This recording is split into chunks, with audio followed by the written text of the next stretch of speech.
Oh no, this is really rough. These go over here. Shuffle the rest and place them back. Okay, so look, whatever test we do next time, we're in serious trouble. Although in the next test I do have an automatically pass option. Mistlings. Water mistlings, ignore the eyeball. We don't have any water mistlings. Right, Lear is water and air, is fire and air. Okay. At the end of the test, for each pair of eyeballs, the mistlings gain 1 damage. The healing waters of the brook, so this is the test. Let's just find that in the book. So we're on script D33. D33, the next page. D33, okay. So if we ignore it if we have a water, we don't. At the end of the test, each pair of eyeballs the mistlings gain 1 damage. 5 or less, the healing waters of the brook have done the world of good for your mistlings. Heal 2 and continue the exploration. They haven't found anything. 6, the healing waters of the brook have done the world of good for your mistlings. Besides, you have found a few trinkets and among the pebbles. Heal 2, gain 1 silver, continue explorations. 7, you have found a long rod of a peculiar shape of something that should fit in an intricate machine. Place A in front of you, discard the forest or the earth token, continue exploration. We need 7, right? We have to get 7. Interestingly, we do not heal from it. But I think because of this, we are going to, and because we know what's in our check, we're going to use this card, which is our Box of Eventualities. Test. Gain 4 damage and immediately resolve a chosen test outcome. If you have a shadow mistling, do not gain the damage. We do, but not in our deck. This is going to go over here. We can choose the 7, which gives us token A. Based on how this is going, I think this might be our best choice, because I don't think it's going very well. We're up to 4 of the tokens. The time. This can go away. Okay. Now got this in front of us, and it says if we do 7, discard this. So we're discarding the earth token.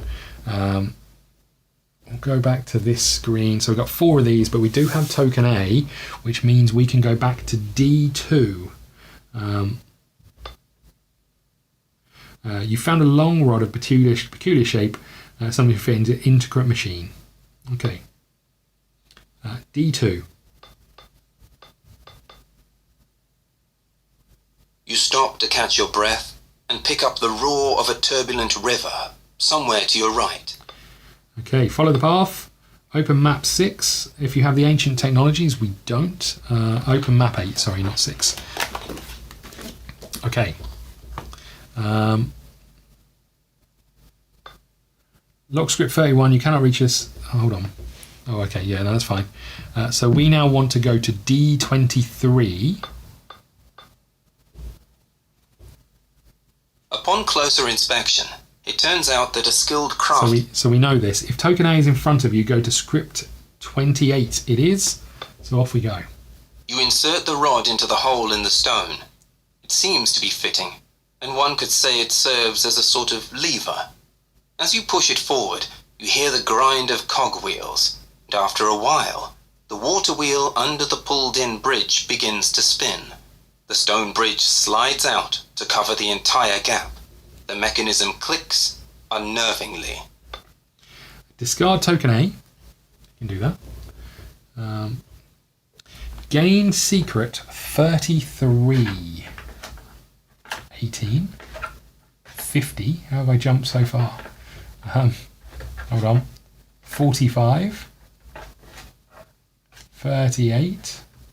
I'm really hoping the card trays I have purchased arrive soon. 33, so this goes here, like so. D32 is a hidden number on this page. Unlock script 31, lock script D23. Okay, we are going to go via D32. If you have secret 04, I've got secret 31 and I've got secret 08. I do not have secret 04. Okay. Continue the exploration. Didn't cost us any time. We're going to D32. You bend to notice barely visible talon scratches, which bear some resemblance to the marks left by shade claws. You did spot a few like that after your recent clash. Now you'd better remember them for the sake of the future. Gain the Tracker Part 3 status. Okay, drop my pen. Tracker Part 3. We're doing a grand job. We've only got one tracker left to get. Okay. Continue the exploration.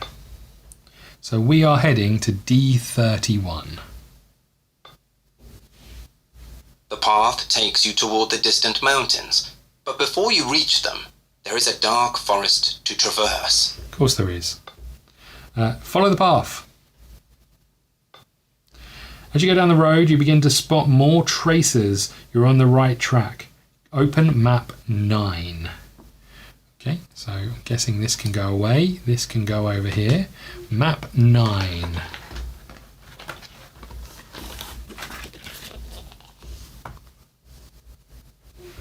Okay.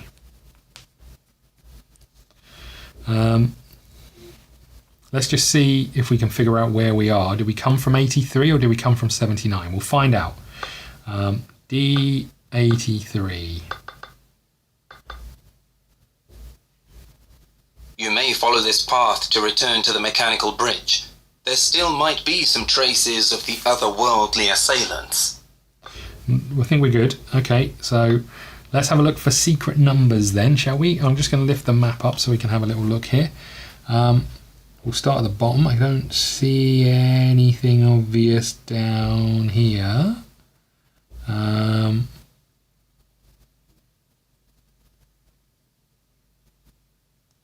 Nor do I see anything in the tree lines. There must be something, right? I can't see anything. We'll just have another passing glance.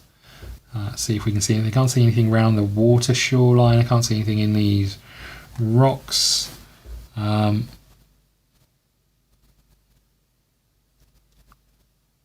see anything up here. I think we're okay. I think we're good on the on those. Okay, D46. So this tree over here. The forest to your right is overgrown with thick bushes. Having few parts of the tracker status might be helpful finding the assailants. Delve into the forest or leave. Let's just check out the rest before we do this. D57. Because my question would be, why wouldn't they go down here? The pond has almost dried out, and there is little water left in it. You notice a mass of garbage under the surface, all of it probably washed here by the recent rains. If you were brave enough to wade in that filth, you might stand a chance of finding something. Am I brave enough to wade in the filth? We'll just check out the rest of what we can see before we do that. D15. Thank God these aren't costing us time. So over here. The forest to your left is dense and dark. You wonder what hides among the prickly bushes and tall trees. Having a few parts of the tracker status might be helpful finding the assailants. Adventure deeper into the forest. Or D79. Let's just try that. 7, 9.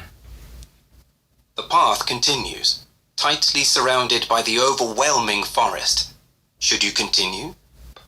So there's nothing here that indicates any tracks or anything. So we've got no clue what way they've gone. What we do know is that there was a campsite down here, right? Do we want to look at it in the bushes or anything? I'm going to continue. Follow the path. Go to script D82. You follow the path north and finally notice that the dust on the ground is undisturbed. You look behind and see a clear outline of your footprints. No one else has walked this road except you. You turn back with a curse on your lips. You just wasted precious time. Oh, good. We are down to a 50-50, I think, unless they're hiding in this pond. So we gain another time. And ultimately, this card says, signs suggest looming downpour that may hinder. When you're instructed to lose time, place 1 on this card, one of these on this card. When there are 6 or more on this card, immediately go to script D11. So look, we can go to D46 or we can go to D15. I did say there's no footprints. I probably should have known, but there's also no footprints here. I'm just going to listen to D46 again. The forest to your right is overgrown with thick bushes. So this one's got... Let's listen to D15 one more time. Oh no, this is going to make me do a test, isn't it? And I've got failures all over those. The forest to your left is dense and dark. You wonder what hides among the prickly bushes and tall trees. Do we go left? Do we go right? I'm going through the thick bushes. Probably they've gone the other way, so hence why I'm going this way. I'm using that logic of they probably didn't go through the thick bushes. Let's go that way. The forest to your right is overgrown. Yep, we know. Having a few tracker, delve into the forest. Go to script D81. You plunge deep into the forest, which becomes dense, prickly, and generally impassable. The ones you're after couldn't have penetrated such a thick barrier of shrubs, not without leaving a lot of mess, at least. You come back to the main path. Each mistling takes 1 damage. Oh, what is happening here? 1 for you, 1 for you. Lose a time and continue the exploration.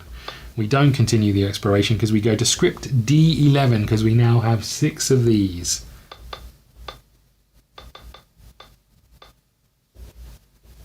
The sky opens with a massive downpour. The tracks on the ground fade in a heartbeat, and the visibility is dramatically limited. The brooks on the way are soon about to overflow and flood the area. On top of that, you lose your sense of direction.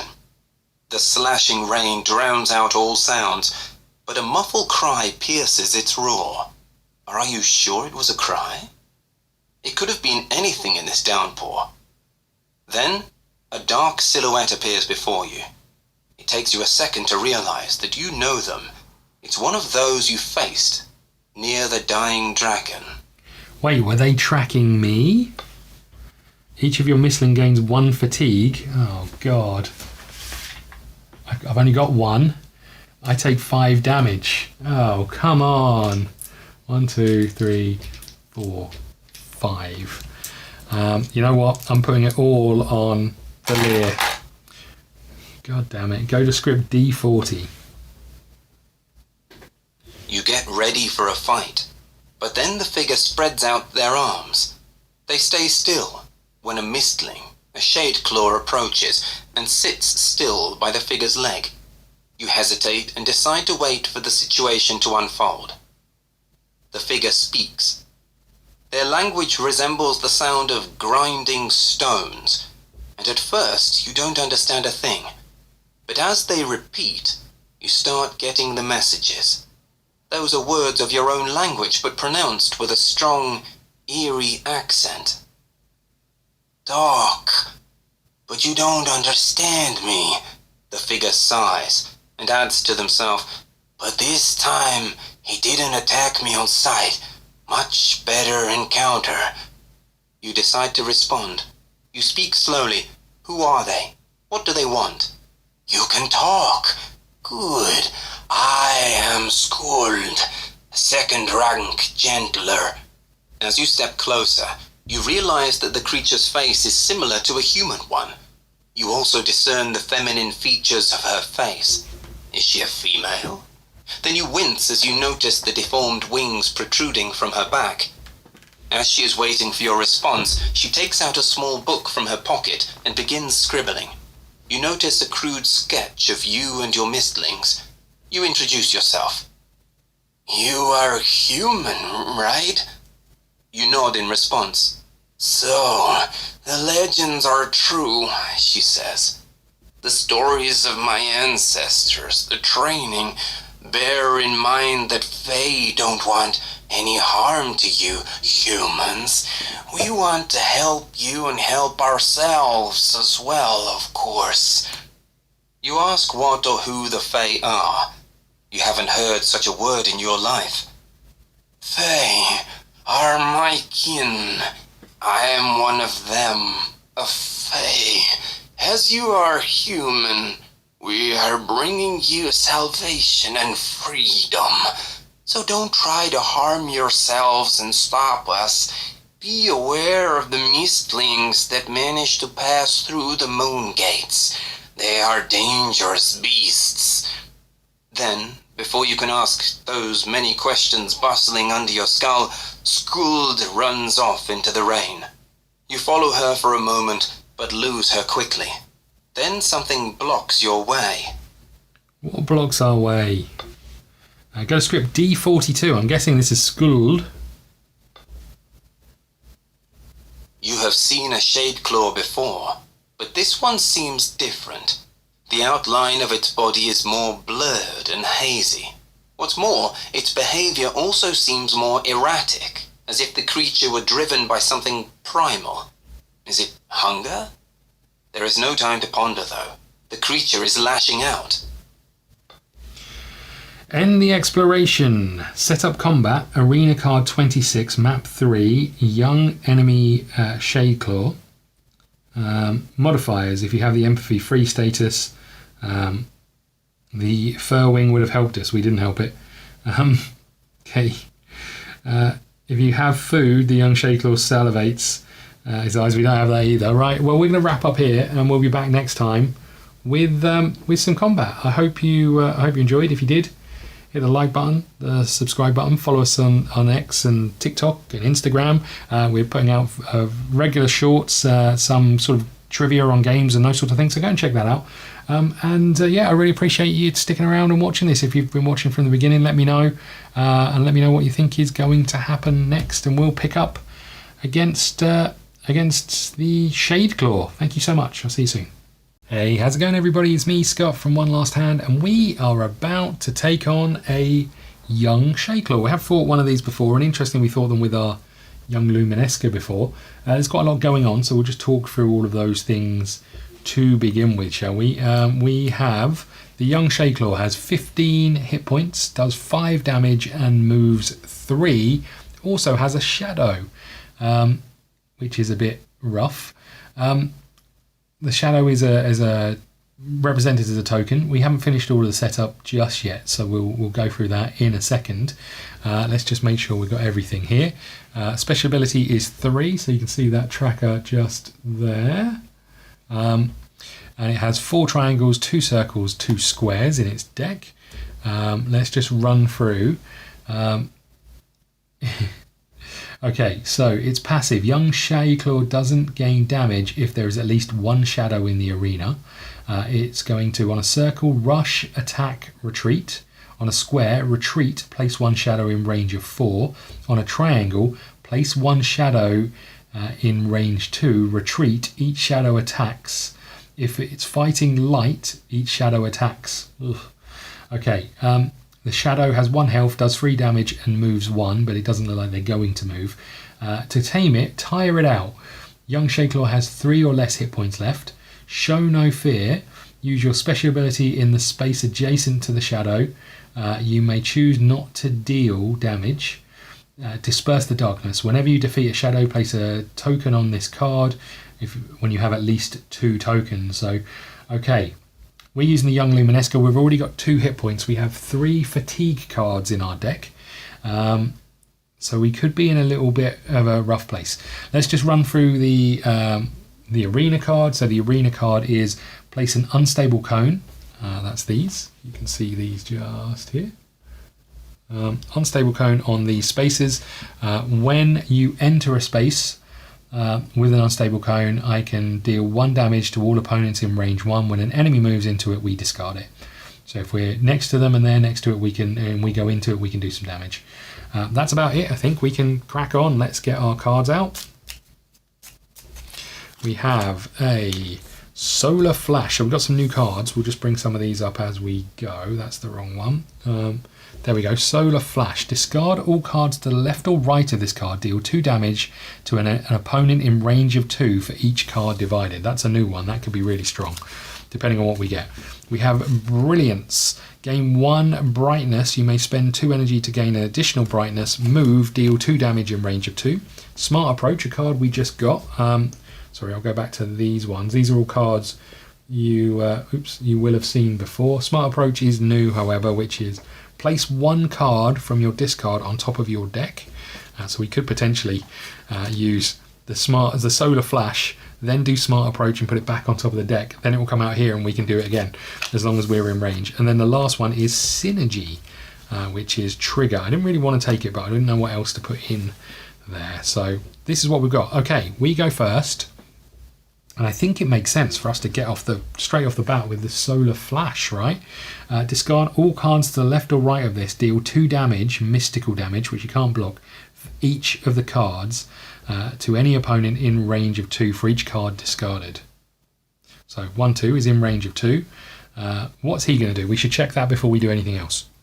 He's doing a circle. So the circle is Rush, Attack, Retreat. You know what? We're going to trade some damage with him, I think. So let's do this. We get 3 of these. 1, 2, 3. We are going to discard all of the cards to the left. That's all of these. 1, 2, 3, 3 there. So that's 6 points of damage to him. 1, 2, 3, 4, 5, 6. And I'll just tuck these here. So 1, 2, 3, 4, 5, 6. Okay. You know what? I'm going to put them in stacks of 5. So 5 plus 1. Okay, so he's down to 9. I wonder if we just should go for the kill. We can discard that one. We can redeal these out. Now, do we try and get away from him? I can move 2. He's going to move 1, 2, 3. So I'm here. If I'm here, he's going to move 3. Doesn't matter. He's going to hit me in the face.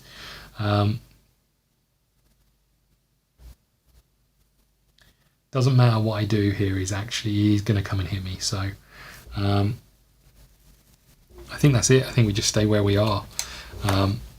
Okay, we've got a Fatigue card, we've got a Pummel card, we've got a Sprint card, and we've got a Baskin Sunrays card. Okay, his turn is going to be a circle. He is going to rush 1, 2. He is going to attack for 5 damage, and I can do nothing to stop it. So 1, 2, 3. We might be in serious trouble here. 2, 3, 4, 5. Okay, I do need to figure out whether Fatigue, remove this card from play. Does that mean we just get rid of it, but we can pick up the power? I don't think the power is going to help me much.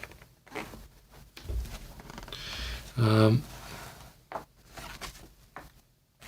need to just remember what Fatigue does. Hold on 1 second. Where's the, oh, over here. Fatigue. 9 and 22. Number 9. Where's number 9? 9. Fatigue cards are negative.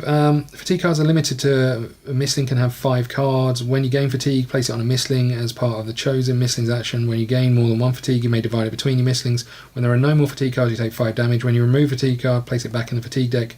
Fatigue is not saved between scenarios. It doesn't say anything about not picking up power. Resolve the enemy attack. Check the enemy attack card. If it's the last resolve the effect from the ability card, flip it over. Okay. So I think I can do this and discard it, but I don't know if that helps. What I could do is use my what's he going to do next? A triangle. Place 1 shadow in range of 2. Retreat. Each shadow attacks. Okay, so I need to get away from him, really. Which means I need to use one of these to move. 1, 2. and then I need to use the sprint, right? So I get 2 of these, and then 1, 2. I think that's the best I can do.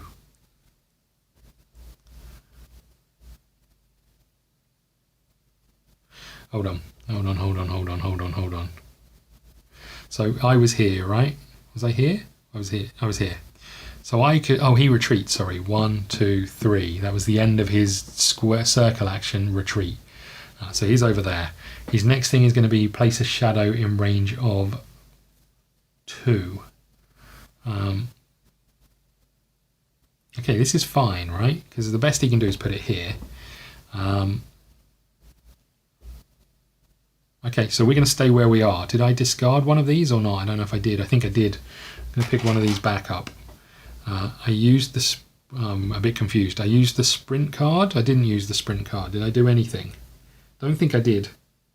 But did I have... Well, what? Now I don't know what I did. I've had 1 turn, right? Which means I would have picked up 3 because that was at the top. And I discarded all of those. So let's go back to the beginning. He retreated. So I can use fatigue here. 1, 2, 3 of these. Thing is, none of these make any difference unless I've got actual things to use them to. 1, 2, 3. But having a fatigue card back in here is going to save us 5 damage later down the line. We're going to move this up. We're going to move this up. Am I going to do anything else? He's going to put a shadow here, and I'll be able to step into this cone and kill it next time. Because he's going to place 1 shadow in range of 2. Each shadow attacks. I'm not going to be standing next to it. Okay, I think that's fine. So we turn this over. We're going to stay where we are. Guardian stance gives us some block. Okay, he is going to take his turn. So this moves up and this goes here. Triangle. He is going to place 1 shadow in range of 2. And then the shadow is going to attack. There's nothing beside us, so we don't need to worry about it. Okay. What the frig are we going to do? What's he doing next? A square. Retreat, place 1 shadow in range of 4. Then he's going to use his special ability. Okay, we can do this, I think. So let's use one of these to move. 1, we move into the space with a cone. The cone immediately blows up the shadow, which means now he's able to take damage again. I can move the next step. Okay.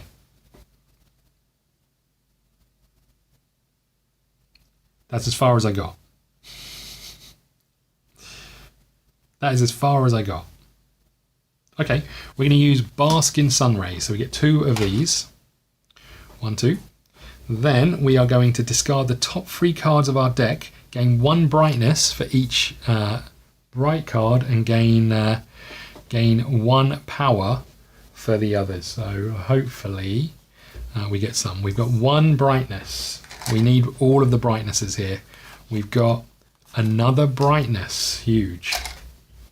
And we got another brightness. I probably wanted that card to come out separately, or some of those cards to come out separately, but we got 3 brightness from it.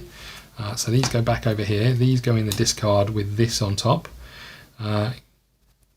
Now, I could use 4 of these to deal 1 damage for any range for each brightness you have, then discarded brightness. So I can do 3 damage to him, right? My special ability for our young Luminesca doesn't feel like it's that strong, in all honesty, but I think right now we have to do it. So let's spend 4 of these. Deal 1 damage in any range for each brightness you have, then discard a brightness. So, I mean, it doesn't cost as much to do. We're going to do another 3 damage to him. So he's up to 9. Okay. And we discarded 1 of those. This moves up. This goes here.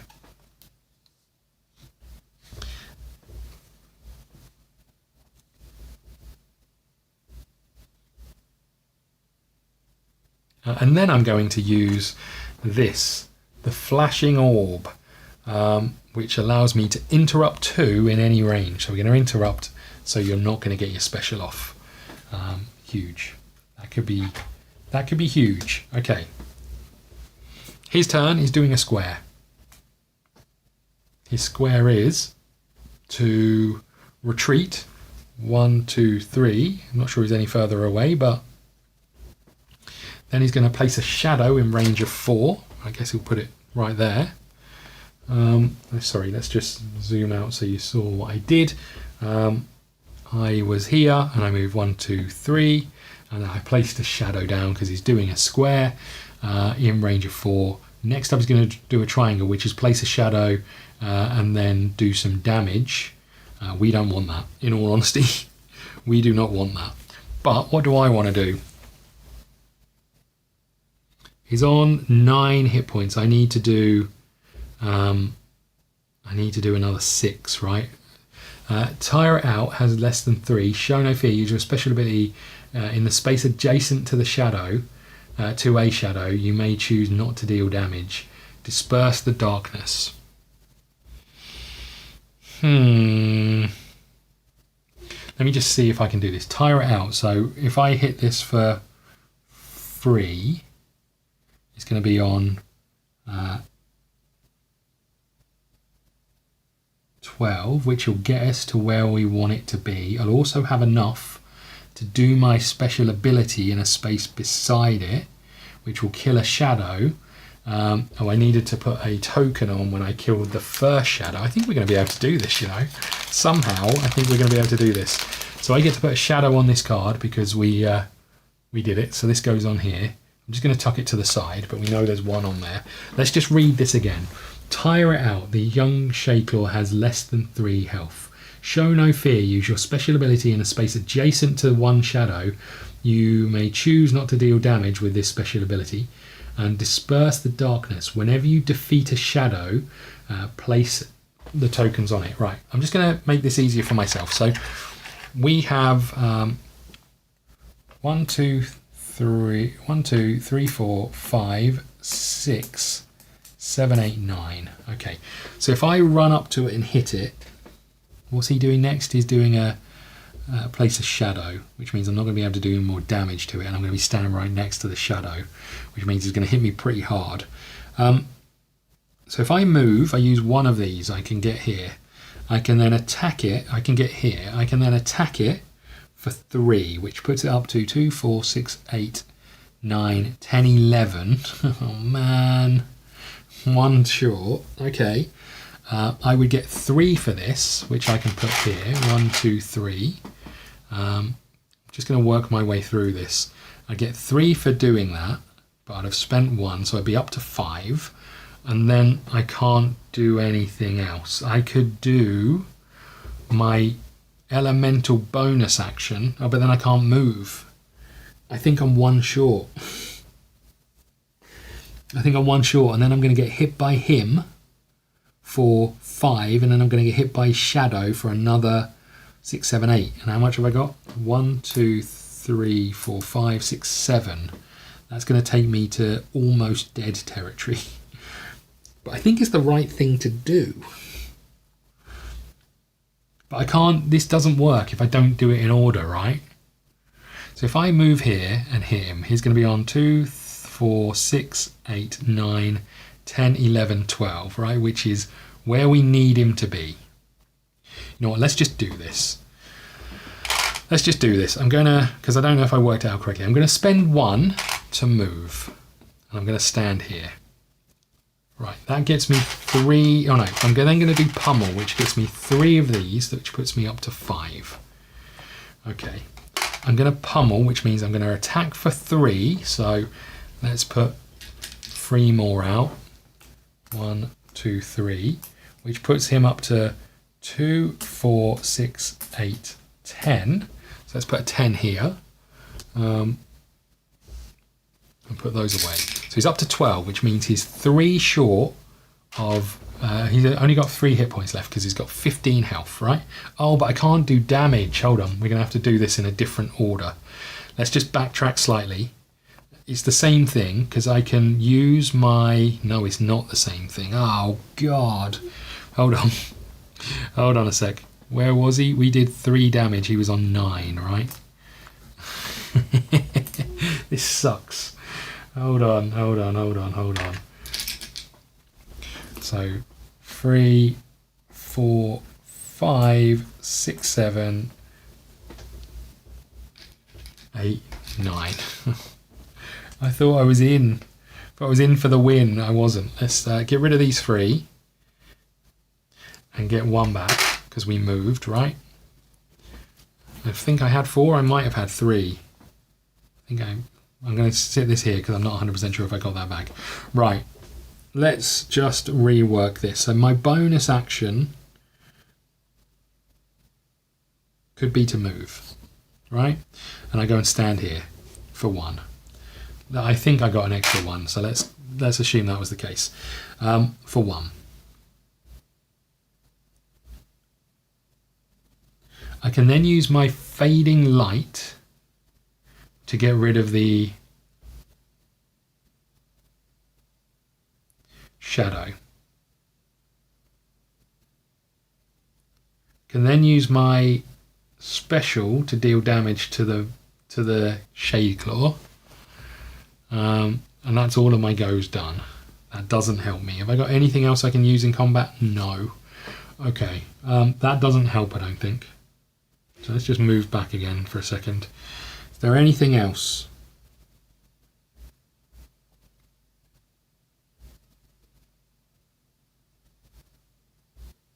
Next turn, he is going to triangle. Place 1 shadow in range of 2, so we'll put 1 here. And hit me, and then he's going to hit me again. So I need to bolt, really. Okay, let's use 1 to sprint, to move. 1, 2. Let's use move, so we get 2 back to move again. 1, 2. Okay. That's sprint done. This moves up. This moves up. I've got a bonus action I could use, and I'm going to use it, I think. I'm going to get hit twice regardless here. Hold on, I should have moved here, right? 1, 2. I think it's fine. 1, 1, 2. Yeah, no, that's fine. Okay, I'm going to use 1 of these to use my elemental bonus action, deal 1 damage, so I can hit the shadow over here. When you defeat a shadow, place this on the card, so I can defeat a shadow. So I'll put another one of these tokens out. Do I only get to do these when... I only get to put these on once I've finished, right? Once I've done all the others. I think that's the way it works. I can't sort of build up to it.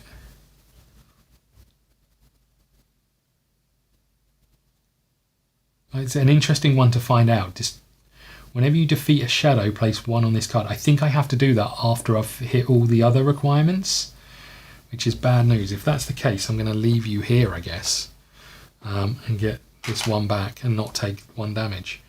I think I'm done. I think I'm done. I thought it was going well, but it's not so well.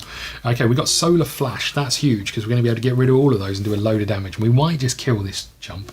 Right, it's his turn because his special ability is just round the corner. He's doing a triangle, which is place a shadow in range of 2.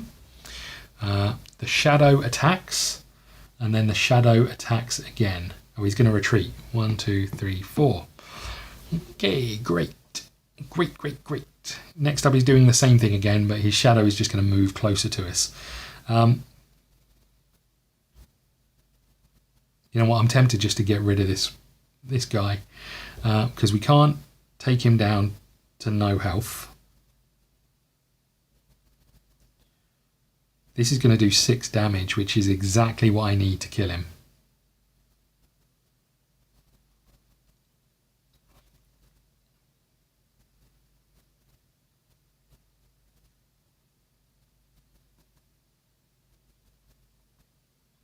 Is there any way I can take out these shadows? I can move 2, right, which will get me here. That will kill that. I can use my bonus ability to kill that. And then I could use Solar Flash to do 6 damage to the Shade Claw, but that would kill him. His turn, he's going to place another one in range of 2, so This one will just move. But then he's going to do a special ability, which is cleanse, rush, attack. So he's not going to be in range. And then each shadow, Young Shaker repeats the effect for each shadow in the arena. So he's going to keep moving towards us. Then he's going to discard all shadows, which means I'm not going to be able to do the kill the shadows thing. I think I just have to kill him. I'm going to use one of these to move 2. 1, 2 into this. That's going to kill this shadow. Okay, it's a good start. I'm going to use... I can't do it this turn either. Oh my god.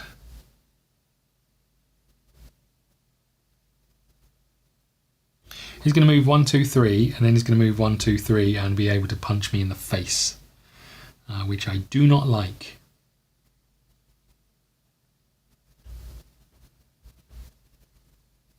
If I don't kill it, he's going to do it anyway. Okay, I'm going to use one bonus action. No, I need to use a card first. Okay,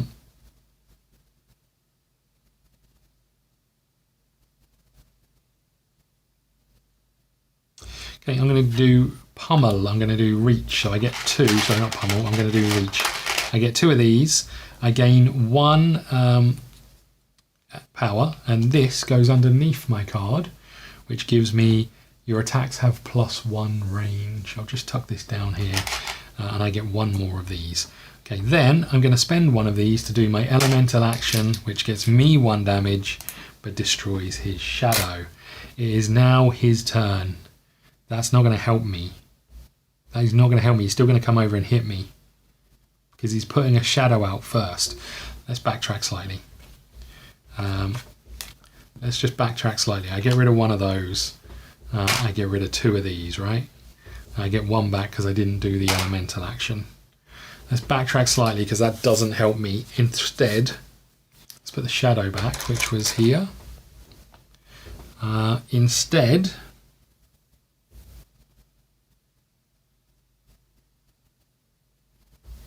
I've already moved, got rid of 1 shadow.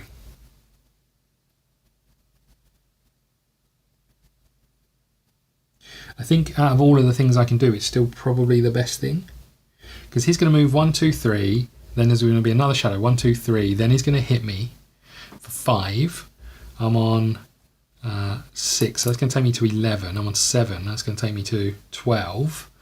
But then he's going to discard all of his shadows, and then I can do Solar Flare, which still won't be enough to kill him.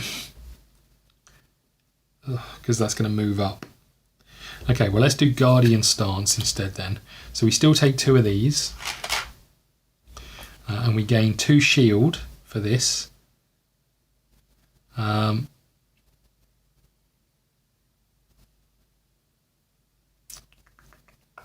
I gain 1 of these, which I'm immediately going to spend to take 1 damage to get rid of this. Okay. That's me done. It's his go. I don't like this at all. Okay. His go, he's doing a triangle. So his triangle is place 1 shadow in range of 2. And then they attack. There's no one to attack. He's going to cleanse weak. He's going to rush 1, 2, 3. He's going to attack. He's then going to repeat it 1, 2.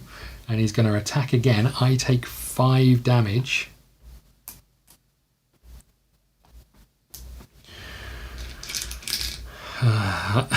One, 2, 3, 4, 5. Okay.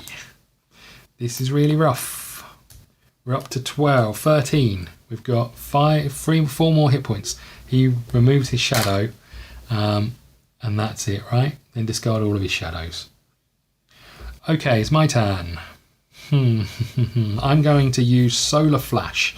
Discard all the cards to the left or right of this. Deal 2 damage to an opponent in range for each card discarded. We're going to discard these 2. That's 4 damage. So that's 1, 2, 3, 4. Let's have a little look at this. That's 1, 2, 3, 4, 5, 6, 7, 8, 9, 10. We'll put the 10 here. I really need a better way of scoring these. I might just buy a tracker. So he's now to 13, which means I could try and do the taming, but I think in all honesty, we just have to kill him, which I can do by spending 4 of these to do my fading light. I do 2 damage to him, which is enough to take him to 15, and I discard one of these, and he dies. Oh my god, that was brutal.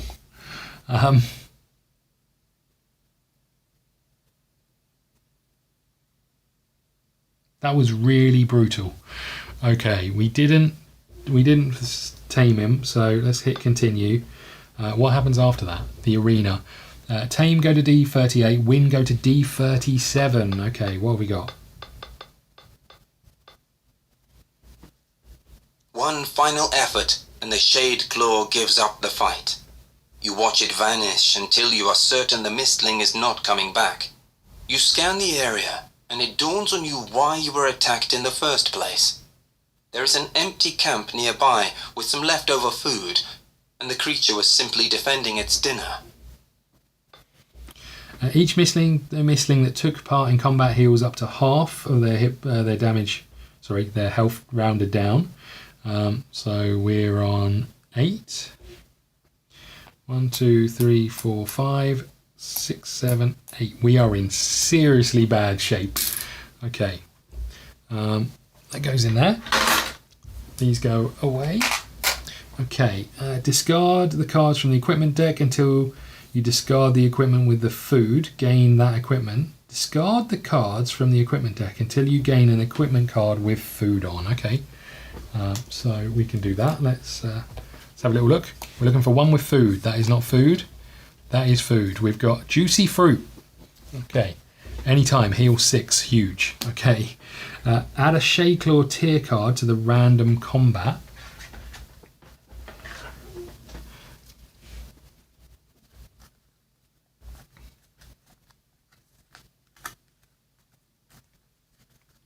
Looking for a Shadeclaw.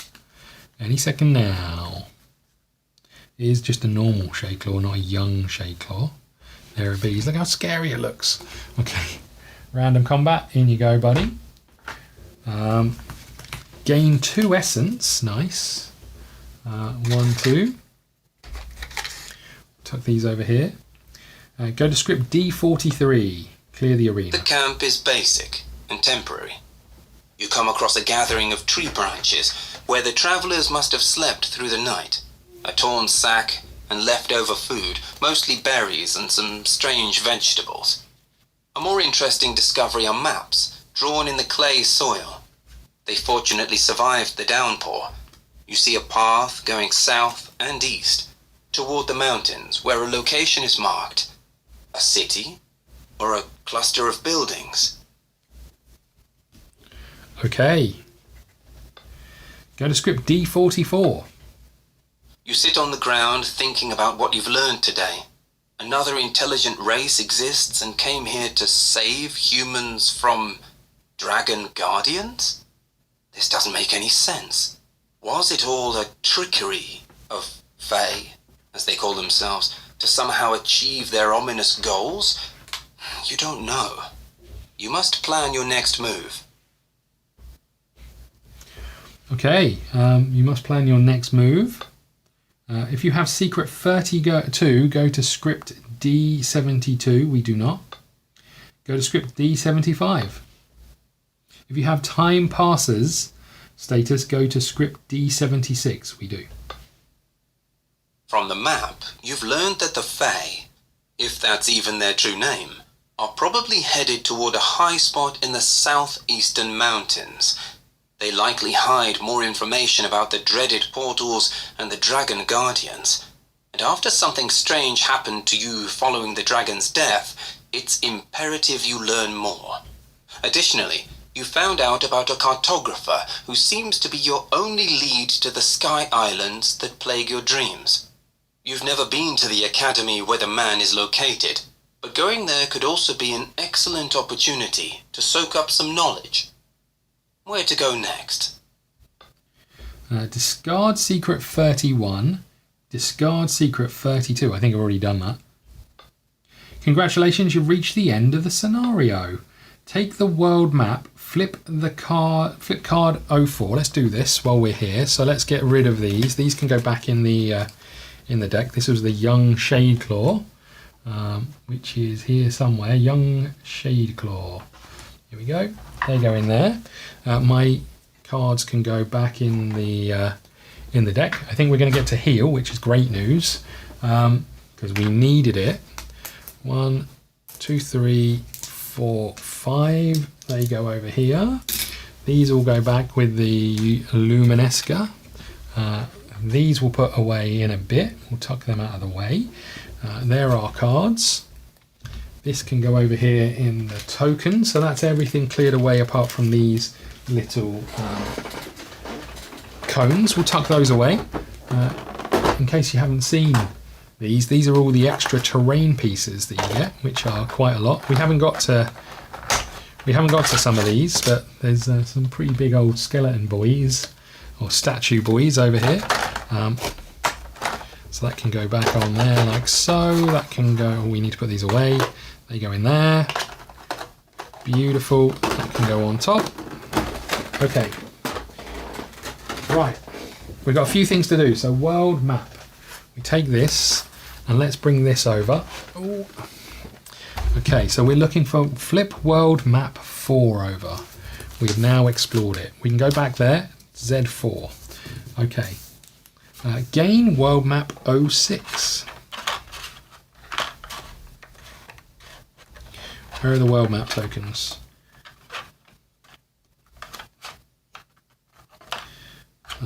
Six, 6, 6, 6, 6. Unexplored 6, and place it where exactly? Down here. Okay, this looks a little rough down here, not going to lie.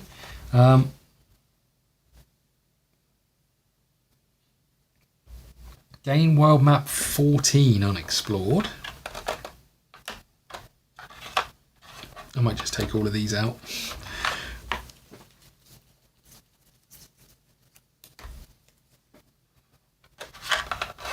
Okay, world map 14. So we got 6 in. We need world map 14.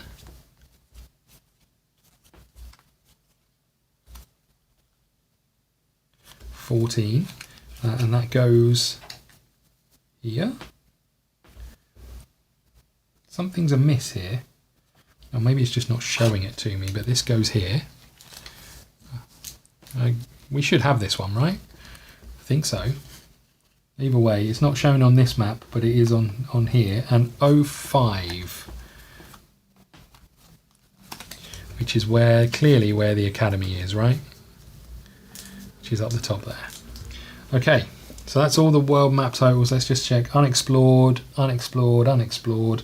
Let's just check these one last time. We flipped 4 over, we placed 6, we placed 14, and we placed 5, and they all look like they're in the right place. Okay. Tuck these away.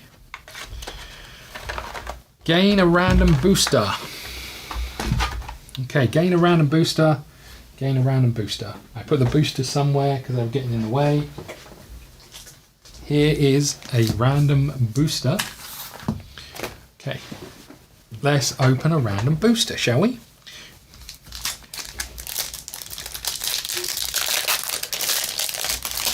Okay, Storm of Colours. This is nice. This is one for the old Luminesca, which is great news. Let's zoom in. Storm of Colours. Look at that.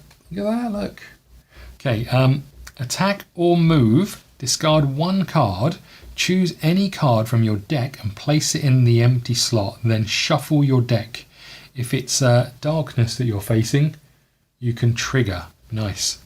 Restoration. You and your ally cleanse 2, heal 2. If it's a darkness you're facing, deal silence and weak in range 1. Nice. Cast weakness aside. This is a darkness. You may discard 4 cards from the top of your deck. For each neutral card discarded this way, gain 2. Okay, so very similar to what we do. Eruption of Flames. Looks like Mothman. Deal 2 burn damage to each opponent in range 1. Slot 3, deal 1 burn damage in range of 1. Stone Skin. It's not Scone Skin. Move, attack if it's a water-based attack +2, and then 2 magical shield. Not bad. Storm. Deal 2 or magic damage and weak to each other mistling, including allies, in range. If you're fighting fire, deal 3 in any range. Curse Upon Us, another darkness. Gain up to 3 chosen condition tokens. Deal the same condition tokens in any range. For every 4 cards you in your discard pile, cleanse 1. Slot 3 trigger. That's pretty impressive.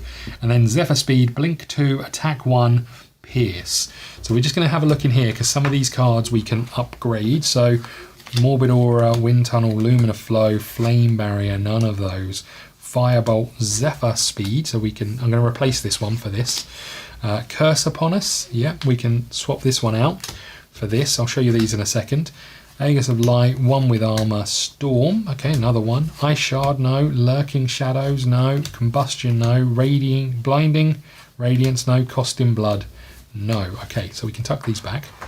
And let me just show you what we've got. I'm replacing these rather than putting them in. So we've got Storm, which looks spectacular again. Look at it. Look at that beast on top of that stone. Very nice. Okay, so that can go in the water pile. We've got Curse Upon Us. Did I take a Storm out? I didn't. We've got Curse Upon Us. Look at that thing. All that stuff coming out of his face. Gain 3 chosen, we know that. And then Zephyr Speed, blink, attack 2, and pierce. Very, very nice. Okay, so these are going to go in the removed cards. Again, I think that's what I do with them. I've got no real idea if that's what I do with them. Okay, so that goes there.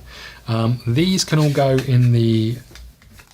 We can put these in our deck at some point set. So that goes at the back there. Perfect. Then we get the advancement cards. I'm going to have to move some of these around because this is getting real full. Advancement deck. Here we go. Okay. Take the advancement deck, divider, shuffle 8 of them. 1 fewer for each fatigue. We've got 4 fatigue. So I'm taking 3 cards here. 1. Blind Fury. Attack. You may gain 4 damage to attack again. We have Hone to Perfection. Move, bonus action, 1 power, sharpen. Your attacks this turn have +1 damage. And Hone to Perfection. Well, that's a bit disappointing. I get to take 1 of these. Let's do Blind Fury, shall we? Although, maybe Hone to Perfection is pretty good. Let's take Hone to Perfection. What is it? Deal 8 cards, choose 3 cards and play them. I get all of them. Oh no, it's to a maximum of 3. So I get 1 more card to choose from. Bite back. Move. If you're in a space with an umbrella, attack. I think we're going to take all 3 of these. I think Hone to Perfection. We'll leave bite back. Although we might as well take 1 bite back, right? Give us a bit of variety. I think I might already have a bite back, but there we go. Give us a bit of variety. These can go back in the advancement deck over here. Goes in there. Okay, remove all fatigue. Gladly remove all fatigue. So 1, 2,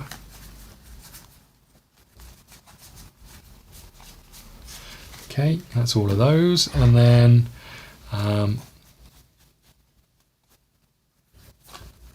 we have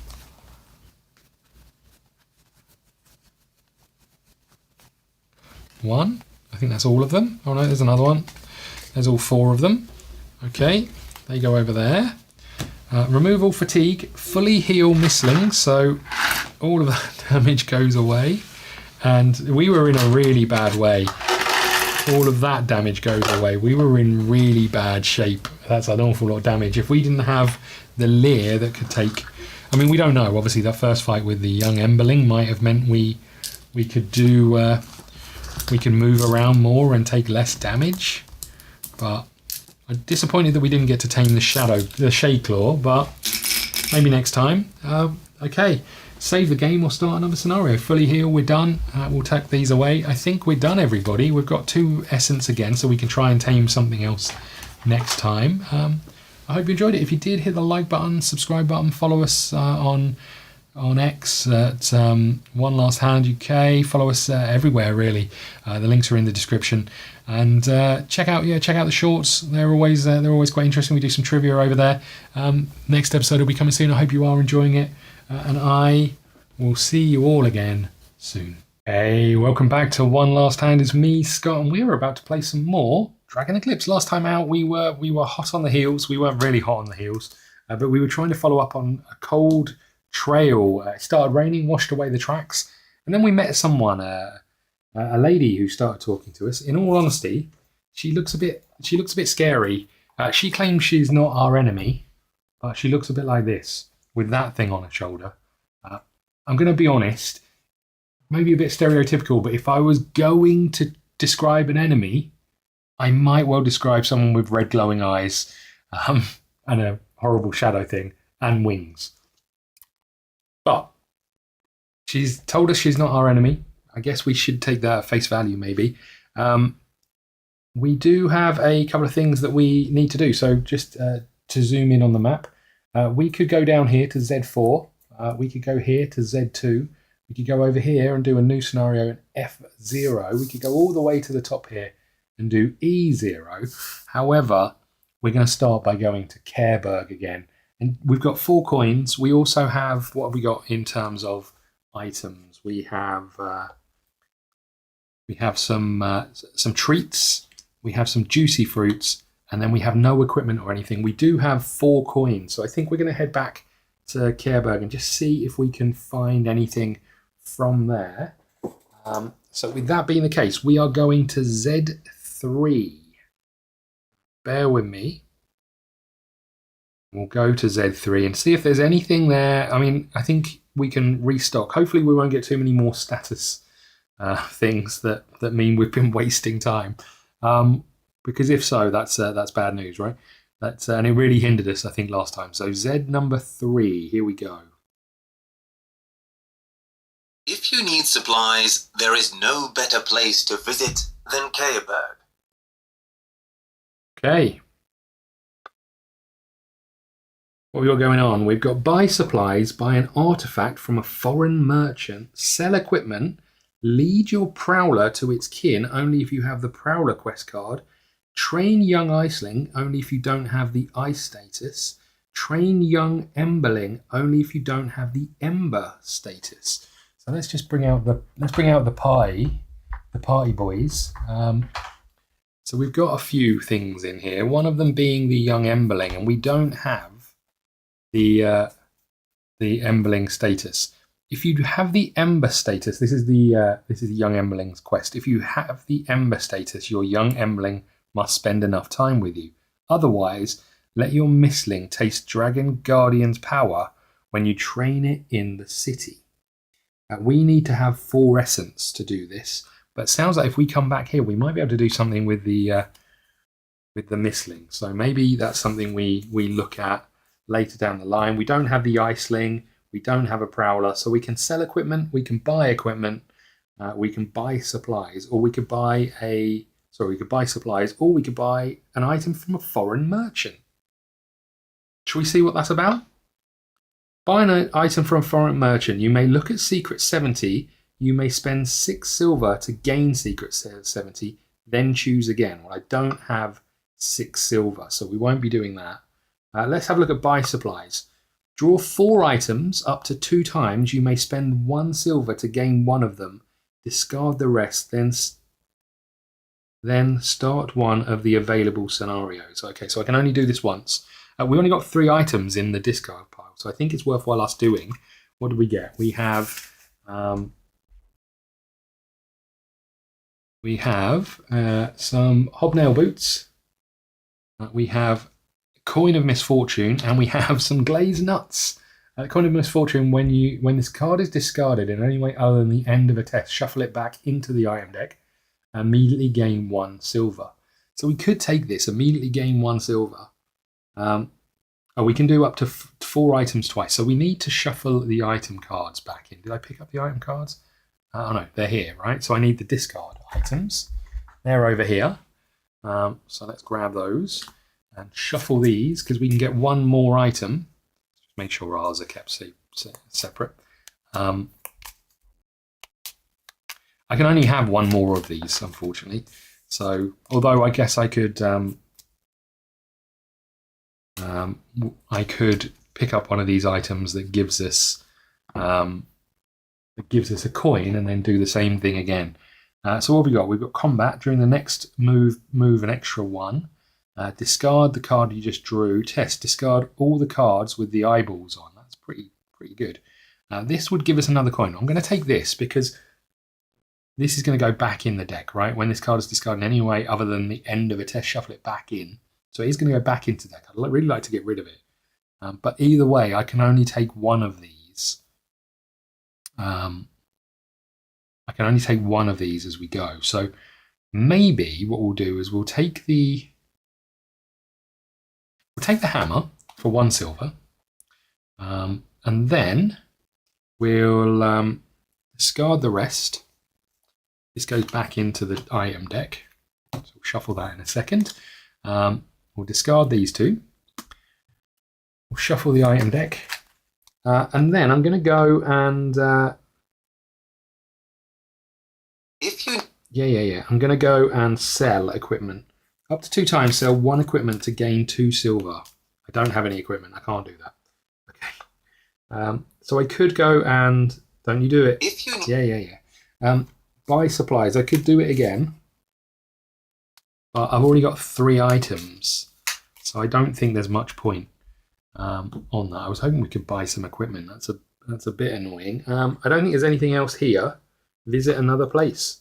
Choose a different world map starting location. Okay. So our items are down here. Our translucent figures are over here. I think we could go to one of these other Z locations, but I think it makes sense for us to head to the academy, right? I don't know what. We're only basically following them down at F6, so feels like heading up to here, but it's a long trek. There's nothing on this one. If I'm going to make that trek, I'd really like to have some other items with me.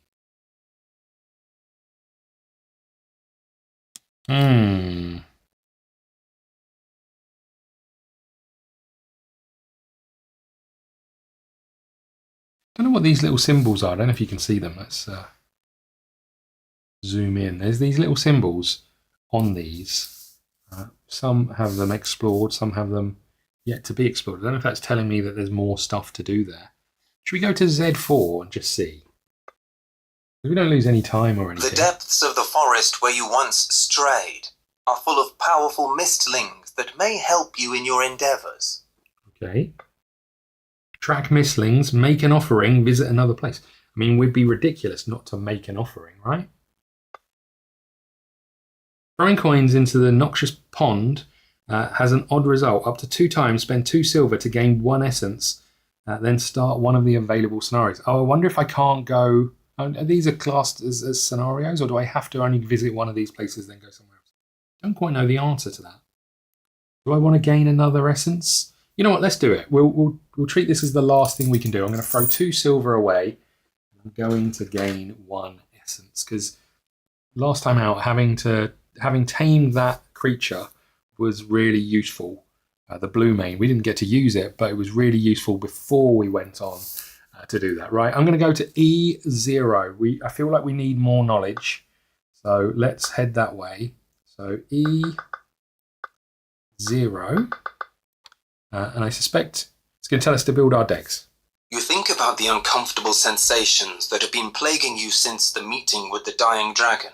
You feel the irresistible urge to get to the floating islands from the vision, which affects not only your mind, but your body as well. A mild ache torments your head in the evenings, and an unpleasant tingling appears randomly in your limbs. You start suspecting that you carry an alien being inside your mind. You must discover what is going on and find a solution to it. And in the meantime, you learn more about the eclipse and the strange invaders. In Careberg, you learned about the cartographer, Eric Fisk, who is probably the only person who may shed a little light on the mysterious places from the visions. Eric lives in the north, in a secluded, mystery-shrouded academy. To get there, you must travel through a canyon, infamous for frequent avalanches and treacherous paths. Regretfully, it's the fastest way there, and you don't have the privilege of wasting time. So, through the canyon you go. Well, it sounds like we're going through the canyon then. Okay, we have some hints over here on the journal. Just very quickly, I'll show you this. This is the art that goes with it. Very nice.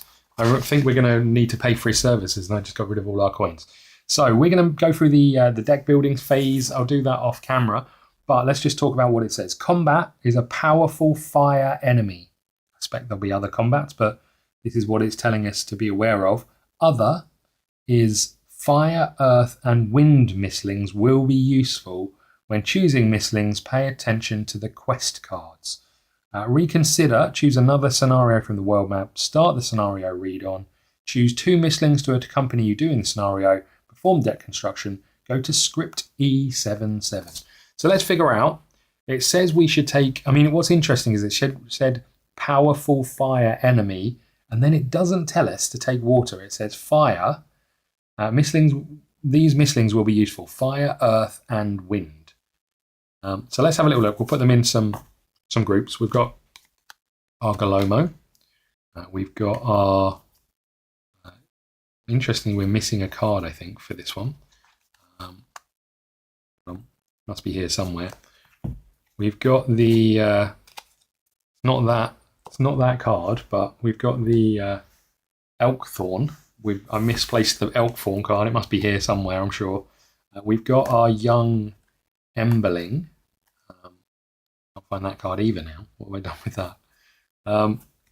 What have I done here? I made a right mess.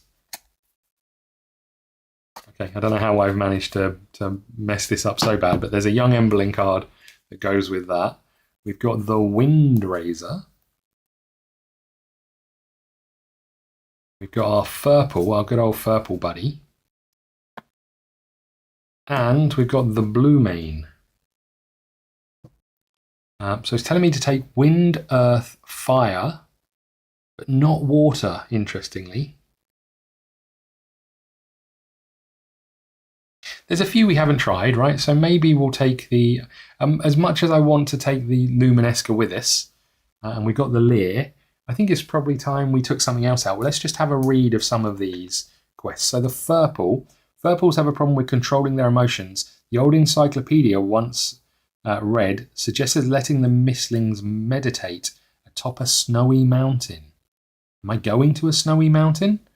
Careberg, you learn about Eric Fisk, who blah blah blah, lives in the north, a secluded, shrouded academy, mystery shrouded academy. You have to walk through the canyon. Is that a mountain? This looks like it's on top of a mountain, right? But this down here is called Fire and Snow, and there are mountains. I don't know which one that is. Okay, so that's the Furple. Sounds like the quest might be useful. The Wind Razor. The Wind Razor is still frightened of its abilities. When it understands that it may use them to protect you and itself, it will grow. Win or tame an enemy before your opponent uses their special ability. When you fulfill this quest, flip this card. I'm guessing we can't just use the... the essence to do that one. What have we got? We've read this one, the young Emberling. Genuinely don't know what I've done with that card. I'll have to dig it out. Galomo, what do you do to level up? Nothing? That's not true. You must have a quest card somewhere, Galomo. I don't know where it is. The Elkthorn. Here we go. Young Emberling's at the back here, so that's good news. The Elkthorn, do you level up? In theory, yes, but I don't have a quest card for you.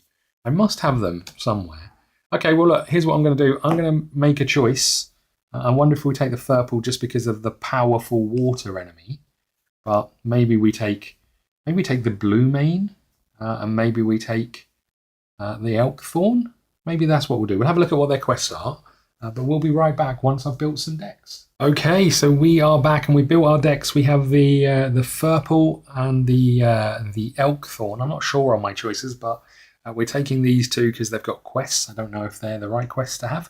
And also, it doesn't tell us that we should be taking a water mistling, but it does tell us that our powerful enemy is going to be fire-based, and water is good against fire. So that's what we're taking. We'll figure out how that goes. We can reconsider and go and do another scenario. We're not going to do that. We could read on. That's exactly what we're going to do. So we are going to go to script E77. Let's do that.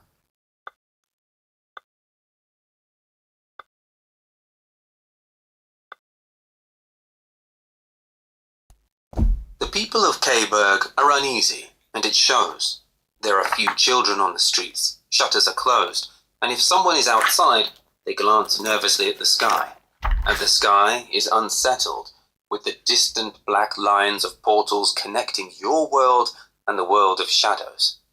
What is more, rangers report sightings of unknown mistlings, aggressive and dangerous, and odd figures with black wings.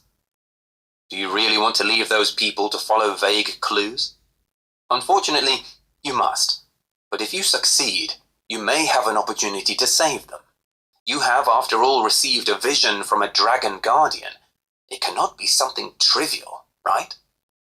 After a fierce meeting with city guards, tamers, and rangers, where you share all gathered information about the eclipse, portals, dragons, and the Fae, many matters are settled. Your second in command will replace you as the head of tamers, and the guards will cooperate with her to protect Careberg. They will refrain from actions outside the city unless they are forced to. Then you decide to stock up on equipment before venturing off.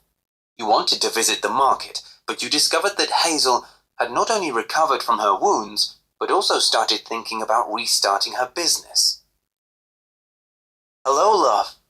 Hazel greets you with a smile, ignoring the fact that she sits on a modest bed in a tavern instead of her shop. "Several kind people like you have already helped me to get on my feet. My shop will be rebuilt someday, but my will to trade is already back with me. So, tell me everything, love. I know you want to buy something before your big journey. Don't be so surprised. I have many ears in the city." Yeah, about that, Hazel. I got rid of your medallion for a translucent figure. Do you want that? So I can gain free silver if I have the merchant's favor. I don't. Hazel wants to help you to repay for your kindness. Uh-oh. Okay, so we don't have any of the merchant's favor.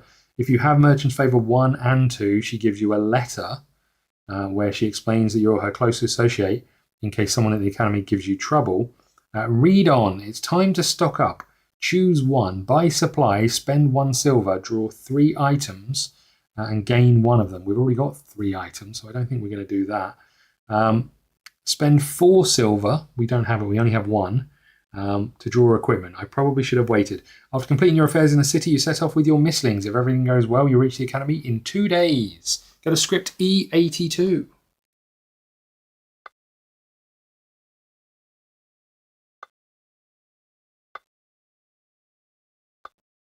After completing your affairs in the city, you set off with your mistlings.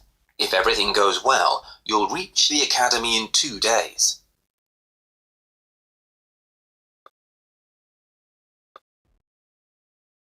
On the way to the canyon, you experience odd anomalies. 2 times you spot a tiny flicker that looks like the giant portal closed by the dragon. Elements behave weirdly here. The wind is stronger and smells like burning paper. Water in a puddle is pitch black. Now the terrain gets rocky and barren. You meet 2 injured travelers who babble about a beast and shadows hurting like blades. They also mention following a shaded path to retrieve a valuable find recently revealed by a landslide. But they never got there. A monster appeared suddenly in their way and chased them away. "If you want to reach the academy, take the light path," one of them says. You continue the trek until you see a camp of merchants at the entrance to the canyon who seem to be resting. Maybe they are in a good mind to trade? I've just traded and I've got 1 coin. Place secret 30. Oh, go to map 11. Okay, we can do that. Map 11. Let's move these out of the way. These are our item cards and the equipment cards. We'll put our cards over here. Just there. We've got 1 coin. We have got 3 essence, so maybe at some point we're going to be able to tame something new. Let's move that out of the way. Let's bring this down here. We're looking for the map, and we're going to map 11. Let's have a little look. Okay, there is map 11. Get secret 38. Oh, secret 50. Secret 38, nice. That goes down here, just at the bottom here. Okay. Tuck this out of the way.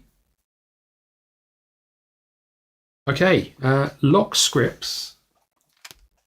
Before we even do anything, we're locking scripts. Can you believe it? Lock scripts E73. Lock scripts E84. E53.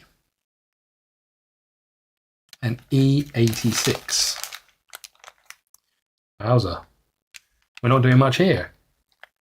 It would appear. Right, and then take the timer and put it in slot 1. Okay. I guess we're going down here then. Let's be honest. I don't have my little figure. Wait, bear with me 1 second.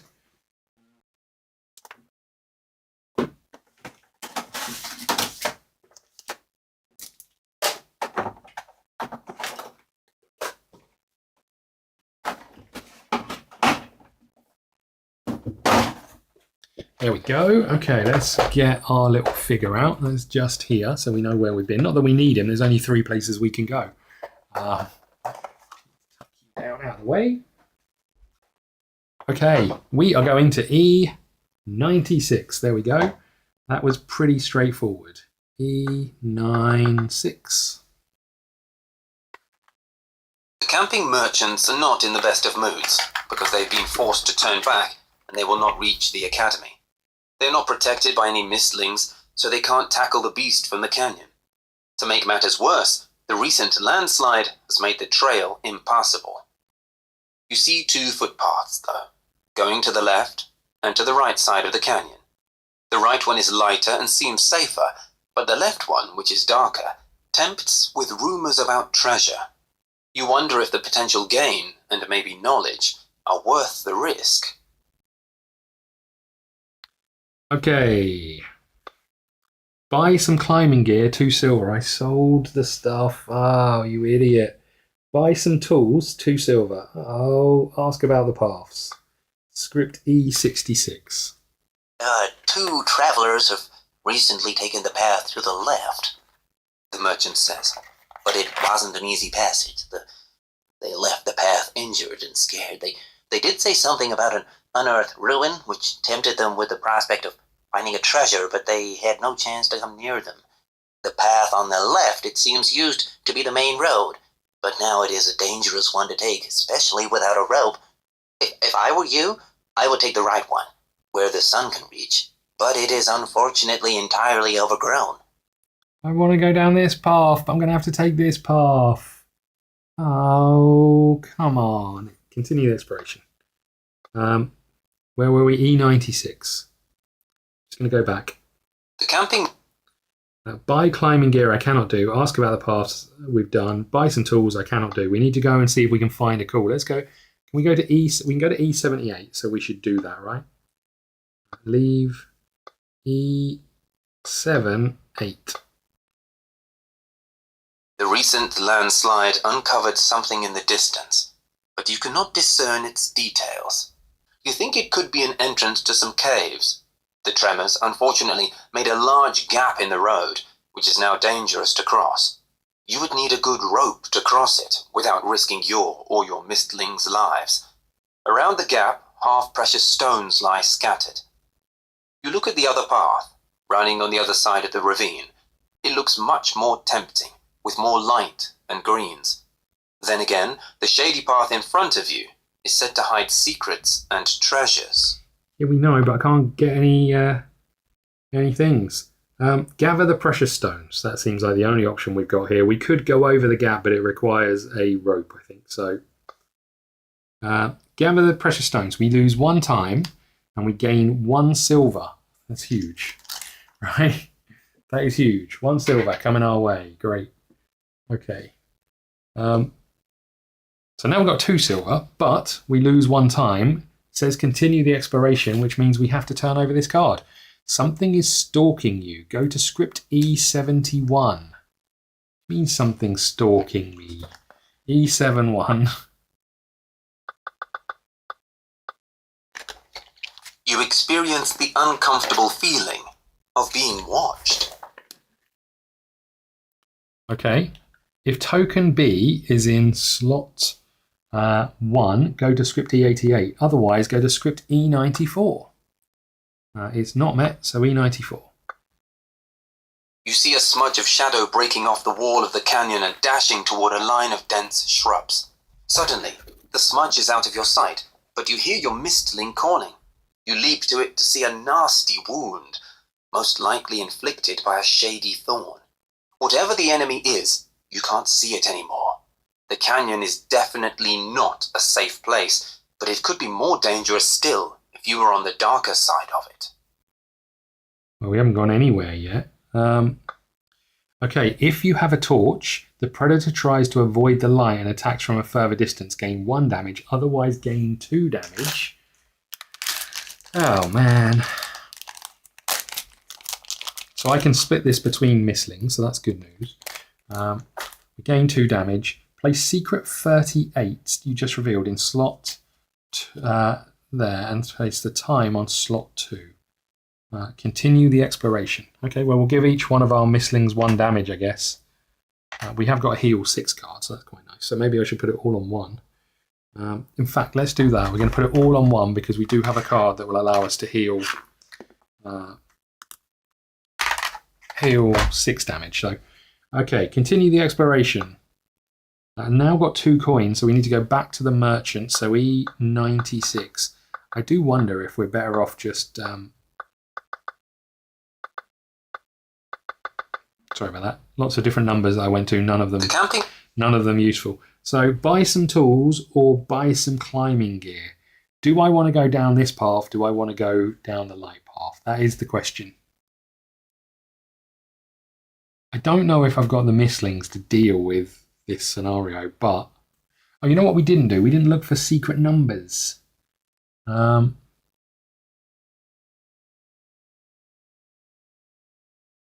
see any secret numbers off the top of my glimpsing. I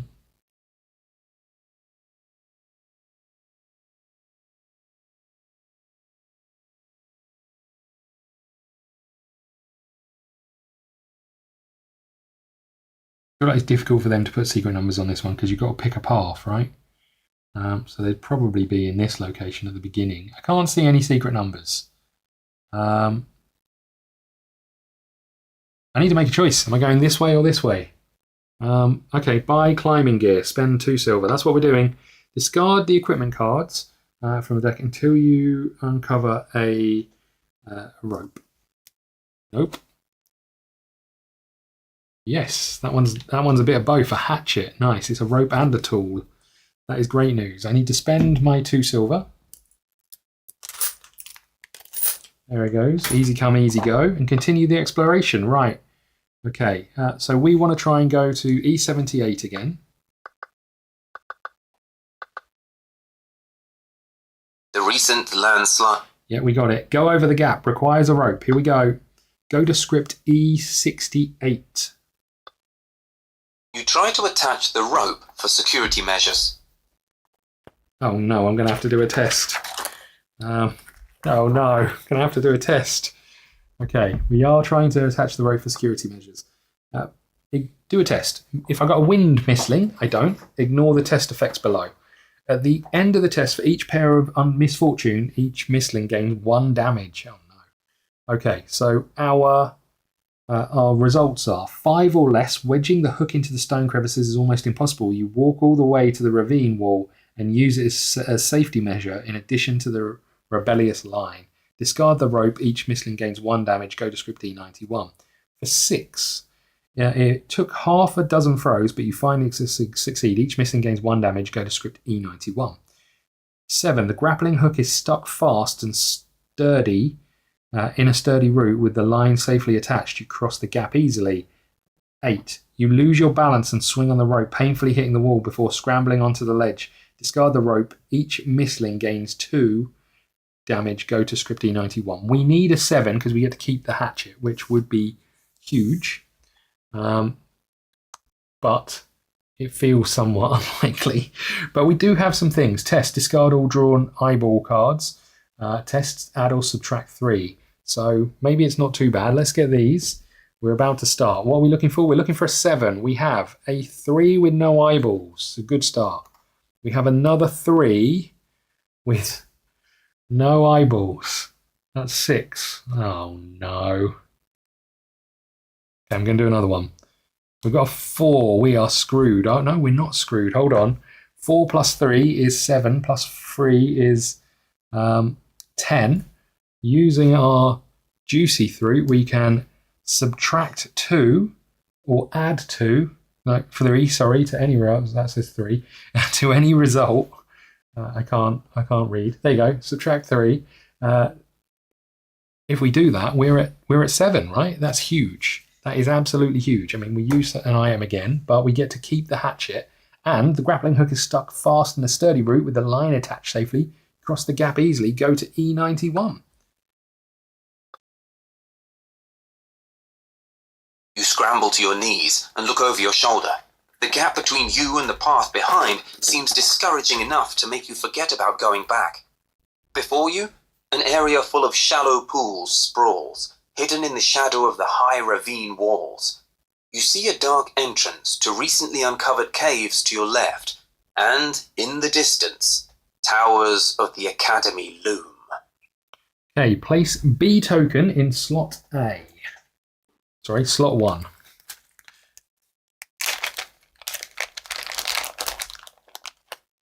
Okay, B token in slot 1. Done. Unlock scripts E84 and E73 and E53. Lock scripts E78. They're over here somewhere. E78, E96, and E67. I guess we could have come over and checked E67 out, right?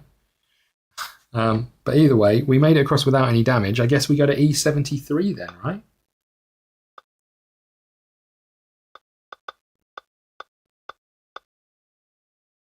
The landslide uncovered an entrance to a cave system. Enter the cave. Get a script E97. You enter the cave system. You hold your breath as the darkness envelops you. Perform a test. Mistlings with light ignore the effects below. At the end of the test, for each pair of misfortune, you get you lose time. Reveal the top 3 cards from the item deck. Discard 2 of them. Return the other to the top of the deck. That's if we had a torch. If we had 2 torches, reveal the top 8 cards from the item deck. Discard 4 of them. Shuffle the remaining cards and place them on top of the deck. Okay. 6 or less. It's a dead end. Luckily, you have found a precious trinket. Gain 1 item, go to exploration and lose 1 time. 7, if it has taken you some time, but you found the passage, lose 1 time and go to script E69. 8, and here's the passage, gain 1 item and go to E69. 9 or more, after an hour of trying you to find the way, you have to come back where you started. Okay, we don't want a 9, but here we go. Okay, we've got an eyeball and a 3, so we're on a 3. We have another 3. Why are all the 3s at the top? That's 6. I'm going to have to go again. That's another 2, but it's 2 eyeballs. That loses us some time, but we're at 8, which is the one that doesn't lose us any time. Perfect. So we pass with an 8. That means and here's the passage, gain 1 item. We got a heal 2 at any time. You know what? Let's use it now. Because we're going to take more damage because this scary thing's coming for us, whatever it is. We're going to take that 2 damage and give it away. There we go. And we'll throw those away instantly. So that was that. What else do we do? Go to script E69.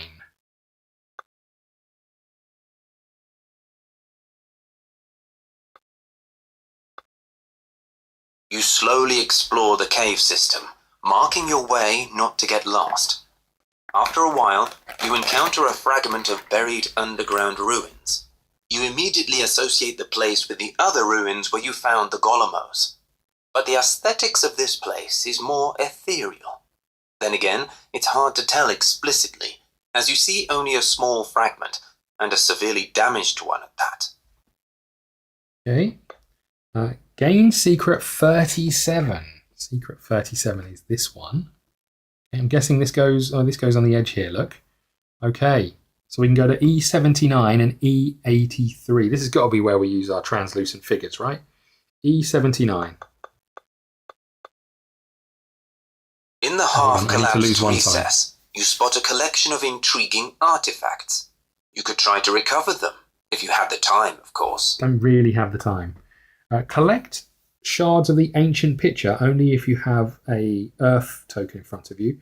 Gather small shiny trinkets, gather small shiny trinkets, go to E90 and lose 1 time. Oh well, we're doing it. You pry some stones away to retrieve several tarnished silver trinkets. Okay, we lose some time again. Gain 2 silver. 1, 2. This money is flying around.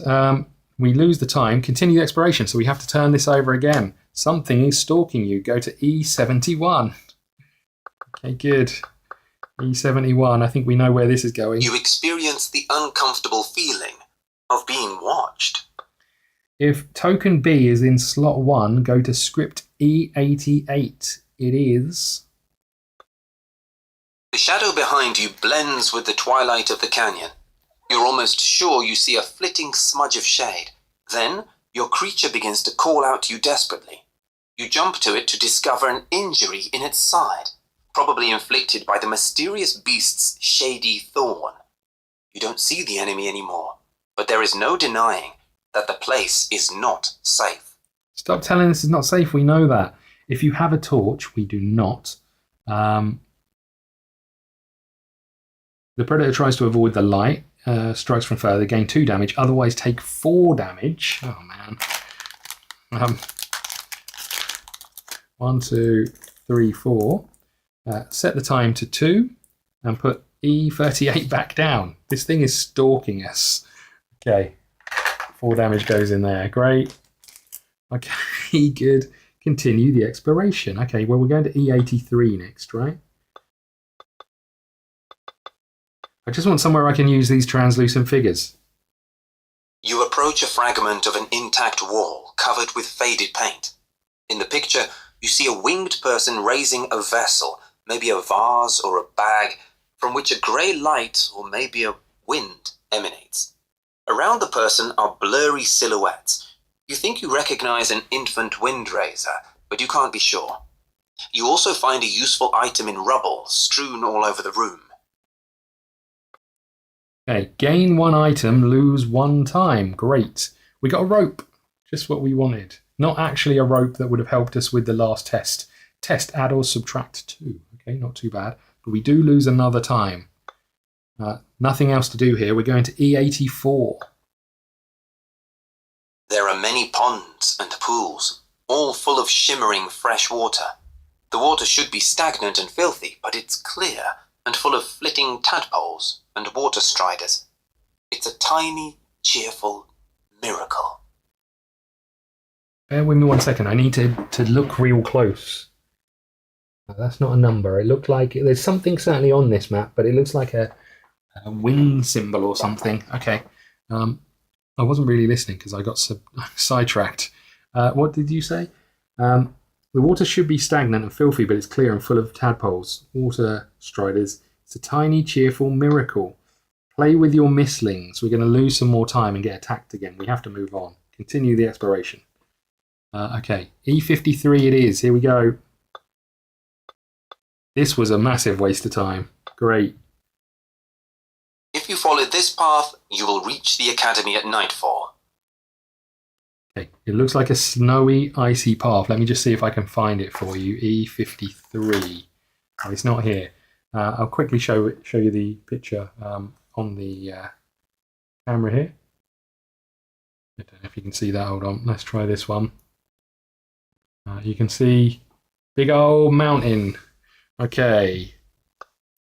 Head towards the academy. Off we go. Go to script E76. You look at your mistlings, eager to finally leave the wretched canyon. You let out a long breath and try to relax tense muscles. But then you hear a low growl, resembling the crunch of feet on gravel. The deep shadows transform into a terrifying dark mistling. You've never seen such a monster. It cannot be anything but a dark talon, a mistling from scary bedtime stories. Oh, good. Set up combat. Arena card 8. Let's have a quick look at what that one is. It's about here somewhere. 6, 7, 8. So we have the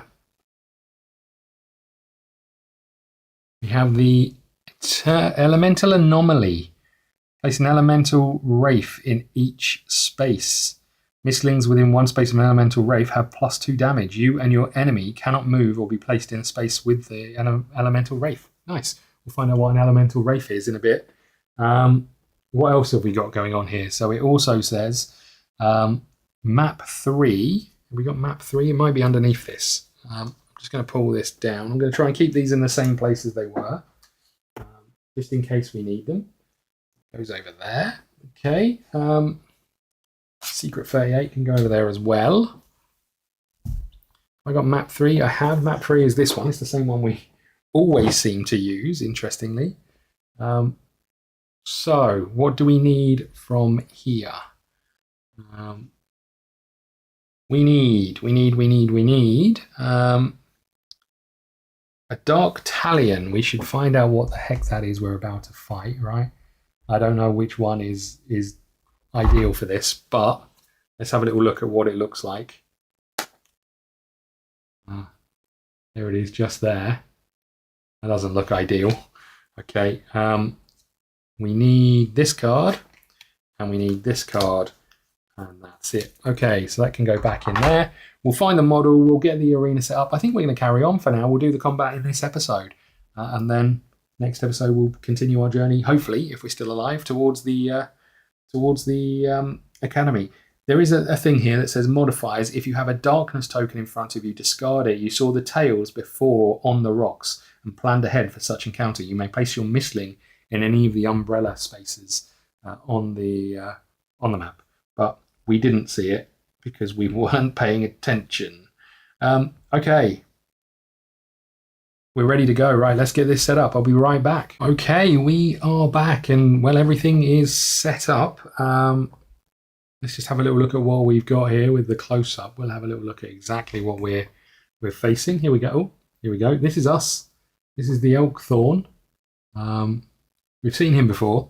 We obviously had a fight against him a little while back, and he's okay. He's not the strongest. We're up against this.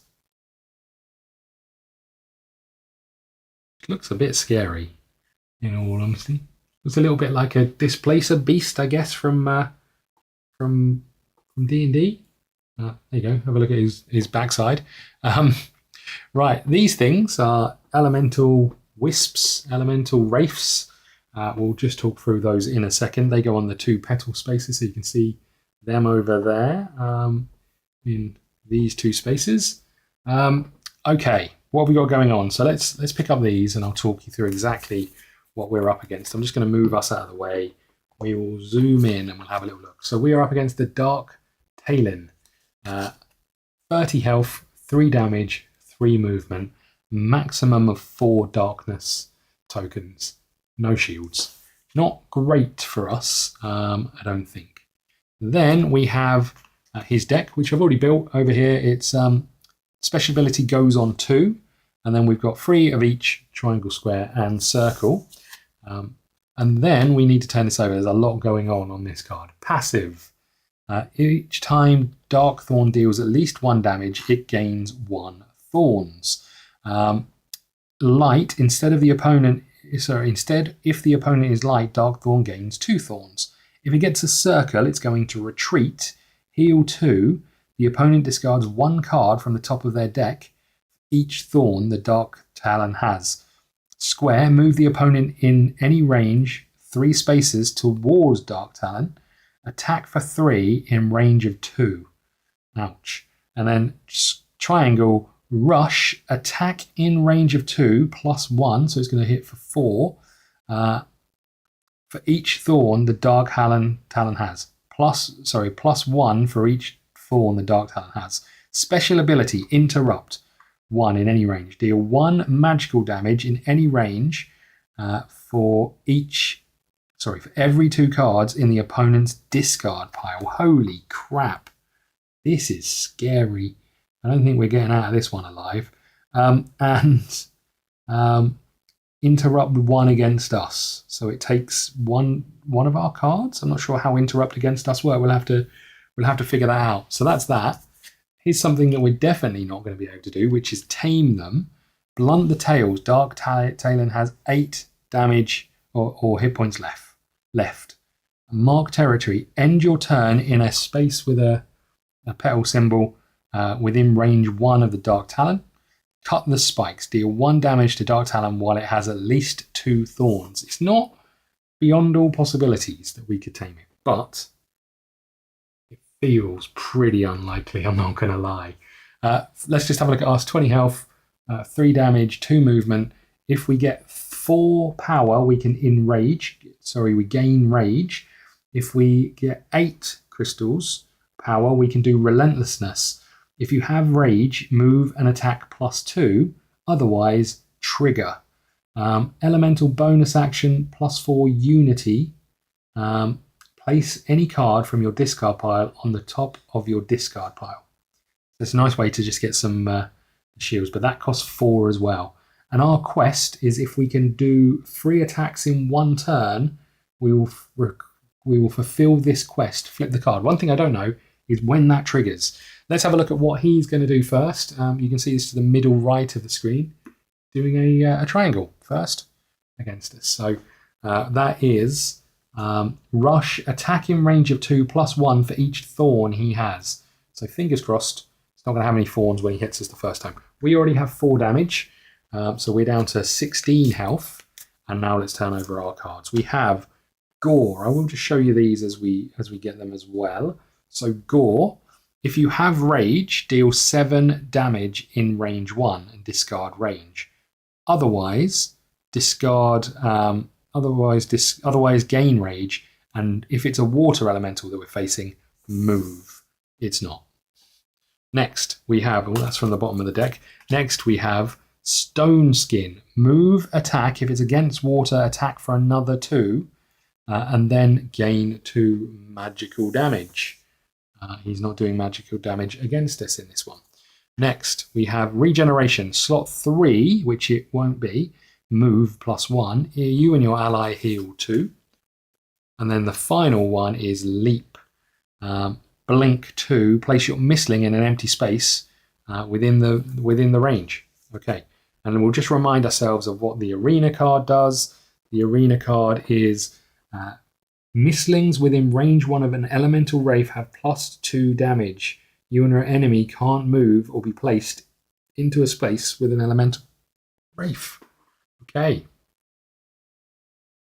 That is us. I am not feeling confident about this. I'm not going to lie.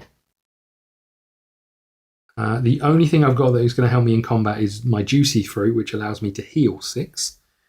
I don't know if any of these cards are fantastic to us. I'm quite tempted to take a mulligan. That's what I'm going to do. These will go to the bottom of the deck, and we turn over 4 new cards. Our first one is Reach. This is an upgrade. Gain 1, and our attacks have plus 1 range. Could be really strong, that. Bark Skin. Gain 1 power. I should put these up here so you can see them. Gain 1 power. If you have Rage, gain an additional 2. If you have Rage, plus 2 damage. If otherwise, plus 2 shield. Nice. Next up we have, this is a nice one. I do like this card a lot. Look at this. Look at this. So this is Geokinetic Grasp. Attack each opponent that is in one of the petal spaces in any range. Is not. Okay, so that's Geokinetic Grasp.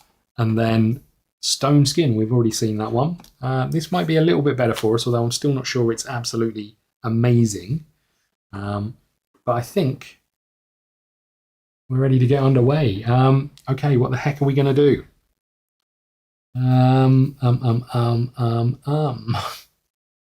Genuinely don't know what I'm going to do. We should put us back over here. Okay.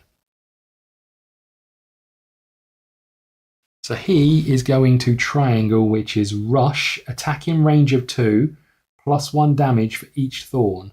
So he's going to do 3 damage to us. I wonder if we just get over there and hit him. I wonder if we just get over there and hit him. I can't get over there and hit him. Oh, I can if I use Stone Skin, but it's the least power.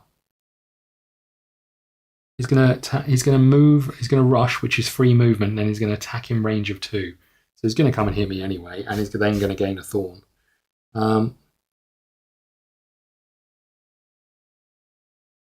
Okay, you know what? We're gonna do Bark Skin. Bark Skin is gain 1. I'm gonna take 2 for picking it up from the free space. If you have rage, gain an additional 2. We don't.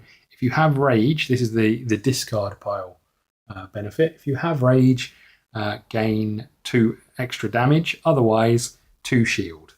So that's us doing that. These would move along. And I can't get away from him. I may as well just stand where I am, right?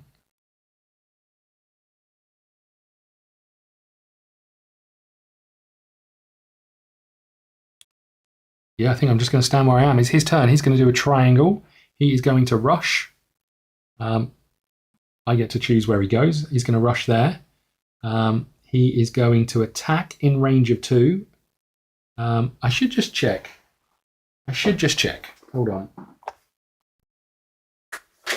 Because it always says in the rules about you choosing where they go. I don't know if I've read properly with that, because I was playing under the rules that I'd do the best move for him. I think based on what we've seen over the last few combats, we might want to just be sure of that.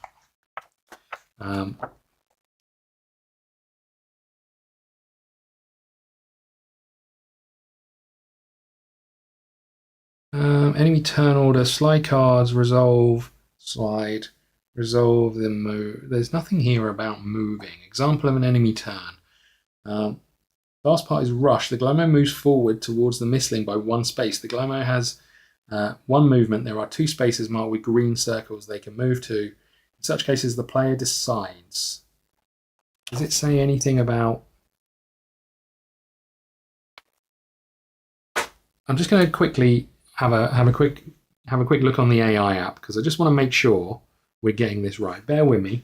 Okay, we're back. So the enemy is always going to move within range of 1 when he rushes, but he's always going to do it in the smallest amount of spaces. So he's going to move there, and that's going to be his thing. Actually, it doesn't matter, because these things, I just need to be next to him to get the extra damage.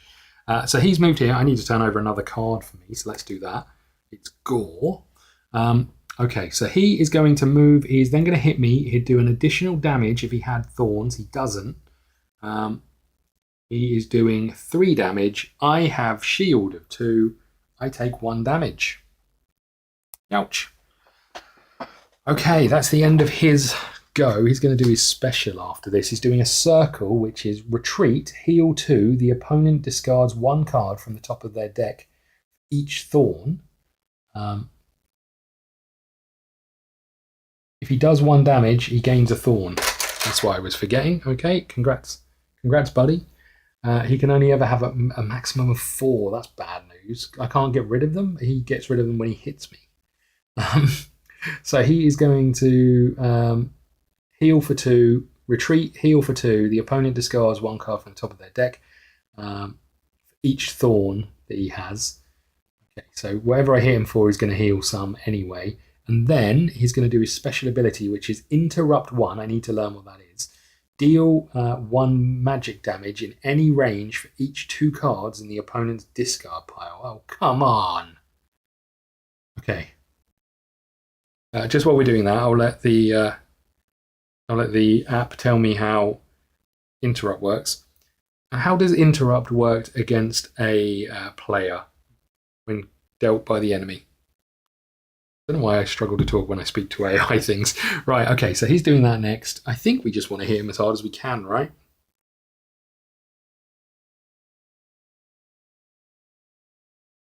Okay. So geokinetic grasp is really useful. Attack each opponent that is in another space. So I'll be able to do 2 attacks against him in this space, and they'll all have +2 when that's there. So this says the interrupt effect, when used by an enemy against a player, causes the player to discard, I'm guessing, the X rightmost cards from their track. Okay, so we'd have to get rid of reach. Okay. So I think we're going to do geokinetic grasp. I think it makes the most sense here. We are going to take some damage, but we're going to hit him pretty hard. So, oh no, he's healing. So this is pretty good. We are going to mistlings within range of 1 of the elemental wraith have +2. So we are attacking for 5. We attack for 5 straight away. I'll give him one of these little tokens. That's huge. Oh, hold on. Can I do any? I can't do another attack.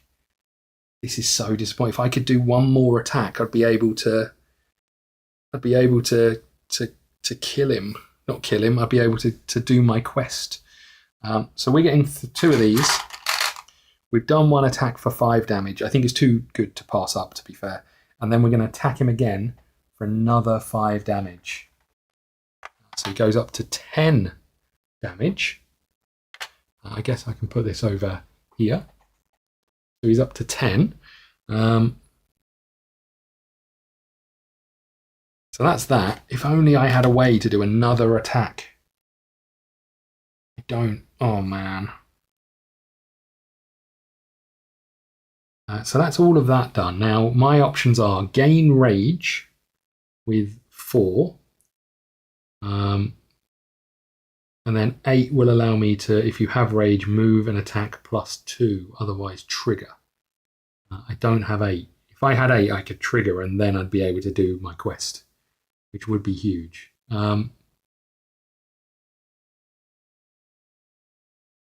going to retreat.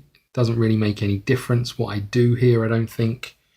Is there any benefit to me moving? I don't think so.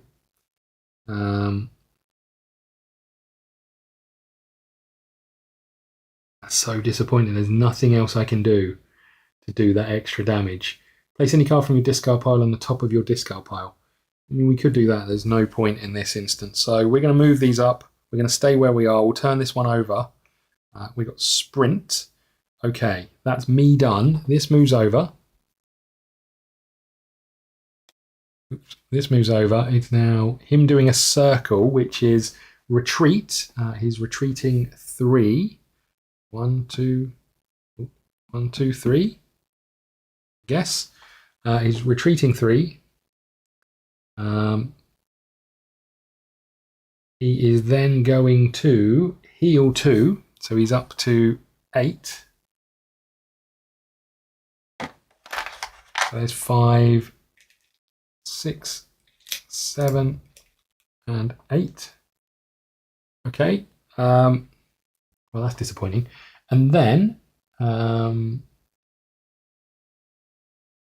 opponent discards 1 card from the top of their deck for each thorn they have. So we've got 1. So that goes over here. And it would have been my channeling, which would have given us more power, which is a bit disappointing. Then he's going to do his special, which is interrupt in any range for 1. So that goes over there. Deal 1 damage in any range for each 2 cards in the discard pile. 1, 2, 3, 4. He does 2 damage to us. We are on 1, 2, 3, 4, 5, 6, 7. Okay.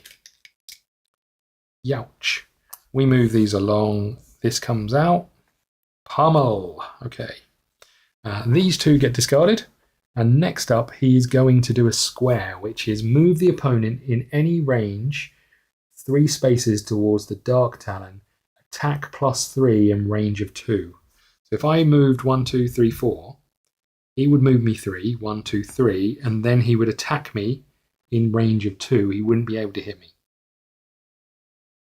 Is that right? Move the opponent in any range 3 spaces. Then he's going to attack for 3 in range of 2. So he wouldn't be able to hit me at all. Okay. We need to move at the very least. And if I move here, I get to move back over there. So I'm going to spend 1 to go 1, 2.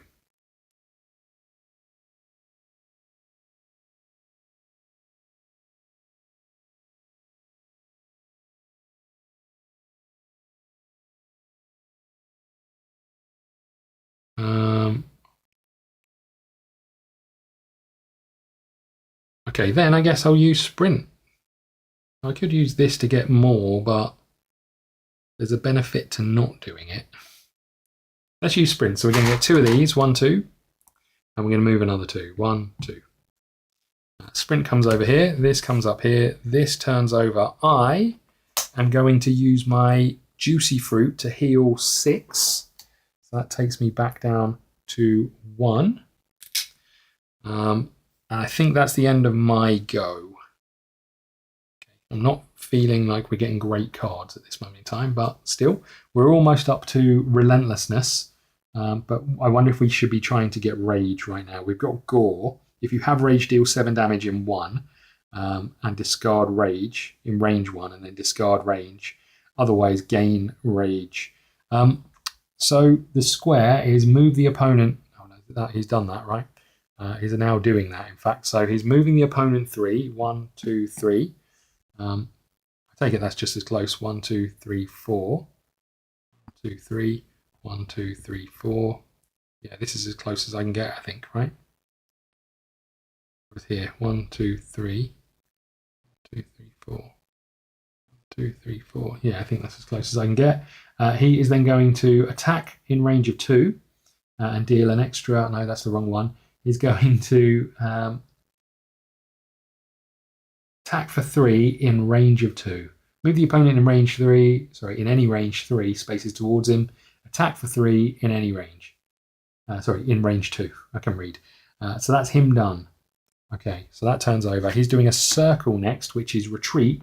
Heal 2. The opponent discards 1 card from the top of their deck. Each thorn. He's still only got 1 thorn. No, he damaged me twice, right? So I've got to give him another one.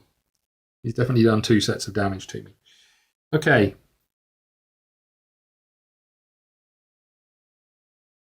So getting rage feels important, but I need to be next to him, and I can't get next to him. I left myself too far away.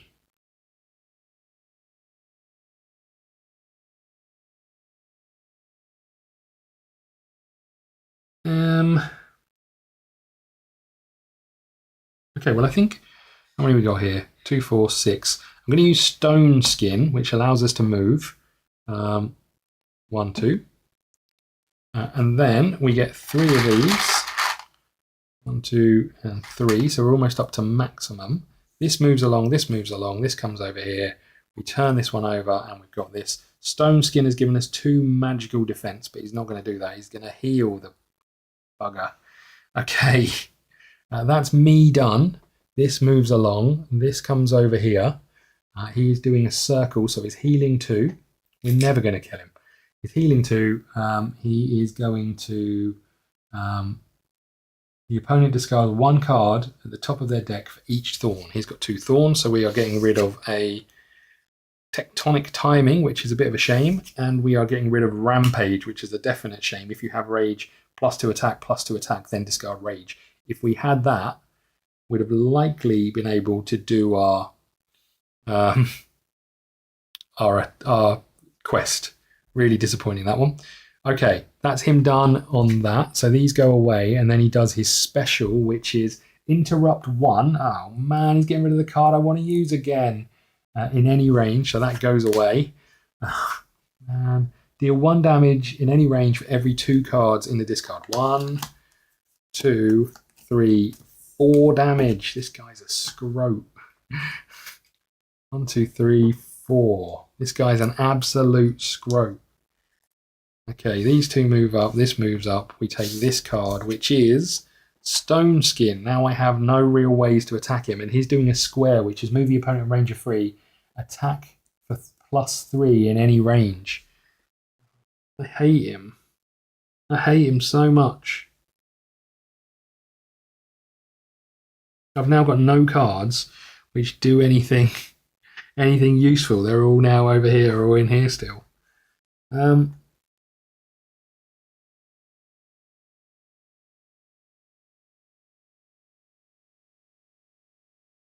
not going to be able to get far enough away, right? If I move here, 1, 2, well, I can get far enough away, but it's just delaying him getting all of those things. If I move to 1, 2, that's where I need to 1, 2. I can move 1, 2, 3 from him pulling me closer, and I'm still not going to be in range. I think I have to do that. I'm going to discard 1 to move 1, 2. I'm going to use Stone Skin to get 1 back, and then I'm going to move 1, 2. Okay. Okay, this turn's over. Please be something good. It's Leap. It's not good. It's not good at all. How many of these have got? 2, 4, 6, 8, 9. So I could gain Rage.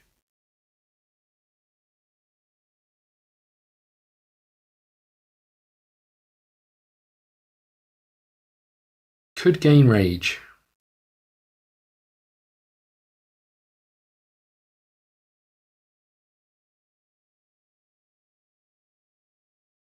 Take it I wasn't meant to gain Rage at any point on these. No, I don't think so. Now, all of the ones I would have gained Rage, I haven't actually used because they've been discarded for me by this scumbag. Okay, so I've moved. I've then moved again. The question is, do I get Rage?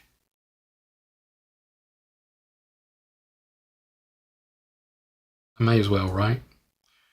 I'm going to use 4 of these to earn Rage. Okay. I don't think I'm winning this.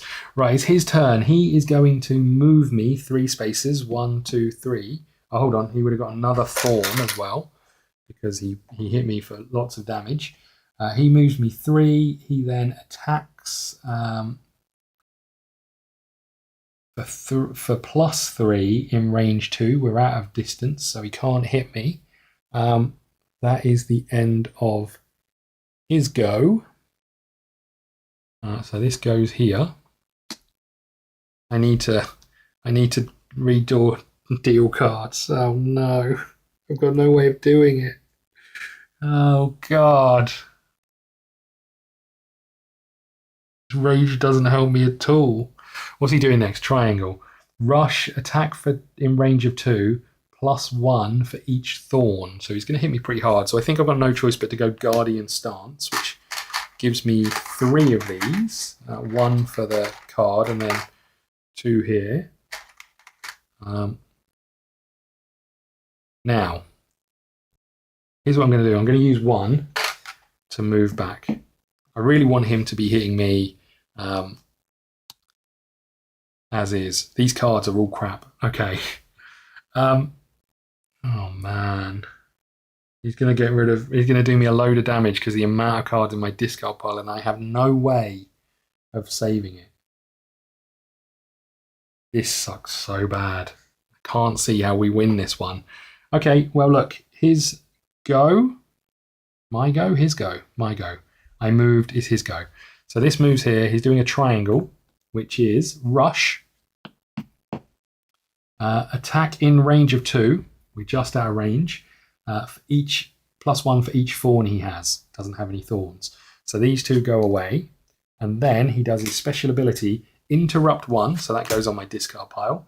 Deal 1 damage every card in my discard. In any range for every card in my discard. 1, 2, 3, 4, 5, 6 damage. 1, 2, 3, 4, 5. I'll be up to 10 then. I've got 9 hit points left, no way of healing. I'm in serious trouble. This moves along, this moves along. Please be a good card, please be a good card. Gore is a good card. Gore is a really good card for us. We get to do 7 damage in range of 1 and discard a rage. Otherwise, gain a rage. He is next up is going to move the opponent towards him and hit me for his attack, which is 3 plus 3 in range of 2. I can't get away from this at all. That's me almost dead. And it's me doing 7 damage to him, puts him on 12. Nowhere near where I need him to be. I need him to be on 22 damage. We are not getting out of this alive. Okay. 1, 2, 3, 4, 5, 6, 7. Okay.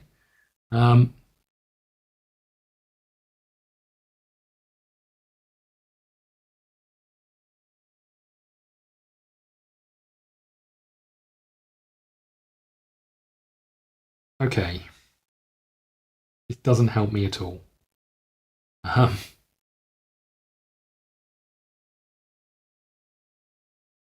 Okay, well, look, you're gonna use Gore. Do I move? I need to move.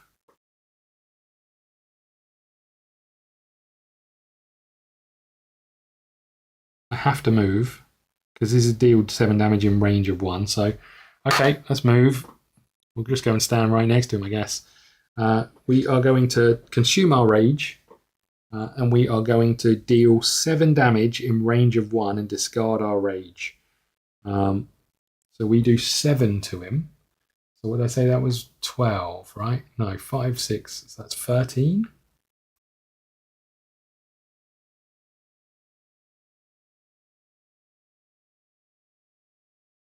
I need these.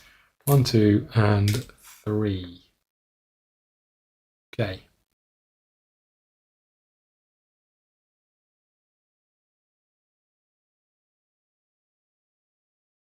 Okay. The plus news is we haven't got any cards left in our discard pile after this. So this was Gore. Got 6. I am going to use 4 of these. Oops. To do my elemental bonus action, which is place any card from my disc. Oh no, because I'm going to shuffle. I'm not going to be able to do it. Oh, come on. 1, 2, 3, 4. I was going to put a block at the top of my discard pile, but I've then got to shuffle it. So I've got no cards in my disc. I feel like this combat, everything that could have gone like at the worst possible time, it's gone at the worst possible time. This goes here. We turn that over in a second. Do I want to do anything else? I can bonus action prepare. I could have possibly used that a few times during this. I can use my 4 to get a rage.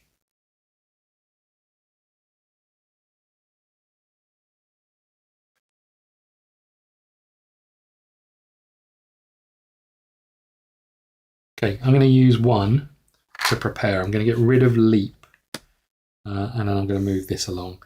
And then I'm going to turn over these 2 cards, and we're going to take whatever comes our way, and it's not going to be good. We have not got the cards we were hoping for. Okay, it's his go. He's doing a square. His square is move the opponent towards him, deal attack for +3. So he's going to hit me for 6. So that puts me up to 17.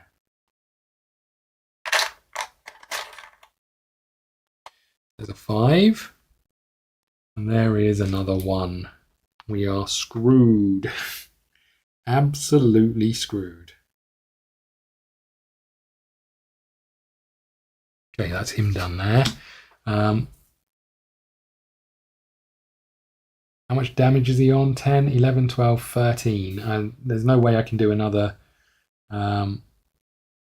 7, 8, 9 damage to him this turn.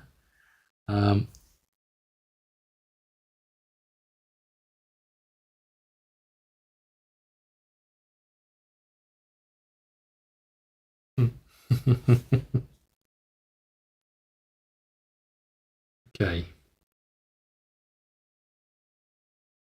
What's he doing next to triangle? Rush, attack in range of 2, +1 damage for each thorn. Oh, we should have had another thorn by now. How many can he have? A maximum of 4. He's got all 4.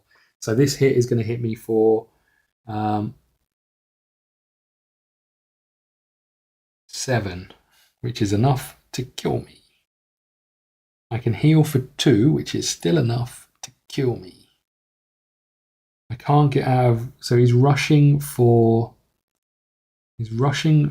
and then attacking in range of 2. So he'll rush here. I can't get anywhere that isn't going to kill me. It's all over, I think. I don't think there's anything I can do. We may as well just do some damage to him. So let's take strike. We gain 3 of these. 1, 2, and 3.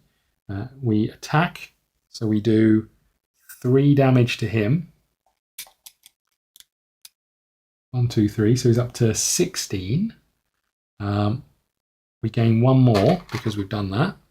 And then we can use 8 of these. 2, 4, 6, 8. If we had our rage, we'd be able to attack him, move and attack him +2. So I got to move there and done some proper damage. I guess I would have used 1 of these to begin with to move here and done an extra couple of damage to him, right? 1, 2. What does that put him on? 1, 2, 3, 4, 5, 6, 7, 8, 10. So 18. I mean, it's still not enough. And then I could trigger. Now, my trigger would only allow me to heal and move, which isn't enough to get me out of any situation here, really. So it's all a bit pointless. We're definitely going to die. But let's use 4 of these to trigger. We'll trigger heal, which allows us to move free because it's an extra +1. And then we heal for 2. And then it's his go. His go is really rough for us. It's a triangle. He is going to move. He is going to attack, and he's going to attack for +1 each thorn he has. So he's got 4 + 3, so that's 7. And 10 and 15 + 7 is more than 20. We are dead. Dead, dead, dead. I don't even know what happens when you die. Let's find out, shall we? That is not a good start. I mean, he did tell us it was extra dangerous. Okay. Hold on. Back. Start the combat. Oh, we do it from this card, right? If you lose, go to script E95. You lost, and you know it. Now you must protect your companions and yourself from this ravenous monster. You call off your mistling, grab a rock and toss it at the monster, hoping it will lose focus for a moment. Then you run as you've never run before. Okay, each mistling that took part in this combat heals up to half, rounded down, so we're back up to 10 damage. Okay. Gain 1 fatigue. I think we knew that was coming, right? Put that over here. Discard. No, hold on. Add the Dark Talon tier card to the random combats. He really kicked my ass. I mean, it did keep telling me how dangerous it was, but you know, we were arrogant. We were arrogant. The Dark Talon combat. I don't ever want to fight that thing again. It was hard as nails. There it is. Is a tier 4 one. Don't really know what the tiers do other than they're slightly harder, I think. Tuck those there for now. Discard 1 equipment for all the items you have. Well, there goes our hatchet and our thing. That really sucks. That's equipment. We could really do with that, I think, but we need to keep the other ones because they help with tests. Clear the arena, go to script E87. This sucks. Okay. Well, look, we'll wrap up here. We'll clear up the arena. We'll be back to carry on this scenario, which has not gone as we hoped. We were inches away from completing our quest, though. I will say that, which would have been really nice. I need to put him in the encyclopedia as well, so I'll clear this up, and next time we'll be back to do another another combat. I hope you enjoyed this. If you did, please hit the like button, the subscribe button, follow us on X at Scott.gaming. That's his butt. The Dark Talon was well and truly successful in kicking our ass. Leave a like, leave a comment, all of those things. Our first loss during this whole campaign. We'll be back with the rest of this scenario as we try and make our way to the academy. Thank you so much. I'll see you soon. Okay, I am back, and we didn't pick up any vase shards previously, so we can't do that one. We've got the choice: ask her about the other traveller, or ask if you can help her. Let's ask about the other traveller. The script E22. Noise and commotion. Nothing more, she pouts. The woman was as angry as a wasp. Apoplectic, I should say. You could hear her screaming from the watchtower. Okay. Go to script E1. There is only one lonely candle in the darkness of the building. We've already heard this. Ask if you can help her. She's shivering and has bags under her eyes. Go to script E6. If token B is in slot 1, the scholar has her head buried in the book. She doesn't have time for you. Continue the exploration. That requirement is not... She eyes you suspiciously. You can't help me without breaking the rules of the academy. She waves her hand around and looks back at you. I'm in such a tight spot. All it took was a little eclipse celebration. I got a detention and they've locked me in here. Not literally, but I can't leave unless I wish to be expelled. And believe me, this isn't a perfect place to study. And the exams are near. She rolls her eyes. It's freezing cold because of our stingy rector. I'm hungry and cranky. If you come up with a solution to any of those, be my guest. You ask her about portals and dragon guardians, but she looks at you like you're mad. You're reading too much into legends, aren't you? I may well be, I guess. Okay. Can I help with the heating? Where can I get you something to eat? Solve the heating problem. Requires a token A in slot 1. We don't have that. Give her the potion. Requires secret 2. Where can I get you something to eat? E4. I'm not hungry, she says. I mean, I am, but I'm not starving. But I still may use your help. I have an embarrassing confession to make. Care to hear it? You nod, intrigued. Well, she begins in a low voice. I have tried a mistling potion once. It had some unpleasant side effects, but at the same time, it helped me focus. And it was warming.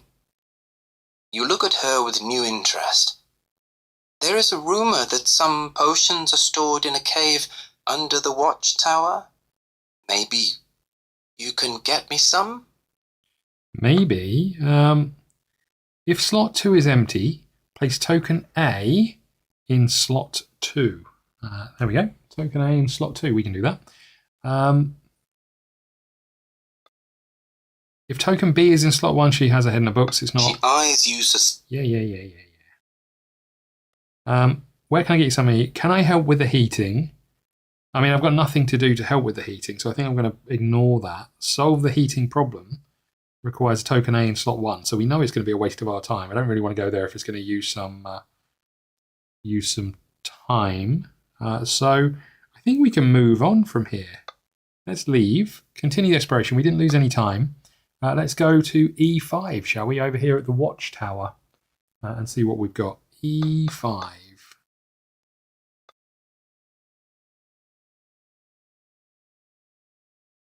If you don't have the Academy Secrets Part 2 status, go to script E23.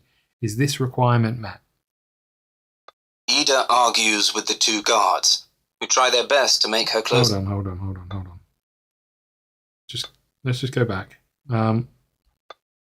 If you don't have it, we don't have it, right? As you approach the guardhouse, you hear the familiar voice of the storyteller. You spot Ida, who is arguing with the guards, trembling with irritation. She is desperately trying to explain to them that she has always been let into the academy. The rector even has a room booked for me. she insists. It doesn't matter, Guard says firmly. The old rector has been accused of treason, and he is in custody. You can't enter the premises until it blows over, or you get a new pass. And it's too late to get one now, the other one hastens to add. Wait until tomorrow. You come up to Ida, and you exchange a few tense pleasantries. Do I know who Ida is? What are you doing here? Who is Ida? What are you doing here? Script E29. I was going to see the rector, Ida says. It was an urgent thing to do because he needed to be informed about the troubles in Careberg and about the eclipse. He would have to discuss the news with the board of professors. Alas, I couldn't see him. The guards told me it was impossible because the rector had been accused of something. What utter rubbish. The rector's reputation is impeccable. Go to script E23. As you approach the guardhouse, you hear the familiar voice of the storyteller. You spot Ida, who is arguing with the guards, trembling with irritation. She is desperately trying to explain to them that she has always been let into the academy. Okay. The storyteller Ida. What's going on in the academy? Go to script E37. What a mess this academy has become, Ida says. Those stupid guards won't let me in. You can, in fact, use the bridge to sneak into the academy without a permit. There is a fair chance no one will spot you, but nobody will also aid you if you're attacked by mistlings roaming the nearby forest. Beside that, I don't want to use that passage. What would people think of me if I tried to get there illegally? No way I am going to risk my reputation. That's all right, love. I don't have a reputation. We're all good. Go to script E23. As you approach the Yeah. I don't feel like I learned anything about it other than I'm guessing this is the secret passage. Move on, although she said a forest, which is over here, right? Is there anything over there? I can't see anything. I mean, this is a forest as well, so maybe that's the way. Move on with the conversation. Go to script E36. In the meantime, I will keep trying to enter the academy one way or another, Ida says. You are not sure whether this is the best option. You suggest that the academy is rather unsettling right now, and returning to Careberg seems a much safer option. Safer? Ida smiles. I don't care about safety. This is where I belong. Her perseverance impresses you, but still, you are not sure. You could try to convince her to take shelter in Careberg, or take her with you to the academy once you obtain the permit. I mean, if we get a permit, we'll take her with us. Gain the Academy Secrets Part 2 status. Nice. Okay. I'll take you with me when I get a permit. It's dangerous, but her decision is to be here. You may as well help her. Go to script E54. Ida thanks you for your readiness to help. Until you pull it off, I will stay here and continue to argue with these morons, she says. Nice. Okay. Gain the Storyteller Part 2 status. Storyteller Part 2. If you don't have the Academy Secrets Part 2 status, go to E23. I do have them. Ida argues with the two guards. Okay, yeah, we've been here. What did the rector do? Ask about your goal. Have we been here? Maybe this is a different one. Hold on. Let's go back.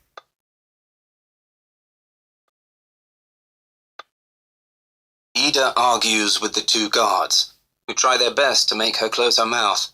Upon seeing you, one of them says, "Welcome, traveller. You can't enter the academy without a permit, so we suggest you find a room in the inn." Ida waves a piece of paper before the guard's eyes. "No, ma'am, your permit expired. We've told you this already." Okay. What have we got? We've got ask what the rector did. Go to script E45.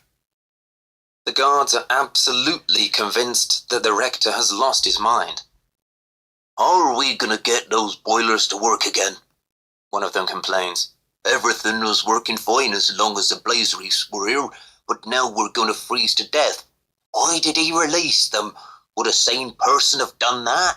The rector has always been too lenient for the Blaze Reefs, but the board of professors somehow managed to keep him in check.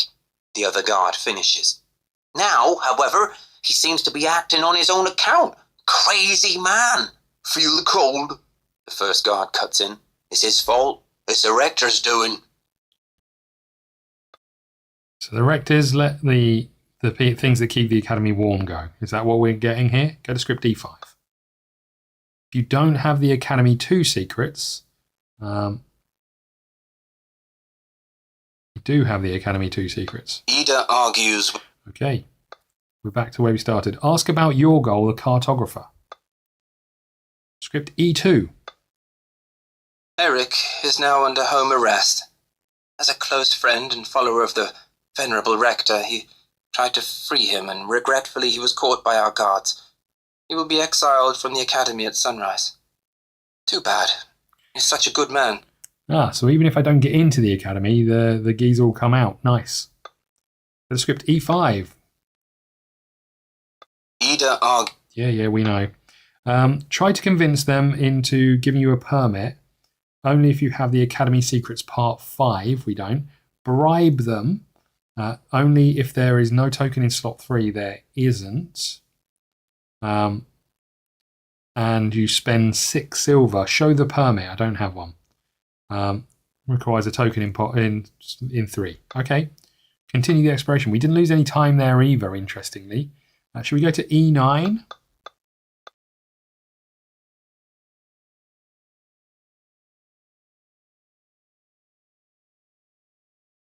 Hold on. The app looks like it's had a problem. Hold on.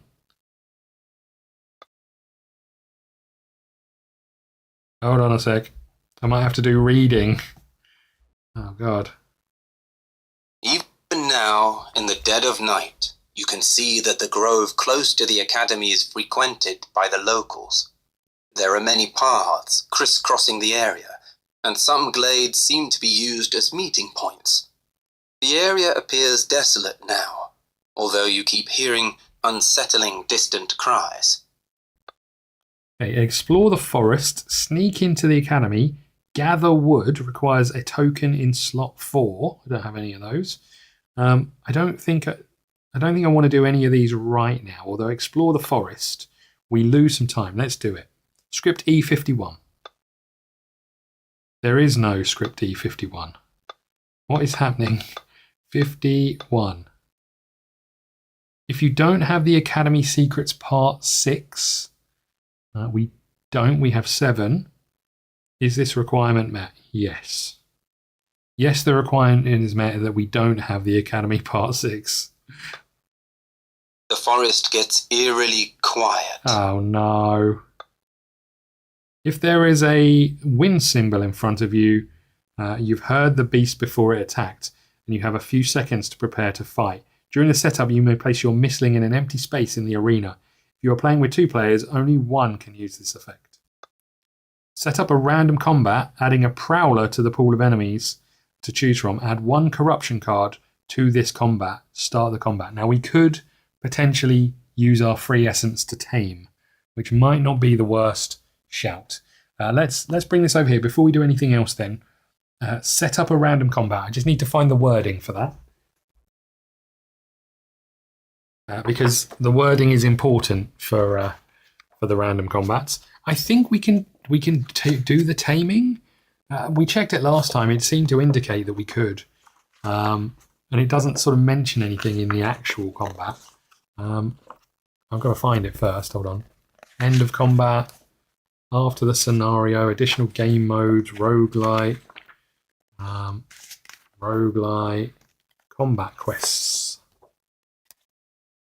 Random combat. Random combats use the tier cards for a randomized setup at the start of the game. The random combat deck is empty, blah, blah, blah. You may find the following instructions regarding random combat. Add X tier cards to random combat. Set up a random combat. Take all the cards from behind the random combat divider, shuffle them, and draw 2 cards at random. If there is only 1 card at random, draw that one. Then choose one of the drawn cards to set up combat, using these components listed on the tier card, following the combat setup rules. After the random combat, go to the script arena. Yeah, it doesn't say anything about not being able to use it. And when we asked the AI, it said we could. So I'm just going to ask the AI just while we're grabbing the cards. Actually, it feels like it might be worthwhile just to double check. So let's just quickly ask it while we're grabbing the tier cards because I've got to find them. Chat. Can I always use essence when I'm doing a random combat? I probably should have been a bit more specific, but never mind. Okay, we're looking for tier cards here. These are tier cards, I think. That's equipment. That's equipment. Okay, these look like tier cards, so let's just see what we've got here. 1 second. Oh no, we don't need tier cards. We need the ones that we've got to fight, right? That's just these ones. Yes, you can use essence during a random combat to tame mistlings. By using essence to successfully tame a mistling, you can prevent it from appearing as an enemy in the random combat, effectively avoiding the fight. Okay, so we shuffle these. These are all of the cards. I'll just show you what we've got here. We've got a load of from No Mistling Left Behind. We've got a few that we stumbled across earlier. We've got the new ones that we've just added in here. So let's do some shuffling.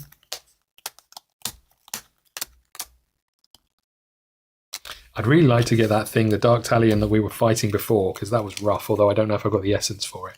I'm guessing if I don't have the essence, I've got to fight whatever comes out. So let's see what comes out. Here we go. We've shuffled everything.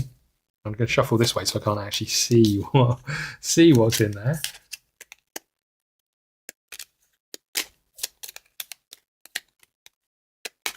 Okay, I'm going to cut it a couple of times. We'll go with this one. And we'll go with this one.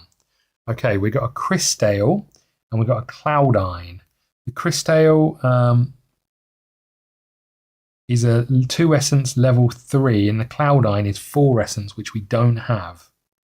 But that's wind or water. And I guess we're fighting water with water because we've got our Furple. You know what? Let's do the combat, shall we? So let's keep you out and let's put all of these back. I wonder what was at the top, if we'd have taken the top 2. A Furwing and an Aquakin. Okay. Crystale and a whatever I just said. Right, that can go in there. I'll get combat set up. We need Arena card 36 and map 5. We also need a Corruption card, right, from memory. So maybe I should have taken the taming, but it's fine. We'll get onto it in a second. Let me get it all set up and we'll be right back. Okay, I think we've got everything set up. I'm not feeling massively confident after setting it up and have a little look. Let's go through what we've got. First things first, this is what we're fighting. The Crystale. Arena card 63, which is the Hot Springs, and map 5. We were told to add 1 Corruption card to this encounter, which we've done. The Corruption card is Moon Touched, which is over here. Oh, wrong one. Over here.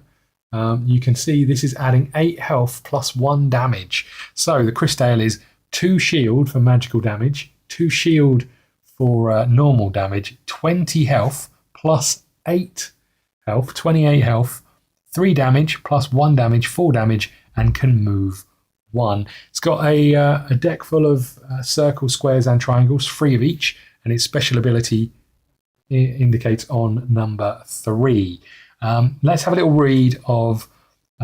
First things first. Let's have a little read of the hot springs here. So, hot springs place a geyser in each of these spaces and these spaces. Hopefully, you can see those. When you move or are placed in a space with a geyser, discard it immediately, end your move and gain slow. When an enemy moves or is placed in a space with a geyser, discard it. So they're going to slow us down. Okay, what does the Crystale do? If it gets a circle, it's going to, if Crystale has prey, attack +2, rush, attack +2, otherwise gain prey and deal 4 damage in range of 2, magical damage in range of 2. Okay, that doesn't sound like a great start. If the crystal has prey, this is on a square, deal 4 magical damage and weaken range of 2, otherwise gain prey and heal 2. And if it gets a triangle, rush, attack +2, discard prey. It's going to heal for 3, it's going to cleanse for 3 on its special ability, and if it's fighting a fire, it's going to get gain prey. That is rough. Okay. The taming conditions: break the shell, deal at least 5 damage in 1 turn. Okay. Be a better fighter. It has 10 or less health remaining. Gain advantage. There are no geysers in the arena. Oh, come on. Well, this is a bit rough. And we obviously know what we do. Splash, your attacks have pierce this turn, which we might well need.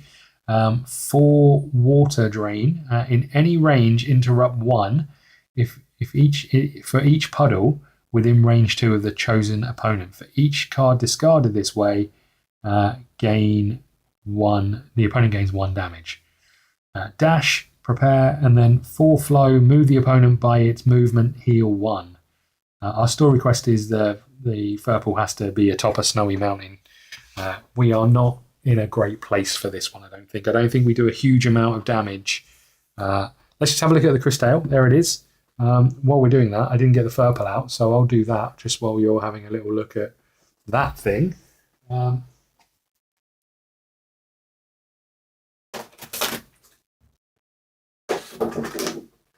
Okay, here is the Furple. This is what that's up against. I mean, one looks a bit scarier than the other, I'm going to be honest with you. This one is us. This is us. We've got a little pineapple armor. Look at us. With a little pointy stick. And this one is just a whole freaky shrimp thing, right? Okay, so this goes in here. We go over here. We need to deal out these cards. What have we got? Let's start at 4. We've got Reinvigorating Splash. So that one's in the free space. We have Dash. We have Plunge.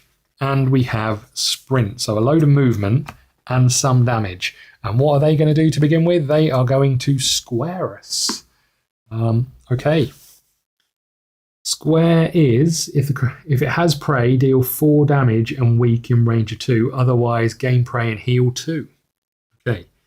Reinvigorating Splash is place 2 puddles in range of 3. Discard up to 3 puddles in range of 3 for a heal and heal 2 for each puddle. Plunge is place up to 2 puddles in range of 3. Blink to any space with a puddle. And if we're fighting fire, heal. I am not feeling massively confident. This thing, I think it's the face. Let's get this thing facing us. Okay.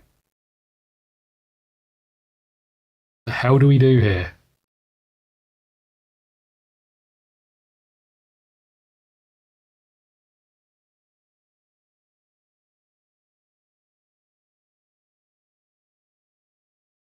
Okay, well, I guess we'll start putting puddles down, right? I think that's all we can. I could take a mulligan, but he's not going to do any damage to me, and I'm not going to do any damage to him on this first turn. Maybe I do want to be doing damage to him. Let's take the mulligan. We're doing it. These will go to the bottom of the deck, and we take the next top 4 cards. I really like some damage. Okay, defensive position, card 1. Good. Ice Shard. Attack +2 in range of 2. According to plan, move, and if it's in slot 3, attack. It's not. Heavy Strike. Okay, all we got was attack cards.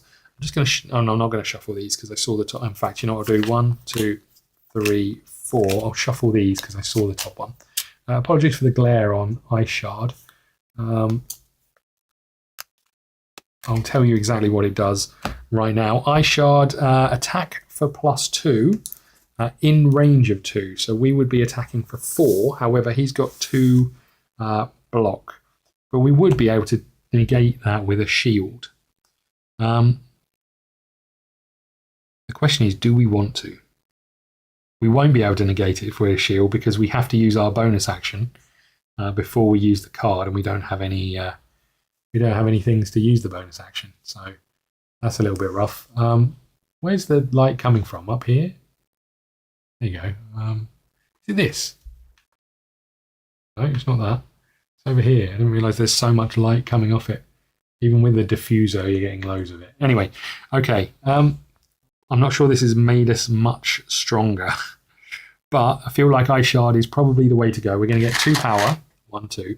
Just for pointing out, the damage we took last time, we put all of it on our Elk Thorn, and then we healed for 6. So we've now got no healing cards, but that's how we haven't got any damage leading into this one, because we put it all on the other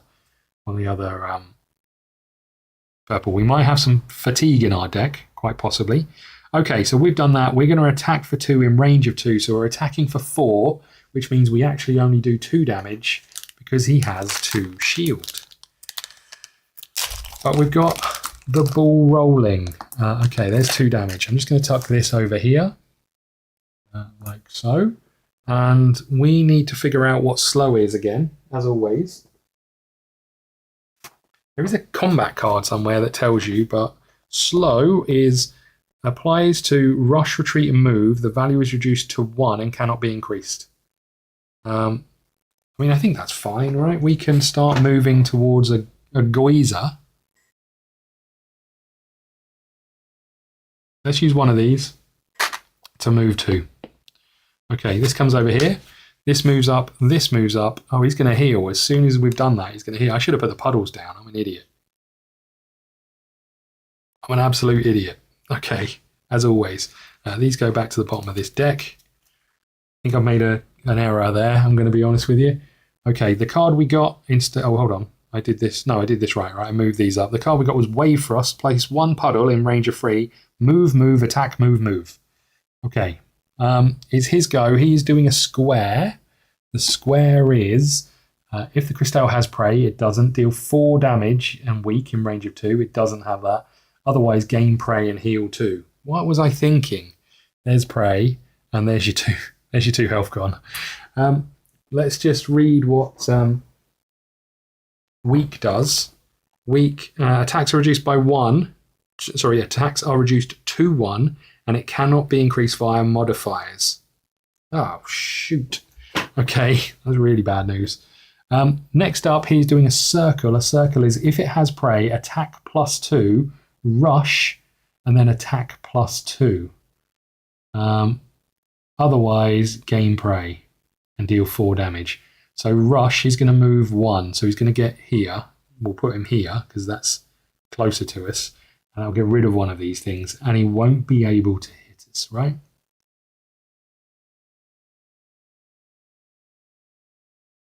Okay, well, that's fine.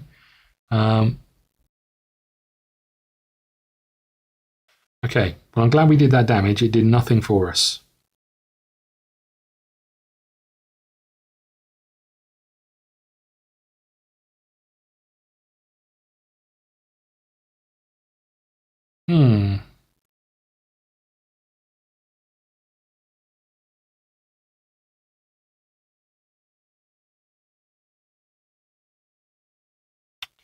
Okay, what's beneficial to us here? Not a lot.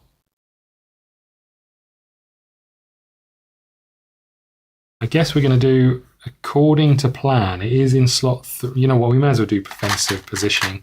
We'll take 3 of these. 1, 2, 3. This is the defensive positioning card. We'll put it on top, which gives us +2 shield, -1 attack. We're not attacking. We'll throw this over here, and we will move 1 into this space. This goes away. Just so you can see the geysers here. This is what they look like, as you can see. Very nice little bits of 3D terrain. There we go. Okay, so that goes away, and that is the end of our go, right? We just get some crystals. We can't do anything else. We'll move these up. We'll move this up, and we'll get this one, which is Honed to Perfection. Move, bonus action, 1 power, sharpen. Your attacks have +1 this turn, and that goes on our card as a bonus. So might not be the worst thing to have, but it's his go. He is going to circle. I'll just turn that over so I remember. Circle is Attack +2. There's nothing to attack. Move or rush, which is move 1. So we'll move him here into this one and we'll get rid of this. That's 2 of those done. And then he is going to, so let's just read this. When an enemy moves into or is placed in space with a guy, they discard it. That's fine. He is then going to attack again. There's nothing to attack. Otherwise, gain prey. He's already got prey. Okay.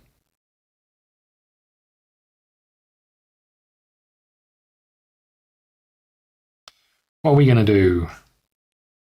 What are we going to do? So I gained slow, right, for walking into that thing. Discard it and immediately end your turn. Next up, he's doing a triangle, which is rush, rush. So he will get next to us and attack +2. So no matter where I go, he's going to be standing next to us.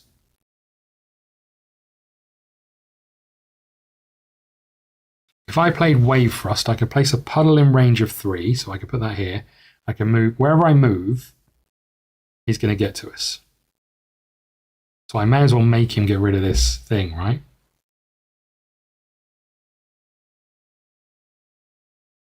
I've got nothing that really helps me here. Okay. And I don't do any damage to him unless I've got something beneficial.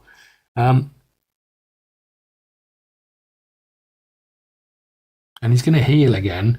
Not that he's got anything to heal because of his special.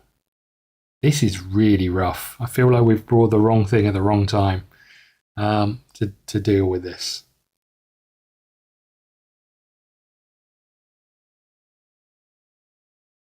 Now I could move him, which would stop him being able to attack me, because his attack is going to be 5 damage.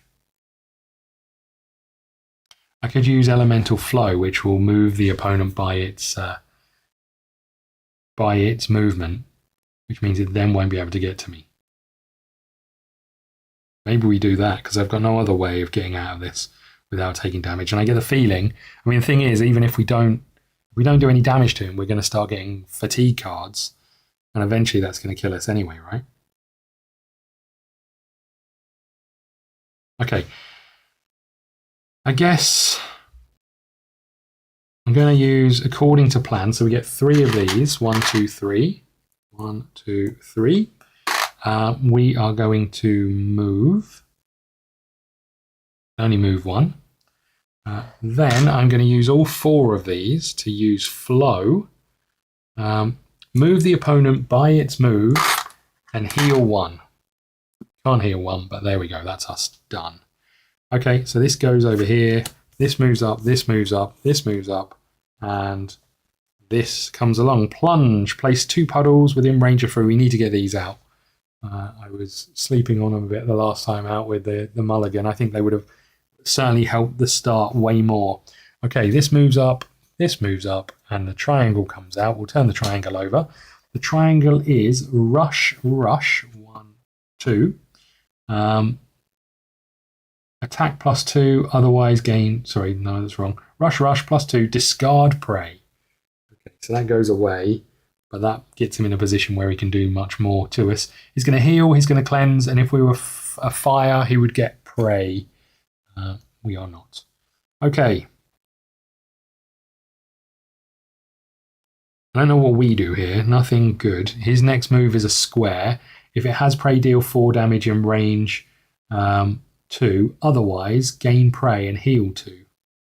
He doesn't have prey, so he's going to get it and then heal. So maybe us just moving towards him is fine.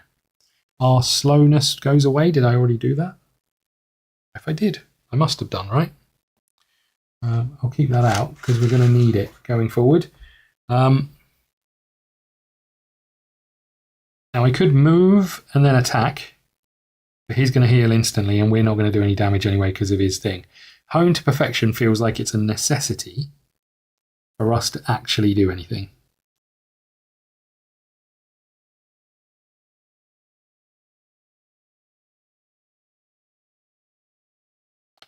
Okay, let's play Hone to Perfection. I'm going to tuck this over the top of this one. Hone to Perfection gives us +1 damage if we spend 1 power. as a bonus action. So we need to be using it as I'm not sure this is actually that useful, because we need to be using it at the start of our turn without having to move. So I'm not sure it's that good, but we get 2 of these. I'm going to move this up, and because of that, I am going to use one of these to move one. What's he doing? He's going to heal, gain prey and heal. So I'm going to move one, and we're going to move here and get rid of this geyser, and we are going to gain slow. Just out of this, move is immediately end your move and gain slow. We can blink next time, so that's maybe not the worst case. Okay, we turn one of these over. It's Storm. This is one of the nicest cards we've got going on. Look at this. Look at that bad boy. I love that. Okay, Storm is deal 2 magical damage and weak to each other mistling, including allies, in any range. If it's fire, deal 3 additional damage. We're still not getting through his shields. So Storm doesn't really help us apart from the weak. So that's us done. He is taking his turn, which is a square. And square is, if it doesn't have prey, gain prey and heal 2. Nothing to heal. Okay. Back to us. What's he doing next? A circle. If he has prey, attack +2, rush, attack +2. So we want to get out of here, really. I don't think I can get out of here far enough, is the problem. So maybe well, he's going to hit me twice, which is going to be, what's it going to be? 4 damage, 5, 6 damage twice. I can't take that. I can barely take it the once. Okay. I can only move 1 space, but I can blink. So what if we did place up to 2 puddles in range of 3? 1, 2, 3. Okay, beautiful. And 1, 2, 3. Okay. Blink to any space with a puddle. Whoop. See you, buddy. And then, what were we using? We were using plunge, so we get 2 of these. And then we can heal if he was fire. He's not. And then we can use one of these to move. We can only move 1 space because we're slow. Let's come here. Okay, so another one gone. At least we're doing some of these things. This moves up. This turns over. We've got wave thrust. Place 1 puddle. Oh, we've still got 2 wave thrusts on the go at the moment. That's the end of my go. I gain slow again. And it's his go. This moves up and he does a circle. And the circle is, if he has prey, attack. There's nothing to attack. Move. He only moves 1. Attack again. There's nothing to attack. Okay. Next up, he's doing a triangle, which is rush, rush, attack +2, discard prey. I really need to do some damage to him, but I just can't do it. I could weaken him with Storm.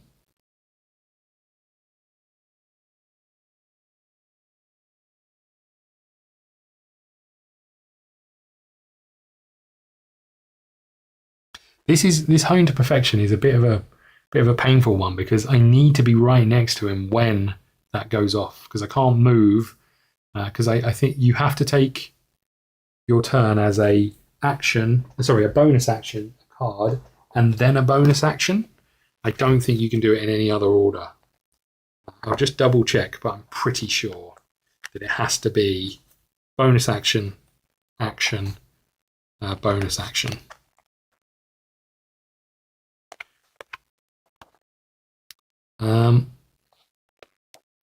In here somewhere.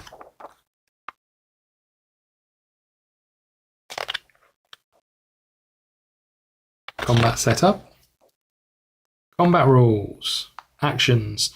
During your turn, resolve action cards and use bonus actions. You can never act with your mistlings unless the effect on the card or bonus action allows you to do so. E.g., you may only move with your mistling if you resolve a card or a bonus action. During a player's turn, resolve the following steps in order. Use a bonus action, optional, resolve an action card.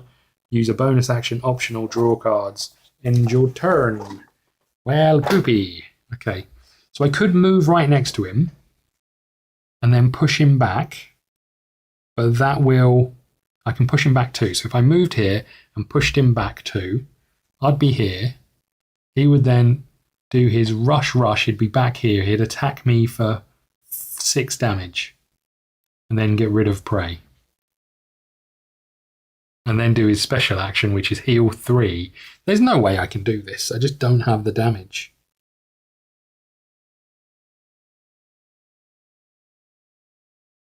Just don't have the damage. Okay, I think all I can start doing is doing the water drain and getting puddles in range of him. Which will, if I've got 4 things, which I have, in any range, interrupt 1 for each puddle. So I can take away those 2 cards. For each card discarded this way, the opponent gains 1 damage. That would get me back to the actual damage that he was going to get anyway. Okay, but what we can do, I guess this is what we do, right? We're going to do wave thrust, so we're going to get 2 more of these. We are going to place 1 puddle in range of 3. I guess we put it here. Well, let's put it here because we're going to start moving this way. Let's put it here. We get to move, attack. Sorry, move, attack, move.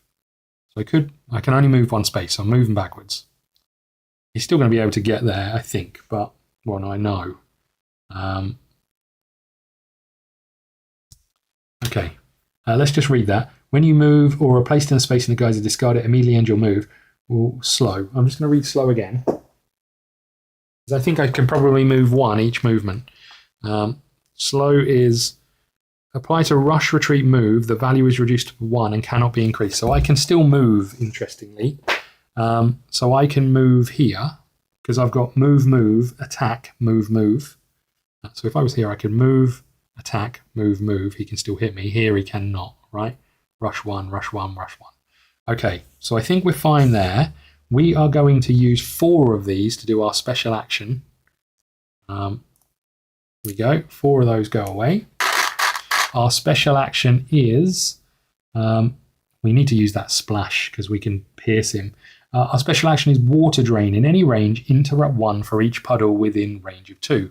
There are 3, so we can interrupt those 2, which is good. And then... each card discarded this way, the opponent gains 1 damage. He has shield of 2 for magical damage. He takes 1 damage. Okay, I can turn this over. That's the end of my go. This comes up. And we turn it over. We have got Hydraulic Pump. Deal 4 magical damage in a line. You may choose... you may move the opponent that received any damage this way by up to 2 spaces. That's quite nice.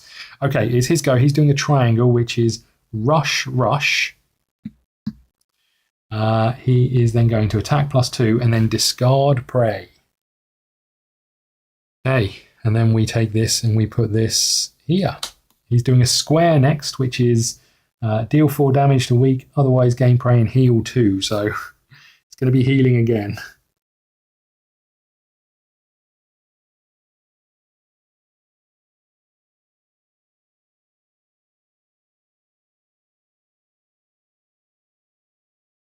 Okay.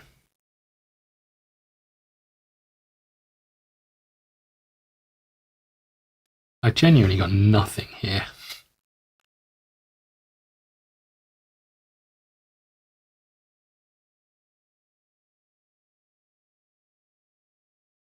I'm pretty sure I have to use Sharpen. Your attacks this turn have +1. I have to use it at the start to be able to do it. So me running away has not helped me. I'm just going to... at this rate, I'm just going to get fatigued out because I've got no way of doing any real damage to him. I could Hydraulic Pump. Equally, I could do my special action again, which would do another 2 damage to him this time. And then he'd heal for 3, so all of the damage I've done goes away when he gets his special. He's going to heal for 2 this time, so it'd just be a waste of 4 crystals.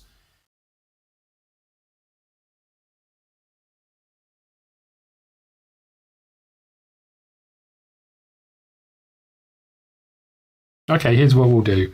We will do hydraulic pump, I think. Deal 4 damage and get 1 crystal. Deal 4 damage in a line, magical damage. You may move that opponent who received the damage by 2. 1, 2.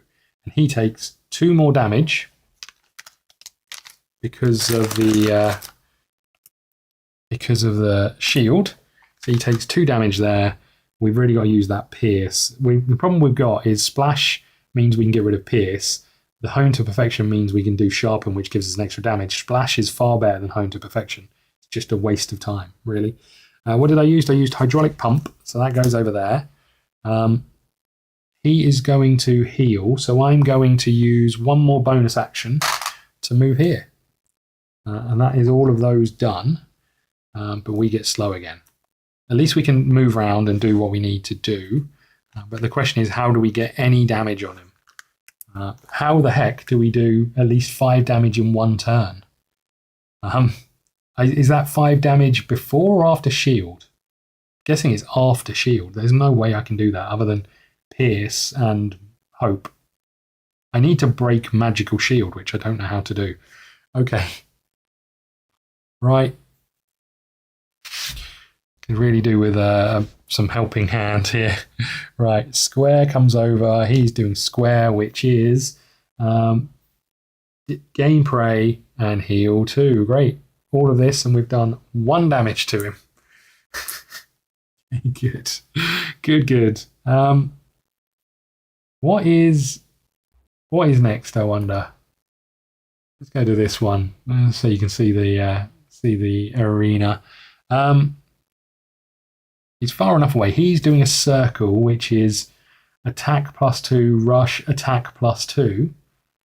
So he's not going to be within range, but I don't think there's anything I can do. Right, we're going to have to do wave, which is 2 of these. Place 1 water or puddle within range of 3. 1, 2, 3. Move, attack, move. What's he doing? He is going to circle. He's going to attack, rush, attack.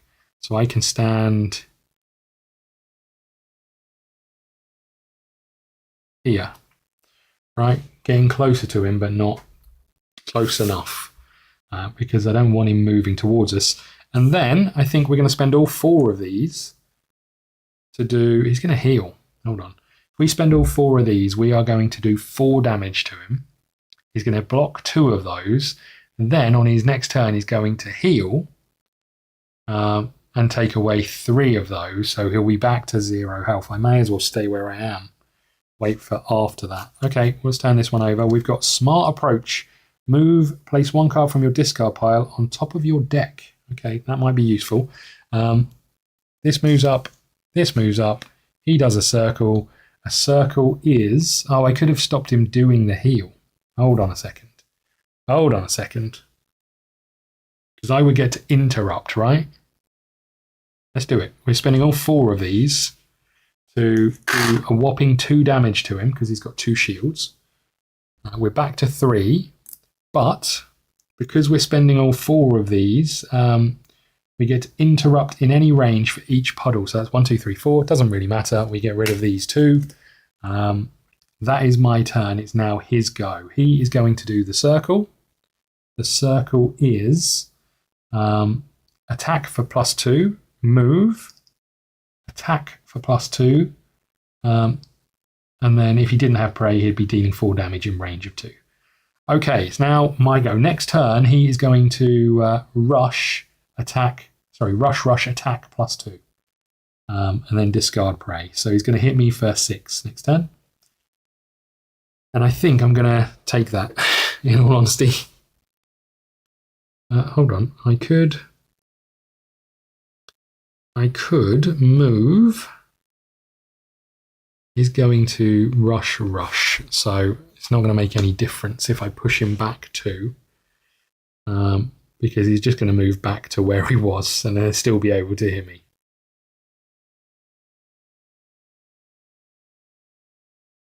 Rather ironically, I've got to a place where I might be able to hit him, but I don't have any power to do a pierce. So I think we're going to have to bide our time and take this fatigue card that's coming our way. What we could do is deal Storm. So let's do 2 of these.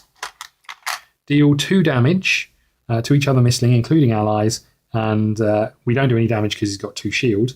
And apply weak. There you go, buddy. Have some of your own medicine. Weasel. Okay. So that's my turn. Let's just read weak again. Weak is attacks are reduced to 1 and cannot be increased from this. So, okay. It's now his go. This moves up. This comes here. Triangle is rush. So he's going to move here. Bring the weak with him. And he is going to attack for 1 damage. So we take that 1 damage. I'll put this here. And then we take the weak away. And he discards prey. Okay. Then we take a fatigue card because he's run out of cards. Put it on the top of our discard pile. And we shuffle. I needed to move this along. And I took the 2 power. And then these move along, and I get this. Sorry, you're not able to see this, I don't think. And I get sprint. Okay, let's see what he's about to do.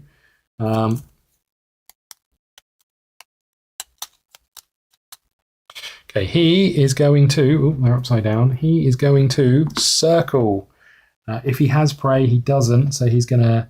otherwise, gain prey, deal 4 damage in range of 2. So he's going to do 4 damage to us this turn. Oh, I've got 1 shield. Would you look at me? This goes away. He didn't do any damage. Nice.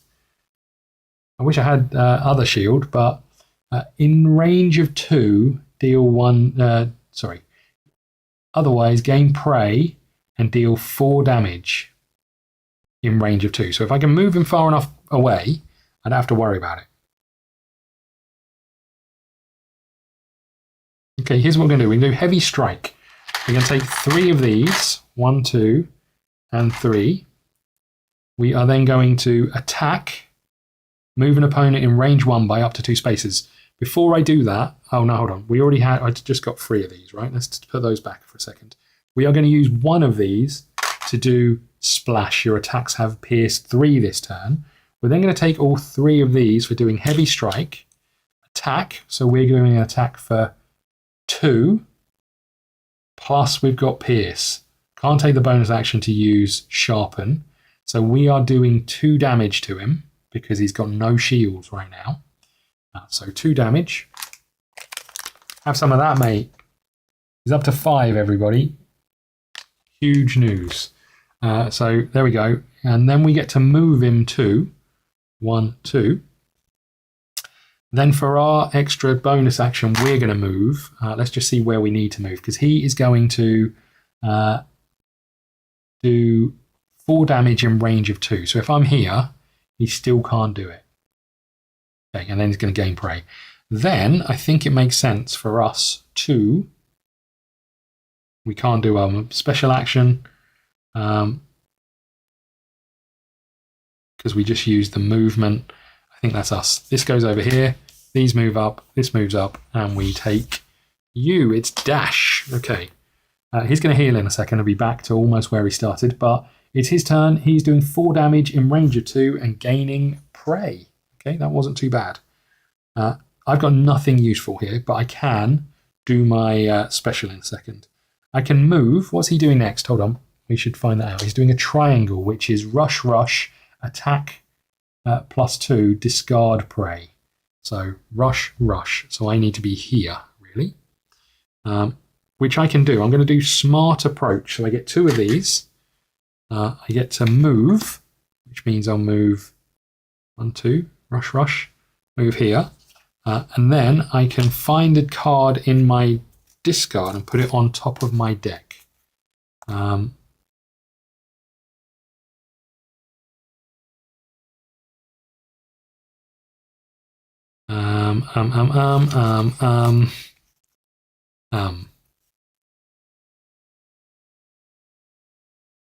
Maybe Eye Shard. Eye Shard is plus 2 in range of 2, so I'll be doing 4 damage, and I could use Pierce, so I'll be doing 4 damage without the block. Maybe that's the way we do it. Deal at least 5 damage in one turn. How do I do that? How do I do that? I don't think I do that unless do. Even my special doesn't do it, right? Because he's got shield for magical damage. So that doesn't do it. I need to have a turn that allows me to do a second action.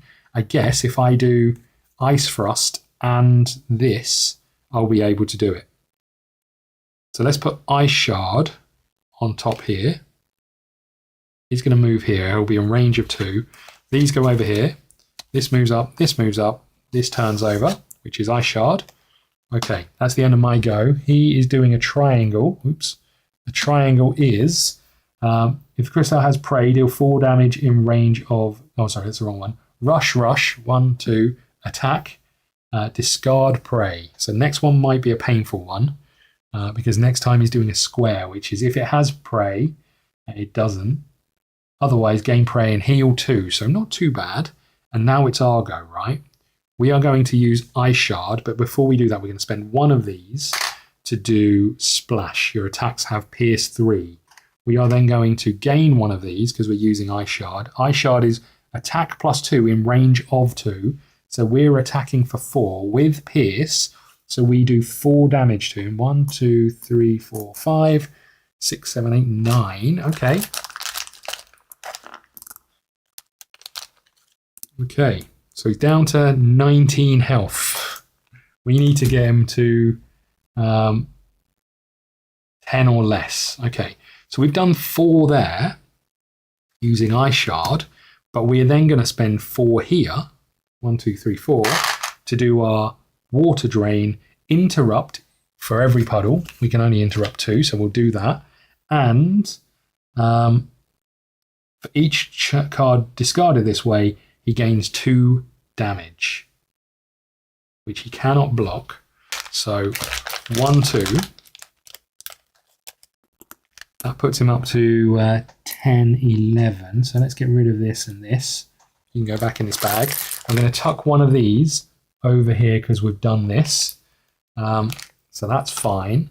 And then we need a 10 token, right? So we'll put that here.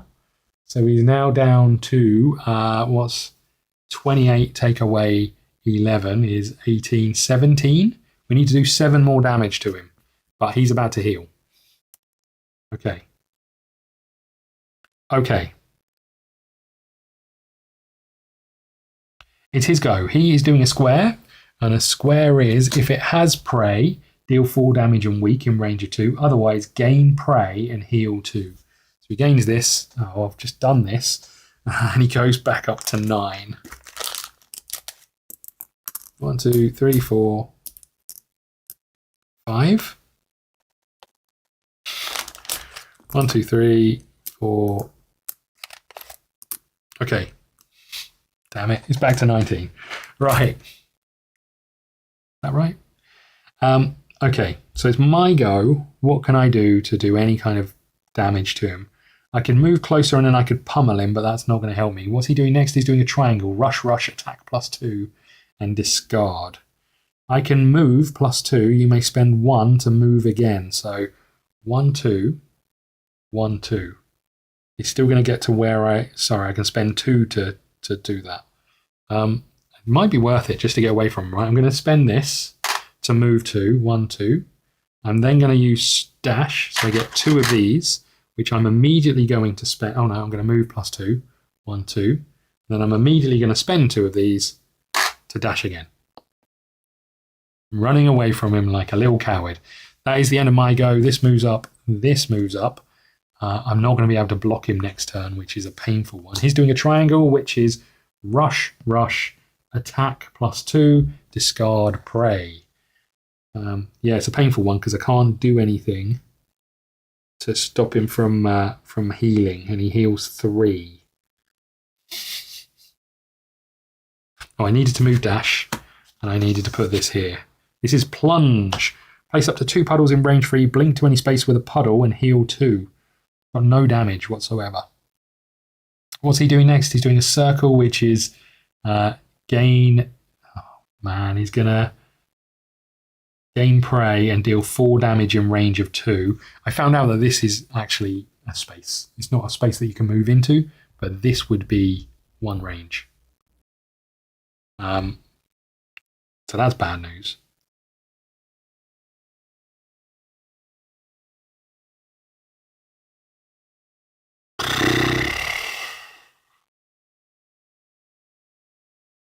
If I was here, what's he doing? He's doing circle, range of 4. He's definitely able to hit me for 4 damage. Sorry, range of 2. No matter where I go, he's going to be able to hit me.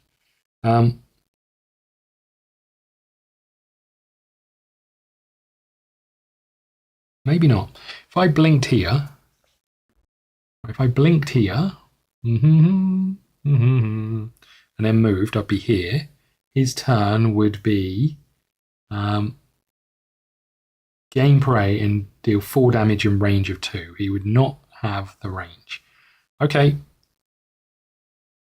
I could heal, but I'm not going to be able to. So let's do this. Place 2 puddles in range of 3. Put one here, I guess. And that's it. That's the most I can put out. I am going to blink over here. Whoopah! This goes over here. And then I gain 2 of these. And I'm immediately going to spend 1 of these to move again. And he's not moving, right? He is just going to deal 4 damage in range of 2. So I'm not in range. That's where it stops. I can't stop him from healing. That's the problem.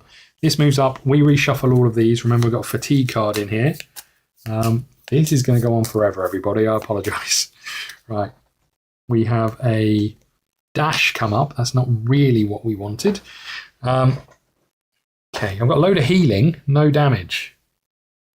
Okay. It's his go. This moves up. This moves up. The circle comes here. He is going to move. No, he's not. He's going to do an attack in range of 2 for 4 damage. There's no one there. He is going to gain rage. Okay. Then he's going to do his special. His special happens to be heal 3. Heal 3 and cleanse. Fine. Fine. Okay. I really need to start doing the damage for this, but I only do 2 damage to him at most. Really sucks. What's he doing next? A square, which is hold on, what did he do last time? He did a circle, right? So this time he's going to deal 4 damage and weak in range of 2 if it has prey. Otherwise, gain prey and heal 2. So I need to get next to him. I need to punch him in the face.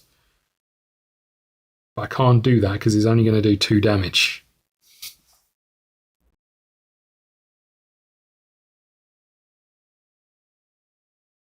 This really sucks. I can move 2 using my bonus action. I could then punch him. It does 2 damage, which is not enough to get past his shield. I can't use the bonus action to do anything else. He is then going to heal again. No, he's not. He's then going to do damage in range of 2. So he's not moving, so I guess I may as well just take something to benefit. Let's get the... this is our only attack card, but we'll take 3 of these and we'll put Pummel over here. Can't do anything else. This moves along, and we have Plunge. It's a heal card, would you believe? Doesn't help me in the slightest. Okay, his go. Square comes up over here. He is going to... if it has... prey, deal 4 damage and weak in range of 2. We are not in range of 2, otherwise gain prey. That's the end of his go.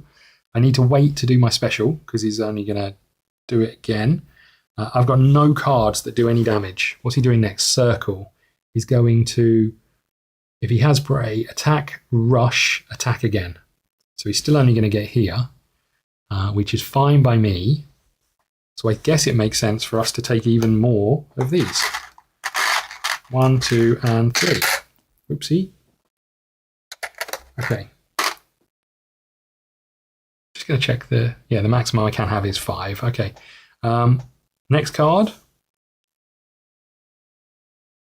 is according to plan. Move and attack if in slot 3. It's not in slot 3. I still have no damage to do. his go. This moves up. Circle. Circle is, if he has prey, attack, rush, attack again, gain prey, and if he doesn't have it. So he has already got it. That's the end of his. Square is heal. No, he's already got prey. So square is deal 4 damage and weak in range of 2. So he's going to do that this time. And I don't think I can get out of the way of it unless I can do 2 damage, but that's not enough. Oh no, you can't block that damage, right? Interrupt 1 for each puddle within range 2 for the opponent. Discard this way, gains 1 damage. So he can't block it, but if I do that and then move, I should be okay.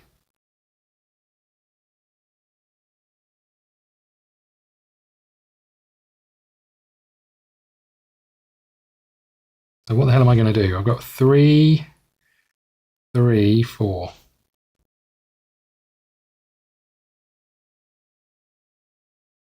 So I might as well use dash, right? I think we get 2 more of these. Then I can move these up. I can move. I'm going to move here. I can then use 4 of these. 1, 2, 3, 4 to do 2 damage to him because these go away. That puts us back here. Feel like we've been here before. Is there anything I'm missing which can help me? I don't think so. This turns over. We're about to get another. It's a defensive card. This sucks. We're about to get another fatigue. He's doing a square, and a square is he's got prey. Deal 4 damage in range of 2. That's it. Next up, he's doing a triangle, which is rush, rush plus 2 attack. So he'll get to here. Okay. He's got, that's his last card. Then we're going to have to shuffle it. So it might be worth doing the damage either way.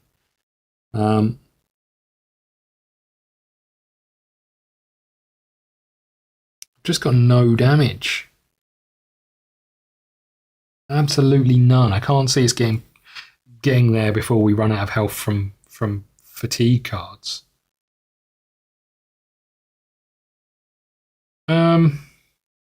So he's going to rush. He's going to end up here. That's sort of all I can do. Let's reinvigorating splash. So we get 3 of these.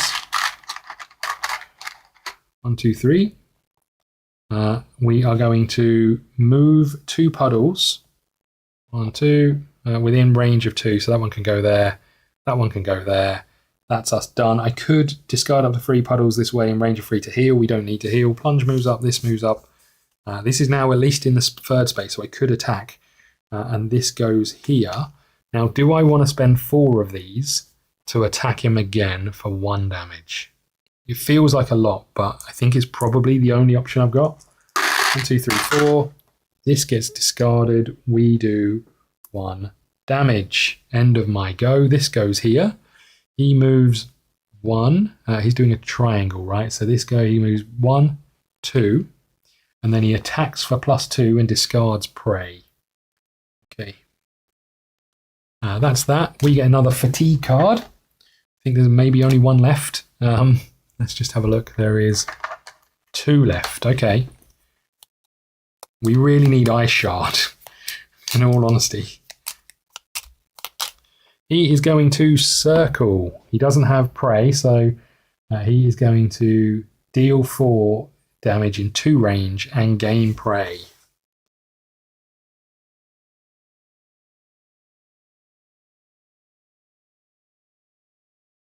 I mean, I have to do damage to him, right? But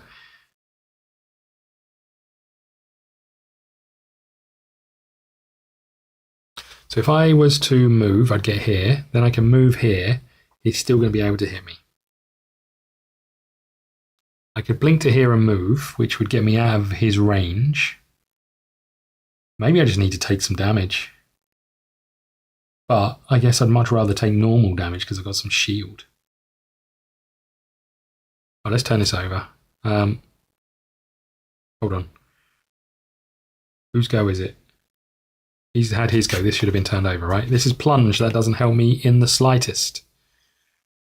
For God's sake. For goodness sake.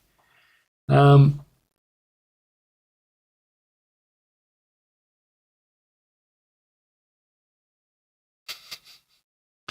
so I could move here. I could attack him for 2. I could use one. No, I can't use one of those to do anything else. I think I'm going to have to blink to here. Blink to a puddle within range of 3. Sorry, place 2 puddles within range of 3, then blink. Then heal if it was a fire. We get 3 of these. And then I'm going to use 1 of these to move. End of my go. We're not doing any damage to him. This is a massive waste of time. He's doing a circle, which is gain prey and deal 4 damage in range of 2. There isn't any. He's staying where he is. This moves up. This moves up. This turns over. We've got wave thrust. Move, move, attack, move, move. Okay. Doesn't really help me either. I've got 1 card that does damage to him. He's doing the same thing again, although this time he's got rage. So he's going to attack, rush, attack again. So he's going to end up here.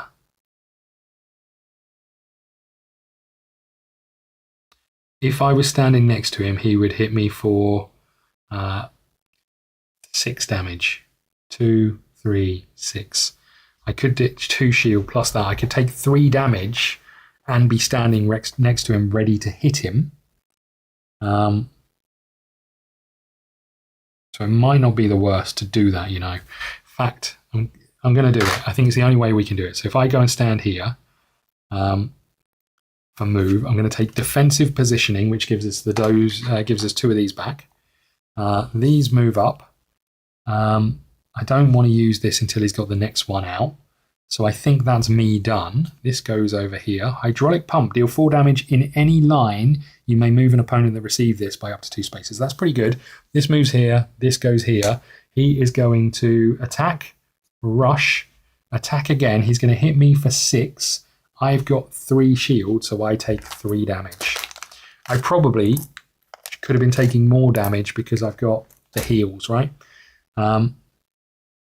Then he is going to stop there. Gain prey otherwise. Okay, it's our go. We're going to use our bonus action. Are we going to use our bonus action?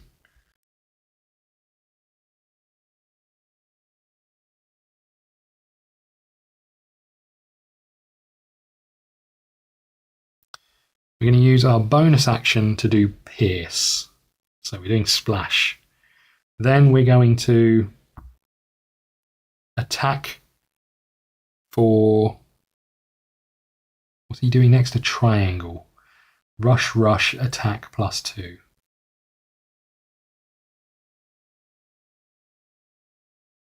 He can end up here. So as long as I'm here when I'm done, which I don't think I can get to. That's not true.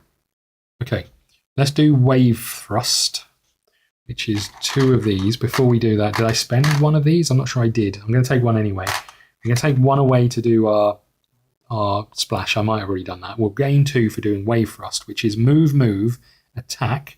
So we're attacking for 2, which has 1, 2, 3, 4. So this goes back up to 11. I feel like we were here about an hour ago. This goes back to 11. We get to move. So he's going to rush, rush. We need to move 1 more. Rush, rush. He can't hit us there. So that's fine. Place 1 puddle in range of 3, I guess. I'll put this one here. That's fine, right? We were there at the time. And then it makes sense for us to use all 4 of these to do our special, which is get rid of these 2 cards.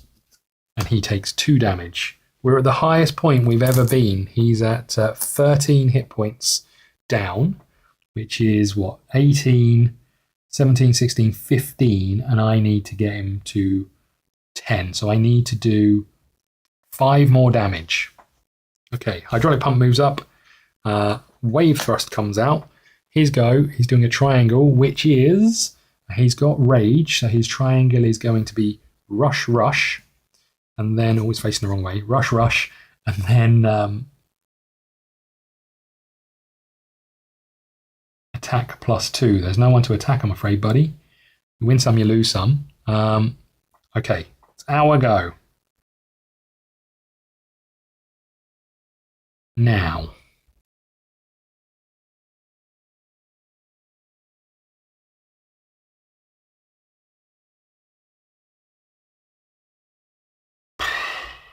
what's he doing next? Circle. Oh, hold on, did he? So he's just done that one. Next he's going to do circle, which is... Oh, hold on, he should have discarded his prey. He's going to do circle, which is deal 4 damage in range of 2. I think we're okay to take that, you know. We should use one of these to get the 3 pierce.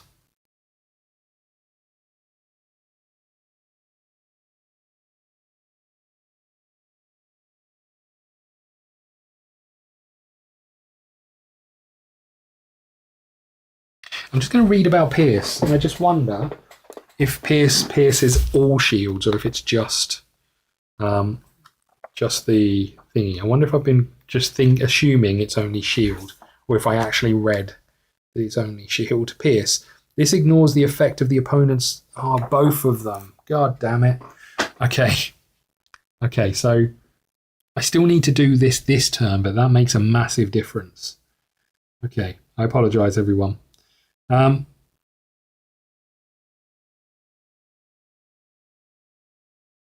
So what's he doing next? He's doing the 4 damage, right? Gain prey and deal 4 damage in range of 2, which I'm going to take. I'm going to do wave thrust. We get one of these, so I can move here. I can attack with pierce, so we're doing 2 damage, 2 damage, straight up without any block. So that is 1, 2, 3, 4, 5. So let's get rid of that. I put this over here, so he's up to 15.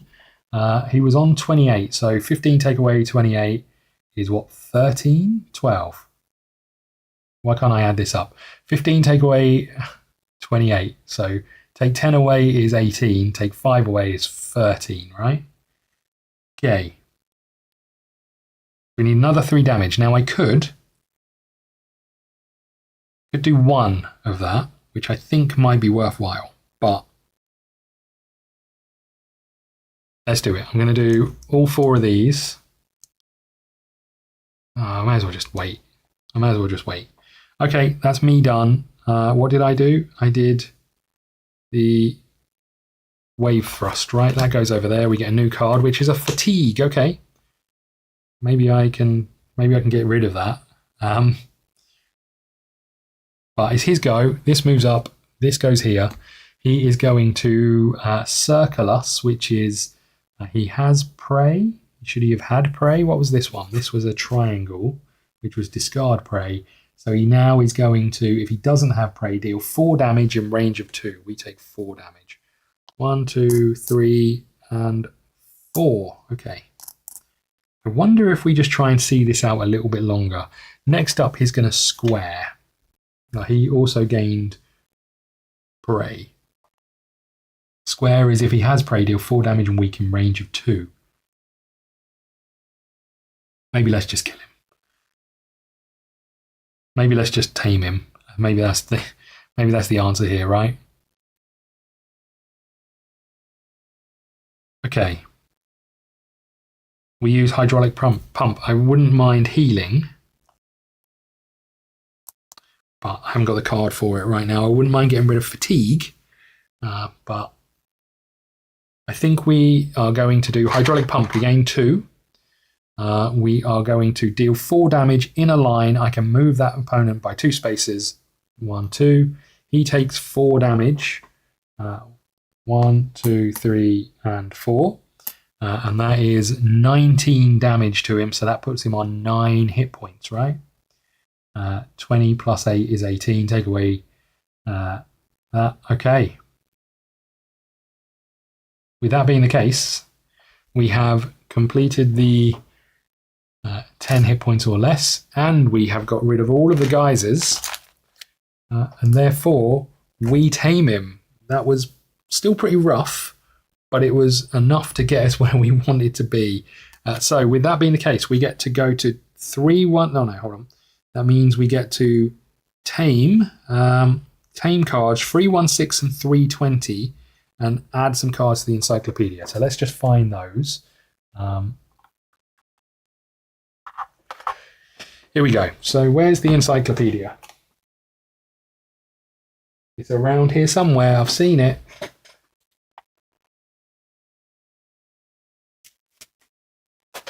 Okay, genuinely don't know what I've done with it. What the hell have I done with it?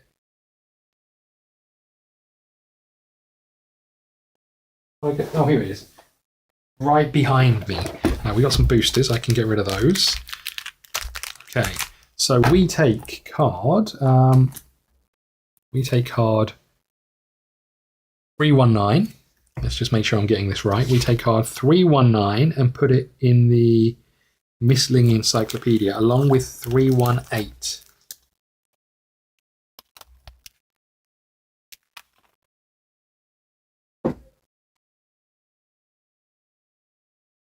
Okay, we also get card 318, and this is the card with the description on. Hardy and swift, Crystales make perfect. They didn't seem that swift. It only moved one space.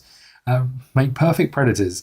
They like challengers and they love fighting against strong currents. And most of all, they adore hunting and good food.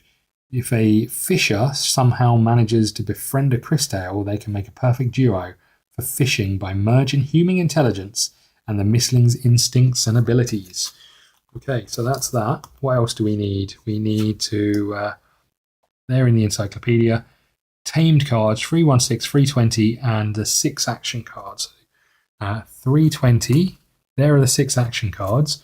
316, so this is the card that we get. Didn't realise, but this is also a light. Didn't see that when I was doing it. 317, this card here, goes into the removed cards. And this card here, which was a bit painful, goes back over here. And that's us done, I think. We could have just tamed that, and that would have taken 2 minutes. Instead, it took well over an hour, I think. Okay, let's tuck this in the removed cards as well, because we're not going to come across him again. That's us done. I think we can tidy all of this up, and I think what we'll do is we'll put a cut in here. I will tidy up everything I've got here, and then we'll be back ready to go to carry on trying to get into the academy. That part could be really short, but I hope you enjoyed it. If you did, like button, subscribe button, follow us on X and Insta and TikTok and all of those things. We put loads of shorts out and loads of other little bits of content. Thank you so much. I'll see you soon. Hey, how's it going, everybody? It's me, Scott from One Last Hand, and we are back. We're playing some more Dragon Eclipse. We're back at the academy, and we were in the forest. So last time out, we went to explore the forest. The forest got eerily quiet, and then we had to have a random combat. And at the end of that random combat, The forest gets eerily quiet. I told you. And then at the end of that combat, we had a fight. It then takes us back. The other things we could do in the forest were try and sneak into the academy. I think we'll leave that to the last resort. So we're here. Have we been down here? E21. Let's go to E21.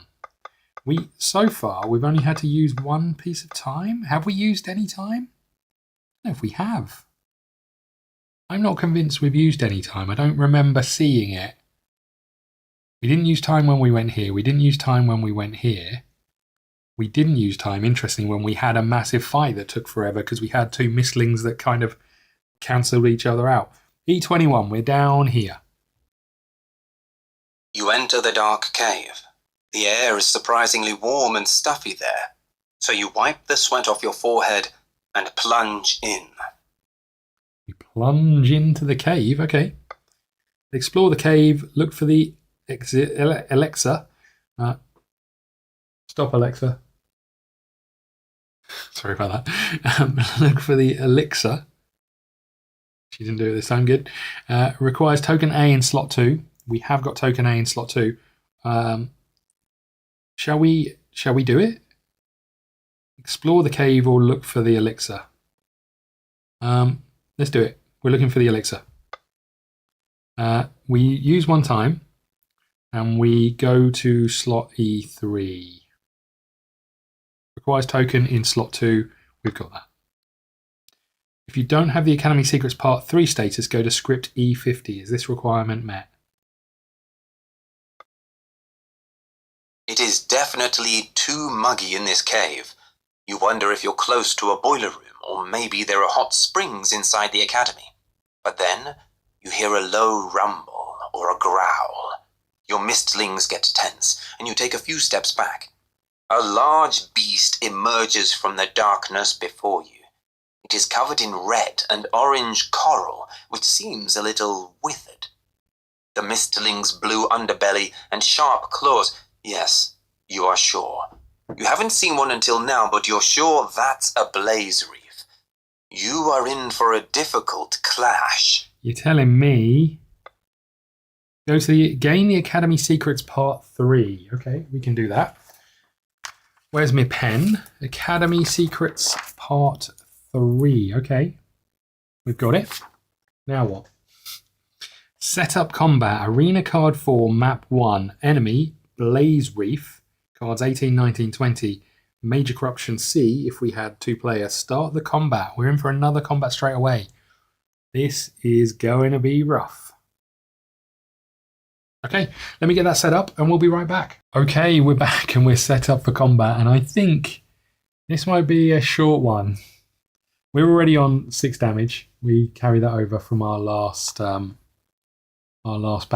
I'm going to put it here so you can hopefully see it. This is who we're facing. This thing, right? This is us. This is who we're facing. Ultimately, this is a Blaze Reef. Let me try to see if I can figure out the best way to show it to you. I don't know if I can. Here we go. This is it. This here is it. Don't know how much of that you'll see. It's blowing out a huge ball of fire, and it's a bit scary. Can I do the close up? I wonder. Here we go. This is maybe slightly better. Even then, I'm not sure it is. There we go. I mean, it's pretty impressive, but feels a little excessive, right? For little old me. So that goes in space 1. We go in space 2. Let's talk through what we know. So you can't even see me behind it. Okay. So we're fighting in the mountains. The mountains are for 2 power. You can rest, which allows you to cleanse 1. That's it. That's all the mountains do. The Blaze Reef up here has 30 hit points, 1 shield, 4 damage, 2 move. It has a deck full of every single one of the enemy encounter cards. On a circle, it's going to rush, deal 4 magical damage in range 2, and heal. Okay. For a square, it's going to deal 7 damage in range of 2 and then rush. For a triangle, it's going to rush, attack, deal weak in range of 2, and its special ability is heal 5, deal 7 damage in range 1. If it's attacking wind, deal another 7 damage. To tame it, we have to get it down to 5 hit points, so we have to do 25 damage. We have to mock it, attack it whilst we have weak, and then we have to give it time to reconsider, end your turn exactly 3 spaces away from the blaze. This here we've not got out because this is meditate in the snowy mountains. We can't do that during combat. We could have taken our elk thorn, but the furple does have benefits when fighting fire. That's the only thing. I'd rather not go into this with 6 hit points down. But okay, let's turn over our cards. We have Wave Thrust. We have Wave Thrust. We have Hone to Perfection, which is a waste of time for us. And we have Heavy Strike. And over here we have Smart Approach. Okay. Oh no, let's shuffle these again. That's not quite how it works. Right, that goes there. Right. Okay, on its turn, it's going to do a circle, which is... let's just get these up here a little bit. It's going to do a circle, which is rush, deal 4 damage in range of 2, and then heal 2. It's a great start. It is a great start, that. if I was here, this is going to rush 2, 1, 2, and then range of 2. So if I'm here, I'm out of the way.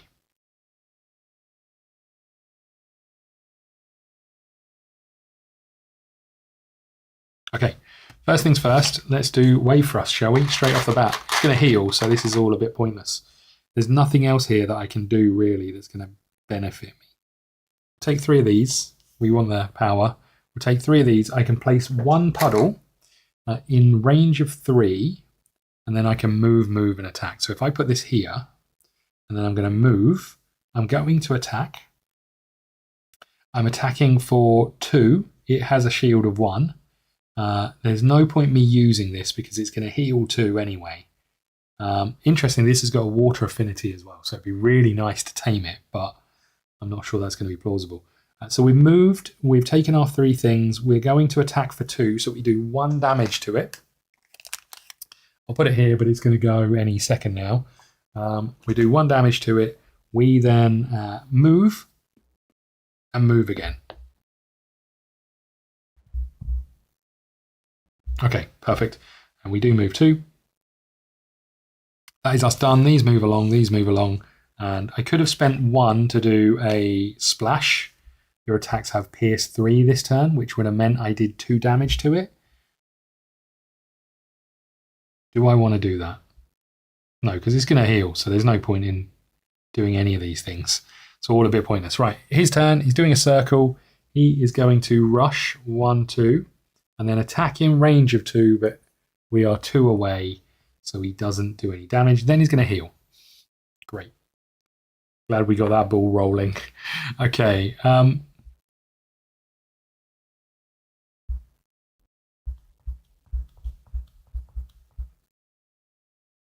What's a square for him then?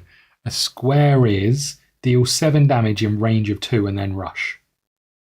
So I'm probably better off just staying where I am.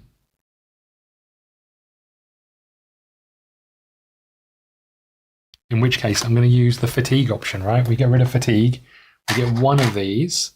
I could do 4 to get rid of that card, but I may as well wait because we're going to do 5 damage to or 4 damage to him every turn if we can get the puddles out. I think I just stay where I am. Let's just make sure he's going to rush after that. We turn over Storm. That's the end of my go. This goes here. We'll turn this over. It's a square. He's going to deal 7 damage in range of 2. Then he's going to rush. Okay. He's such a big boy. Such a big boy. Right. So that's the end of his go. Now I'll go. So we can move 1, 2. What's he doing next? He's doing a triangle, which is rush, attack, deal weak in range of 2. We don't really want that just yet. So we can move. We're doing puddle thrust. We can place 1 puddle. So we were here, right, in range of 3. So 1, 2, 3. We'll put it here. We will attack him on the way past. So we may as well spend 1 of these to attack him, which means we get to attack for 2 without his shield. So he takes 2 damage. We've got the ball rolling. Here we go. 1, 2. Because of that, we get to do our 2 damage, which we've done with Splash. And I take... Hold on, I've got lost. What did I do on the first turn? I took this, which was here. So we got 3. I then take another 3 of these. Oh no, the second turn we did the fatigue. Then I get 3 of these for using this. We've moved, we've attacked. I get to move 1, 2, move again 1, 2. Having these cards out really early is really nice, but I think there's a certain caveat to that in which that we're not going to be as mobile as we were. His turn is going to be rush 1, 2, and then attack, deal weak in range of 2. So he's going to rush, then attack, so he's not going to be able to hit us. Then he's going to do weak in range of 2. We don't really want weak, so I'm going to use this one to move 1 more away. Okay, we turn this over. We got plunge. That's quite nice. His go. These move up. Oh, sorry, buddy. Sorry. Shouldn't be so tall, right? He was here. He was here. He's doing a triangle. His triangle is rush 1 and 2. Then it is attack. Oh, hold on. Did I get that wrong? So I could have stayed where I was, right? 1, 2. Okay, we'll move that back. So he's going to rush, he's going to attack and deal weak in range of 2. There's no one here to weaken. That's the end of his go. Okay, next up he's doing a circle, which is rush, deal 4 damage in range of 2 and heal 2. Okay, this is pretty useful for us though if we take plunge. I could move up to him. I could then attack him for 2, which would only be 1 damage. And then move him back by 2 spaces, so he'd end up here. And then what's he doing? He's doing a circle, which is attack me in range of 2. That would be enough to get away from it. Then he's going to heal 2, which means he's back to where he started.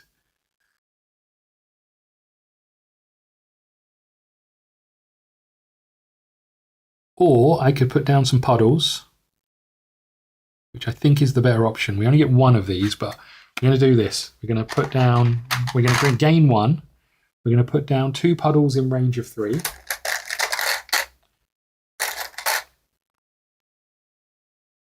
One, 2, and 1, 2. I can blink to any space with a puddle. I don't know if I want to. So I'm going to put this here. And we'll blink here, because I'll presume I have to blink. Then I can heal 2, which is great. So put the 5 over here. What does that put me on? 4. 1, 2, 3, and 4. Okay, that's quite nice. So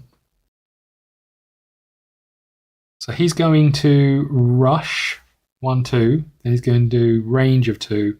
So I need to move, spending 1 of these to move 2. 1, 2. Okay, perfect. We turn this over. Defensive position, not really that helpful. It's his go. This moves up, this moves up, this moves up. We get the circle out. And the circle is rush 1, 2. Deal 4 damage in range of 2. 1, 2. We're not in range. And then heal 2. Well, poop. But this could be a big turn for us, actually, as it turns out. What if we do our... What's he doing next? He's doing a circle, which is rush again. So we will be standing next to us. And he will be hitting us for 4 and healing for 2. I don't think there's much I can do about that, because I need to get the damage down. So we are going to deal 2 damage and weak to each other mistling. Where's weak? Over here. Let's put this on where he is. 2 damage and weak. We're doing storm, by the way, so I need 2 of these. He is then taking 2 damage, which is magical damage, so he doesn't have shield for that. So we're back to where we started. He is then going to do deal an additional 3 damage if he is in if he is a fire, which he is. So he's up to 5. I'm going to turn these over so you can just see how many there are there. He's up to 5. This was storm. Then we are going to do 4 of these to do our water drain. If in range, interrupt 1. Each puddle within range of 2. That's 1, 2, and 3, right? So these go away over here. And because we did that, he gains 1 damage for each of those. So 1, 2, and 3. Okay, we've got the ball rolling, but he's now about to punch us in the face. Oh, hold on. 1, 2, 3, yeah. This one's in his space, but okay. This moves up as a bonus action. I've already done my bonus action. Another fatigue. Okay, next turn's going to be a bit crap, as it turns out. His go, he's going to rush. So this moves up and we do this. He's going to rush 1, 2. He is then going to hit us for 4 damage in range of 1, but he has weak. Is weak any damage? I think it is. Let's just check. I don't think it's the melee. I think it's any damage. Weak attacks are reduced to 1 and it cannot be increased by modifiers. Oh no, so I think it might just be, for example, a mistling with 3 attacks, so it's not magic. So we're not getting any shield from this. This weak was pointless. Okay, Well, poop. We're taking 4 damage. That puts us up to 8. Could really do with some of those heals cards that we had a load of last time and none this time. Okay. Okay.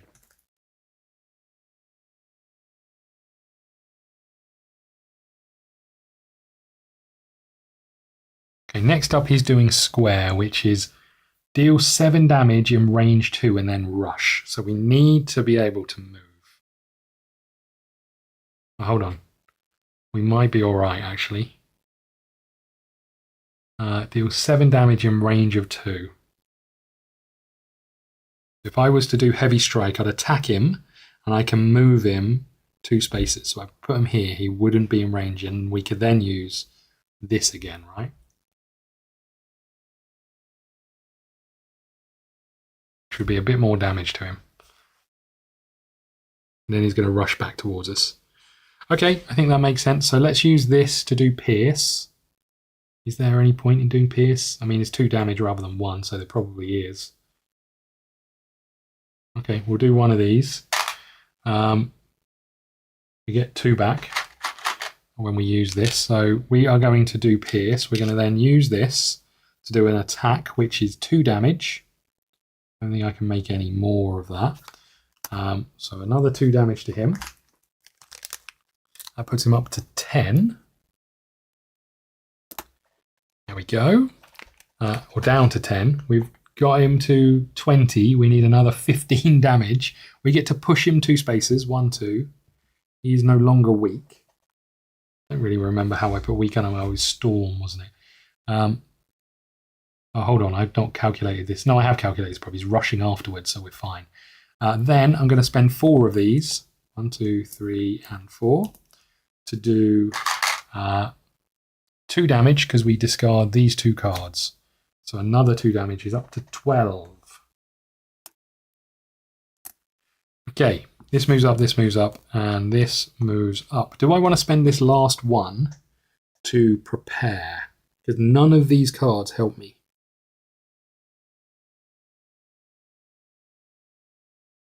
I don't know if I do.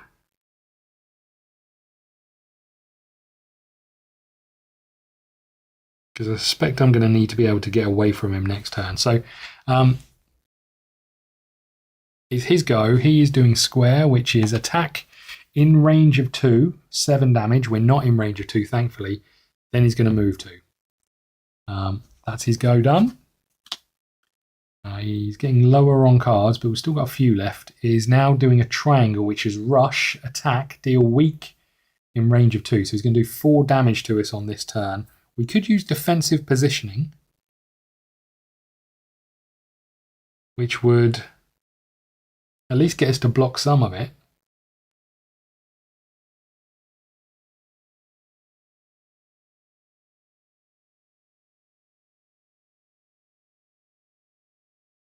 Let's do it. So I'm doing defensive positioning, so we get 2 of these.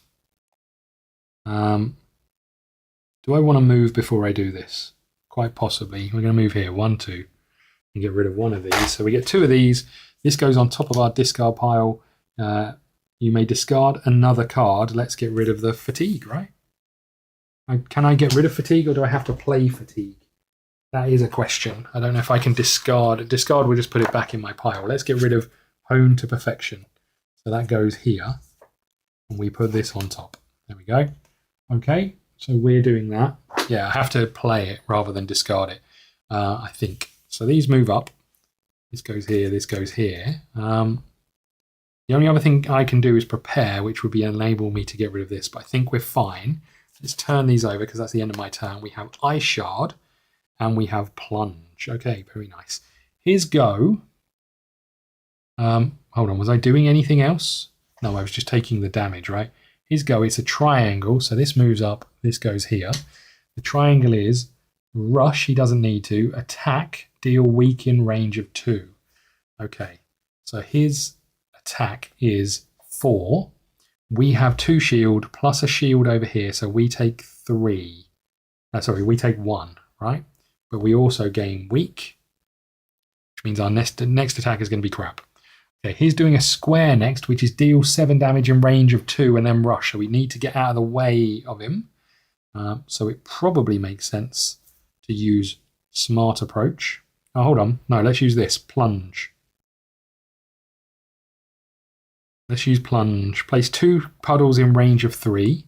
So I can get one more puddle out. I'll put it here. And then I can move one. I'll leave it where it is, though, I think. And then we can blink to one of these spaces. Whoopah. And then we can heal 2. Okay. Next card comes out, which is according to plan. Hold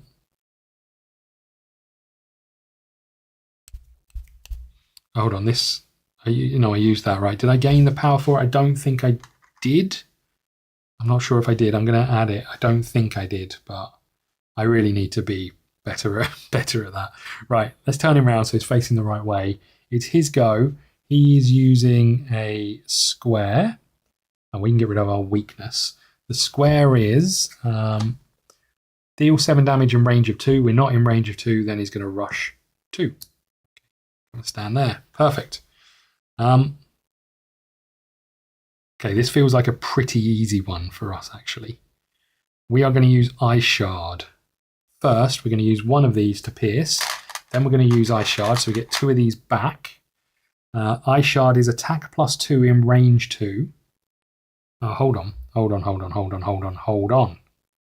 The next one we can't really use because it's not in range 2, so I need to be next to him.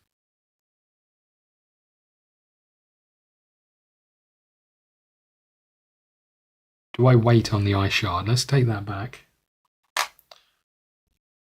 Back to where we started. Do I wait on the Ice Shard? What's he doing? He's doing a circle, which is rush, deal 4 damage in range of 2. So if I was 1, 2, he's going to rush to here. I need to be here, right? I think that's fine. I think we can wait 1 turn. Let's use smart approach. We won't put that on top yet. We gain 2 of these. We get to move 1, 2. And then we get to place 1 card from our discard pile on top of our deck. Storm sounds like the obvious. Let's put Storm on top.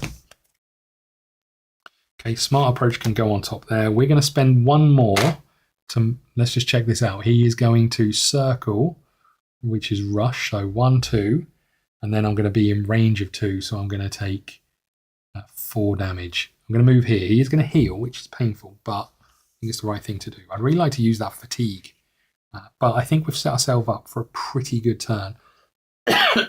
Okay, it's his go. He's going to move 1, 2. He's going to attack us in range of 2. We're not in range of 2. He's going to heal 2. Okay, that was the circle, right? So these move up, and this goes here. Right, triangle is next. Rush, attack, deal weak in range of 2. Don't think there's any way of us getting away from that. How many are we on? 4, 5, 6, 7. Okay. I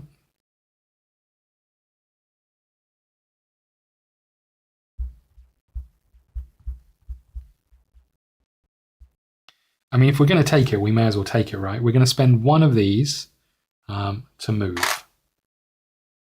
We are going to gain 2 of these because we're doing Ice Shard. Ice Shard, unfortunately, doesn't get rid of shield, and I can't do it any other way. You know what? Let's backtrack slightly. I am going to use Storm. So we gain 1. Because I can't get away from him anyway. He's going to come and hit me either way. I'm going to use 1. Deal 2 damage to each other mistling. So that's 2 damage that he doesn't block. Then if it's a fire, deal another 3 damage. He's up to 15. We're halfway there. Well, just over halfway there if we want to try and tame him. Okay. So that was Storm. Then we're going to spend 4 of these to do our water drain. In any range, interrupt for each puddle within range of 2. They're all in range of 2. I get to interrupt, so we take all 4 of these away. And he takes 4 more damage. He's up to 19. Okay, and we needed to get him to have 5 left. Okay, we can turn this card over. It is Hydraulic Pump. Deal 4 damage in line. And if we are doing it against a fire, we get to trigger. So pretty nice. Okay, his go. Triangle. We're going to take a bit of a pounding here, though. He's going to rush. 1, 2. He is going to attack, which is 4 damage to me. I've got 1 shield, so that's 3 damage. 1, 2, 3, 4, 5, 6, 7. We're up to 10. Half of our health is gone. I'd really like to get rid of this fatigue. I'm half tempted to prepare just to get rid of it, because I was hoping to discard it, but it just doesn't seem to be the appropriate time. He is done, although we are also weak. Weak is only attacks, though, right? Our thingamajig attacks. What's he doing next? He's doing square, which is deal 7 damage in range of 2. So as long as we're out of the way, we're fine. Oh, hold on. Did I use Ice Shard? I don't think I did. So I could Ice Shard, which would... But I won't be able to get away from him.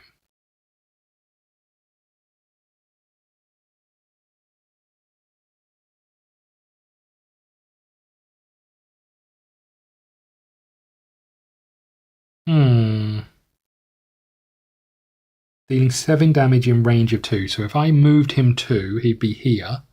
That's not in range of 2.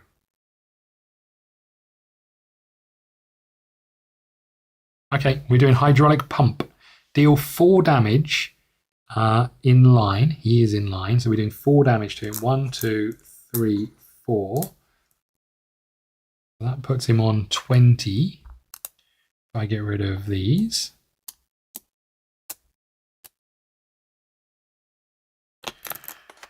Okay, and we've got another 3. So he's on 23. I need to do 2 more damage to him. I get 1 crystal. You do 2 more damage to him, and he's then where he is. And interestingly, we could tick that off and probably tick off the next one in a row. But then on his turn, he is dealing 7 damage and rushing. I can't take that kind of damage. I have to get away from him. So I can trigger. I'm going to trigger according to plan. I get to move to 1, 2. Oh, hold on. Hold on. I get to push him 2 spaces. 1, 2. That means he is not within range, right? He is not within range of 2, so he's not going to be able to hit me. And then he's going to rush back towards me. Okay. Then I get to trigger.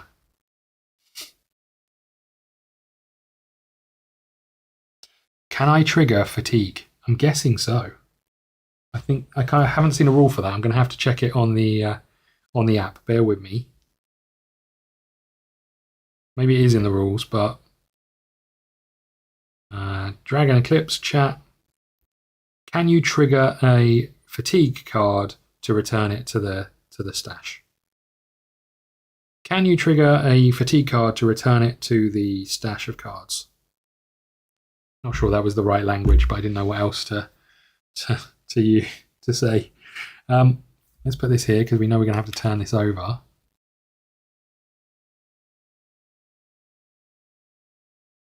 Just having a think.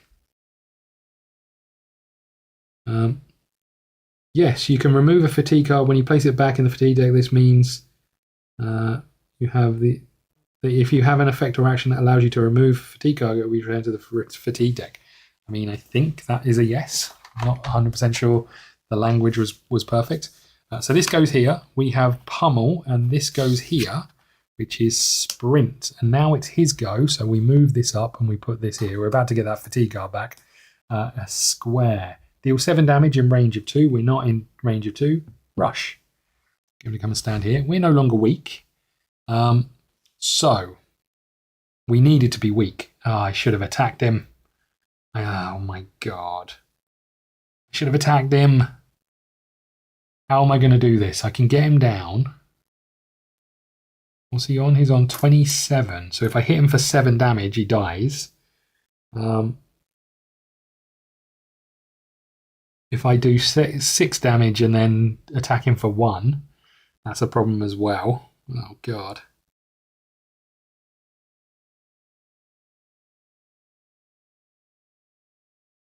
I should have hit him when I had the chance. It'd be nice to get some of our heal cards out. What's he doing next? He's doing a triangle, which is rush, attack, deal, weak in range of 2. So we're going to get weaked if we stand in the right place. We are going to take some damage. Okay, well, let's do Ice Shard. I think that's the best thing we can do. 1, 2, 3. Do I want to move? I guess I just want to stand where I am, right? Because we need the weak. And if I'm out of range of his attack, I'm out of range of his... Hold on. He's attacking here. So he's going to rush. 1, 2. I don't think I can get away from him anyway. So he's going to rush here. So if I could do 1, 2, 3, 4, he's still going to be able to hit me. I could move 1, 2, and then I could move again here. That doesn't get me away. What about here? 1, 2, 3, 4. He's going to rush to here. He's going to miss the attack and then do that. That's probably the right thing to do, right? Let's get rid of these 3. Let's do according to plan. I get to move 1, 2. Then I'm going to get the 2 for this. I'm going to spend one of those instantly to move again. Let's just check that. So his triangle is going to be rush 1, 2. He's going to miss that, but then he's going to apply weak in range of 2. Then I can hit him to deal my damage to get him under. And hopefully, I'm gonna assume that me getting his health below 5 and hitting him with a weak attack to get his health below 5 is the same thing. I guess I could do... Well, let's not worry about it for now. Let's move this up. We'll take our next card, which is Dash. It's his go. So this moves up and this moves up, and we get a triangle. The triangle is rush, 1, 2. Attack, there's no one to attack. Apply weak. Okay. Then we get to shuffle all of these back in, and guess what? We put a fatigue card in our deck. Love it. I love it. Okay.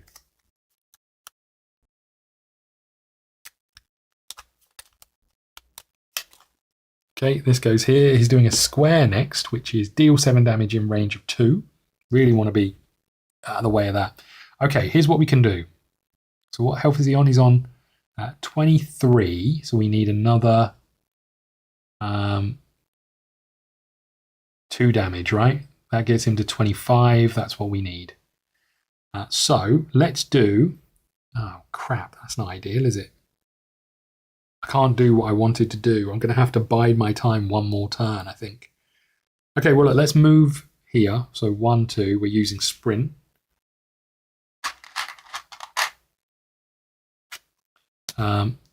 What's his attack? His attack is square. Deals 7 damage in range of 2. He's going to be in range of 2, so I need to use another one of these to move 2 again, which is fine. Then we're going to spend all 4 of these to do our water drain. In any range, interrupt 1 for each puddle within range, so I get to remove all of these. And we do 3 damage to him, which puts him up to 25. His turn. Well, let's move this up and put this here. He is going to square. So square is deal 7 damage in range of 2. We're not in range of 2. And then rush. Okay, so he's now there. So, hold on. We were weak at the time, but attack Blaze Reef while weak. So now we're not weak. Oh, I should have just done it. Okay, we're going to have to bide our time a little bit longer. I really want a heal. I can do a heal. Place up to 2 puddles in range of 3. Discard up to 3 puddles in range of 3 to heal. What's he doing next? He's doing a circle. Rush. So he's going to be right next to us. Then he's going to... and he's going to deal 4 damage and then heal. So we're going to be back to where we started. Maybe I just try and kill him. Maybe I just kill him? What do you think? Maybe I just kill him. We're so close to being able to do it though, right? And I know I've got heal. I've got a card that I can heal. I've got reinvigorating splash. The only problem is I can place 2 puddles within range of 2, so I'll have to move some. Then I can discard 3 puddles in range of 3 to be able to heal 2 for each puddle. And then I'm going to take 4 damage. I mean, it's still worth doing, I think, right? But it's only one thing. The other option I've got is to dash. I can move 2 and then move 2 again, which won't get me away from him. I think we're going to take the damage we're going to take. So let's do this. We're going to move these 2 here and here. And then we can discard up to 3 puddles in range of 3. So 1, 2, 3, and 1, 2, 3. And I'll get rid of this one as well. That means we can heal 6. So we are back to 4. But then he's going to move 2. He is going to deal 4 damage in range of 2. We take 4 back. With net gain of 2 health. Love that. We take 4 back. And then he is going to heal 2. So he's back to 13. Back below where we were. I don't know if... no, he has to have less than 5. I wonder if... Let's just ask the AI again. If a taming criteria is to get a creature below 5 hit points, and then they heal to go above 5 hit points, do you lose that taming criteria? We'll leave that to do its thing. Next up for him is... So we can put that there. Next up for him is a square, which is deal 7 damage and then rush. In range of 2 and then rush. So we really want to get out of the way. And I don't think I can. Hold on. I need to put this here and we need to shuffle. I didn't spend 1, so that goes there.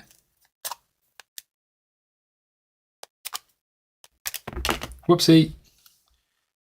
No, once you fulfill a taming condition, such as get a creature to below 5 hit points, it remains fulfilled. I love that. Good call. We'll put our essence over there. So we just need to get weak and hit it, and then we need to stand 5 spaces away. I mean, it's achievable, right? Let's put this here. Wave Thrust. This is quite nice for us. We have move, move, attack, move, move. We probably need to do that. So we're going to do it straight away. We're going to move 1, 2. Do we attack? I don't suppose there's any point in attacking because we've already achieved what we needed to achieve. We're going to move, move. Then we're going to attack. Then we're going to move, move, and move, move. We ran away from him big time. We get 1 of these. We turn this over. Okay. Then these move along. This goes here. He's doing a square, which is deal 7, and then rush 2. Okay. Getting close to his special ability. If we get enough of these, we can get rid of some at least. What's he doing next? A circle. Rush, deal 4 damage in range of 2. I need the triangles to come out, please. And I need to be standing in the right place. So he's doing 7 damage and then he's going to rush. So he's going to end up here. I have to hope that the next card is a triangle.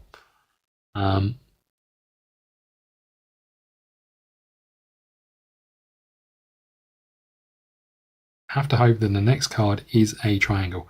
I can place 2 puddles within range of 3, blink to any one of those and heal. So let's do that. So if I put 1 here and 1 here, so he's going to move here after he's attacked. So I can be standing here, right? I can be standing here because he's going to attack in range of 2 and then he's going to rush. So I can be standing here. So if I go here and if I'm fighting a fire, I get to heal 2. Okay, here's go. 1, 2. Oh, hold on. I did this, so we get 1 more. I'm really slowly getting this power up. Then it's his go. He's doing a circle, which is... oh, hold on. Did I get the wrong one? Did I move this up when I didn't need to? Is that what happened? I'm not sure. Oh, God, I'm going to have to go check. Hold on. Okay, this is on me. I was reading the wrong card. So he's doing a circle next, which is a rush, deal 4 damage in range of 2 and heal. So he's going to be here and then do that. So I'm going to take this back. I'm not going to move. I'm not going to blink. In fact, let's do this. I'll put this here and I'll blink here. That puts us back to where we were. This comes over We've got heavy strike next. Not really what we were hoping for. Right now is his turn. This moves up, this moves up, this moves up. This goes here. He's doing a circle, which is rush, deal 4 damage in range of 2. We're just out of range. Heal 2. He's going to be back at full health at this rate. I should have just tried to kill him. Because still no triangle. For goodness sake. Dealing 7 damage in range of 2. And then he's going to rush. I want to stay where I am, really. Have I got anything that helps me here? Not really. I may as well use Ice Shard and not do anything with it. So we'll take the 3 of these. This moves up, this moves up, this moves up. This turns over. Hone to perfection. Great, not what we wanted. Now I can spend 4 of these to... in range of 2, that's these 2. So these go away. And we do 2 damage to him. So he's back to 23. Now it's his go. So this moves up, this moves up. Please be a triangle next. It is, finally. I am going to have to take the beating from it, but he is doing a deal 7 damage in range of 2. Then he's going to rush. He's going to come and stand here. Okay. Great. So a triangle is rush, attack, deal, weak in range of 2. Now I'd really like some block. Haven't got any.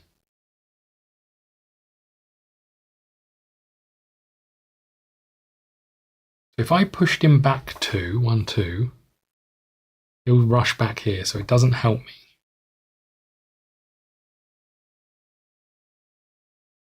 Pushed him back 2, he's going to rush 1, 2, is then going to attack, and then he's going to do weak. But I need some space between us so I can get 3 spaces away, right? So let's use dash. We take 2 of these. I could be healing using flow over here, but I just don't think it's necessarily the strongest. We're going to take 2 of these. We get to move 1, 2. And I think that's it. We could spend another 2 to move 2 again, but I don't think that's worthwhile. Because he's going to attack me. He's going to hit me for 4. I've got 1 shield, so I'm going to get 3 damage. Then I'll have weak, so I can then hit him back with pummel. And then I can try and move to be exactly 3 spaces away. This should be it. This should be it. So we've got defensive position. Could have done with you earlier, but never mind. I don't need to do anything else. It's his turn. He is going to triangle. Triangle is rush. He doesn't need to move. Attack. Hit me for 4. -1 is 3. So 1, 2, 3, 4, 5, 6. So I'm up to 9. Okay. Then he's going to apply weak to me. So it's my go. I'm going to get 3 of these. 1, 2, 3. I'm going to attack using pummel, which means I do 1 damage to him, which gets negated by his attack, but we actually achieve this one. And then I'm going to spend 1 of these to move backwards to, which is give time to reconsider. End your turn exactly 3 spaces, 1, 2, 3, from the Blaze Reef. That is that one done. And we tamed the damn thing. I genuinely didn't think that was going to happen. I'm going to be honest with you. But we did okay. I could have, on my turn, heal 1. So I'm going to use 4 of these. 1, 2, 3, 4. To, on my first bonus action, I could have used flow, which is move the opponent by its movement. I didn't want to. And then heal 1, so I can get rid of 1 of these. It will just leave me in a slightly better position than where I was. Then I attacked with my weakness, and then I used my my move to be 3 spaces away. We are where we need to be. Where is his card? Well, the arena card is what we need. Go to end of combat. Go to script 200 of your end of random combat. Tame. Go to script E105. We can do that. Continue. E105. Your mistling overpowers the Blaze Reef. The defeated creature seems curious. It probably wonders how a much smaller mistling could defeat it. But for now, It retreats and regroups with its kin, observing the fight from the hold darkness on. We needed to do the tame one, right? The tame one is... Oh, it is E105. Sorry, let's just read the rest of that. Observing the fight from the darkness and awaiting what unfolds next, the tension among the mistlings is almost palpable. You wonder, the blaze reef you just fought, was it in its prime? It still has time before it must return to the sea. Maybe if you choose, it will choose your companionship instead. Each mistling that took part in this combat heals up to half of their health rounded down. So we're going to stay on this. Add card 20B side up to your mistling encyclopedia.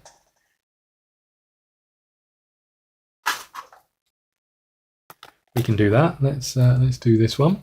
So our mistling encyclopedia gets card 20B. Is that what it said? Add card 20B. Where's 20B? I do this every time. 20B over here. 20B goes into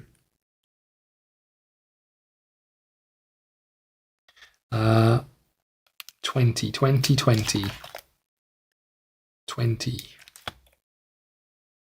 20's down here, so I'll just bring this up so you can see it. This goes into here. Let's read this. Like fire and water, blaze reefs can be calm, raging, or completely focused on a task. Their emotions are constantly changing, and it takes a great and empathetic tamer to be able to control them. Engineers dream of a blaze reef helper so that they can use their ability to produce steam in their inventions. So this says add card 21 up to the mistling divider. 21 is the this one. It shows us the blaze reef. Very nice. So that goes in there. Okay. Place cards 18, 22, and 23. Place cards 18, 22, and 23 with all the blaze reef action cards in the party divider. So that's these. We can. This one's got a combat quest, which is quite nice. We'll have a read of that when we get to it. So what did we say? 18 and 22. I lost 22. No, there's 22. Special ability 10 power, scorching heat, and soothing waters. Deal 1 damage in range 1 for each fire card in your discard pile. Heal 2 for each water card in your discard. Love that. And this one goes behind the remove divider. Clear the arena, and we carry on with what we were doing. Okay. I think we'll try and finish off the exploration. Otherwise, it's a real painful one to pick up from. So I will tidy this up. We'll come back to exploration, and we'll see if that gets us to the end of the scenario. Okay, we are back, and we're continuing our exploration. So we've done all of the cleanup, the arena stuff. If you have the Academy of Secrets Part 3, we do. Go to script 56. You realize that you're not dealing with a single blaze reef. There are more of them, and all of them are wearing collars, branding them as property of the Academy. You sigh, not sure what to do with them. As a tamer, you know that the blaze reefs often leave the sea and wander off, but they need to come back to the water on a regular basis. Those here haven't seen the sea for too many years. On the other hand, they are not your property, but the Academy's. Should you really meddle? Tough one, that. I'm not sure. What are the choices? Lead the blaze reefs out of the cave. Secure them here for the Academy. I think we have to secure them. We're trying to get into the Academy, right? It's a bigger thing here. They belong to the Academy. That seems to rely on their powers. Place token A in slot 4. Is that slot 5? Sorry. Roman numerals. Okay, token A in slot 5. Go to script E21. You enter the dark. Yep. Explore the cave. Look for the elixir. Requires token A in slot 2. We've got that. Did I? Go to script E3 and lose a time. If you don't have the Academy Secrets Part 3, go to script E50. We do have Academy Secrets Part 3. Normally, you would not pay attention to decayed wooden crates. but the girl's words about the potions tempt you to take a look. The planks crumble under your touch, making a smelly pile. There is nothing inside. No, there is something in the pile. A small clay bottle with a worn label. The few intelligible symbols indicate a healing potion. Is that it? I mean, what else would it be?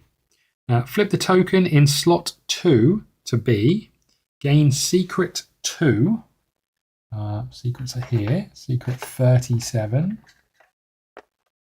Secret 31. I need to go well back. Secret 1. Secret 2. Gain secret 2. It's a healing extract. Which help if I had it in shot. Healing extract. Heal 4 at any time. Okay, that can go over here.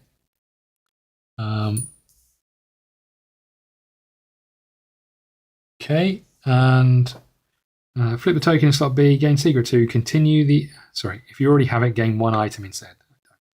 Okay, so we can go back to E1, right?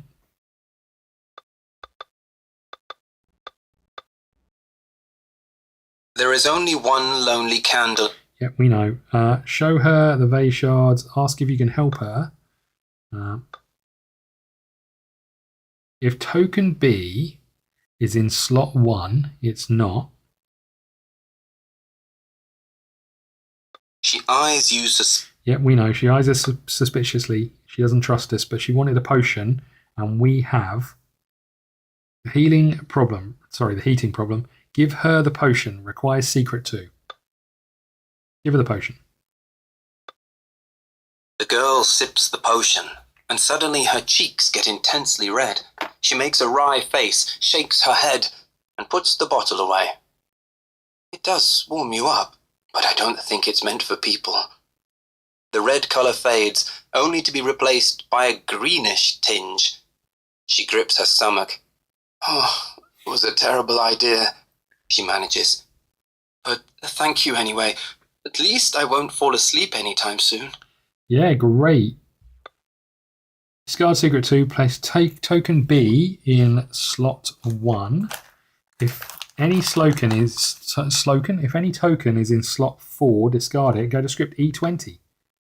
The girl looks at you with a faint smile, trying not to glance at the pile of books. Getting into the academy might prove impossible, traveller. You don't work there, so I doubt they will issue a permit for you. But if you really need to get inside, well, since you helped me, I'll help you.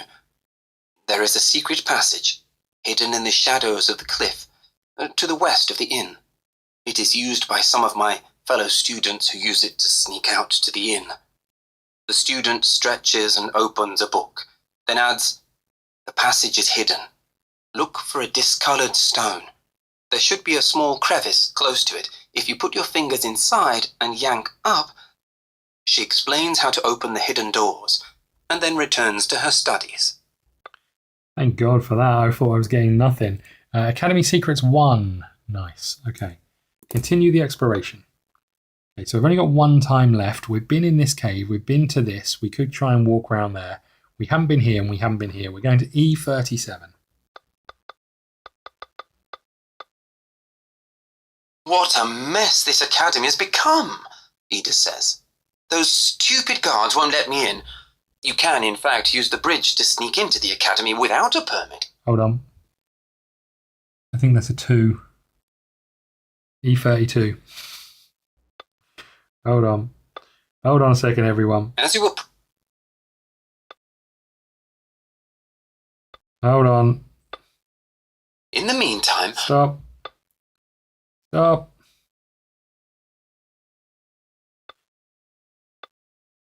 Ida, thank... Oh my God, just get us back to the menu. Come on. Ida, No, just stop. Leave. Thank you. Okay, E32. That's the problem with hidden numbers, right? The hidden stairs lead up to a sheer rock cliff. There is no passage. Nothing. You blink, utterly surprised.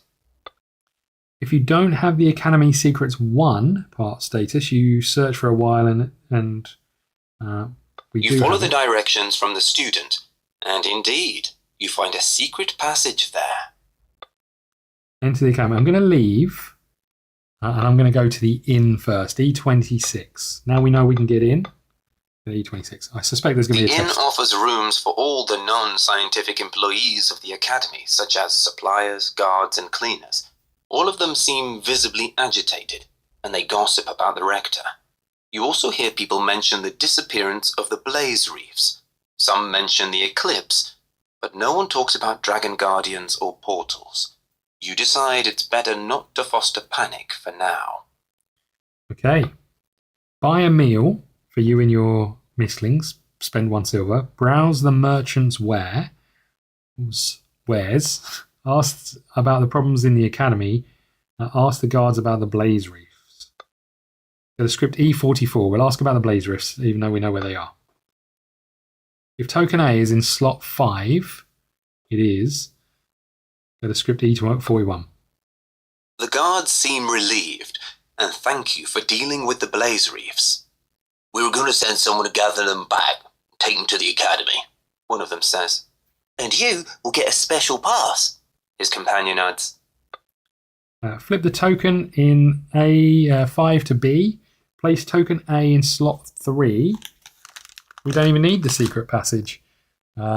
Gain 2 silver. Nice. That's over here. One, 2. And hold on, these are not showing because the camera's turned off. 1 second. There we go. Had enough. Okay, there we go. We gain those. Continue the exploration. So we are at E26. We'll stay there. The inn offers rooms for... We can buy a meal for our mistlings. We can browse the merchant's ware. We can ask about the problems at the academy. Let's browse the wares. Script E28. A wandering merchant offers some goods to sell. Buy supplies, spend 1 silver. Buy equipment, spend 4 silver. If you have the academy secret 8, we don't. Spend 3 silver instead. Sell equipment, spend one equipment. Sell supplies, spend 2 supplies. And we want to keep our supplies. Okay, let's leave that and let's find out about... The inn offers... Let's find out about the problems at the academy. It's going to probably take us down here, but I think that's fine. E13. A woman sitting next to you clenches her dirty hands and says, Everything is in shambles. The heating system, the machinery, all of it dead. And that's all the fault of one man, the wretched rector. I hope the board of professors will quickly deal with him and we can return to our work. I'm stuck here until I unload the wares. The wares, you say? Go to script E26. The inn offers rooms for all the... That didn't tell me anything. That was just a massive waste of time for everyone. I can buy a meal and for you and your mistlings. I think we do that. You buy a meal for you and your mistlings. Heal 3. If you have the Academy Secrets 8, I don't. Heal 3 more. Then choose again. So we get to heal 3. I suspect we're coming to the end of this anyway, but 1, 2, and 3. Okay, there's 1 heal, and we spend 1 silver.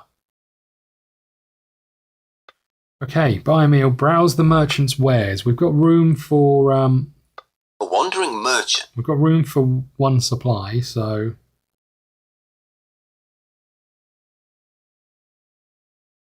let's do it. Draw 3 items and gain 1 of them. Where's the items deck? I wonder. What did I do with it? In here somewhere.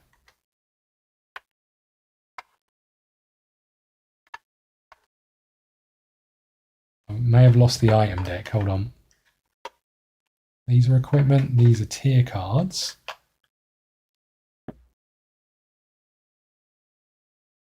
That's a secret. That's a secret. That's a secret.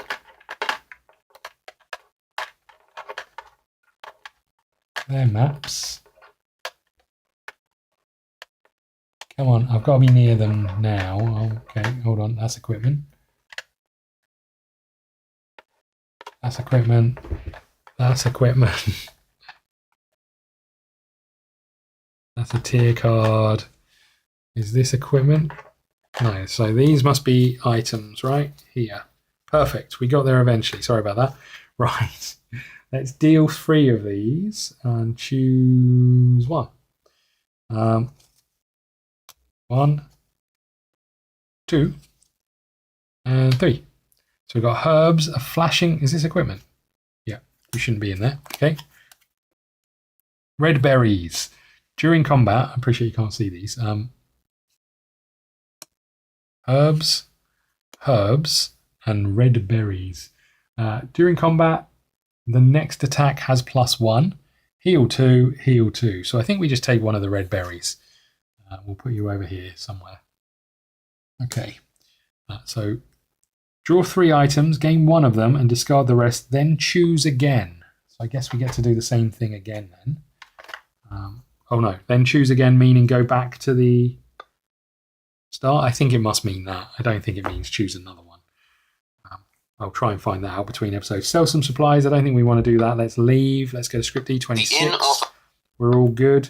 Buy a meal for 1 silver. Let's do it. Oh no, we've already done that, right? We need to spend another silver. Okay. Let's leave here then. And I guess we go back to the main entrance, E5. Whoop. If you don't have Academy Secrets Part 2, I do. Ida argues with the 2 guards.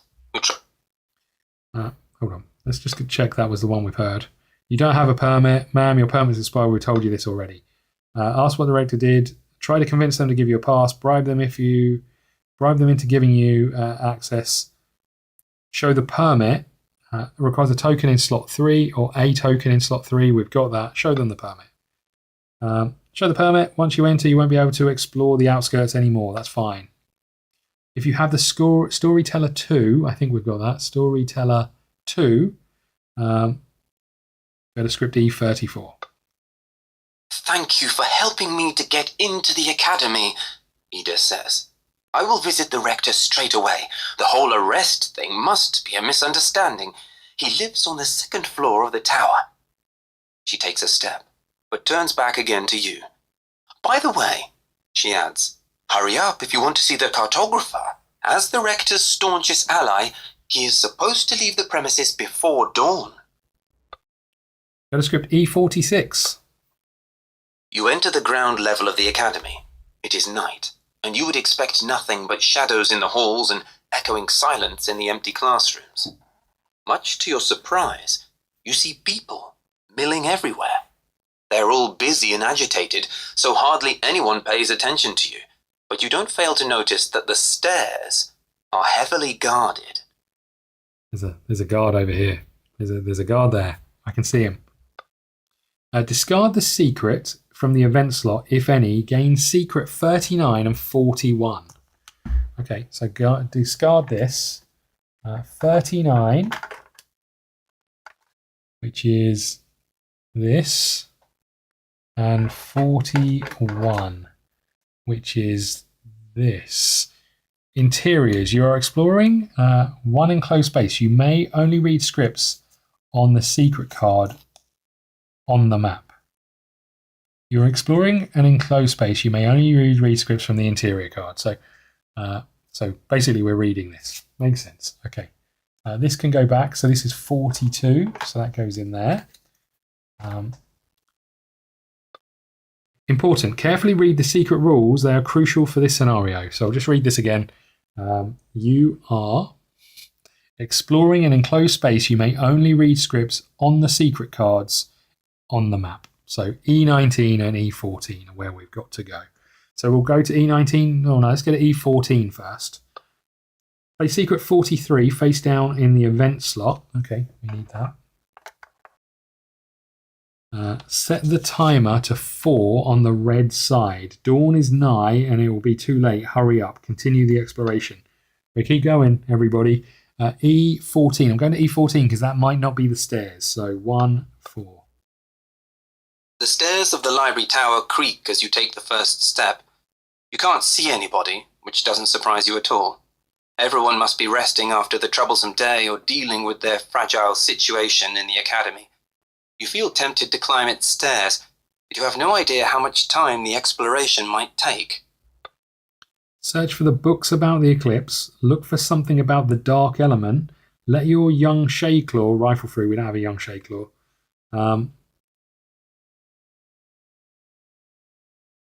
Look for something about the dark element, or search through the book. Search for a book about the eclipse. Oh. Let's do a look for the dark element. Get a script E47 and lose a time. Perform a test. Oh, good. When you have three, immediately, when you have three misfortune, the test ends, immediately resolve the matching outcome. If you have the Academy Secrets Part 7, you may ignore up to 2 misfortunes. You know something about the books, how the books are organized. We do have it. We got that ages ago. Okay, so if we get a 7 or less, after some time you find the books about the dark element, lose 1 time. 8 is you find the books about the dark element, go to script E62. 9, you find books about the dark element. Additionally, someone left a coin inside one of the tomes. 10 is you fail. Hold on. 10 is you... I messed it up. Hold on. 10 is burrowing through the books a hefty amount of time. Took a hefty amount of time. Lose 2 times. So we need a 9 or an 8, really. Okay, let's do this. So the first one is 1. What cards have I got? Discard all cards drawn with an eyeball, or add or subtract 2. The next one is misfortune. That puts us to 7. But we can ignore these 2 eyeballs, right? What were the eyeballs doing? When you have 3, the test ends. So let's turn this next one over. That gives us a 2. So that's 9, right? 6, 7, 8, 9. You find the book and you additionally find a coin inside. Nice. Go to script E62. It didn't cost us any more time. You find the book about the dark element. Additionally, someone left a coin inside. You eagerly absorb the knowledge about the dark element, which is seen, to your surprise, more and more often. Few remaining sources describing the cataclysm don't even mention the dark, and only focus on the creatures it breeds. What else? The laws governing the other elements do not always apply to the dark. The longer you read, the more unsettled you are. But it is not your anxiety. It has an alien source dwelling inside you. If you don't have the Understanding Part 2 status, gain Understanding Part 2. We do not.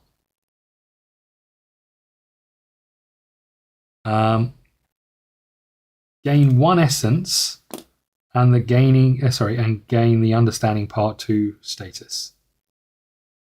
Okay, if you don't have it, gain 1 essence and the Understanding Part 2. We're up to 4 essence. That's nice. We can tame something big if we get the opportunity. Go to script E14. The stairs of the library tower creak as... We've already been there. Let's go to E19, shall we? We could find out about the eclipse. I don't think we've got time. E19 it is. Half a dozen guards watch the stairs leading to the upper tower levels. If you have the Academy Secrets Part 4, I do not. Go to script E42. You engage in a short conversation with the guards. They inform you that the library is located in the second tower, but for the time being, no one is there to guide you. If you go up the stairs, however, you may visit the cartographer. If you're here for the rector, though, you're out of luck. He's seeing no one until he's judged by the council. Okay, go up. You won't be able to explore the lower levels. Discard secret 39 and gain secret 40. Okay, I think we just go up anyway. I don't think we've got much choice. So 39 on discard secret 39 and replace it with 40. So that goes over there. That goes up here. Okay. Let's put this back. Okay, so we are going up E24.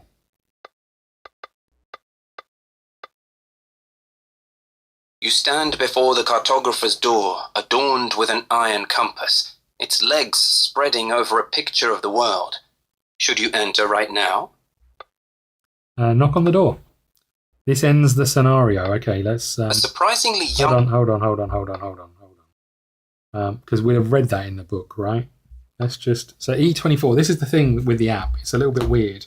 So E24 says very clearly in the journal, I'm sure, if you do this, it ends the exploration. Whereas the app doesn't tell you until you've pressed continue. So let's leave and let's go to E11 first. Don't spend all of our time here, please. If you have the Academy Secrets Part 4, we do not. There are too many guards here to approach. You cannot go to the Rector's room. If you have the Academy Secrets Part 4, we don't. If any token is in slot 6, you visited the Rector already. We haven't. Halt! Those quarters are off limits. You turn to the guard and explain that you only want to see the Rector. No one can see him, the guard says firmly. He awaits a trial. With Ida's aid, convince him to let you in. Requires Storyteller Part 2. Perfect. We've got Storytellers Part 2, right? With Ida's aid, you convince him to let you speak to the Rector. Ida is livid, but she knows the guards might be able to speak you. Sorry. Ida is livid, but she knows the guard and might be able to speak your way in. Go to E38. The Rector begins to speak, but Ida pays no attention and simply hugs the man. How glad I am to see you, daughter, the Rector says, and hugs her back. You stare in amazement. Ida senses your confusion and pulls back. I should have told you the truth, she explains. This is my foster father. Welcome, Tamer, the Rector says to you, and shakes your hand. My daughter's friends are mine. Tell me, father. Ida is trembling with emotions. What is this treason thing all about? Well, the Rector sighs. I have been accused of letting Blaze Reefs go. Well, quite rightfully, to be honest. They were in the Academy for years, which was wrong because those creatures cannot get separated from the water for too long. It wasn't... Suddenly, the door bursts open, and a professor-like man charges in. What is this all about? He shouts. Rector, you are in custody. You're not allowed to have any visitors. You feel that the time has come for you to act. Uh-oh. The Rector's decision was right, and you should stand up for him. The Rector should have discussed his decision with his other professors. Oh, man. I mean, the bottom one's the right answer, right? He's right to let them go, but he should have discussed it. The Rector should have discussed before. E52. You glance at Ida's face. She is not happy with your verdict, but she seems to agree that the Rector has made a rushed decision. The board members nod with satisfaction. You want to mention the eclipse and other problems, but there is no time for this. Ida promises to bring the subject up later. Okay, place token B in slot V. Where are my tokens? Over here. Sorry, slot 6. Continue the exploration. What do I do now? We go to the cartographer, right? E24. Oh, hold on. Is there a hidden number? Is there a hidden number? I didn't look on the other one. I don't think there is a hidden number on these. I might be wrong. Okay. We're going to E24.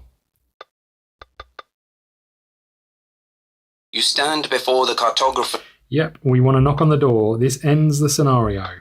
A surprisingly young man opens the door and tells you to go away. He's too busy packing up to talk to you. You beg him to listen to you, and Eric agrees, but not without a scowl of irritation. You tell him about the portals, the dragon, the visions, and with each word, his eyes become wider. If you have the return to sea status and the storyteller part 3, go to script. We don't have those. I'm 100% sure of those. Your story is absurd and strange, but I must believe you as you speak of the floating islands.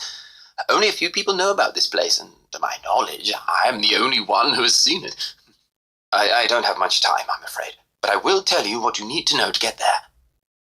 Then, Eric explains to you how to get to the distant land, where large rocks float, hidden in thick clouds above Lake Llindraig. He asks you not to reveal the location to anyone, and he has a solid reason for that. He has namely spotted 2 dragon guardians there, and he fears that such knowledge should be kept secret. Also, he isn't sure if the dragons are humanity's allies, or if they just care about themselves. Unfortunately, he doesn't have much more time for you. Because of his reckless support for the incriminated rector, the time of his exile is approaching. He must finish preparing for a journey to Drozibay, from where he plans to explore the eastern seas. Oh, can we come with you? End the exploration. If you have the Academy Secrets Part 3, go to script 100. We do. You hoped that your erratic travels were over, but deep inside you knew that answers and solutions couldn't possibly be so close to your home. According to Eric, your goal lies far in the east. There are the islands from the vision. Thinking about this place stirs the eerie being dwelling inside you, floating in the sky above Lake Llindraig. Will you meet the Dragon Guardians there? Will you be able to even fathom their words? Or maybe the place is abandoned, and you will leave with even more questions. You won't know until you go there.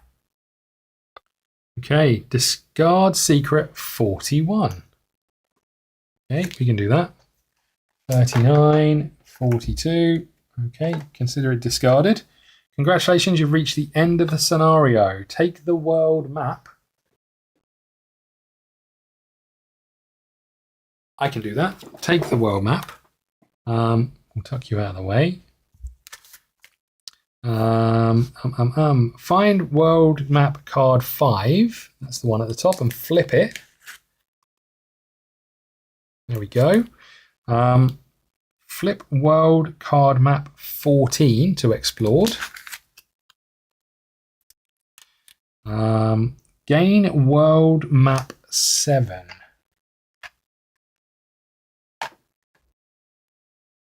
Yeah, they're in here somewhere. I've seen them. Is this one?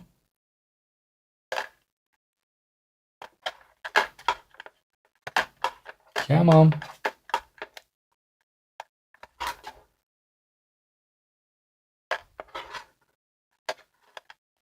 Okay, we're almost there, I think. Okay, you go back in there. World card map 7. 7. Okay, and this goes over here. Next to these mountains. Unexplored, whoopsie. Unexplored side up. There we go. Okay, slot the diagram below. If you don't have the return to Careberg status, go to script 730. We don't have it. Sorry, Z30. After your thrilling adventures in the Academy, you decide to return to Careberg for a few days. There is a long and taxing journey ahead of you, so you need to take care of a few things in your hometown. And get some rest, too, if you have the time for such luxury. Go to script Z32. You fear that another aggressive mistling would attack you during the journey, but it is surprisingly peaceful. For a moment you allow yourself to believe that the influence of the eclipse has diminished and the mistlings are at peace once again. But then you finally arrive back in Careberg. The news of your return spread like wildfire, and you notice that the city is bustling with anxiety. Okay, if you have the Merchant's Favour, part 1 and 2, Merchant's Favour, we don't have either of those. Is it met? No. Go to script Z34. Hello, Tamer, a familiar voice says. You turn to see Mildred, who is obviously happy to see you. You will be relieved to know that the situation around the town is under control, she informs you. However, the further you go, the bigger the chances are you meet a restless or even a violent mistling. You try to follow her, but suddenly you get overwhelmed with a flood of strong emotions that tells you to head east. What's disturbing those are not your emotions. They have been invading you from time to time since the death of the dragon. As you manage to focus, you realize there is another tamer close to you. I've never seen anything like that before, he says. You blink in confusion, and the tamer hastens to repeat, I'm talking about mistlings. Quite strange ones, never seen anything like them before, I tell you. Aligned with the element of darkness, all of them. The elements, by the way, are acting all weird too. Something is deeply wrong with nature. Okay. Now, if you have the local hero part 3. Local hero part 3, we do. You follow the crowds heading for the town hall. You mean to ask the guards if they need more support from you tamers, but you have a hard time trying to reach them. A lot of people stop you to shake hands and thank you for the help with the crisis. You are our hero, says the baker, beaming. We'll never forget what you did for us after the earthquake, admits the engineer. Rumour has it that you travel on to fight chaos and protect people like us. The Cooper pats you on the shoulder. Keep up the good work, and may luck be on your side. Well, no reward. Place a thingamajig in front of you. People trust a hero. Go to script E. So this is one of these in front of us. Go to script E73. It appears that almost 37. all the townsfolk have gathered in front of the town hall. They are everywhere, in the square, on the tavern benches, and even on the roof of the bakery. And the hum of their conversations carries far. You don't know what the purpose of the gathering is, but you hear some unsettling rumors about the need to elect a regent. Some opt for Olin, whereas others would like Slade to take the job. If you have the Future of Careberg part 3, we do not. We have 2. The script Z38. The town was ruled by the Duchess, who was in good shape not so long ago. Why would the town need a regent all of a sudden? Oh, a lot of things have happened since you left us, Tamer, a bystander says. Terrible things, mostly. Alas, the Duchess is no longer with us. Her leg had been injured since the earthquake, but she hid the extent of the injury so as not to worry the people. A doctor couldn't cure it, though, and in the end, even Olin's salves amounted to nothing. The wound got infected, and the Duchess passed away. Holy crap. The script Z39. There are many rumours circulating in the crowd, but you managed to pick up the gist. The Duchess left no heir, so a messenger was sent to inform the capital about the vacancy. Unfortunately, the messenger hasn't come back yet, and nobody knows what to think about it. The delay may have been caused by some political clashes in the capital, or the rider might have... Political clashes in the capital, or the rider might have simply got ambushed. These are troubled times. You elbow your way to the crowd. You elbow your way through the crowd toward Olin and Slade, who are discussing a matter vividly. Both of them welcome your arrival, obviously in need of a neutral opinion. Well, it's all about the creature who came here yesterday. He calls himself a Fae, says Olin. We haven't decided whether to expel him from the town or let him address us. But if you want to know my opinion, we should have no mercy. His kind emerged from the portal to sow chaos and disorder. Away with him, I say. But the Fae came unarmed, Slade insists, and on his own. I don't think he means to harm us. Let's hear him out. They need to do some editing. There is a bug report on this, so I might make a note of that, and we'll send a bug in just saying that they need to tidy up the audio on that one. But now what? Let the Fae speak to the crowd, make him go away. So the Fae told us that they weren't our enemy. I don't know whether to trust them or not. They look like they could be enemies, but let them speak to the crowd. Z40. There is no entry for Z40. Okay, let's just see if that's an error. The The area of the academy strikes you as surprisingly Hold on. inhospitable. That was E40. Z40.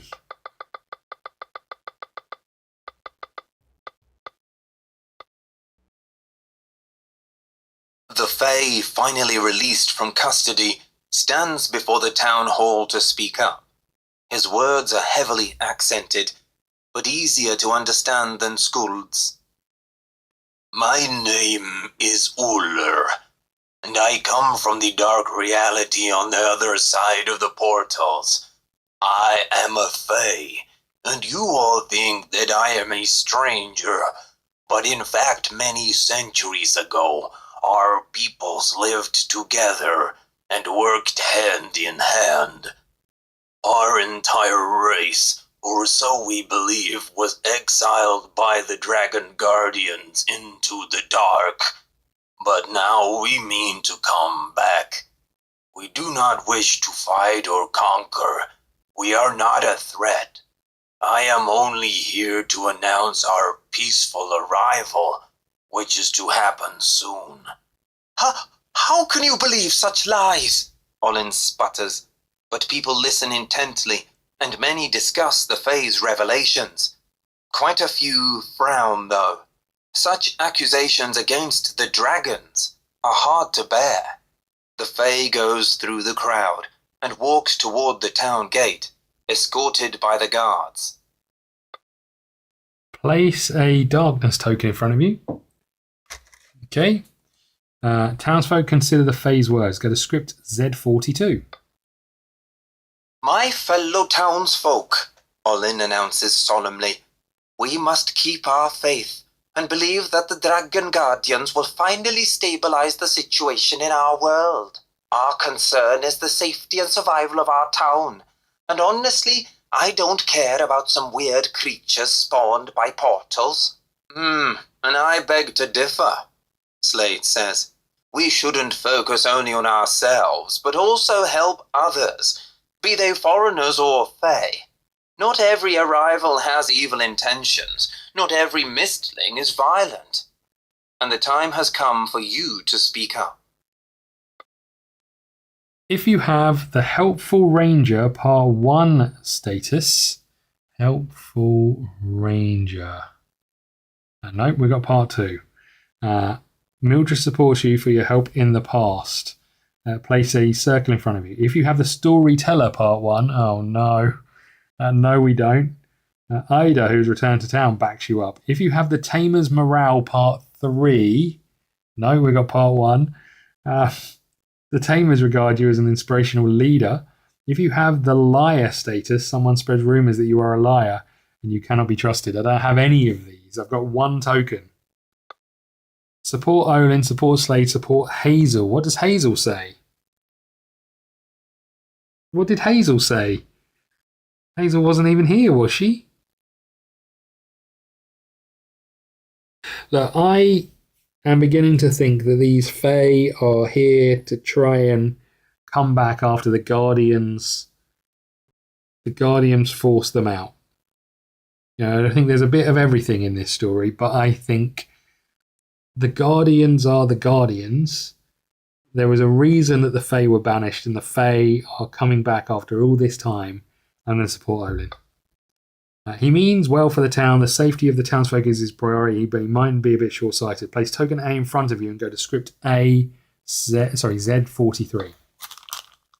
You present your candidate, and when questions appear, you begin to justify your choice. If you have the Future of Careberg Part 1, place 0 in front of you. You've supported Olin before, which is useful now. I do not. Future of Careberg. No. Perform the test. Start the test. Decide how many cards you will draw, then draw them all at once and end the test immediately. Oh, you know what I did? I put the coin back in here. It needs to go here. End the test for every 2. Let's try that again. Start the test. Decide how many cards you will draw, then draw all of them at once and end the test immediately. At the end of the test, for every 2 of the circles in front of you, you may decide to draw 1 more card. At the end of the test, if you have a light in front of you, You may discard up to 2 of the drawn cards at the same time. At the end of the test, if you have a darkness in front of you, add 10 to the result. Oh, God. Okay, so we have 9 or less. You did what you could, but your candidate has lost. Discard all tokens in front of you, place a light token in front of you, and go to script Z46. 10 to 13. People trust your judgment, and Olin is elected as regent. Discard all tokens in front of you, go to Z47. 14 or more. You did what you could, but the candidate has lost. Okay, well, look, we're going to pick one, right? Because I can't pick any more because I've only got one of these tokens. We're going to pick one card because we're going to add 10 to our result anyway, and we're trying to get between 10 and 13. So I need this card to not be the eyeballs. I don't know if I can use these things. Start a test, decide how many you will draw, then draw all of them at once and end the test immediately. I don't get to use any of my specials. This needs to not be a 4 or the eyeballs. Oh, come on. Why? 16. Okay. 14 or more. You did what you could, but your candidate has lost. Discard the token in front of you. Place a darkness token in front of you. That one there. Go to script Z46. Slade is elected as the regent. He bows to the crowd of cheering townsfolk and claps his hands to hush everybody. "Thank you for your trust," he says. "I promise I'll protect you. Do you remember how I took you in after the earthquake? I'll make sure that Careberg will become as safe as my library for everyone in need. The eclipse or not, we will prevail." I don't trust him.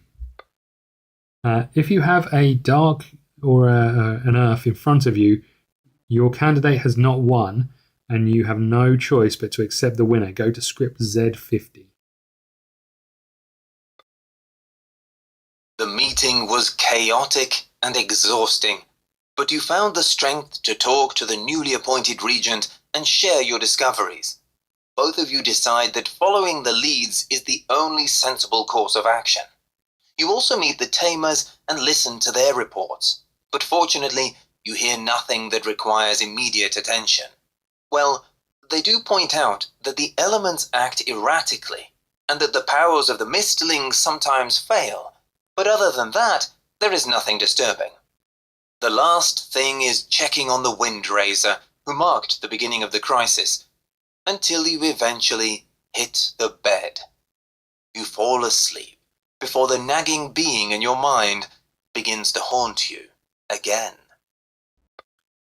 Okay, gain the return to Careberg status. Return to Careberg. Discard all elemental tokens in front of you. I can do that. Open a random booster. So this goes back in. So this was a test result. So that goes in there now, right? This can only be discarded at the end of a test. Okay. I wonder if I shouldn't have had that because it was part of our test result. Oh, well, doesn't matter. That is part of our test result. Open a random booster. Let's get this out of the way. We'll put this away in a bit. We'll move all of these. I tell you what, that was pretty epic in terms of the amount of audio, but it was a pretty big one in terms of finding out where we were heading. Although I'm still quite confused about where we were heading. Let's put this here.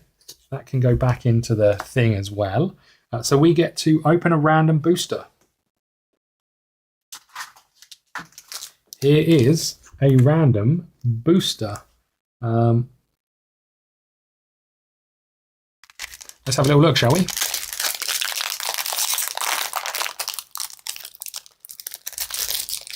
I can't get into it. There we go. Okay, we have Gale Force Gambit. Very nice. I'm just going to grab these in case we can find something we can replace as we go. Gale Force Gambit. So it's a wind card. Reveal the top 2 cards from your deck. Resolve them in the chosen order, then remove them from play. Remove this card from play. Interesting. Vine Tempest. Deal 3 damage and weak in any range in line. Reduce this damage by the opponent's shield instead of willpower shield or magic shield. So 2 of those. Don't think we've got any of those ones. Succumb to the darkness. Is that in here? I don't think so. Oh, we got Ice Shard. We should have been using that. I'll find that later. No, that's not in here. Succumb to darkness. For every 4 cards in your discard pile, choose one of the one. You may choose the same option multiple times. Move, attack, gain 3 power. Okay. We'll just try and keep these in positions where we know where they are. Low wavelength. Attack in any range. If your opponent is in one of the petal spaces, trigger. Okay. Rolling Waters. Search 3. Your attacks have +1 range and pierce. Nice. Seeking Tendrils. More water.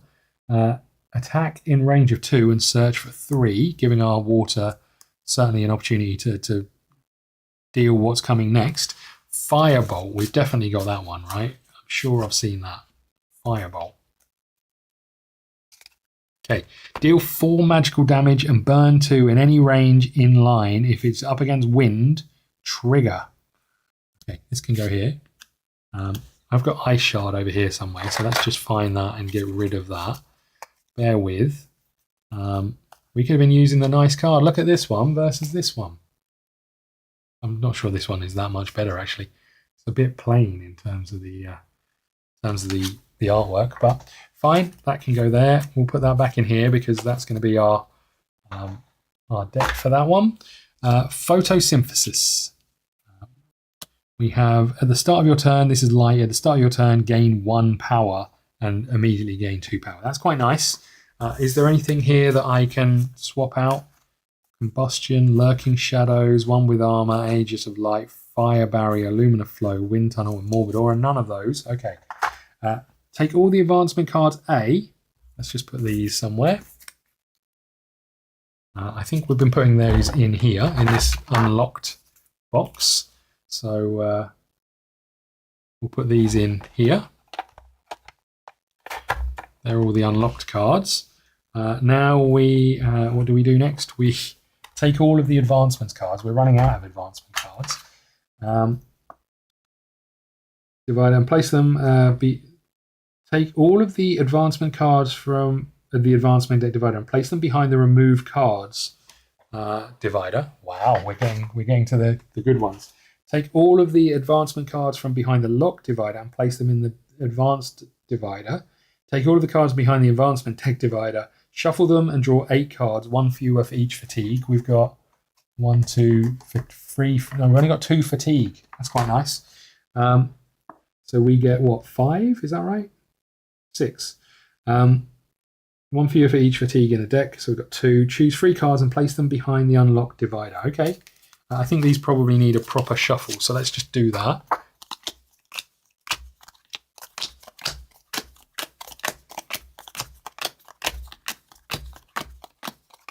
Apologise that this one's gone on for quite a while, but feels like we're at a turning point in this story, right?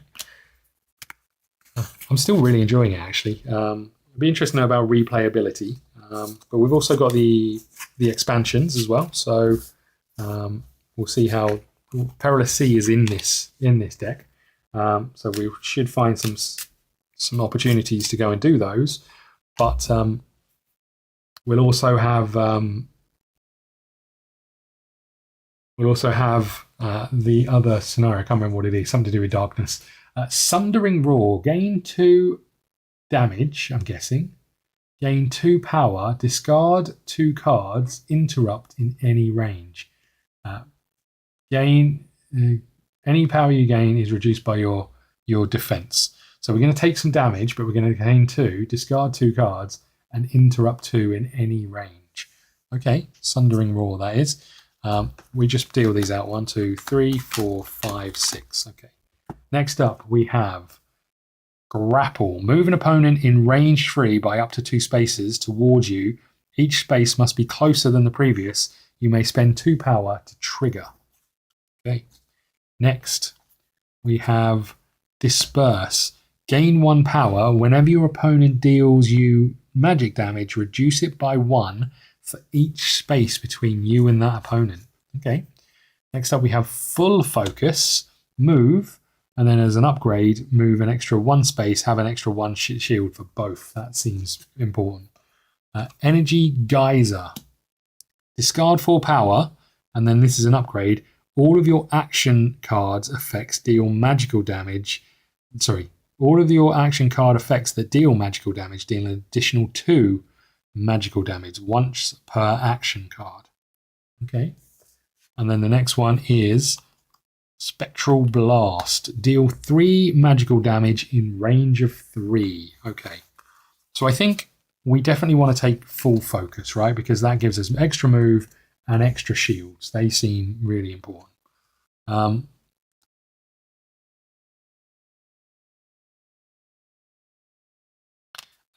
Sundering, I'm not sure I want to take the extra damage, although it is pretty good, especially with interrupt. That can really change the flow of a battle, but we don't have that many things with although that and grapple together could be really good. But how often is it going to come out? Whenever your opponent deals you damage, reduce it by the number of magical damage, reduce it by the number of spaces between you. That could be good. All of your action effect cards that deal magical damage deal an additional 2 magical damage. I think we'll take that one. And then Spectral Blast deal 3 magical damage in range of 3. Let's do it. We were finding we didn't have enough damage. Let's take those. Okay, these all go back behind the advancements deck. There are no more locked cards. What else have we got going on? Take all the cards from the arsenal. Remove all fatigue. We can do that.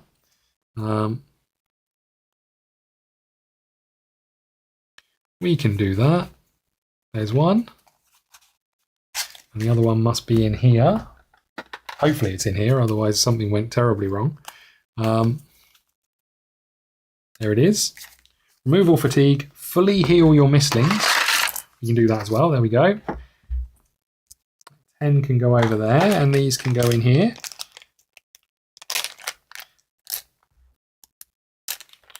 Okay, then we've got take the world map. Let's do that again. And take the world map and gain card 16. I think I put these near the front here.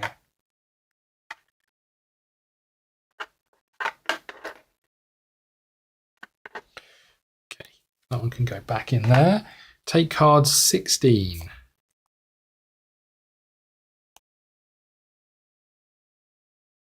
Okay, and that goes right in this top corner here.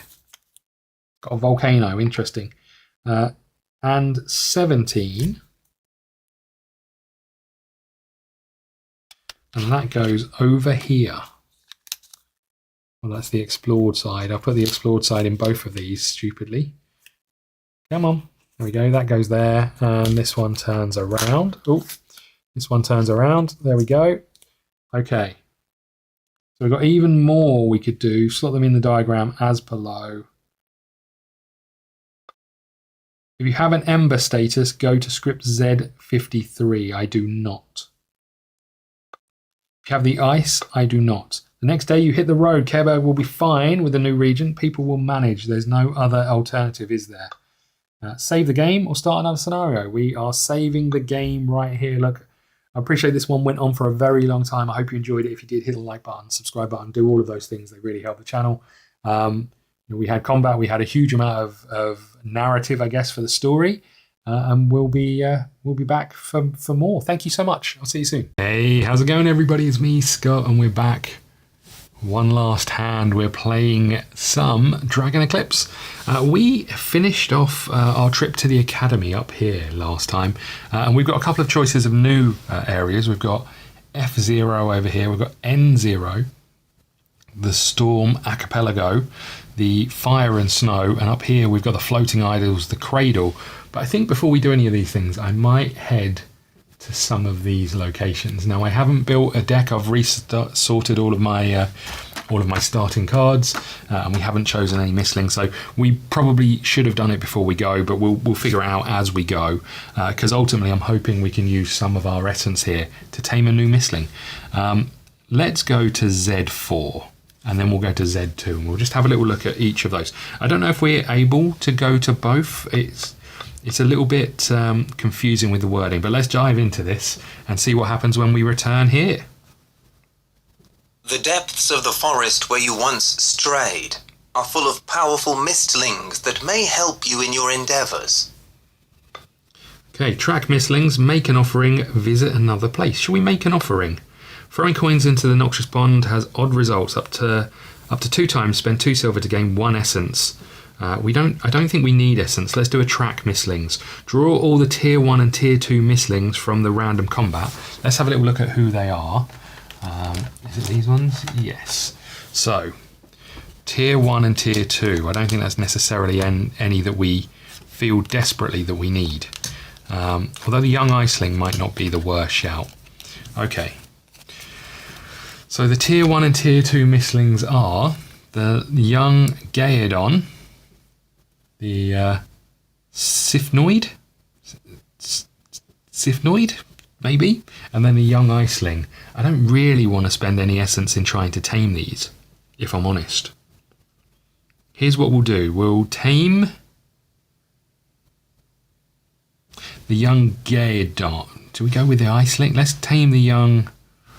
Oh, the iceling, though, is 2. I don't really want to do 2.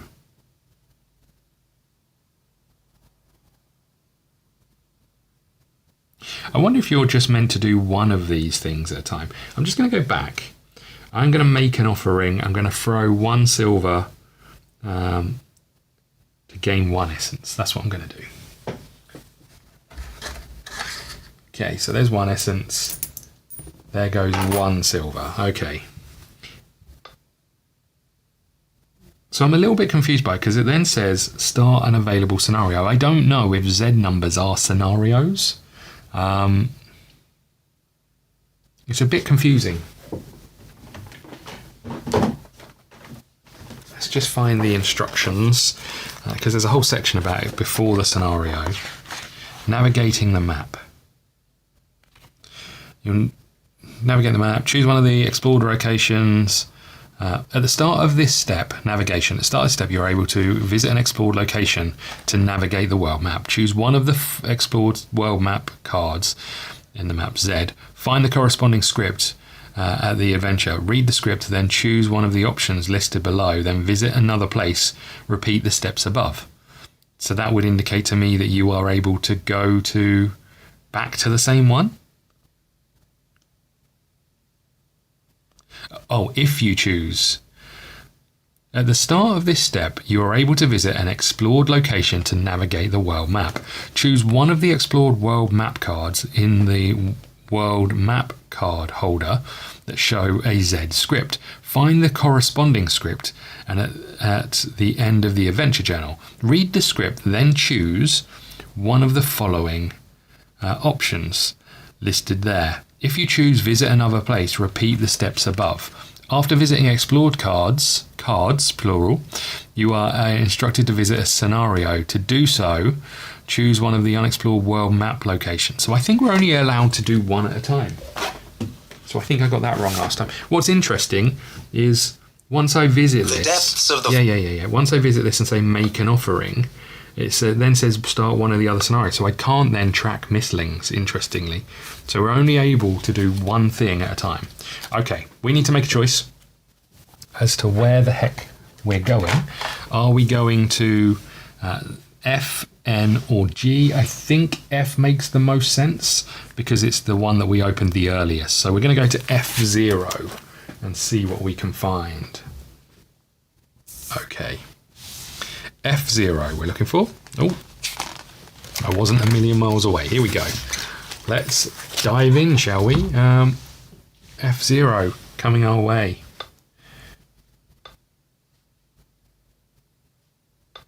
F0. So, what have you gathered so far?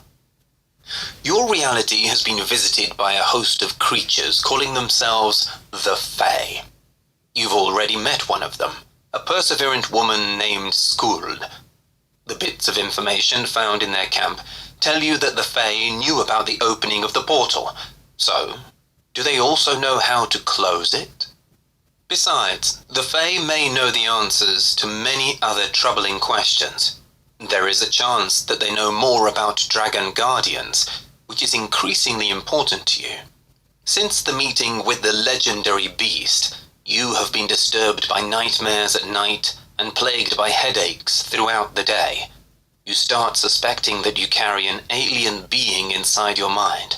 However, you're aware that the Fae may have a different opinion on the dragons, and they may be seeping poison into your ears.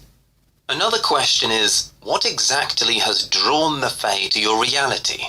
Why have they returned? Do they really want to help people, or was Skuld manipulating the truth? And what exactly is this liberation thing that is so important to them? It is high time you set off. You have learned that you need to head southeast, and the way will take you to the snow-covered mountain ranges. You have read that some mountain tops tend to spit fire like gigantic frogmars. What wouldn't you give to avoid that?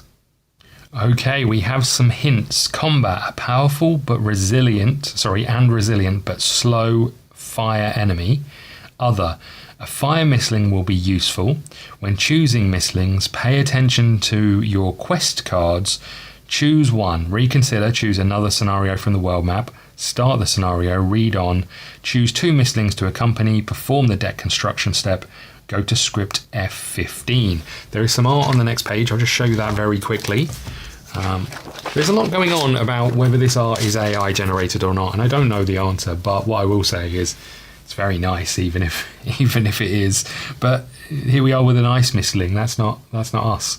But yeah, looks real nice. Okay, so we're going to F15.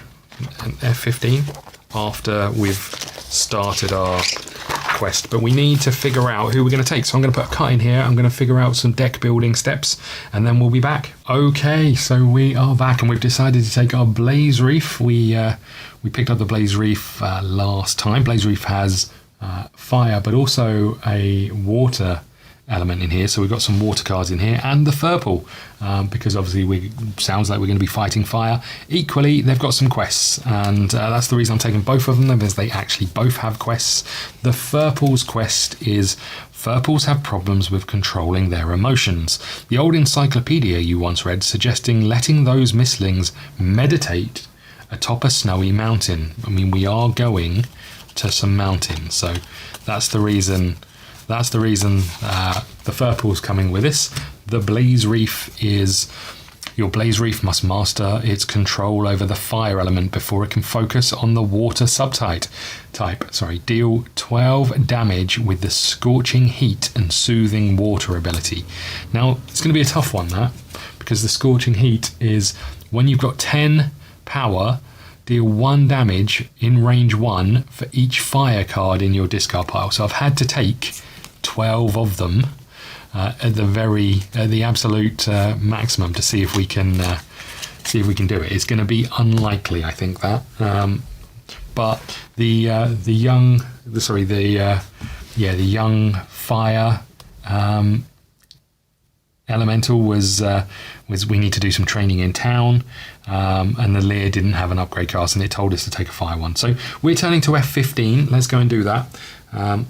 There's a lot of burn statuses in my deck, so I was just having a look before we got started whether healing heals burn. It doesn't. So if you get healed and you've got burn, that burn remains. Okay, F15, here we go. You are about to enter the mountains when you hear the crunch and rattle of sliding stones. You look around to figure out what has happened. Is it an avalanche? Perform a test.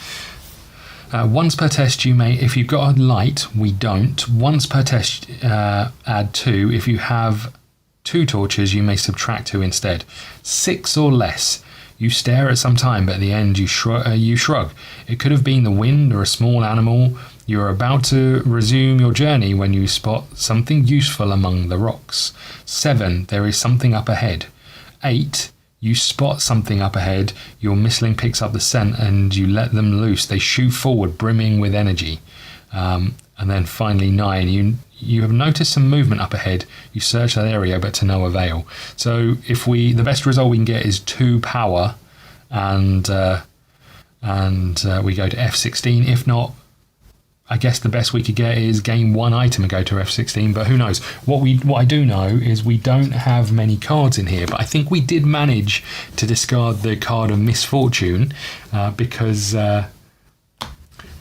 we used it in a test as a test result. So we don't have it in here. So let's get going. We do have a few cards that can help. We can add or subtract 2, or we can discard all of the eyeball cards. There are no eyeball issues on this one. So let's start. We've got 1 with an eyeball. We have another 1, so we're up to 2. We have a 3, so we're up to 4. Okay, next. We're up to 5. I mean, we turn over the next one, right? It's the last one. We're up to 6. 6 or less. This is 6, right? 3.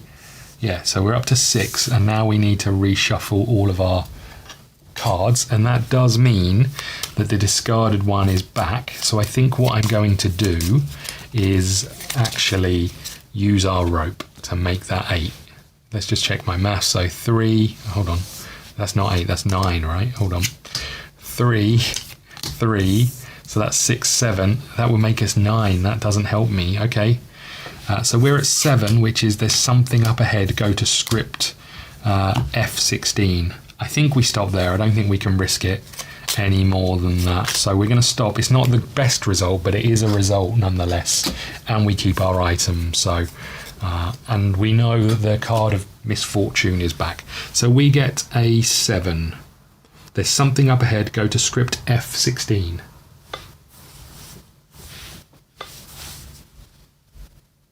You strain your eyes, and yes, there is someone hiding behind a stone. You clearly see their hair, and all of a sudden you recognize Alvin. You call his name, and Alvin himself emerges from behind the stone, with his Gyadon nestled on his shoulder. He looks embarrassed, but straightens up as he hears your questions. You want to know why I've left Careberg? He answers with a question of his own. That place is a dead end for me. Backwater with no challenges. How can I develop my skills there? Isn't it better to leave the town and learn from experience under your guidance? The best tamer there is? No, Alvin, it's not. If you have the Eager Tamer Part 2 status, the boy seems adamant in his decision. There is no way to convince him to leave. He missed the adventure once and took it for a waste. Okay. Where did I put the sheet? Over here. What have we got? Eager Tamer we're looking for. Eager Tamer. We've got 1. We don't have 2. You are relieved to notice that the ground has finally flattened, which is good news after hours of trudging upwards. The area is overgrown. Hold on a second. Let's just make sure I didn't... Oh, I think I... Is this requirement met? No, it's not. Sorry. Let him join. Order him to Careberg. I mean, he's going to die, right? Let's let him join. I don't really like him, but let's let him join. Well, who knows? Maybe Alvin will come in handy. He promises to be obedient to gain gain the Eager Tamer Part 3 status. I seem to have lost a pen. Here we go. Okay, good. Eager Tamer Part 3. Okay, I mean, who are we to discourage this man from his dreams? Okay, F17. You are relieved to notice that the ground has finally flattened, which is good news after hours of trudging upwards. The area is overgrown with thick dwarf pines. A sudden flash of fire catches your eye, and you spot a regalian hiding among the trees. Not a regalian. Approach it and try taming it. Leave it be. Do we even know what a am I allowed to look at what a regalian? I would say yes, right? We're allowed to have a little look at it, surely. Okay, and I'll show you what it looks like. This is a regalian. Look at that. It's beautiful. Looks like a owl. No, a bird with a bird deer, I think is what it looks like. Regalian, right? Let's just tuck that. Oh, let's just tuck that back in. Let's just make sure that was the regalian one. It is perfect. Okay, approach it and try to tame it. Do I really leave it be? Do I want it? I'm going to leave it be. It's not the right time nor the right moment to chase another mistling. Add a regalian tier card to the random combats. We can do that. Regalian. We're looking for a Regalian. So these are all the ones who haven't made it to our deck. Or we've already got Regalian. Okay. We let it be because I don't want to use all my essence on something that isn't as powerful as we'd quite like. And I feel like we've got good choices for fire already. If it was a wind or a water or something, we might be more intrigued. Go to script F19.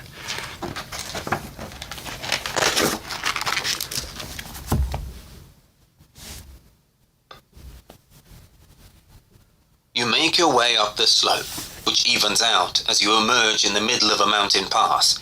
The unforgiving winter landscape is here and there disturbed by a tongue of burning lava.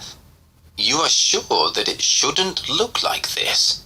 The fire element is too strong in this area, making you shiver. There is a hollow in front of you and a frozen lake in it.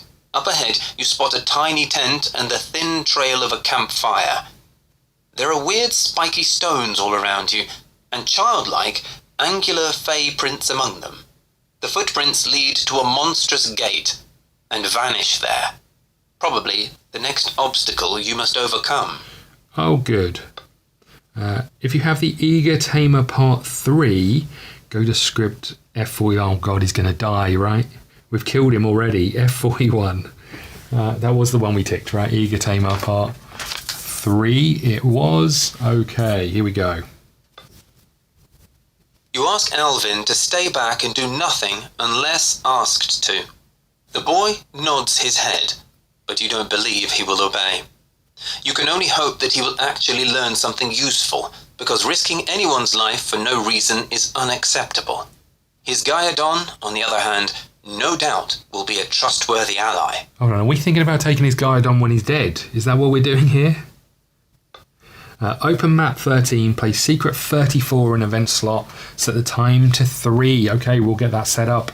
We'll be right back. Okay, we are all set up, I think.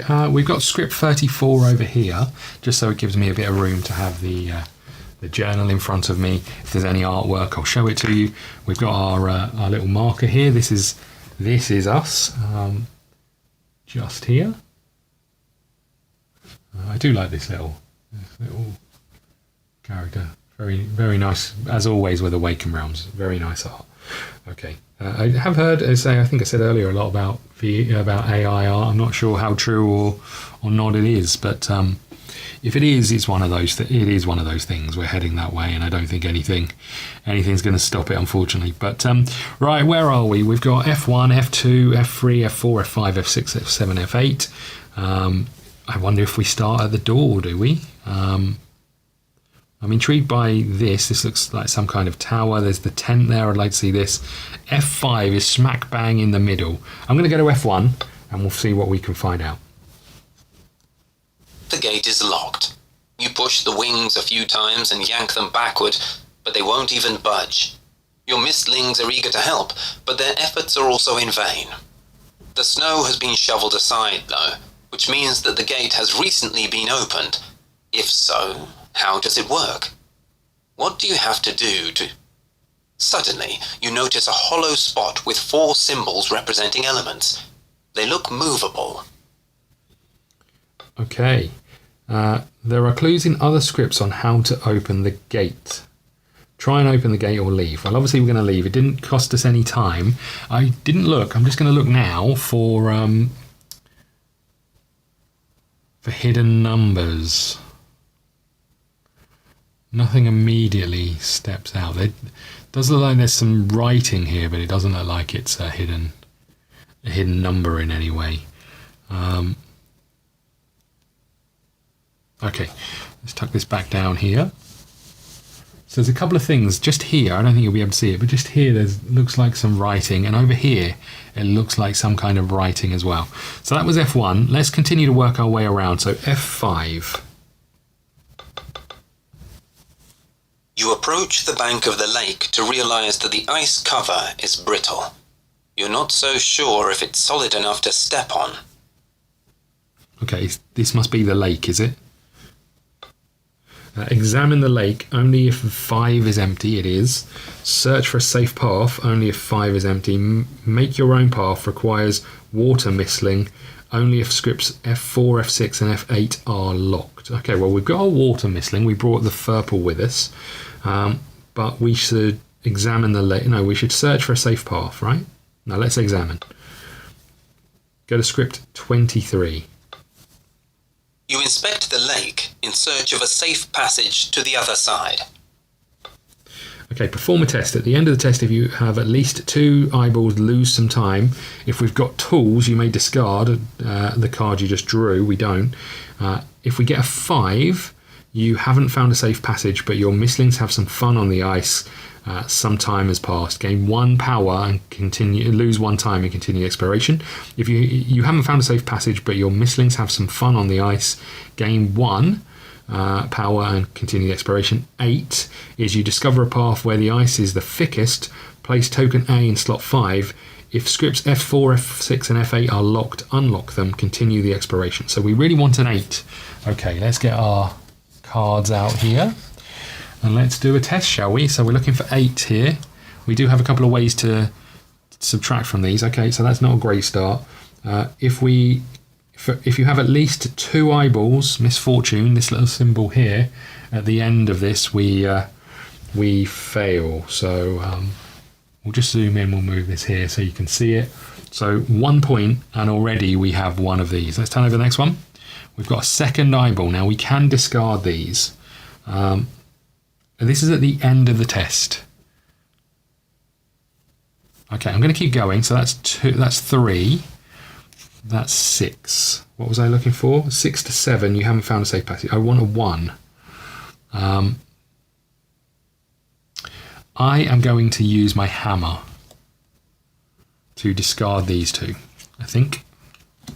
So we're back to 3. We got another 3, so that's 6. And I'm going to, this is probably silly, but I'm going to use this 2 to make it an 8. So you discover a path where it's thickest, plus place an A token, I'm not sure this is wise, in 5, which we'll do down here. If scripts F4, F6, F8 are locked, unlock them. Continue the exploration. We didn't lose any time, but we did use every single one of our items. I'd really like to gain some more. Okay, we'll tuck these out of the way.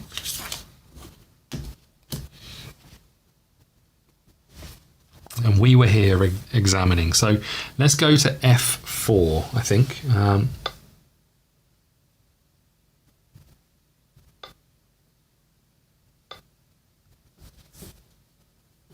If token B is in slot 6, the camp is abandoned. It is not. You carefully take a few steps on the ice, but you freeze as you notice a small camp on the other side of the lake. There is a dark tent, and a person sitting close to a small, crackling fire, most certainly staring in your direction. As you let out your breath, you spot another puzzling detail. There is a shade claw resting beside the stranger's leg. Isn't that who we've been fighting? Approach battle ready. Approach slowly, showing no intention to fight. Or go back. Slowly, no intention to fight. Go to script F30. You ask the Fae what she's doing here. It's simple, Skuld replies. I am finally able to do what we have been trying to achieve for ages. Together with my kin, I am trying to retake our homeland and liberate it from dragons' rule. She frowns and adds, And you? What are you doing?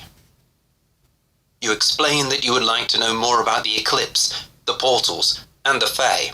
You stress that the safety of your world and your people is your utmost priority, and a strange army from another dimension flowing into yours to kill an almighty dragon is a disturbing event. Skuld is constantly sketching in her notebook as you speak. You find the habit a little peculiar. If you have the light, the shadow part 1 or 2, Go to F13. I'm pretty sure we do. Oh, we've got part 1, Light the Shadow part 1. If you have Light the Shadow part 1 and or part 2, is this a requirement yet? You met, yes. Here is Light the Shadow. I should zoom out so you can see what we're doing. I apologise. There we go. But yes, we have Light the Shadow. So let's do it. You don't need to fear us, Skuld says. The Fae wish to cooperate with humans. Seeing wariness in your eyes, she adds, we will get rid of the so-called Dragon Guardians. There is no greater threat to mankind than them. They imprisoned my people in the darkness for 1,000 years. They may do the same to yours if they begin to perceive you as a threat. I was taught that they even unleashed natural disasters to hinder the progress of our civilization and yours as well. You don't like this way of thinking. You firmly remind Skuld that the dragons are called guardians for a very important reason. They, after all, protect the world. But Skuld only scoffs and shakes her head. We will sort it out later, she says. I don't have much time, as I must catch up with the rest. We suspected you would follow us. I was left here to see you don't cause us any trouble. I think you won't. Ask about the portals. Ask for more details about the dragons. Try intimidating her. Ask about the portals. Go to script F9. I don't have time to explain everything to you, Skuld says. The moon gates, or portals, as you name them, are connected to the eclipse. When the moons are close, the veil between worlds gets thinner and ruptures in some places, creating those moon gates. Her Shadeclaw creates a thin membrane out of shadows and stretches it until it snaps.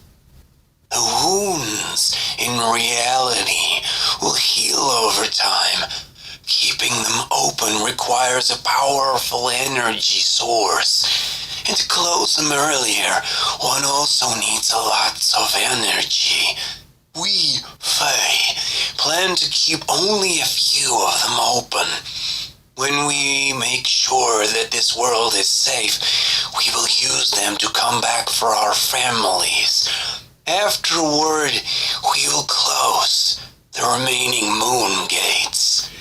How come we can't ask why they were banished? Go to script 14.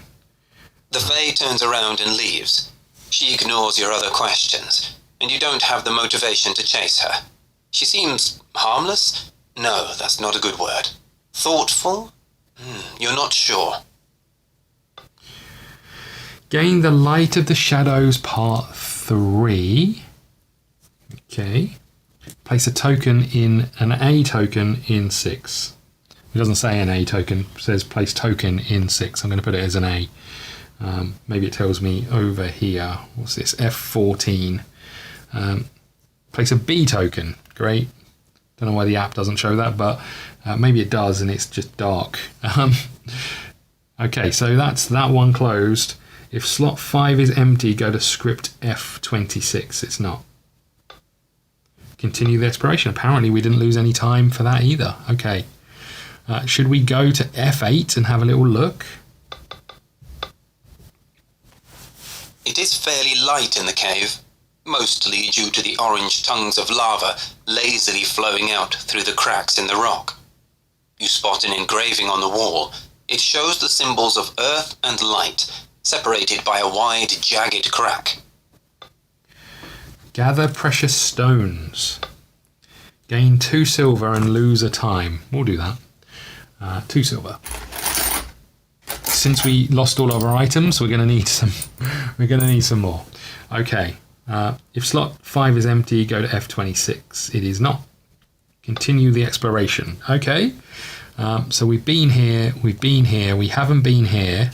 So we should go there, right? F6. You approach the ruined tower to inspect the remains with interest. You do not need any builder's experience to recognize the resemblance to the ruins you saw north of Careberg. One of the stones has recently been unearthed. As you bend over it, you notice the symbol of water engraved upon the surface. The symbol is connected to another one, unfortunately blurred. Okay, hold on, was this the right thing? F6. You approach the ruined tower and inspect the remains with interest. You do not need any builder's experience to recognise the resemblance of the ruins you saw north of Careberg. One of the stones has recently been unearthed. As you bend over, you notice the symbol of water engraved upon its surface. The symbol is connected to another one, unfortunately burned. Okay. Sorry, blurred. If slot 5 is empty, it's not. Okay, continue the exploration. So we've been here, we've been here, we've been here, we've been here. Should we search their tent, do you think? Did she leave anything behind? If token B is in slot 5, the cabinet is abandoned. It is. Oh, that was it. We can't do anything else. F7, over here. There is a faded drawing of a giant wave on the wall, and a small symbol of the element of light beneath it. Okay. Continue the exploration. F3. The stone bristles with spikes. You hold your hand over it, and you feel it radiates heat. No wonder the snow and ice have melted all around it. Touch it, examine it carefully, or leave. We don't really want to touch the boiling hot thing, right? We'll examine it carefully. We lose 1 time and go to F12. You kneel at the stone and eye it cautiously, doing your best not to touch it. Soon enough, you have a feeling that the stone is not entirely motionless. Its surface seems to be rising and falling as if the stone was breathing. Could it be a mistling? A hibernating chrysomalin, for instance? If this is the case, the creature should be left alone. Disrupting its yearly cycle is never a good idea, and you really don't want it to rage in the vicinity of dormant volcanoes. Okay, we get to place one of these in front of us. So I'll just tuck this over here and continue the exploration.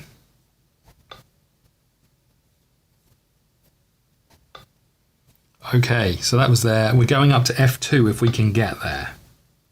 There is a ledge above the door with a line of intriguing yet indiscernible symbols. They pique your curiosity.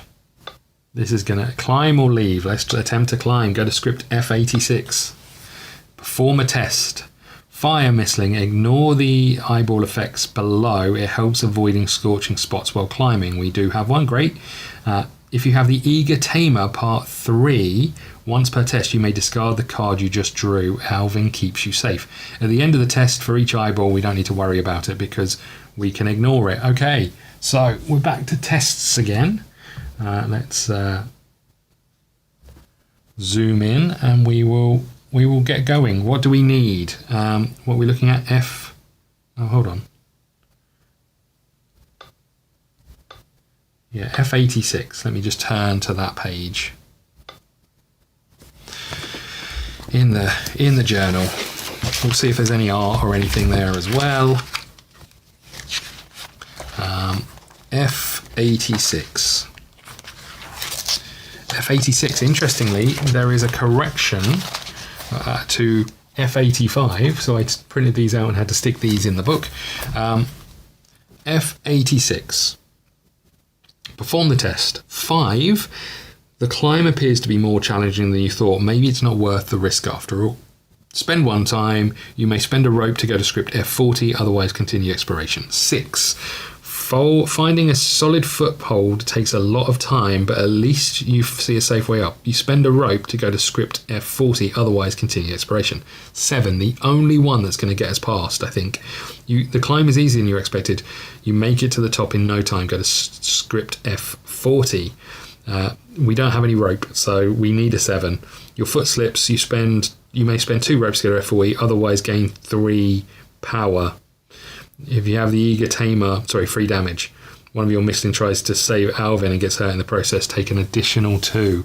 Oh god, okay, so we need a 7 and we have a 4. This needs to be a 3, please. It's a 3, amazing. So we got our 7. That's the best result we could have hoped for. Climb is easier than you expected. You make it to the top in no time. Go to script F40. There are symbols of water and earth engraved on the wall, separated by a deep, jagged crevice, probably made intentionally. I feel like I should have been making better notes on all of these symbols. If you have the Furple quest card available with you, go to script Z25. We do have the Furple quest card, which is Furples have problems with controlling their emotions. The old encyclopedia once suggests letting the mistling meditate atop a snowy mountain. This mountain doesn't look overly snowy, but... Hello? I think the app has crashed. Okay. Oh no. Where were we? We were at F2. We passed the test. There is a lead. We did this, yeah. We passed the test. F40. And then... There are symbols of water. Yeah. Is this requirement Z25? Does... Oh, there we go. A Furple perches on a ledge and breathes in and out rhythmically, as if engrossed in meditation. You know that it is alleged calm can vanish any second. It is a Furple, after all, a vicious mistling with anger burning in it. There are 2 ways you can approach the mistling. You could help it achieve even greater peace, or make it far more powerful by unleashing its inner wrath. There is no entry. I think the app is struggling. Let's just do this without the app. Z25 is where I'm heading to. Z25. It's a bit weird that it's talking about it not being our Furple, but okay. Place the Furple stat 68, ability card 72, and quest card 73 behind the divider. Let's have a little look at this again. Place the ability card 68. Hold on, where's the rest of my Furple cards? Is this all of them? I think so. We'll tuck that there as well. 68, 72, and 73 behind the removed divider. Okay, that's over here. Okay. You may look at cards 74, 75, 76, and 77 before making the next choice. What cards are they? 74, 76, 77. Choose one. Where do I find those cards? Are they the Furple's cards? No. Oh, they must be here, so it must be tell us what to do. Help the Furple achieve peace. You feel that your Furple wants to be named Pinequeak from now on. Take cards 76 and 77 from the Furple divider. From now on, use them as a Furple stat and ability card. Continue the exploration. If you are playing scenario Fire and Snow, otherwise, start on one of the new scenarios. Bring up the Furple's Rage. This is a separate option. You feel that the Furple wants to be named Pulpin. Take cards 74 and 75 from behind the Purple's dividers. From now on, use the Furple stat as the ability card. Continue the exploration. Okay, so we're looking for Furple over here. And then we're looking for these two, right? So we can look at cards 74, so 76 and 77. So that's these two. Pinequeak. Oh man. Let's just zoom in a little bit. Let's just make sure we don't knock these out of the way too much. But Okay, so Pine Queek. 1 shield on each, which is nice. 25 health, 2 move and 2 damage. Splash, your attacks have Pierce 3. Slurp, your attacks have Drain this turn. What the heck is Drain? I'm guessing that means we heal as we kill them. Drain. Attacks and effects with damage that deal damage with Drain heal your mistling by the value of the final damage done to the opponent. However, it may not heal that exceeds your health. You cannot heal from Drain by attacking terrain. Wow, that feels pretty strong. Water Drain. In any range, interrupt 1 for each puddle within range 2 of the chosen opponent. For each card discarded this way, the mistling, including Pine Queek, may within range of 2 heals 1. Okay, so it's exactly the same as the other one, but we're healing for 2. So that's Pine Queek. I like Pine Queek quite a lot. Okay, who else have we got? Pulpin. Pulpin.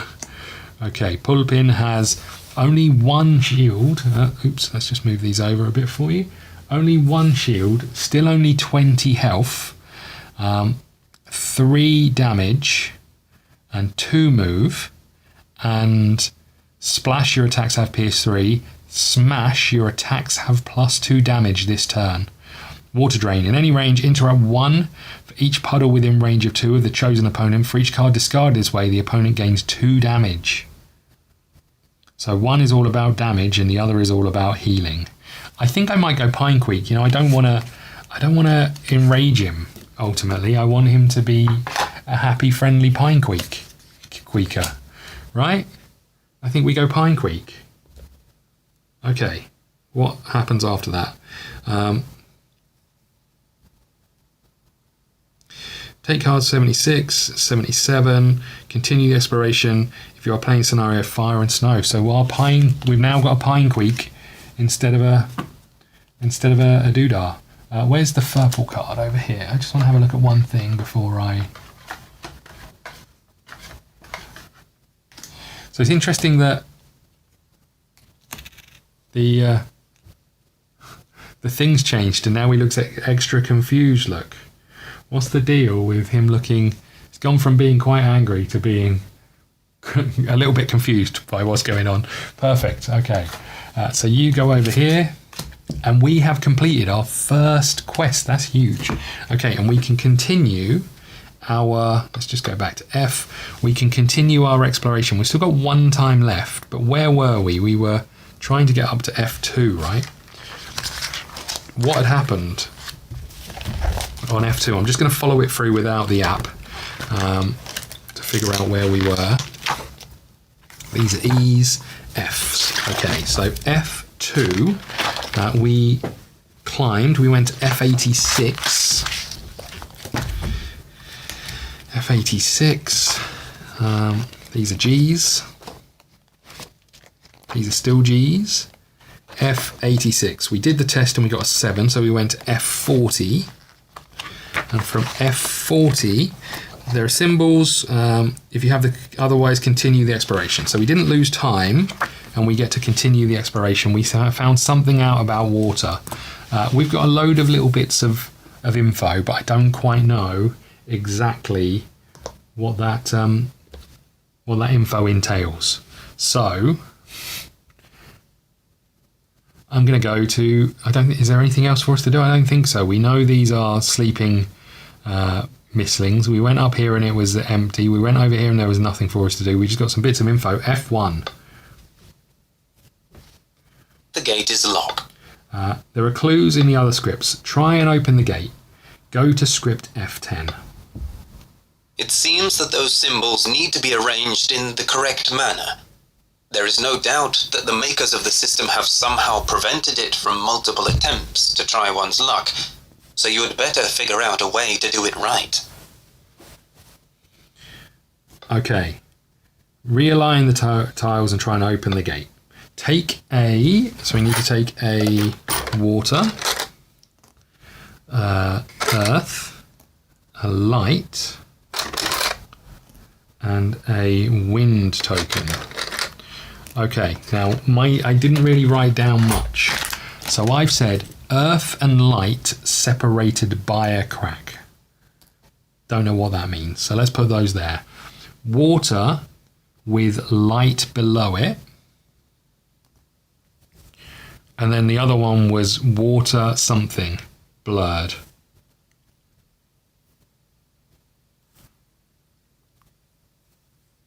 Separated, water and light separated by a crack. I mean, it could be that, but it could be that. I think I'm going to go with this.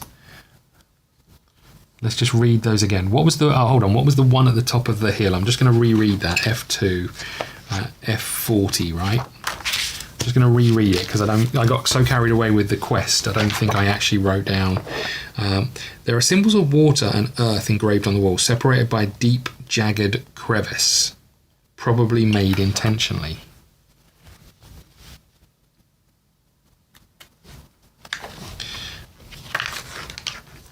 I'm just going to write this down. So this is water and earth. And the first one was earth and light. So what if we had this here, and then, what did I say? Water and earth. That doesn't feel right, because this is below this, right? I think it might be this. I'm not sure. Because they're both earth and light separated by a crack. Water and earth separated by a crack. F40. Water and earth engraved on the wall separated by a deep, jagged crevice, probably made intentionally.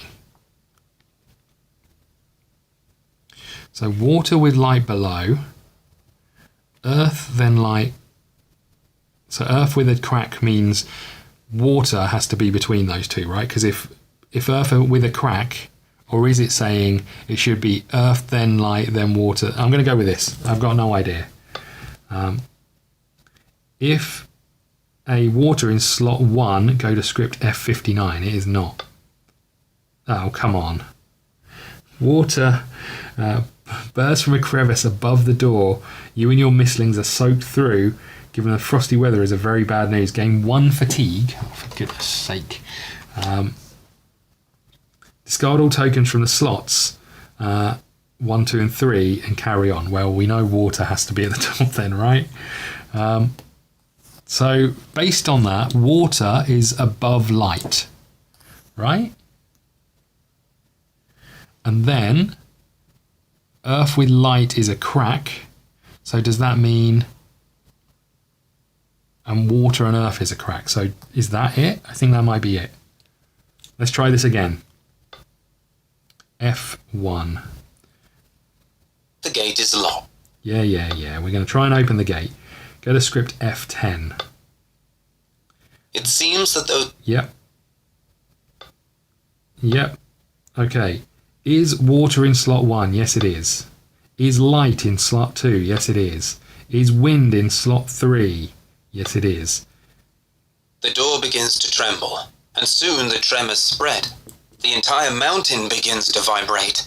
The gate opens, and the symbols of elements move again to create a random combination.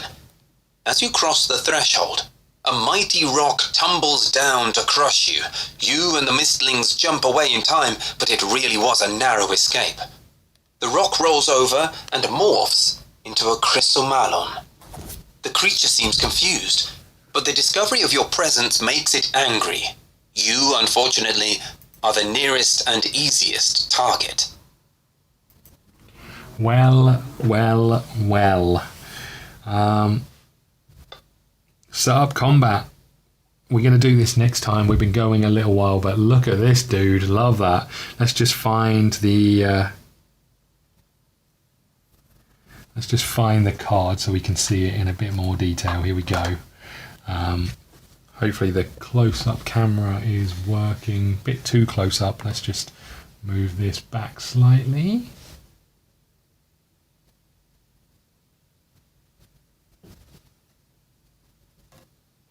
Look at this dude. 25 health, 5 damage, only moves 1. Does have earth in his locker. Okay, well look, we're going to take on this dude. There's some stats. If your opponent moves through space with lava, they gain 1 burn and discard that lava. Rush. If there is a space that the Chrysomalian left has no lava, place 1 lava in that space, deal 3 damage in range of 2. Rush. If the space of the Chrysomalian has no lava, place 1 lava in that space, attack plus 5, so it's going to do 10 damage. Is that right? Was it 5 damage when it hits? Yeah, it's going to do 10 damage. Place 1 lava in that space. Okay, blink to a space with lava that is closest to the opponent. Discard all lava from the arena and deal 1 burn in range 4 for each lava discarded this way.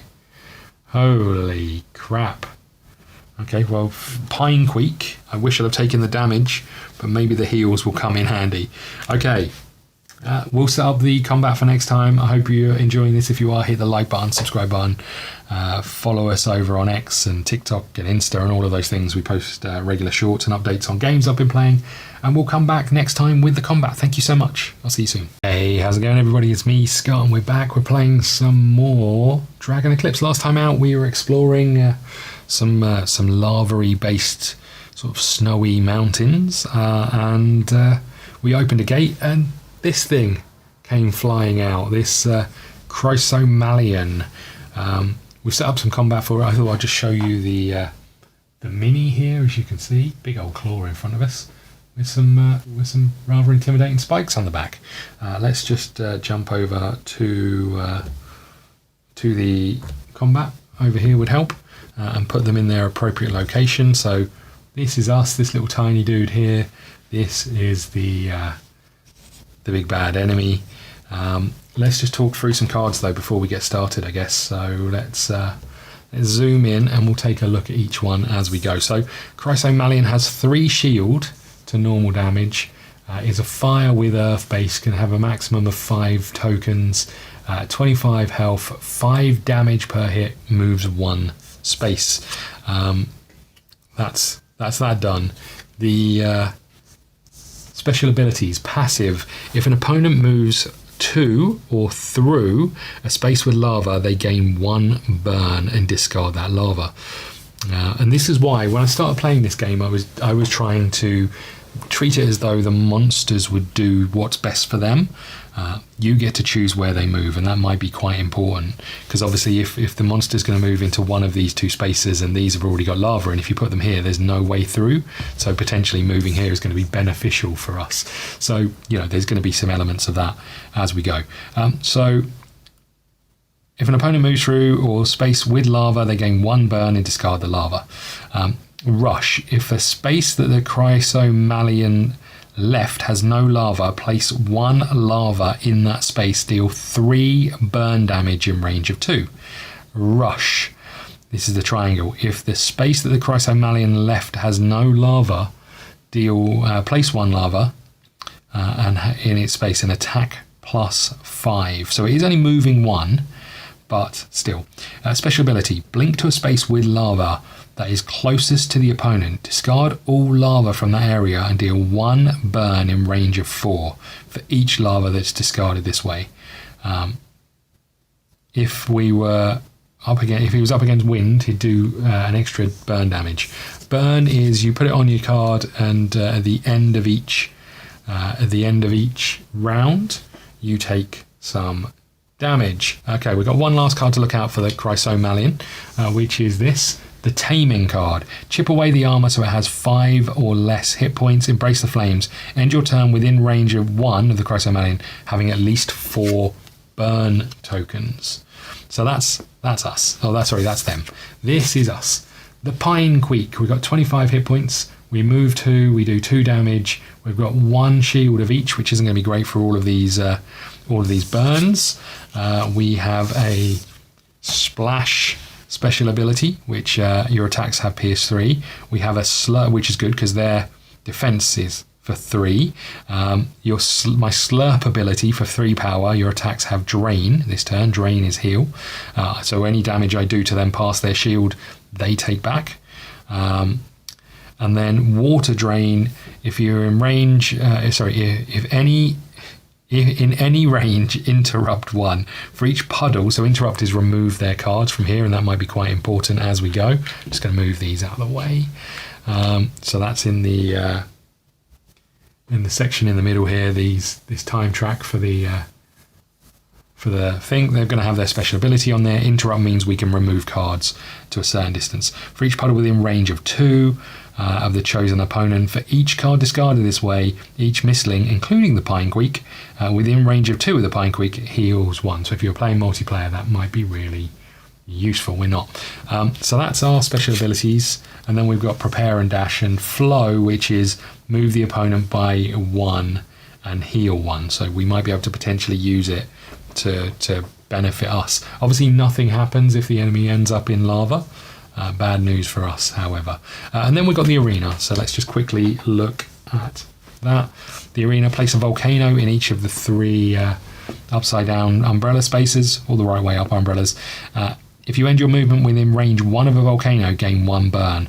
When the enemy ends its move within range 1 of a volcano, nothing happens. You and an enemy can't move or be placed in a space with a volcano. There's going to be a lot of burn going on in this one, and it's going to be a little bit rough, I think. But we go here. There's a couple of other things that we have to read. If we have one of these in front of us, which we do, this here, we get to. You are aware that Chrysomalians live here because we did we took some time to investigate. And you prepared a tactic for this counter. Discard it. You may swap the position of 2 action cards in your slot. So we'll keep this here for now. We've built the enemy deck. The enemy deck just has circles and squares because there's only circles and triangles because there's only 2 actions that they take. So that's that. Their special ability should go on 3. However, there's more. If you have Eager Tamer Part 3, Alvin helps you distract the Chrysomalian. Place the special ability token marker in 4 instead of 3. So that's pretty good for us as well. We'll take these over here because these are the burn tokens. And I'll just try and find a place for those. I'm going to grab some water tokens and place them down here. I've got some power over here somewhere, which I'll bring over this side and put here, along with some damage, and then we've got the fire tokens, which I'll also just get out ready for this. Okay, and then we've got some damage that I just want to use. So we'll just tuck this there. Perfect. Okay, I think we're all good to get started. So the last thing is start the combat. There's nothing else to be said. It's just this. We get to use this to rearrange our cards. I'm just going to give these one last shuffle, and then we'll do what we need to do. Okay, card number 4 is Strike. Attack and gain 1 power. Next we have Wave Thrust. Place 1 puddle in range of 3. Move, attack, move. Ice Shard and Plunge are the next 2. I don't know why I looked at that card. I didn't mean to. Let's just shuffle the rest of these and tuck these down here. Now, I could do some things. His next card, we should look at that first, right? We get to see it. So he's going to do a circle.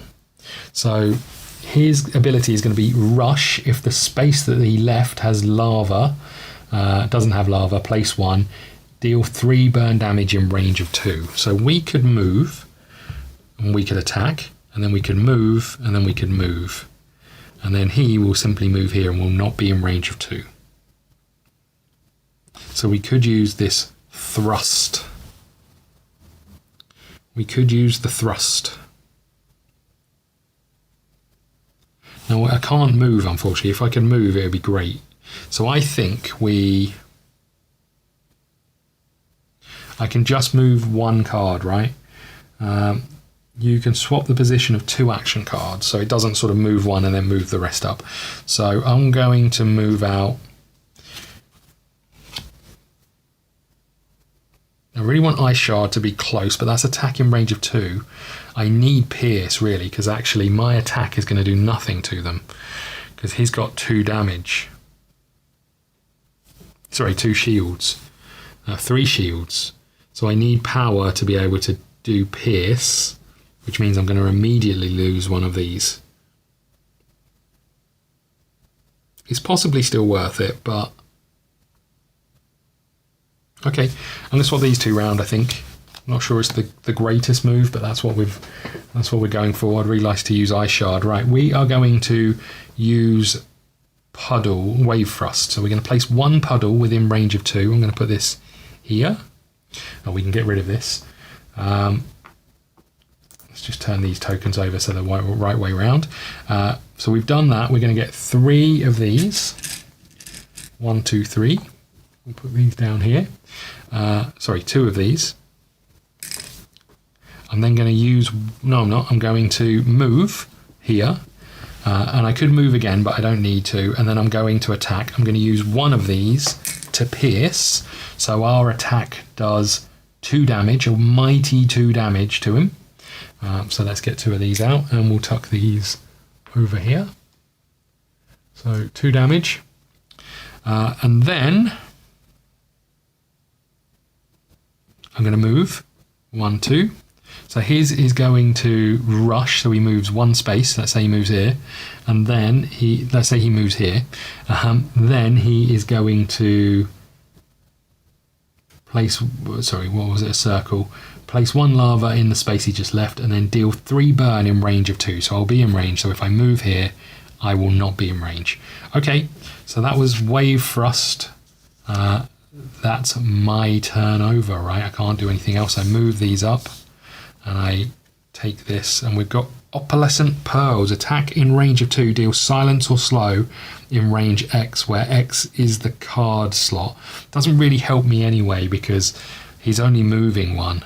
Silence means he can't use his special ability for a turn on that turn. So, you know, again, a little way away from there. His go. He's going to circle, which is move 1 and place 1 lava. Okay, and then burn in range of 2. 1, 2. We're not in range of 2. Job's a good one. Okay. Next up, he's doing even worse, which is rush. If the space that the Crystal Man left has no lava, then attack +5. So if we're standing next to him at the end of this, it's really going to hurt.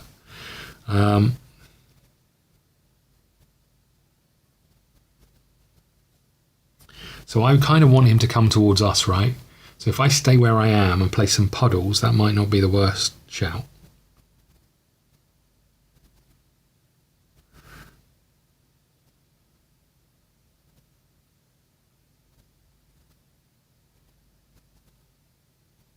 So let's have a think about this. So he's going to move here. He only rushes for 1. And then he's going to attack for 5. I'm not going to be next to him. Next turn, I can spend 1 of these. I'll have 3 of them to move towards him, and then I can hit him, but then I'm still going to be standing next to him depending on whatever the heck he's going to do.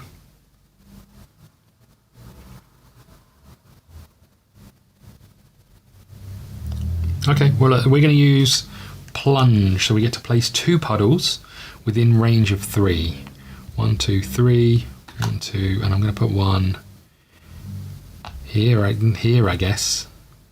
Just in case we need to get away from him, we can teleport to them with another card. If I brought it, and I don't know if I did. I think that's me done. I'm going to turn this over. Storm. Deal 2 damage and weak to each other mistling, including allies in range. Fire. Deal an extra 3 damage. Got quite a lot of fire cards and dealing it. We could have healed 2 if we had any damage, which we don't. Okay. So that's me done. Let's move this up, turn this over. Let's put this here. So triangle he's doing now. So triangle is rush. So he moves 1. He places a lava behind him in this ever-growing trail of lava. Attack for +5. There is nothing to attack. So we're all good. Oh, hold on. I was meant to pick up 2 puddles, right? Sorry, 2 power. Because it was in this slot here. So 2 power for us, and I didn't spend anything else. Okay. Next up, he's doing a circle, which is burn in range of 2. So I think ultimately I'm going to be taking that damage, regardless of what I do. So I'm going to stand there and take it. We're going to spend 1 power to move. We are then We are then going to use Ice Shard, so we get 2 more. Attack +2 in range of 2. This is a problem. I wonder if I can't move and use my Pierce. So this is the biggest issue with this, right? Is you take a bonus action, then a card action, then a bonus action. So even though I'm Ice Sharding, I'm not really doing any damage to him. Let's just move back for a second. How have I already messed up the number of tokens that I had? Oh, I moved, right? So we'd have one of those. Is that right? I think that's right. We'll leave it at that because I'm not 100% sure. Okay, so the problem with this is I'm not really doing any damage to him. Okay, so I'm going to do Storm, I think. Regardless of what I do, is coming for me.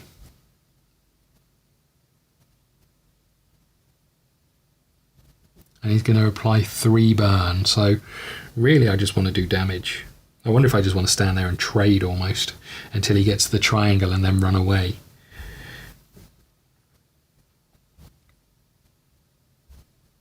So my first attack would do, if I used Ice Shard, my first attack would do 1 to him. My second attack would do none to him. Okay, so I'm going to use Storm. So let's move Storm over here. I'm not 100% sure where I am with these. I'm going to take 1 extra. I think that's right. I might have been on 4. I'm not 100% sure. So I'm doing Storm, deal 2 damage and weak to each other mistling. I don't know what weak is. I think it's hit for their next hit does 1 damage. But I'm just going to check that because I can't recall. It's annoying. Maybe they did give us one actually. Hold on. I was about to say it's annoying they didn't give us a card that tells you what these things are, but I wonder if they did and I've just been ignoring it. Hold on. Combat tags. Attack, blink, cleanse, heal, move. None of those. Drain, pierce.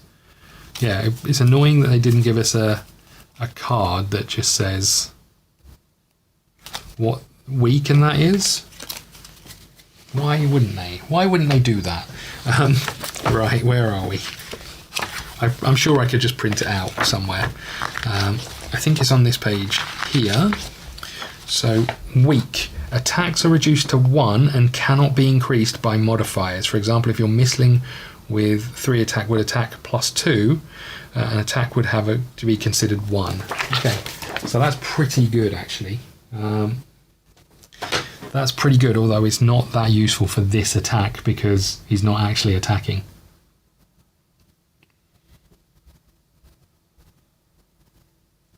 Okay, so what if we, before we did that, we move, and we move back 1, which means we're next to the volcano. He moves here, we're still in range of 2, right? So that's completely irrelevant.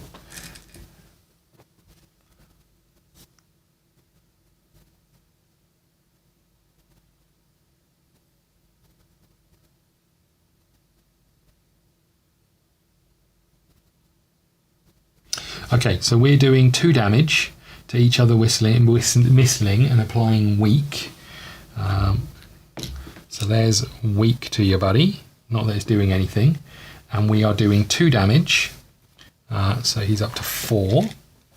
And then, because it's a fire, we get to do another 3 damage.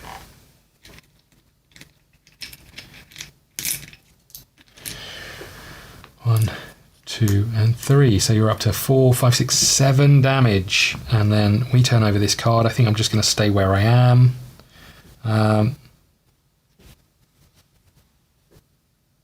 Okay, that's me done. He is going to do this, which is a circle. So circle is rush. He moves here and he puts down another lava. I do like his little lava trail, I will say that. Then he is going to...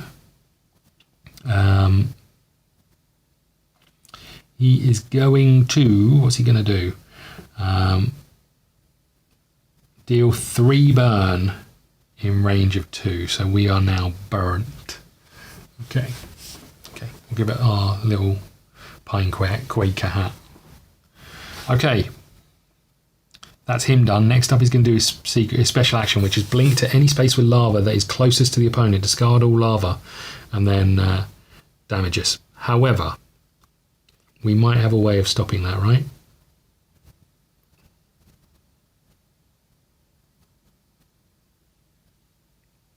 Okay, I think we have got a way of stopping it. So we're going to do Ice Shard. We're going to spend one to do our... we're going to spend one to do our... What's he doing next? He's doing a circle again. We're going to spend one to do our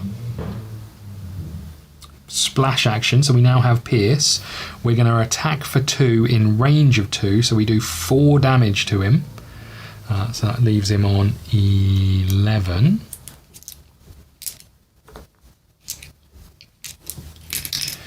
Okay. And then we get to do another attack, which will be another 2 damage. So he's up to 13 damage. Okay. That was Ice Shard, which gets us 2 power. The weak goes away because he's taking his turn. And then with our 2 power, our 4 power, we're going to spend all 4 to do interrupt. So all 4 of them go away, and we get to interrupt for each puddle within range of 2. So it says here, interrupt for each puddle within range of 2. For each card discarded this way, I can heal. I've got nothing to heal, but we're going to discard this one, and this one, and we're going to discard all 3 of these cards. So he's back to where he started. We turn over this card. It's Storm again. Love that. Okay. That's the end of my go. It's now his turn. So he's doing a circle. So he's going to rush. And again, I get to choose. This is what I was saying about where he moves. If he'd have moved here, I'd have had problems. So I can move him down this way. This becomes a lava. And it still gives me a path to run away if I want to. Okay. So he is doing that. Oh, I needed to take some damage. So I take 3 damage at the end of my turn. A little bit annoyed about the order of this, but I take 3 damage at the end of my turn. 1, 2, 3. And I take a burn for being next to a volcano. So I take 4 damage at the end of my turn. And we get rid of this. I'm just going to read this one properly. So before burn is discarded at the end of a turn, gain 1 damage for each burn. So I would have taken 4 damage, and this goes away. It's really brutal, his burn, I have to say. Okay. So it's his go. He's moved, and then he's going to burn me for 3 again. Youchie. Okay, and that's the end of his go.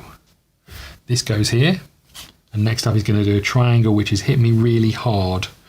And I can't really get away from him.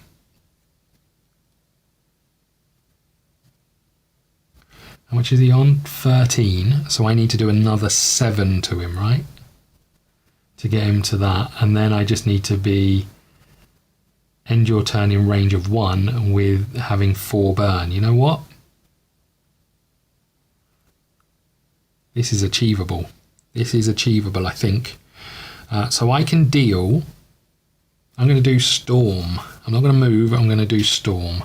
So Storm is...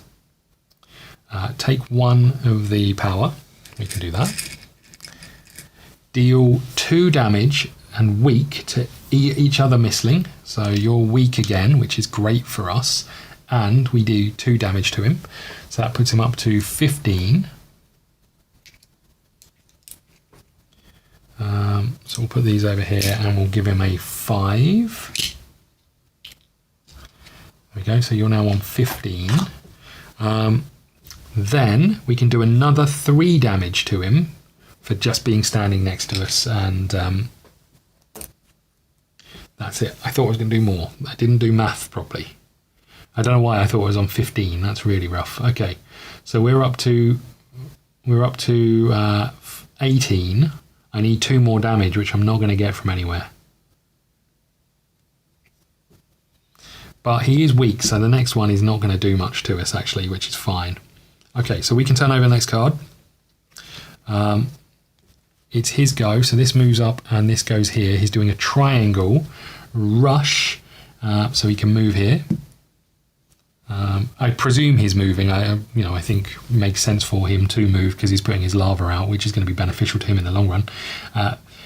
If there's no lava, place 1 lava in that space. Attack +5, but is essentially attacking for what? Oh, I forgot we had shield. It doesn't matter for burn. We should have taken 3 damage. Hold on. Let's get this bit right. 1, 2, 3. 1, 2, 3 for our burn, so that gets removed. He's doing triangling. I need to run away from him for the next one to get burns, or I could run through his lava, I guess. Okay, so he does 3 damage from the burn, then he's attacking me, but I've got a shield of 1, so he does no damage for all of that. That's great news. Okay.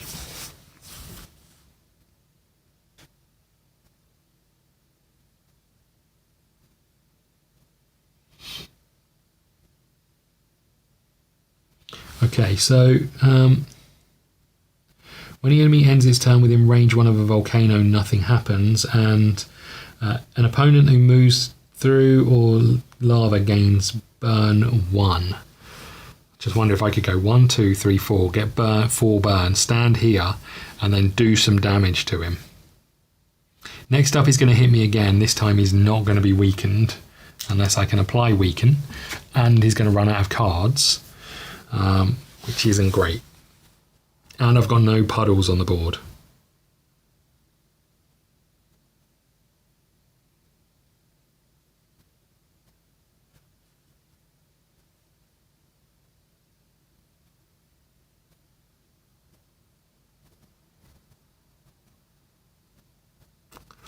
Okay, so he's going to move 1 and then attack for 5. So I need to finish 2 spaces away from him, which I can do. So it probably makes sense for me to punch him in the face, right? Don't really want the fatigue, but let's take 3 of these. 1, 2, 3. Should I have taken 4 damage for the volcano? Or had I already done that? I don't know. I feel like I should have taken 1 extra damage. So I'm going to put it on. I'm on 8. Okay, so we've got 3 for taking this. Hold on. And we gain an extra 1 for doing a strike. Hold on, I would have spent 1, which I had to do pierce. So I'm attacking for 3. I'm attacking for 2, which is enough to get him down to 20. Okay, I think it's 21, right? He was on 18. Oh no, I'm only attacking for 2. So that's him on 20, which means we achieve 1 of these. And now I need to finish my turn with 4 burn. So the first thing I'm going to do is spend 1 more of these to 1, 2, and go and stand here. Okay. So that was strike, that goes there, these move up. I'd like to try and heal, but we're about to get a thingamajig card. So triangle, triangle, triangle, triangle. He is going to move. This lava, this lava goes here, I guess. And then he's going to attack for 5. No one next to him, so we're all good. Okay. However, these stay where they are. These get shuffled.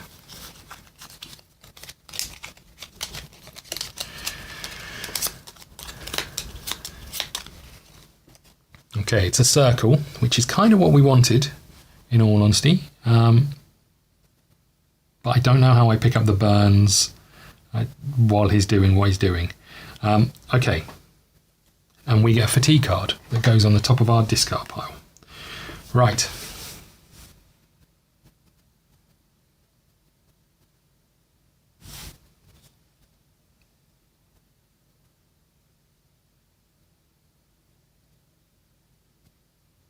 So I think it makes sense for us to use Reinvigorating Splash.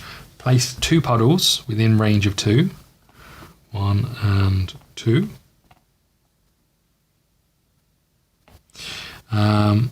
And so we get 2 of these. There we go. And then we can discard up to 3 puddles in range of 3 to heal 2. I think I'm going to get rid of 1, certainly. Or am I? No, I'm going to hold off on that. I am going to then... He's going to give me burn. And that means if I come and stand next to the volcano, I'm going to get all the burn I need, right? So I can stay where I am and take burn. So I'm going to get rid of these 2. I think I've got this right. To heal 2. So that's heal 4. Okay. And then I am going to use 4 of these to... I keep looking in the wrong place. I'm going to use 4 of these to interrupt. Oh no, I can't. Hold on. Let's put 1 of these back. I'll have just healed for 2. And I'd have got rid of 1 of these cards. Okay. So that's me done. It's his turn. He is going to move 1. Boop, and place this here. He is going to... Would he have... No, he'd probably move the one that's furthest away, right? Which would have been this one. He is going to give me 3 burn. Which is exactly what we wanted from him. Let's move this up, and this up. And then this moves up, and this goes here. And then it's our go. So we are going to spend 1 of these to move 2. And this is when you spend a move, actually, you know what? I'll just move here, which will immediately give us a burn, right? So an opponent moves through or into a space with lava, they gain 1 burn and discard the lava. So there we are, we're up to 4, and I don't need to do anything else. Is there any heals or anything I can do? Doesn't look like it, unfortunately, which would have been really nice.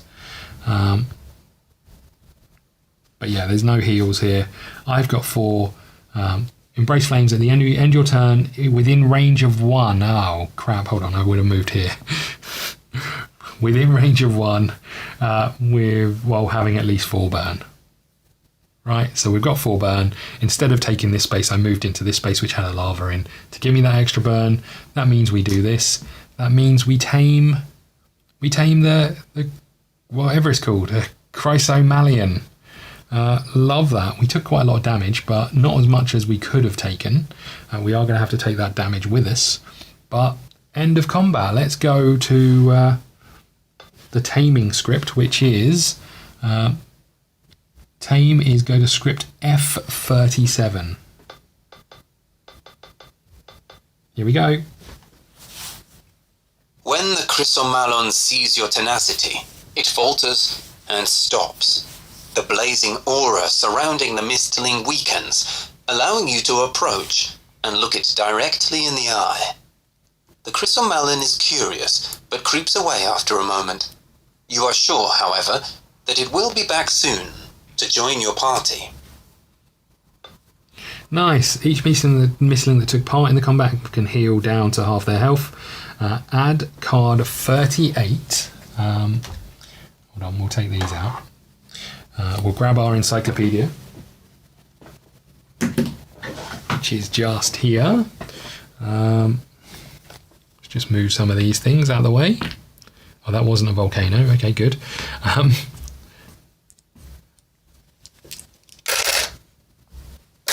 Let's get these out of the way, and we'll tuck the encyclopedia in here. And hopefully we can find what we're looking for. Card 38.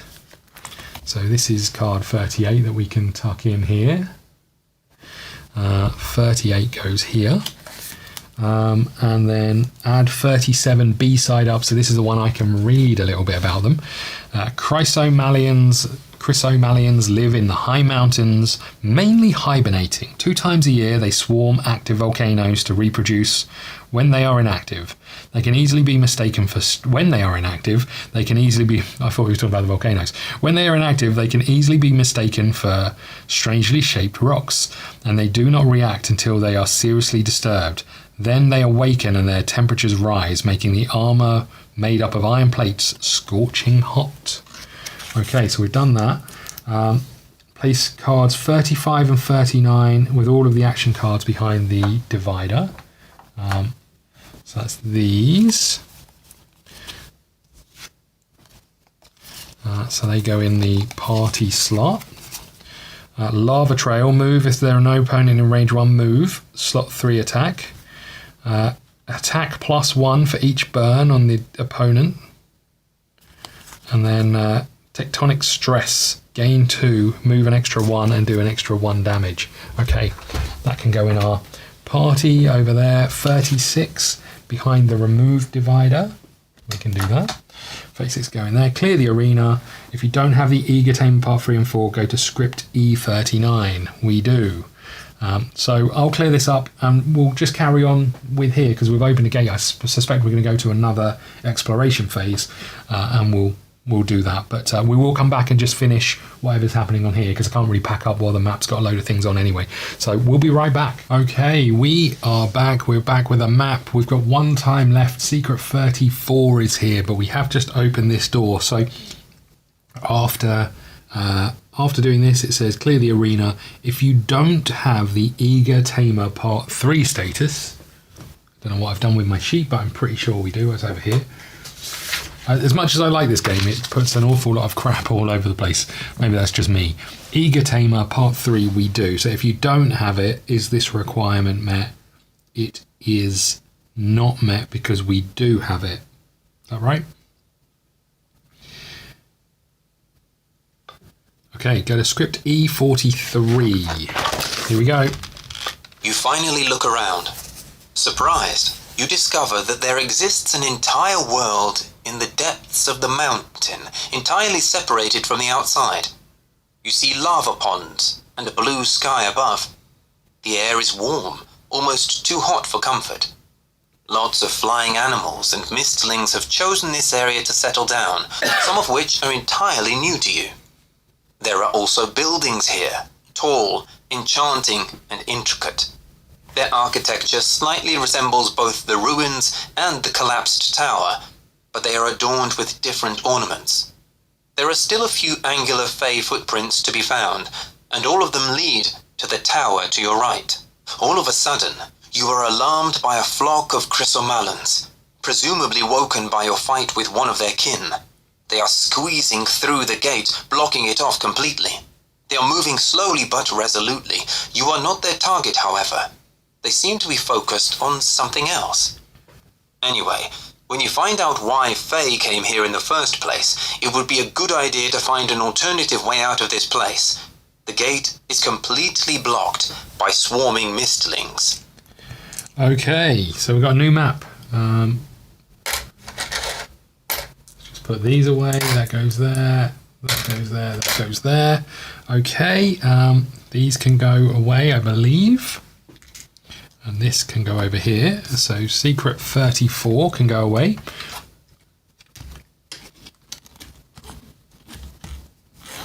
So 38, 36, 35, 34. So this says open map 14, gain secret 35. So we'll pick that up while we're here. Tuck this out of the way. Map 14. Look at this place. Look at it. Holy moly. Secret 35 here, and the timer goes on 2. I'll do that in a second. Is there anything else? Lock scripts 44 and 48. I'll put them on the white side so you can see them. 44 and 48, so we can't get over here, it looks like. Okay. I wonder where we came in from. Are these the mistlings? Maybe these are the mistlings. Not 100% sure. Okay. Set the time on 2. Before we do that, and before we do this, I'm just going to have a quick look for secret numbers. You know we love a secret number.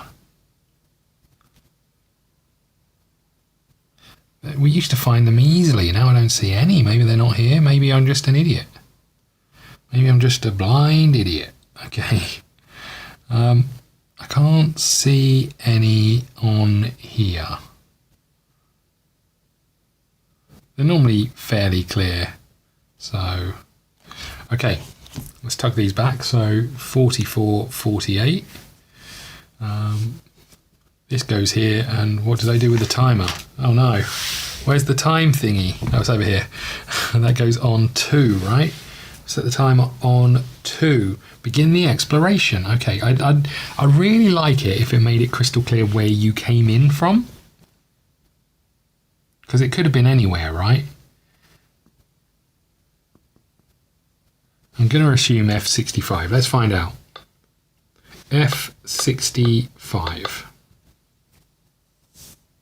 The tall building close to the edge of the precipice appears to be an archive. All the paper books and scrolls have survived thanks to the air here, which is miraculously dry and warm. Trying to understand the phenomenon, you touch the walls and realize that some are searing, as if they were magma veins near the surface. You also spot a vague engraving on the door, close to a torch holder.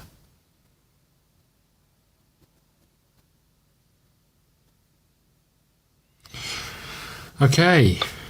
Search the archives, inspect the door, insert a piece of wood into the holder and light it up. Only if a wood is in front of, an earth is in front of us, put it out and take a torch. Look, this feels like a good place to leave it, I think. I probably should have left it earlier, in fact. Because we've been going for quite a while and then we've got this whole exploration. My plan was just to show you the kind of the turning over of it. So we'll backtrack slightly. We'll still start from here, but we'll just go over it again next episode, and we'll pick it up from here. Thank you so much for watching. Hit the like button, subscribe button, all of those things really help. If you want to check out the socials, go and check out the YouTube Shorts and Insta and X and TikTok, all sorts of shorts on there. Yeah, we'll be back with another episode soon. Thank you so much. I'll see you soon. Hey, how's it going, everybody? It's me, Scott. Welcome back to One Last Hand, where we pick up where we left off. Essentially, we've just gone through a giant gate in a sort of a lava-y landscape, and we're heading into a volcano from the looks of things, where there seems to be some form of civilization. We actually came over to F65 thinking that's the way we came in, but it's not. We found an archive. I'm just going to replay this so you know where we were coming from. The tall building close to the edge of the precipice appears to be an archive. All the paper books and scrolls have survived thanks to the air here, which is miraculously dry and warm. Trying to understand the phenomenon, you touch the walls and realize that some are searing, as if they were magma veins near the surface. You also spot a vague engraving on the door, close to a torch holder. Okay, so we can search the archives, we can inspect the door. I'm actually going to leave, because there's other things. We can put a piece of wood into the holder and light it up. If we have the earth symbol in front of us, we don't have it. So I'm going to leave here. And I'm going to continue the exploration without using any time. Let's go to F67. I really want to know what way I came in from. F67. Up ahead, you notice a hole in the wall, which may be the passage to the outside world. The way up, however, may be a bit of a challenge. It is time to make up your mind whether it is the right time for the climb. It is not the right time for the climb. If you don't have the eluding tower status, continue the exploration. Okay. Don't know where we came in from then. I guess we go to F64. We've missed this one. We're going over here. F64. If a fire is in slot 2... Chrysomalians lazily crawl on the wall of the tower. Lava keeps dripping from their bodies. Each mistling gains 1 damage. It's not. You approach an intriguing tower surrounded by a few short, squat buildings. All of them are abandoned, and the way into the tower is barred by a solid-looking gate. There is a myriad of footprints in front of the tower, all of them belonging to the Fae. Some lead behind the tower. Maybe they are worth following? Maybe. If you have the eluding tower status, you have explored this place. If not, continue exploration. Try and open the door. Take a look around. Okay. Go to script F74. So we're taking a look around. The Fae started a fire in front of the entrance. but it has already died down, leaving only a few charred logs. You can find leftovers of weird medicine, which means the Fae have been tending to their mistlings here. Okay, take a charred log only if there is no earth in front of you and there is no earth on the map. We will take a charred log. We can heal our mistlings. I'm going to take the charred log. Take the charred log only if there's none. If you don't have a fire mistling, gain 1 damage. Place that. We do have a fire mistling.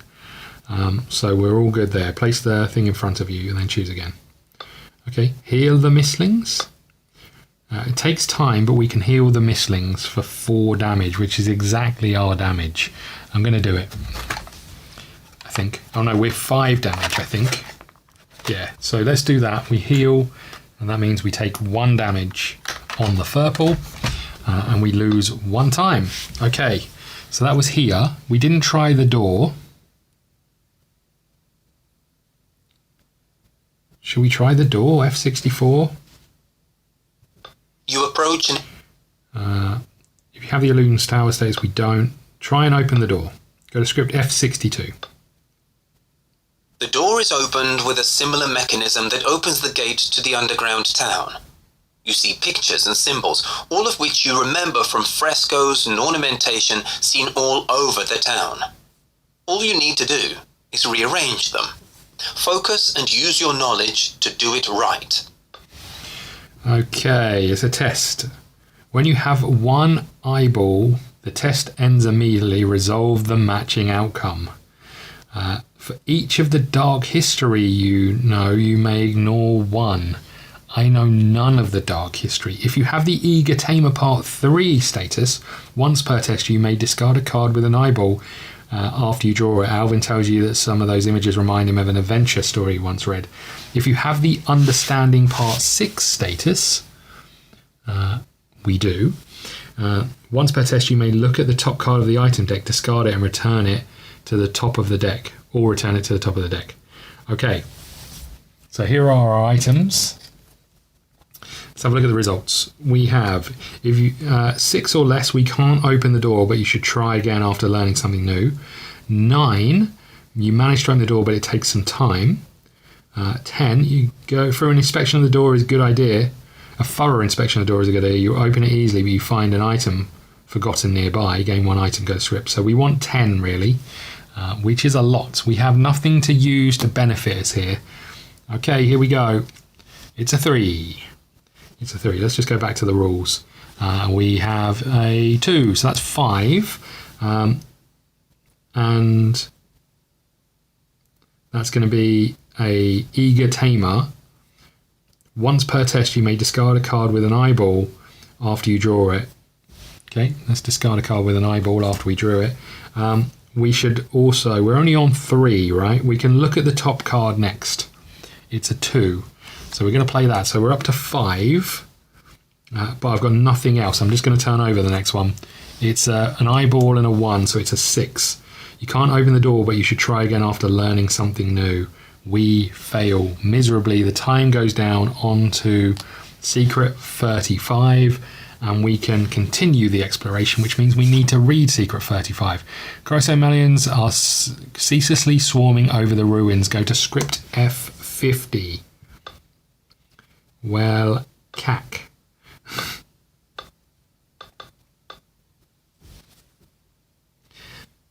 If there are exactly 3 fire on the map, go to script 52. Is this met? No. If there are exactly 2 on the map, go to 45. Is this met? No. Go to script F54. The Chrysomalans have reached the buildings in the immediate vicinity of the gate and have swarmed over them. A group has also taken over the neighbouring tower. Some have stopped there, but most move on. Place a fire in slot 1 and 2. Well, cack. Where is 2? Oh, I put it in 2 already, so that goes there, that goes there. Okay. Place Secret 35 down here. And place the timer back here, okay. The Chrysomelons act strange. Maybe you should study their behaviour, but on the other hand, they might be more important things you should focus on. Continue the exploration. Well, I didn't go to F53, but I get the feeling it's going to be painful. If there is fire in slot 1, each mistling gains 1 damage. There is. The building you have entered cannot have been built by humans. You look around and see unfamiliar ornamentation and weirdly shaped benches. You could glean a lot of information here if you sacrifice some time to search the place.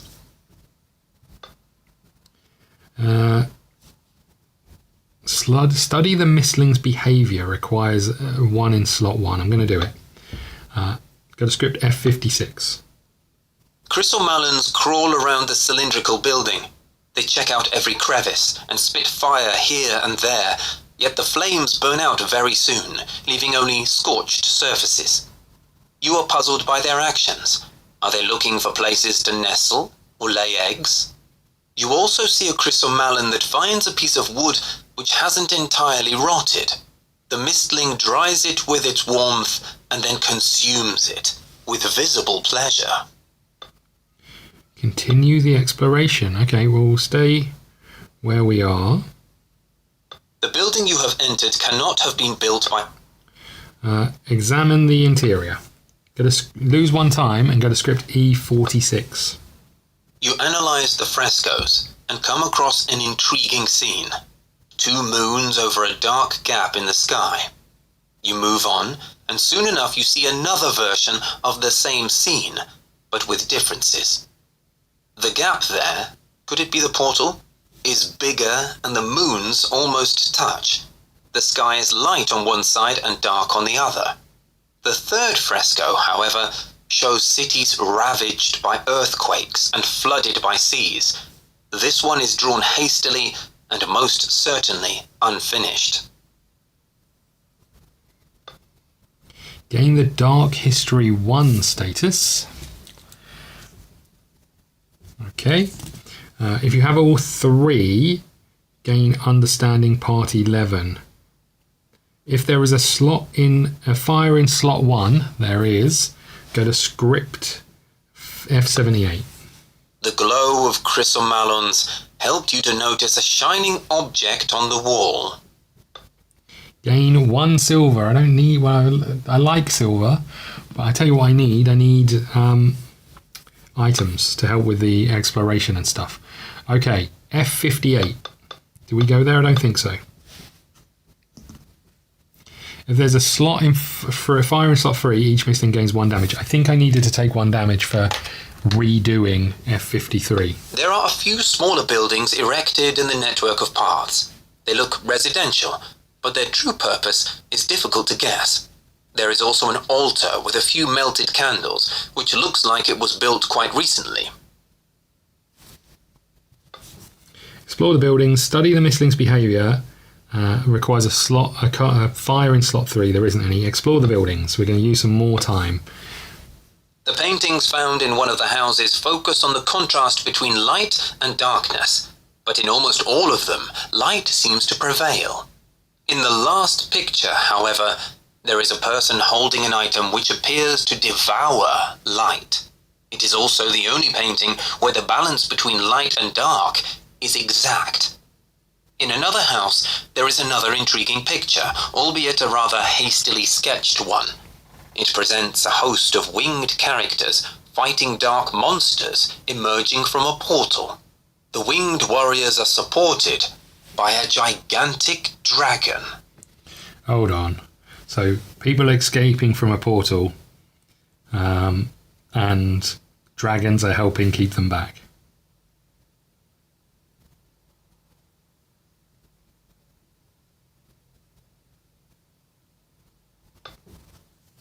Gain the Dark History Part 2 status.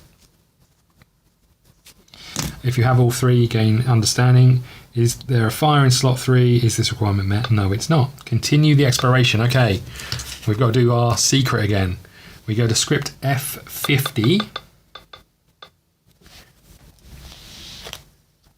Are there exactly 3 tokens on the map? No, there are not. Is there exactly 2? Yes, there is. Hold on. The Chrysomalans crawl forward relentlessly. Some surround the buildings, yet the rest continue their journey. Place a fire in slot 3. These damn things. Okay, set the timer to place secret 35 here and put the timer on 2 and continue the exploration. So I could examine the things, but I'm going to take more damage to that. I'm going to go to F67, which I think I ignored last time.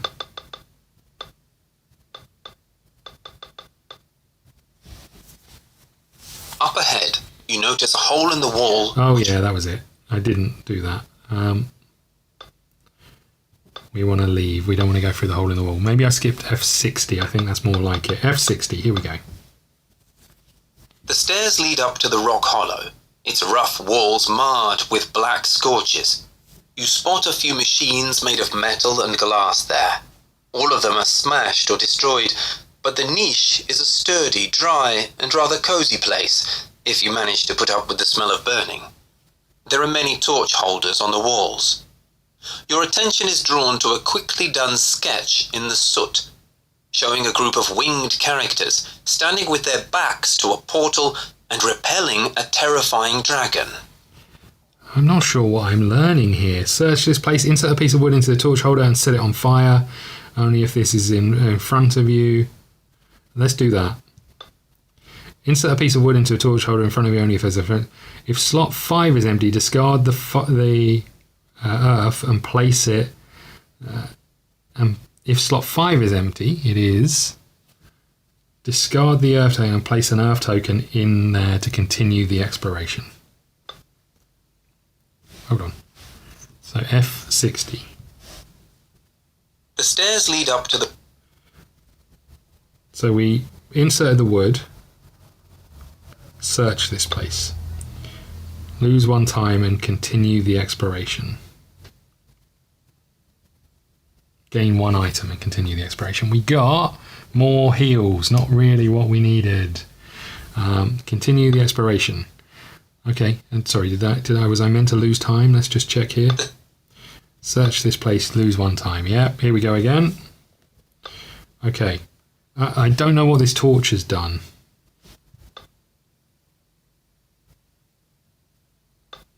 And with that being the case, I'm going to go back to where we were, F60. The stairs. And I'm going to remove the torch, put the torch out and take it. So this is a torch I can take with me. Okay, let's go back here then, because there was something for a torch to be done in F65. The tall building close to... Search the archives, inspect the door, insert a piece of wood in the holder and light it. Okay, so we're putting that there. Okay. The tall building... So search the archives. It's going to take some time. F61. You are unable to understand the written part, so you focus on the pictures, and you soon spot a few noteworthy facts. There is a circle superimposed on a hexagon. 5 of its angles are taken by the symbols of the elements, but 1 is empty. There is also a window with a dark world behind it, illuminated only by a moon and stars. A person is trying to open the window. 5 its angles are taken by the symbols of elements, but 1 is empty. Gain the Dark History 3. Okay, if you have all 3, then gain Understanding Part 11. Okay. When you have 4 parts of Understanding, status, you may read script E96. Okay, well we've got 4 parts, so I guess we're going to E96. Was it E96? Z96. Okay. Z96. Here we go. This is our understanding. From all the pieces of information you've gathered, the story begins to take shape. There's no denying that the Fae somehow caused the eclipse, which resulted in a violent conflict between them and the Dragon Guardians. In consequence, they were forcefully exiled from our world into the world on the other side of the portals, the Shadow Realm. However, deciding whether the Dragon Guardians made the right choice is impossible right now. Nothing indicates that the Fae did it on purpose. You have never encountered a single piece of information about a Dragon Guardian of the Dark. It seems that there are only 5 of them, one for each element, except darkness. Their presence is crucial for the balance of the elements, thus for nature to function properly. The darkness element doesn't seem to be native to the world. It fits well, being a counterweight for the light, although there is no evidence it existed outside the Shadow Realm before the first eclipse. Contemporary scholars agree that the world couldn't function correctly without all 6 elements. Okay. Well, I'm not sure my understanding is much more understanding, but let's keep going. Gain the secrets of the past status. Done. Okay. So let's go back here. So F65. Oh, hold on, did that? I'm just going to go back where I was. What was it? Z96. Sorry, From all the pieces. Gain the secrets of... Oh, so we don't continue the exploration. So we continue the exploration. From all the... If that makes sense. So we're going to go to... Oh, stop it. We're going to go back to F65. So we only have to turn over what's happening over here on this card when it says continue the exploration. F65. All right, F65, okay. The tall building... Search the archive, inspect the door. So there was some writing above the door. We're going to lose time. We can't lose time. Go to F63. There is a piece of text on the door, but unfortunately, you are not able to understand it. Therefore, you focus on the drawn symbols. One of them is a spiky stone, which must be a representation of a chrysomalin. The next huge symbol is unrecognizable to you, and the third one is a burning parchment. Burning parchment. Okay. Gain 1 power. Nice. And continue the exploration. Here we go again. Okay. Chrysomalins are ceaselessly swarm in the area. Go to F50. Get the feeling this is going to be bad. If there are exactly 3, there are. A wave of chrysomalons reaches the last buildings. If there is a wood in slot 5, go to script 55. There is not. If there is a wood in slot 6, there is. The chrysomalins enter the building at the edge of the chasm, and the structure begins to burn. Clouds of smoke billow out of the windows. Whatever secret the building hid, you will never know it. Discard secret 35, the one you just revealed. Place secret 36. Okay, there's secret 36. Let's put secret 35 back. Set the timer to 3 on the red side. You are feeling off and the sensation is growing. An urge to leave this place and move on you has arisen. Something is definitely wrong. Lock script F65.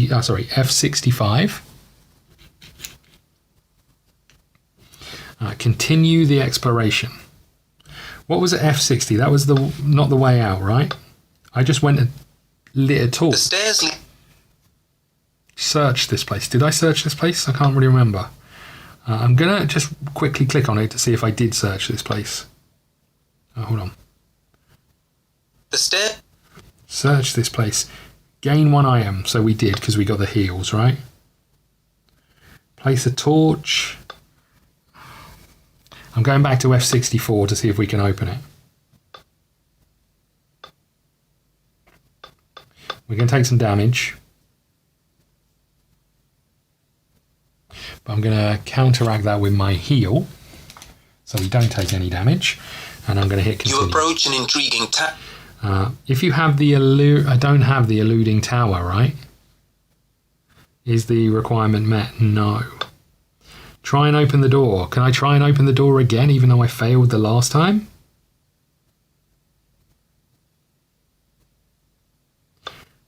Get a script 75. I'm taking a look around. The Fae started a fire in.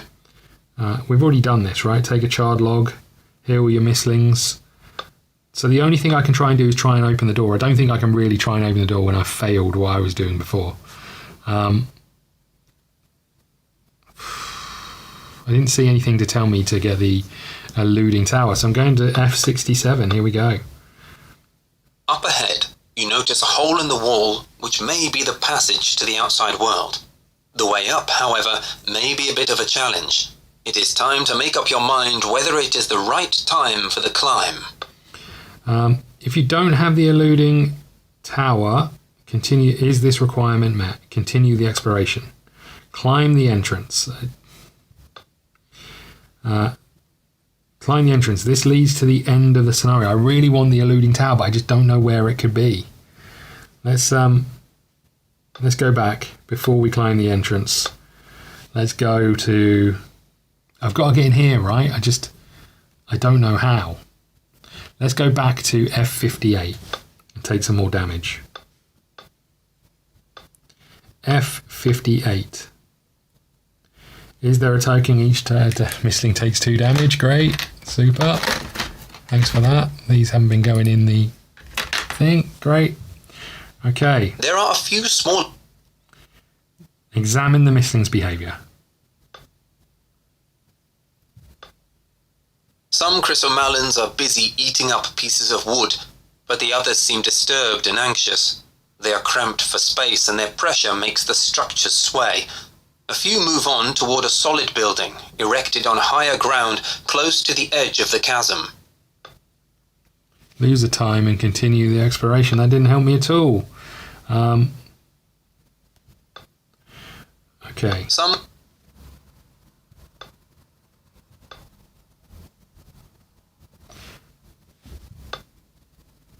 The paintings found in one of the houses. So we've been here.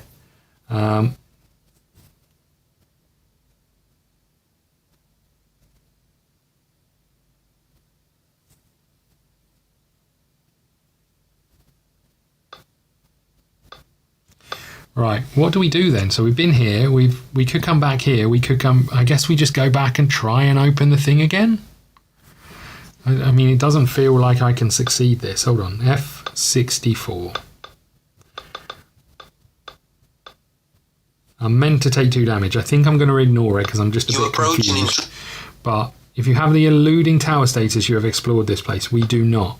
Try and open the door. Go to script E60, F62. The door is open. Perform a test. Guessing I can try and perform the test again. Does it say once you've performed a test you can't redo it? Let's have a look. Tests.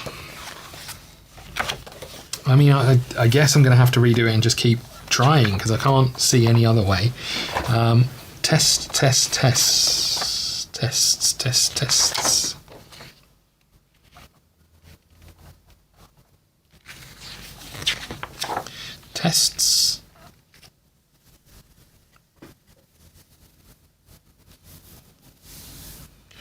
I can't see anything says we can't do it. I guess we are allowed to retry.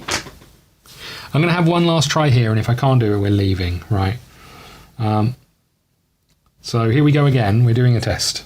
We'll allow ourselves to use the same things we had before. For each part of dark history, you may ignore the thing. Oh, so I can come back here now. I've got dark history. I see. So I'm going to take 2 damage. Because, right, now I know that we can come back here. Because now every part of dark history I have, I can ignore the thing. So let's turn this over. We've got a 1. We are trying to get a 10, but a 9 will do. We've got a 2 and an eyeball, so we can ignore that one. We've got a 6 and 2 eyeballs, so that puts us up to 3. I can ignore all 3 of those. If you have the understanding part 6 status, I may look at the next card. The next card is a 3. and I can discard it. So I'm just going to go with the 9, right? It makes the most sense. I can ignore the 3 eyeballs. We got a 9.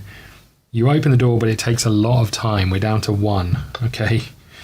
You manage to open the door, but it takes a lot of time. Go to script F69. You enter the tower and notice that the interior is well preserved and the air pleasantly dry, probably owing to a few iridescent multicolored stones. There is a stone table in the middle of the chamber with an engraved map and some wooden tokens placed all over it.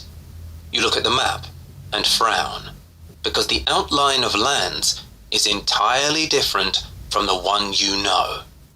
However, you easily find the location of your ruins on the map, as they are marked with the symbol of fire.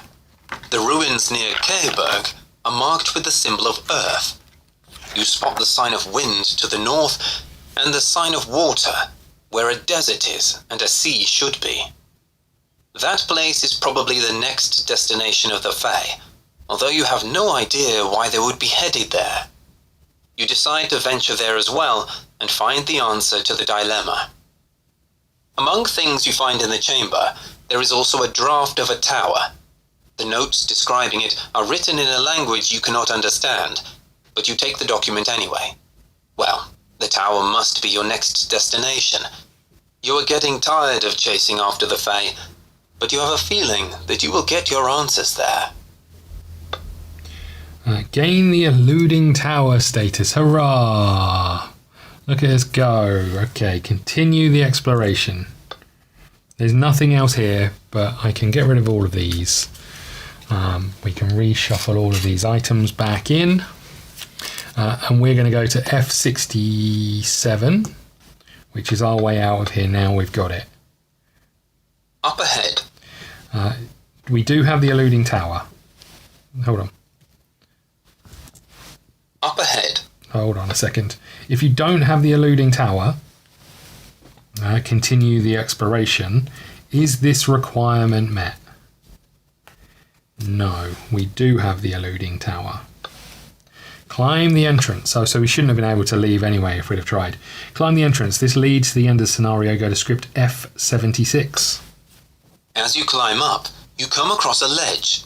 You stop there to rest, but then you realize that you are not alone. What? End the exploration. Set up a random combat, adding a young Alcar to the pool of enemies to choose from. Add 1 corruption card to this combat. Start the combat. Well, lucky for us, we're going to do some taming if we can, if we get something good. So I need to show you what we might be fighting. So can I show you this? Here we go. This is what we might get. This is what we're about to add to the combat with 40 damage potentially. Let's see if we can find that over here. Let's turn these round, I think. Oh no, these are all upside down. Okay, so we're looking for a young Alcar. Alcar. Let's try the other end first. Hold on. Elkthorn, Shade, Claw, young Alcar. Oh, look how cute it looks. Look how cute the little bubby one looks, and then look. What? Okay, so this goes in here with the random combats. Set up a random combat. So set up a random combat has its own rules. I think that means we draw 3, but I'm not 100% sure. Let's have a little look. They all have their own rules about how many random combats. Set up a random combat, take all the cards, shuffle them, and then draw 2. Okay, so whichever ones we draw, I'd really like a darkness one, if I'm honest, but let's find out. Our first one is the young Alcar. And the second one is the Regalian. I don't really want either of these. Damn it. Okay, well look, we said we wanted a wind one. Let's take with 1 essence. We're going to take the young Alcar, so we don't have to do combat. We tamed, so gain cards 6, 10 and 11 and the action card. So let's grab these and we'll get this done. This goes back into our tier deck over here of what we could have fought. So 1, 2, and 11.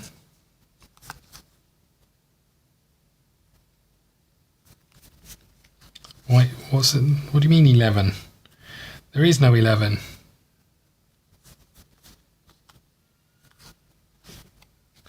Is there meant to be an 11? Oh, hold on, I'm looking at the wrong cards.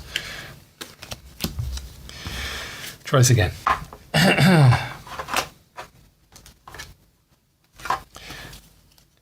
Okay. Tame cards 6, 10, and 11.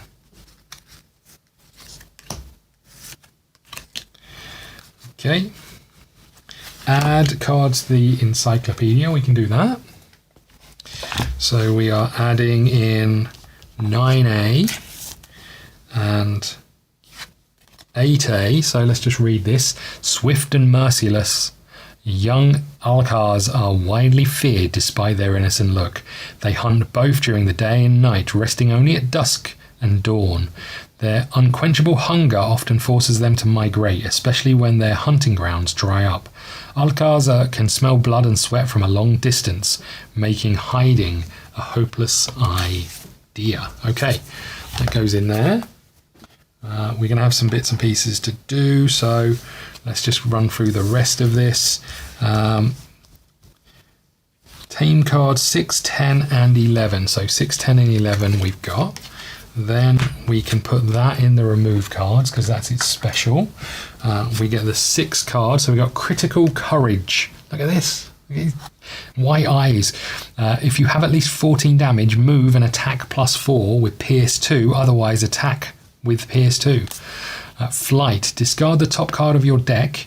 If it's a wind card, blink 8 and attack +2, Pierce other 2. +2. Otherwise, deal 3 damage in any range and blink 8.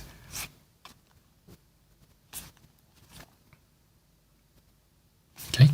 And then Shadow Wings. Move, heal 2, deal 2 damage in any range. And if you're fighting Earth, heal again. Love that. Right, you go in our party. So our party's getting pretty full, I have to say, of ones that we don't really want to use.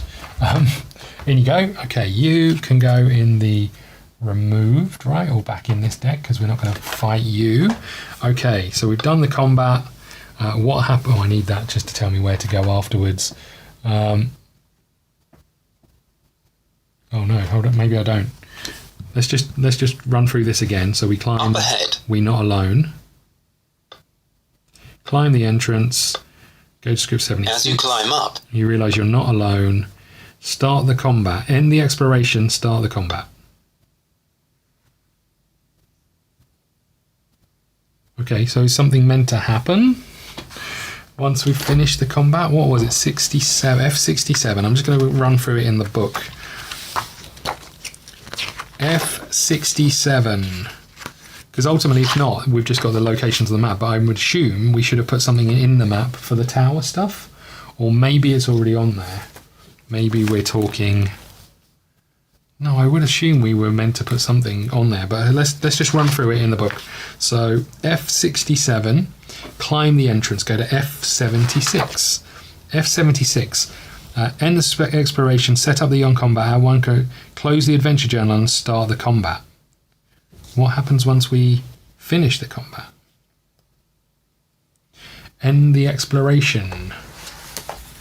So I guess once, I'm just going to find where it says end exploration in the book, because I'm guessing once we've finished exploring, we just go back to the map, right? We don't open any boosters, we don't put any new map things on there.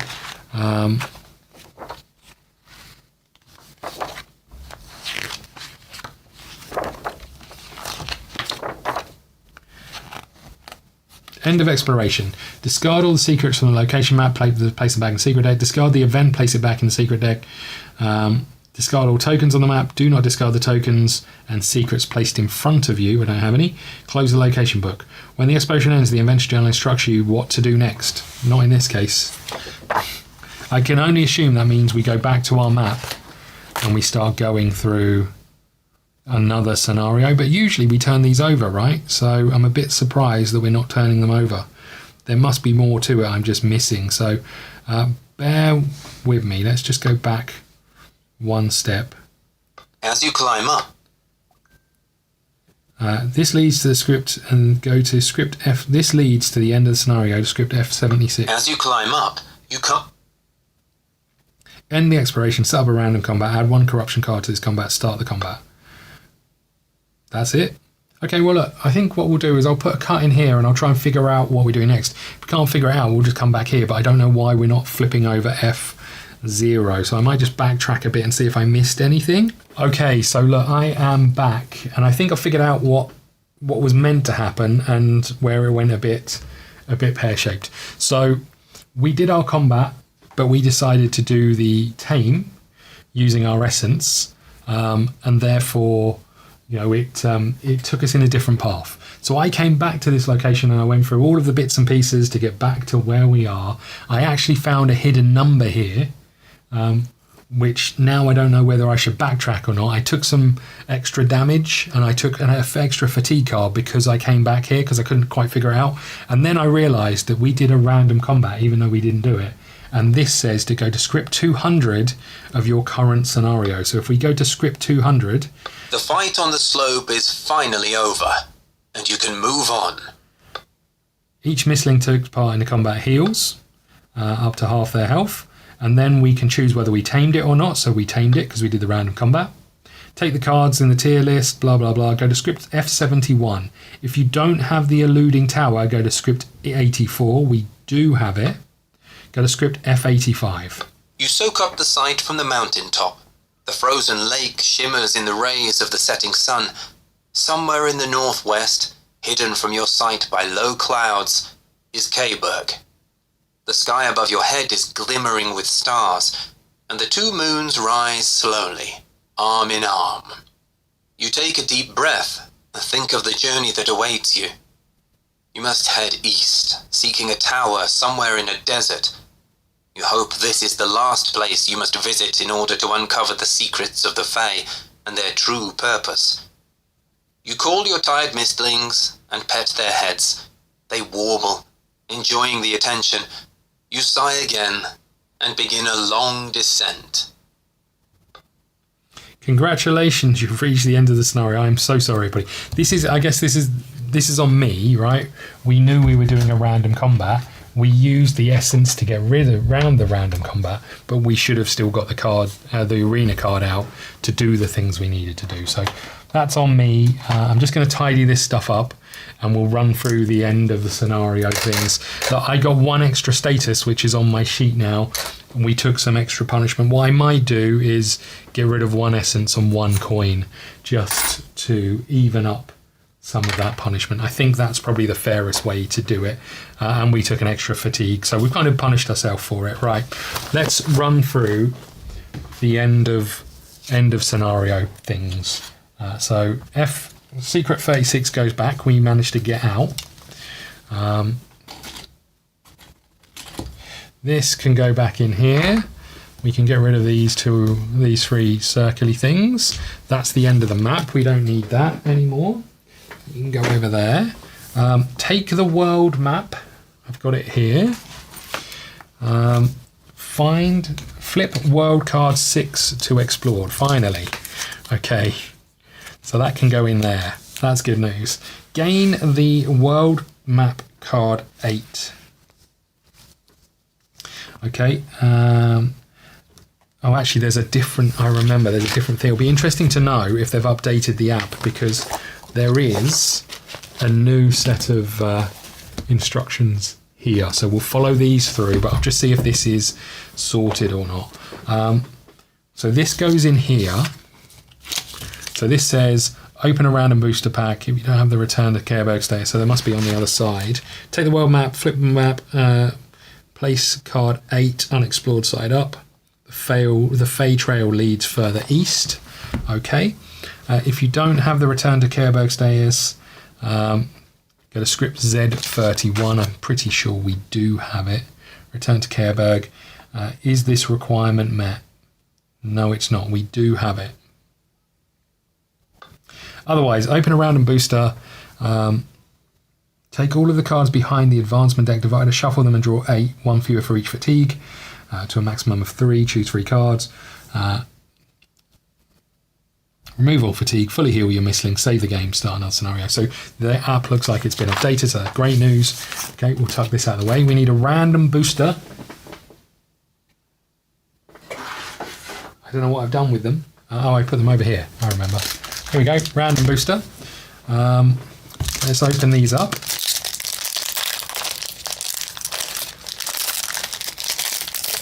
Here we go. Lightning Strike, very nice. Okay, let's get the world cards out of the way and we'll just have a look at each one of these as we go. So Lightning Strike is our legendary wind card. Choose a space in any range, deal 6 magical damage to an opponent in that space and 3 magical damage to an opponent in range 1. Okay. So does that mean I get to do 9 damage? Choose a space in any range, deal 6 damage to an opponent in that space, and 3 damage to each opponent in range 1. So not only that, if there was multiple enemies, we'd do loads. Elemental Ball. Another wind. Deal 1 magical damage in range 3 for each wind card in your slots, including this card. You may spend 3 to trigger. Elemental Ball. Let's just get these out because we can upgrade some of these with the newer cards as well as we go. We'll just have a quick look through these. These are the other cards, just in case we see anything that we want to put in. Okay, From the Shadows. This is a darkness card. If you're facing light attack, deal 2 magical damage in range 2. Slot 4, discard all cards to the left of this and draw 3 cards. Okay. Mudfield, Earth. Water, deal weak in any range. At the start of your turn, deal slow in range 1 as an upgrade. Droplet, Aftersound. You or an ally cleanse 2 and heal 2, cleanse being remove your status markers, and heal 2, you may spend 3 to trigger. Okay. Rain of Cinders. Deal 3 magical damage in any range to each other mistling in the arena, including allies. If you're fighting wind, deal 1 burn damage in any range. Aegis of Light. We've got that in here somewhere. I've seen it. There it is. Is there anything else that we haven't got here that we could have? Doesn't look like. Lurking in the Shadows. No, From the Shadows. Okay. So we'll upgrade that one, but this is the move +3 at the end of each turn. You and your opponents, at the end of each turn, your and an opponent's, if you gained any damage, heal 1. Okay, interesting. So this we'll put in the remove cards section. And then Splintering Armor. Sorry, I don't know if I was showing that or not, but Splintering Armor, if you have at least 15 damage, attack +4, otherwise attack, and then water attack. Okay. Open a random booster, take all of the advancement cards, here we go again. Deal out 8. Let's just stack these up.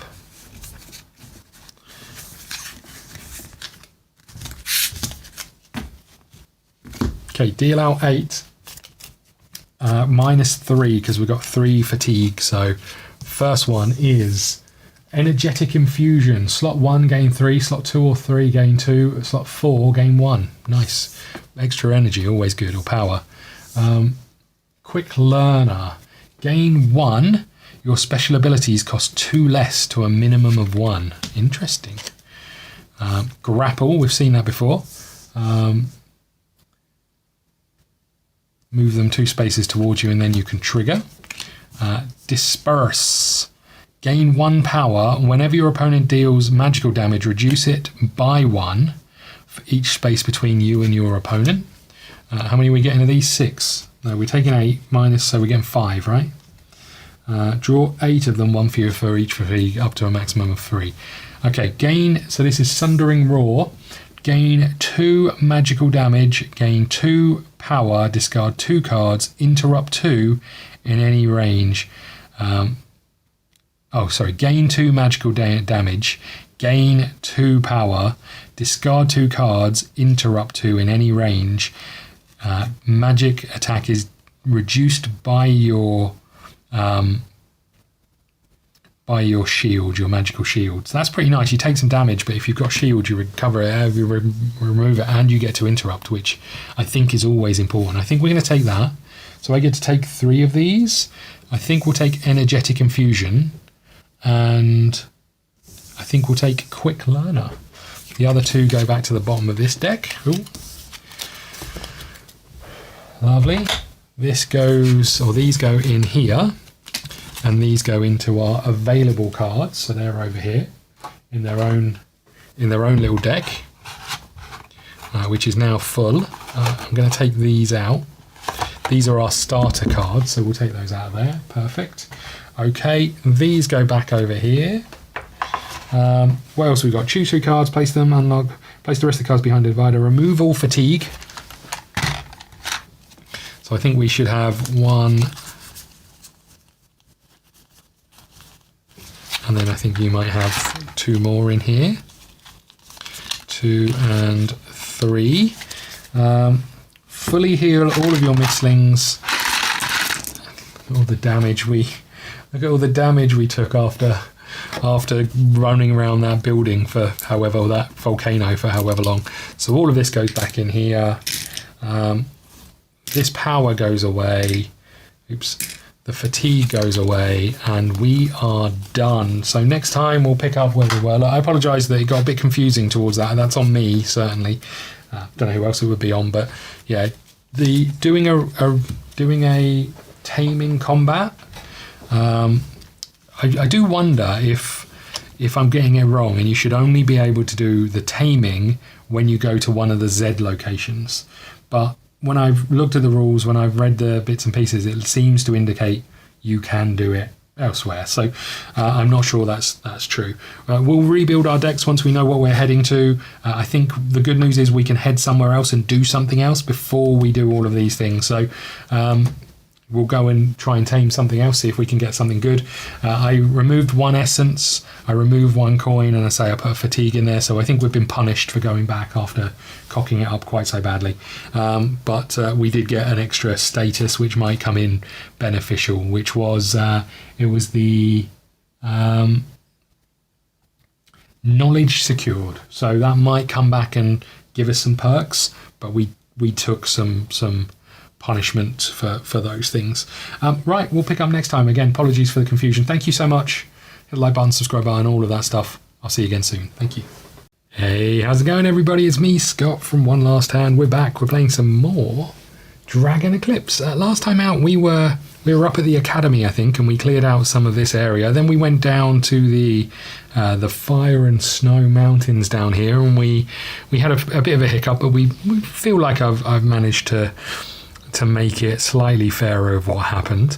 We've now got a choice. We can either go to the Cradle, we can go to the Storm Archipelago, we can go to the Mirage, or we can go up here to the Restless Volcano. And I think I'm going to go here because this says PS in the top right hand corner. That stands for Perilous Seas, which is an add-on. It was a kind of a Kickstarter thing. So we'll do that. It's going to mean we have to change our mistlings and rebuild our decks, but we'll do all that. But we can go back to various locations and we can do things. So we could go back here. We have been there. We could go down. I think we went to Z22. We could go to Z4. We can check that out. We can go back to the Academy and see what's going on there. Maybe let's go to the Academy, shall we? Or we could try and go to Z3 and train our mistling in Careberg, but maybe we're going to find another city around here. So I think I might go back to the Academy and see what's happening there. Maybe that seems like a reasonable shout. So you can only go to one of these Z locations between a scenario, as far as I can make out. So I think we'll go to Z5. Here we go. The Academy gates are still closed, but they let you in reluctantly. You are, after all, the chief tamer from Careberg. The political situation in the Academy is quietening down, but there are still problems with trade, as the canyon has been impassable up to now. You can't help but notice looks of uncertainty on students' and professors' faces. The news of the portals in the sky, Dragon Guardians activity, and Fae must have finally reached here. Okay, is there anything for us to do? We can trade, buy a collar that belonged to a long-perished blaze reef. We can spend 5 silver, visit the rector, requires the Storyteller Part 3 status. Storyteller Part 2, we don't have 3. Access the library with your young Shadeclaw, only if you have the young Shadeclaw. Visit another place. Buy a collar for a long-perished blaze reef. Should we try that? Just while we got our blaze reef, does it tell us what our secret mission is? Deal 12 damage. I've got no idea what that could mean. Buy a collar. You may look at Secret 71. You may spend 8 silver to gain Secret 71, then choose again. I don't have 8 silver. I've got 4. So we won't be looking at that. Trade. Draw 3 equipment cards up to 2 times. You may spend 4 silver to gain 1 of them, discard the rest, then start one of the available scenarios. Is there anything else we want to do here? Learn, spend 5 silver. I can't do it. Let's try and trade. We could do with the equipment, right? Draw 3 equipment cards up to 2 times. Well, I've only got... I don't know if you may spend 4 silver to gain 1 of them. I'm not sure I fully understand this. Draw 3 equipment cards up to 2 times. You may spend 4 silver to gain 1 of them, discard the rest, then start one of the scenarios. So I can get 1 equipment from 6 cards. I can get 1 equipment from 3 cards, and then buy another equipment from 3 cards. I'm not sure I understand the wording. I'm just going to take 3 and we'll buy 1 for 4. I think that feels like the right way to go. I probably just need to shuffle these, so let's do that.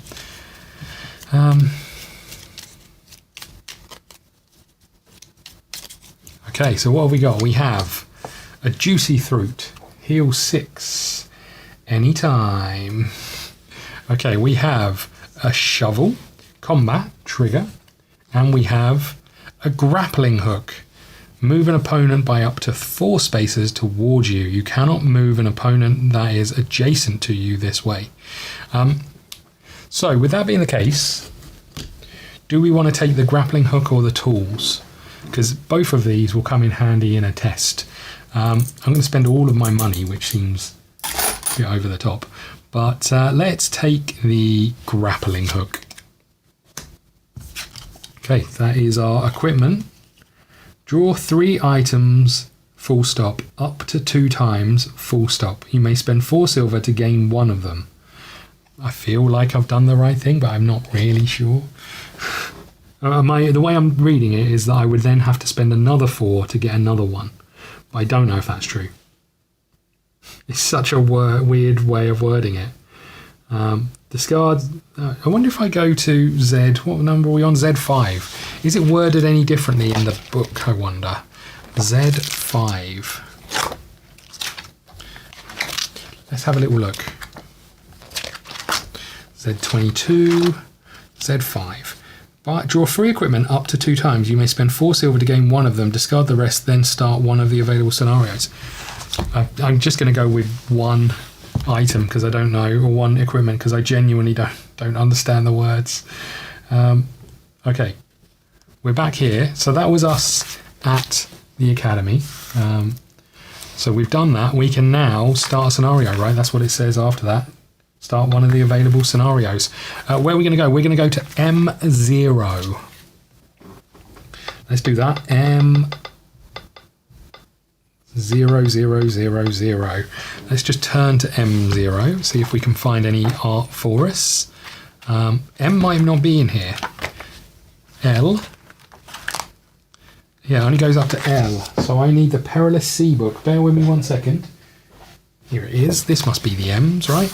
I've got some erratas in here. Is there any for Perilous Sea that I need to know about? Z. Core box. I'll just quickly check this, but I can't see any. Okay, M0. I'm hoping there's an M0 in here. There is. Beautiful. Okay, M0000.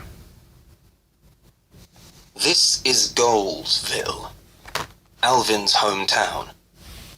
You have arrived here alarmed by Alvin's words about Goals, a restless volcano that recently awoke and began to threaten the local community.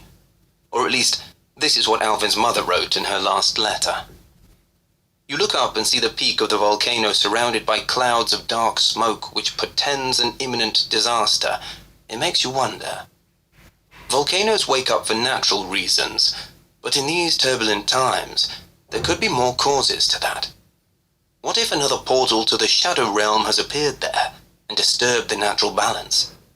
Definitely, the matter calls for a thorough investigation. Okay, so we've got some hints down here. They're pretty small. I'll read them to you. The hints are combat, powerful, and fire enemy. So we probably want to take water. Other, having Galomo on this scenario might be useful. Choose one, reconsider another scenario, start a scenario, choose 2 mistlings, perform the deck construction, go to script M1. So I guess I'll put a cut in here. I'll get Galomo, obviously, and another. We might take our Pine Queek again. We might take our little buddy who's been doing solid work for us. We might take someone else now he's leveled up. But we'll be back once we've done that. Okay, we are back, and I've built my decks. I'm not sure how good they are, but we've got Galomo here. We've got our exalted Pine Queek over here, who's going to be travelling with us. We've got a mix of cards. I haven't done much to the Pine Queek, but we're obviously taking the Pine Queek because it tells us we've got a powerful and fire-based enemy. Hopefully our Pine Queek is going to be able to deal with that. It also suggested we take the Galomo, so that's what we're doing. Okay, we get to go to M1. Choose 2 mistlings, perform the deck construction, go to M1. The news about the awoken volcano has spread, and it is difficult to find a seafarer brave enough to sail in the direction of Golesville. Eventually, you find an intrepid sailor who decides to take you there, bent on earning even more money from evacuees. It appears now that he has a good idea. When you moor the boat after a relatively safe passage, the pier almost immediately fills with hurrying groups of frightened evacuees. Everyone is determined to get aboard as fast as possible, and no one wants to talk to you. Resigned, you elbow your way through the throng, and once you are out, you see one more pair of breathless, sweating evacuees running for dear life with their heavy suitcases. "Stop the ship!" they yell. "Please, help us, don't let them sail away!" Okay, we have a choice. Stop the ship. They must be in a hurry, and you'll most likely find someone else to talk to. Gain 1 fatigue and go to script M5. Don't stop the ship. There certainly will be another ship, and you need information. You know what? I guess we'll take 1 fatigue, and we'll go to script M5. Stop the ship. Gain 1 fatigue, go to script M5. You wave to the captain to make him wait before raising the anchor. He obeys, and you watch the 2 people reach the ship in time. The woman jumps aboard, and the man stops to hand you a small purse. "Thank you," he whispers with relief. "I would love to help you back, but I have no time. If you seek answers, stranger, head for the center of the town." Center of town. We gain 1 silver, and we go to script M4. The towering volcano is shrouded in dark clouds, and as you look closer, you see it belching out more and more smoke. You are not surprised that the townsfolk are at least disturbed, if not panicking. Some of them pack their belongings and hastily leave for the pier. Others board up their windows and stock up on food to survive the worst. You hear nothing but alarmed shouts and orders, and the air is heavy with the smell of fear and smoke. Despite it being midday, the tavern is closed. There is a lone man napping on a bench close to the entrance. He looks like a regular patron, so you shake his arm and wake him up and ask him some questions.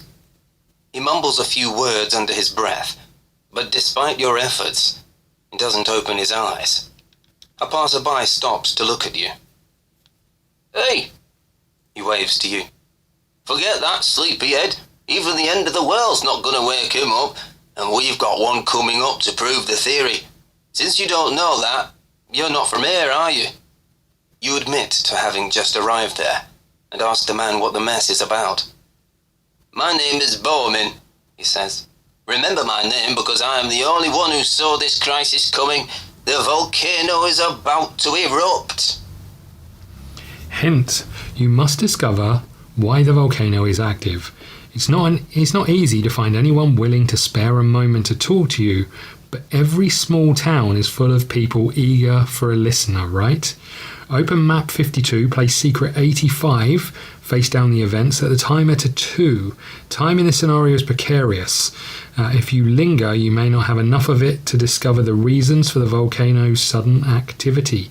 Begin the event. Okay, we'll get set up for the map and we'll go from there. Okay, so we have map 52, we have secret 85 down here. We need to place the time token, which I have somewhere. Over here. On number 2. But before we do that, we're just going to have a look for numbers. Interestingly, because these are from the expansion, they're not in the book. We're just going to have a look for numbers on here. I might just have to lift this up while I do this. So bear with.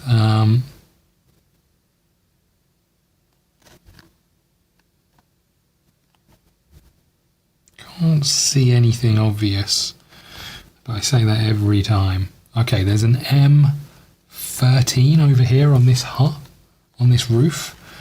I can't see anything else. Doesn't mean they're not there. But I think that's it. Okay, let's tuck this back down here. We'll put this here. I'm just going to tuck this to the side. And I guess we get started. We got our little character to figure out where we're going. Begin the exploration.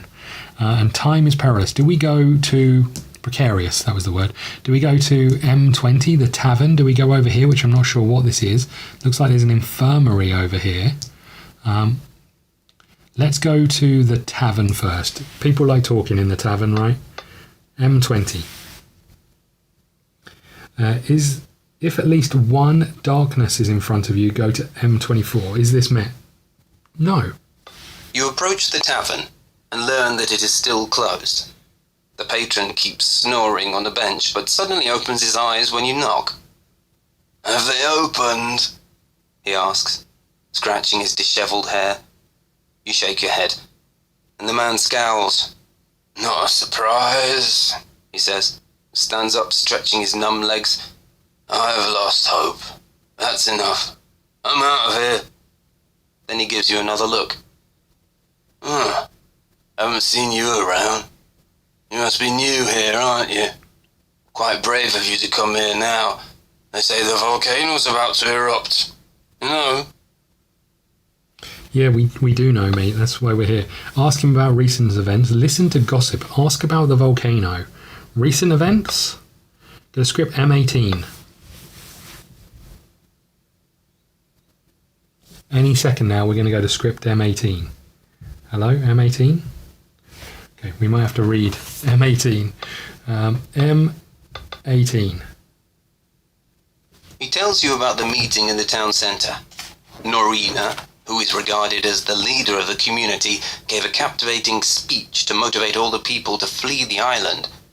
Her appeal was interrupted by William, the local doctor, who advised everyone to stay calm and wait the crisis out on the island.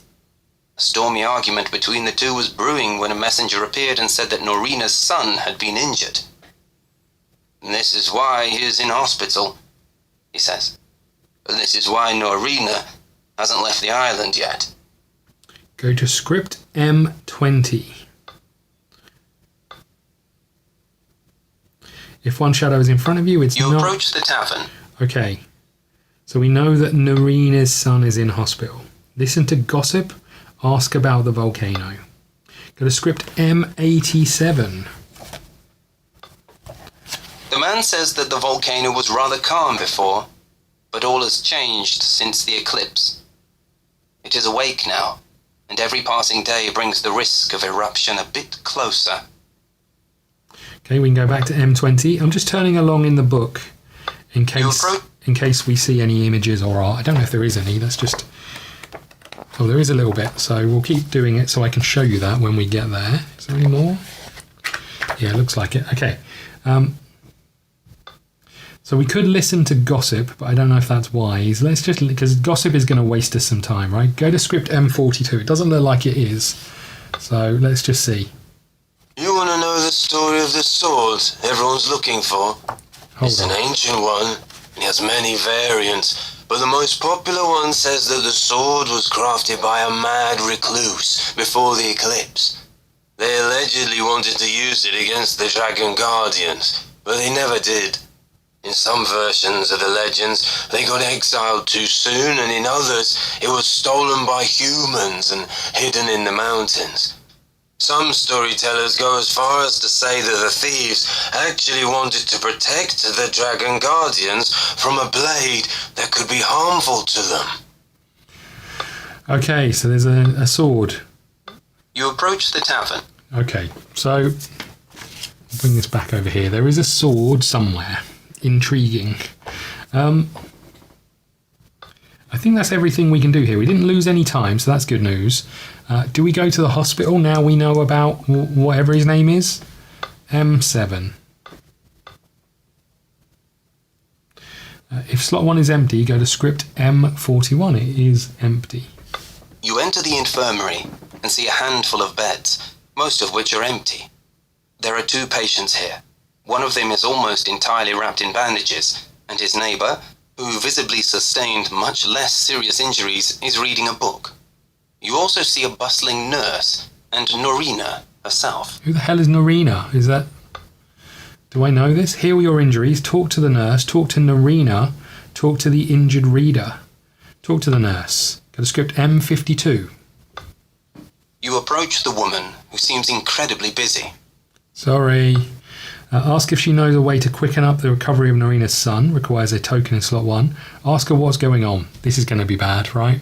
Walk into a hospital and ask the nurse what's going on. 62. There is so much going on, the woman complains. I've no time to sit down and stretch my legs. The volcano is making people freak out. Most come here to buy sedative herbs, but more and more have serious breathing problems. There are days when the air is thick with volcanic ash. We've been facing such problems since the eclipse, and there's no end to them.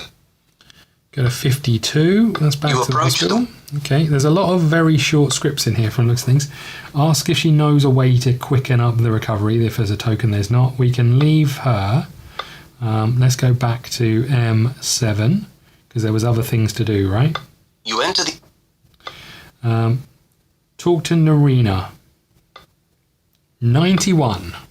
Norina is sitting next to the window and drowsing off, but she snaps out of the nap when you come closer. You notice she is sitting close to a patient, entirely covered in bandages. Okay, we have give her the gathered herbs. If we have an earth thing in front of us, we don't. Ask her how she's feeling. Ask her how her son is doing. Say goodbye. Requires secret 86 and 88. Ask her how her son is doing. Script 105. My son would disappear often, sometimes for weeks, Norina says. He never told me much because, well, he kind of lives in another reality. All I know is that he was obsessed with finding an entrance to the volcano to find that legendary sword. I kept telling him how dangerous such trips were, but can you really forbid an adult dreamer from doing what he wants? Now I wish I had. She covers her face and begins to cry. Go to script M91. Norina is sitting next to the window. Okay. Ask her how her son is doing. Ask her how she is feeling. What one did I just do? Script M46. I haven't heard that question in years. Everyone seems to worry mostly about their possessions that may soon be devoured by the volcanic lava. Oh, I am so tired. But I cannot stop worrying about my son and the entire town as well. Go to M91. Norina is sitting... Yeah. Say goodbye, give her the herbs. I've got nothing else, leave. Okay. So I'm going back to the infirmary. None of these have cost us time. You enter the Heal your injuries, talk to the nurse, talk to Narina, talk to the injured reader. Go to script M12. If you have the ripe nuts, I don't. Go to script M16. My name is Josh, the patient says. I am a researcher, but I got badly burned. It was a fire mistling, you know. I was examining its ways, but I wasn't careful enough. I wish I'd been though, because the pain is unbearable. I would be glad to tell you about it, but...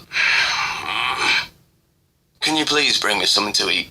Something crispy, a bag of nuts maybe. It may help me forget the pain for a while. And I have no idea how long I will stay here. Oh, probably until the volcano erupts, mate. I'm going to be honest with you. Then I don't think you'll need to worry about it. Right, that's M7 done. Let's go to M13 over here. We're going to go to the secret hidden one. Is token A in slot 2? Nobody answers the door. Continue. If token A is in slot 3, sorry, nobody answers the door. It's not. As you stroll among the houses, you notice a door with Alvin's family name on it. You're sure that the chaos in the town makes it a bad time to pay anyone a visit, but you have no choice. So you knock on the door. It opens and you see a surprised woman in the doorway. Her face lights up when you mention Alvin's name. "Oh, do come inside," she says. "So, you two are friends? Is Alvin all right? Why hasn't he been in touch? Does he eat well? Is he planning to visit?" Her face gets dark. "Oh, I'd rather he wasn't. The volcano makes this place perilous and chaotic. I, too, plan to leave." You patiently answer all her questions and leave her soon after that. Gain 1 item. Place token A in slot 3. Gain 1 item. We have some ripe nuts. What are the chances? Okay, I don't know if they're the ripe nuts, but we have some ripe... I'm going to stop saying ripe nuts. Place token A in slot 3. Okay. I don't think that... I'm just going to go back just in case it cost us some time, but I don't think it did. M13. Is there a token? As you stroll among the... Doesn't look like it does.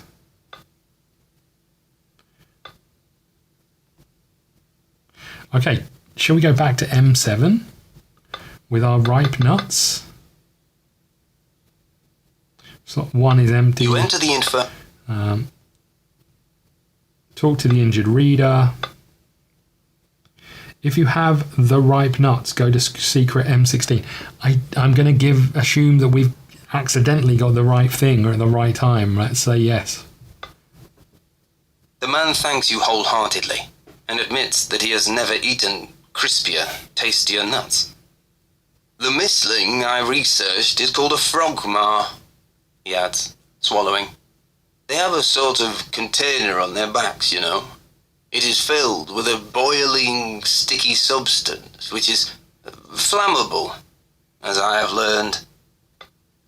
Discard the ripe nuts. We can do that. Any second now, we can do that. There we go. Place a fire token in front of you. We can do that as well. You've learned an interesting fact about the frogmar. Go to script M7. You enter the... Yeah. Okay. I mean, M2 feels like it's... M39 I'm intrigued about, but let's go to M2. M2. The most prominent part of the town is its seaside hotel, a cozy building with a terrace overlooking the pebbly beach and the bubbling, stream-shrouded surface of hot springs. As you step inside, you see the reception and a board with reviews left by guests. A few holiday makers are sitting at a table and playing cards. They must be British. Not going to let this ruin my holiday. Approach the reception desk, approach the card players, approach the review board, rest in the hotel room. Let's talk to the receptionist. M6. There is a young man at the reception desk, possibly the manager, doing his best to calm down an elderly couple visibly disturbed by the events in the town. You don't want to interrupt, so you approach an armchair with a grey cat sprawled on it. You pet the cat and wait for the conversation to be over. The hotel manager jokes, bursts out laughing, and tries to belittle the gravity of the situation. His confidence eventually makes the elderly people calm down, and they take the key to return to their room. Seeing the opportunity, you come up to the reception desk. The man smiles. "My name is William. I am the hotel manager," he says. "What can I do for you?" Ask him why he settled down here. Ask him how he built the hotel. Ask him about patient requires token A in slot 1. Offer your help. If there is no darkness in front of you, there's always been too much cleaning to do in every hotel. What? Ask him why he settled down here. Seems like a bit of a waste of time. How he built the hotel? M14. The water from under the volcano is salty, hot, and rich in minerals, William tells you. And I have discovered that it also has healing properties. I invested all my savings in the hotel to make it a booming business, but Norina has recently ruined my plans. She keeps talking about evacuating the entire island, and my guests flee. What is more, the news has spread, and nobody wants to come here anymore. I am facing bankruptcy. I mean, to be honest, mate, you live right in the eruption path of a volcano. You might want to leave. Go to script M6. There is a young man at the reception desk. Yeah. We can't really do anything else here. Ask him why he settled down here. Go to script M3. This is my entire life, says William, showing the interior with a wide gesture, his eyes glinting. I truly love this hotel, and sometimes I even think that it loves me back. He giggles. I used to work as a medical doctor in a bigger town, but I wasn't happy there, he admits. I needed space. I needed silence. I moved here in the hope of a more peaceful life. I saw this abandoned building and I suddenly knew what I wanted to do with the rest of my life. I invested all my savings in rebuilding the place into a seaside hotel, and I couldn't be happier with the outcome. Of course, I am still a medic, so once in a while I help in the local infirmary. But now that I have the hotel, the medical career seems much less tempting. Okay. There is a young man. Ask him about the patient requires token A, and we don't have any darkness. We're done here. I guess we're going to M39.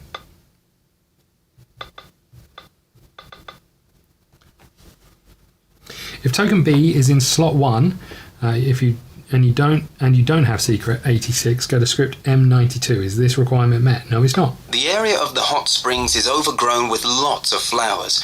You are not a qualified herbalist, so you don't know which plants could be beneficial, but at least the place looks cozy enough for you to take a rest. I'm not sure we're quite at the take a rest stage. However, it would give us 2 power, which is really strong on your first turn, right? We would lose some time.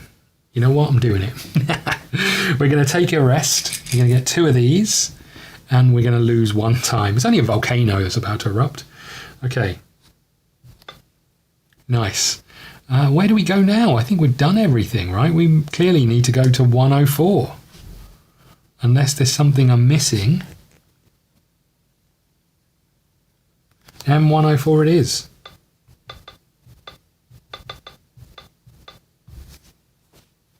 You come as close to the volcano as possible. It is not a tall mountain, but a broad one. Old and partly eroded, its slopes overgrown with patches of dried grass, burnt here and there. Its top is shrouded in dark smoke. You can't see an entrance. Too bad. Maybe you should inquire in the town.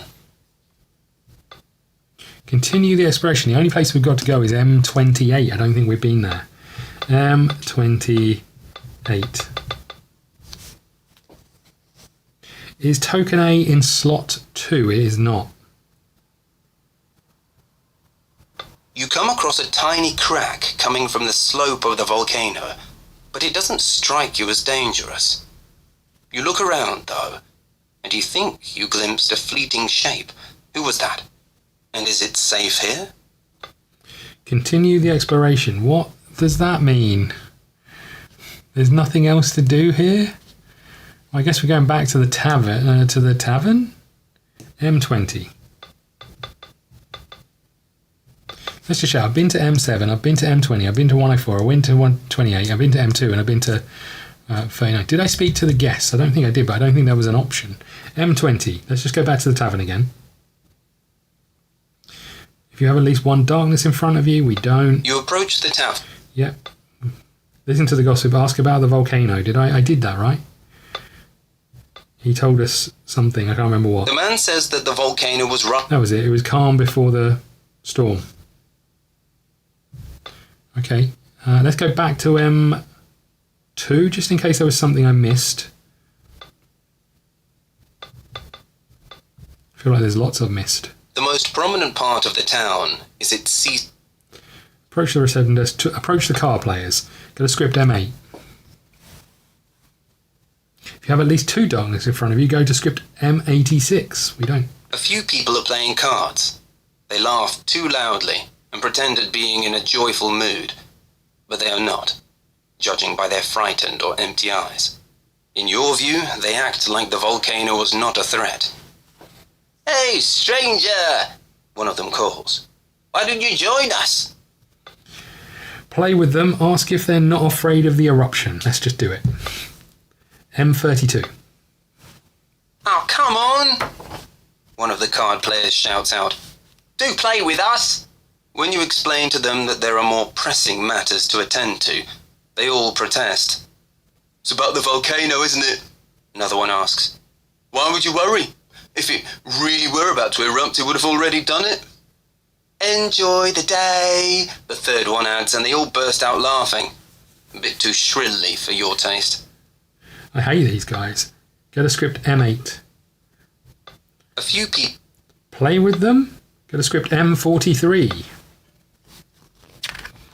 If there is a water in front of you, go to script M61. There is not. The card players wish to know what you want to play for, and explain to you that to win, you need to have 11 points. Combat in the next. Sorry, I was just reading what the ripe nuts actually did. Okay, so we can play them. We can spend one money. We can play for ripe nuts. If you don't have ripe nuts, pay for silver. You want to play them for a good item, spend 2 silver. I guess I'm going to spend 1 silver then. So we're going to go to script M47. Go to script M47 and lose 1 time. Okay. So if we get 10 or less, so close, maybe next time, continue the exploration. If we get 11, perfect, gain 2 silver. If we get 12, maybe next time, continue the exploration. Okay, so it's a test. Let's grab our item cards. Whoopsie. And let's do this, shall we? So the first one is A3. There isn't any. Hold on, what number are we on? M47. There isn't any eyeballs, so 3, 4, 8. 3 would be lovely. 9, 10, 11. It's perfect. 3, 4, 8, 9, 10, 11. It's perfect. Gain 2 silver and continue the exploration.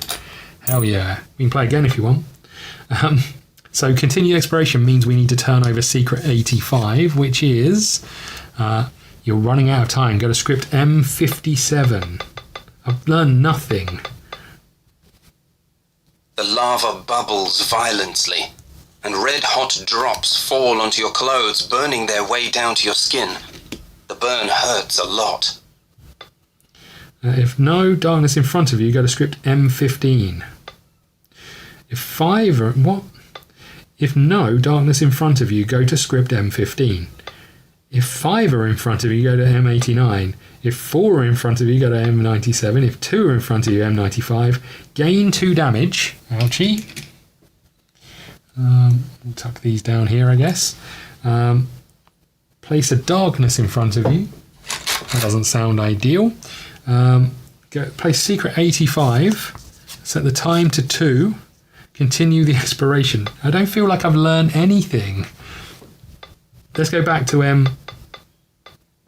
M2 just for now and see if there's anything there must be something I'm missing quite clearly, right? The most prominent part of the town is its seaside hotel. Yeah, we know. Approach the review board. Okay. Go to script M11. You approach the review board and read the small notes pinned there. Most of them describe the hotel and its amenities. For instance, 1. A nice place to stay and the food is delicious. The local water springs indeed have healing properties. We recommend it wholeheartedly, and we send our greetings to the cat. 2. The volcano is about to erupt, which only makes the place more awesome. In the corner of the board, you notice a tattered, dirty piece of paper. There is no review there. Someone only scribbled 7 there, circled it, and put a question mark next to it. You can comment on any of those. 7. What does that mean? I mean, we've got an M7, but what does 7 mean? And there must be a hidden number that I'm missing or something, right? I'm just going to have another little look, see if I can see anything. There must be a secret way into this volcano. Just remember this was in 3. Is there a secret way into this volcano? I mean, if there is, I cannot see it for the life of me. Doesn't help that I'm old and got terrible eyes, but...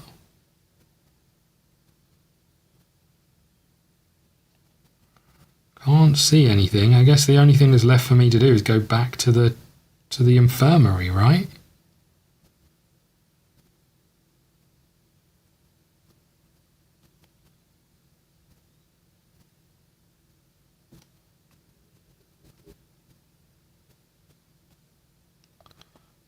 I mean, it's interesting that we went to this and then couldn't do anything here, the M28. Okay, let's put this back up here. This was on 2, this was on 3. Do I want to leave a comment? Review the comment on the write a new review. I don't really want to leave any reviews.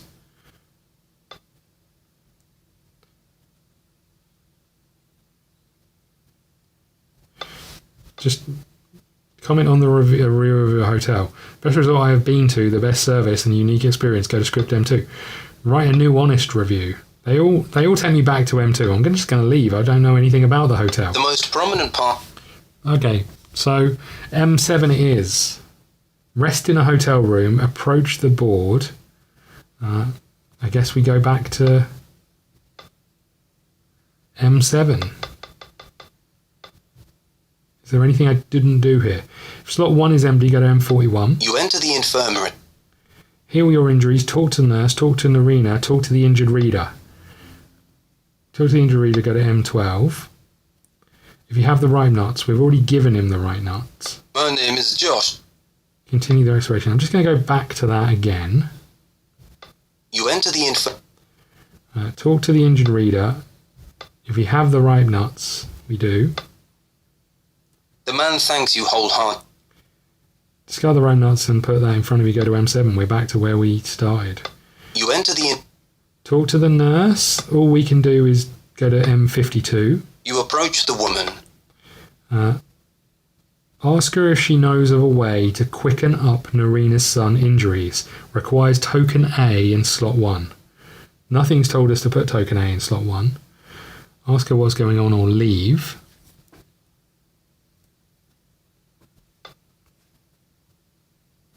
Let's go back to... Oh, let's just go back to carry on this one. One more time at M7. I apologise, everyone. You enter the... Heal your injuries. Talk to the nurse. Talk to Narina. Is there anything else that we can do with Narina? Narina... I don't think so. Give her the gathered herbs. We don't have any. Ask her how she's feeling. Ask her how her son is doing. Say goodbye. Requires secret 86 and 80. I don't have any of those things. M28. Let's go back there. Token A has slot 2. That's not met. You come across a tiny crack coming. Continue. It says nothing more I can do there. M20 was nothing, right? If you have at least one darkness in front of you, go to script M24. Okay, we have that. Some time has passed, and the tavern is open. Inside, you sense an atmosphere of panic, though. There is a man at the bar, but his suitcase is right next to him, like he was ready to flee at any minute. "Hey," the bartender says. "My name is Francis. Can I get you something?" Ask him if he has anything to sell. Ask him about the local community. Ask him if he needs a tamer, only if slot 2 is empty. Claim the reward, only if token B is in slot 2. Listen to legends and gossip. Gossip. Let's do that. M30. Have you heard the story of the sword? Yep. The legend says it was crafted somewhere here by a mad recluse who was supposed to use it against a dragon, but they got exiled before anyone had a chance to test it in combat. Like in most legends, nobody has actually seen the sword. It was Bormin's uncle's obsession, but the man disappeared while trying to find it. Now, Norina's son is looking for it. Of course he is. Go to script M24. Some time has passed. Okay. Ask him if he has anything to sell. Go to script M22. The man shows you what there is to buy. Go through his stuff. Spend 1 silver. 1 silver, we can do that. Draw 3 items, gain 1 of them, and then discard the rest. 1, 2, and 3.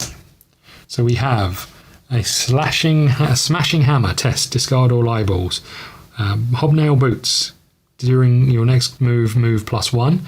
Leather pouch, immediately gain 1 silver. Let's take the discard the eyeball, shall we?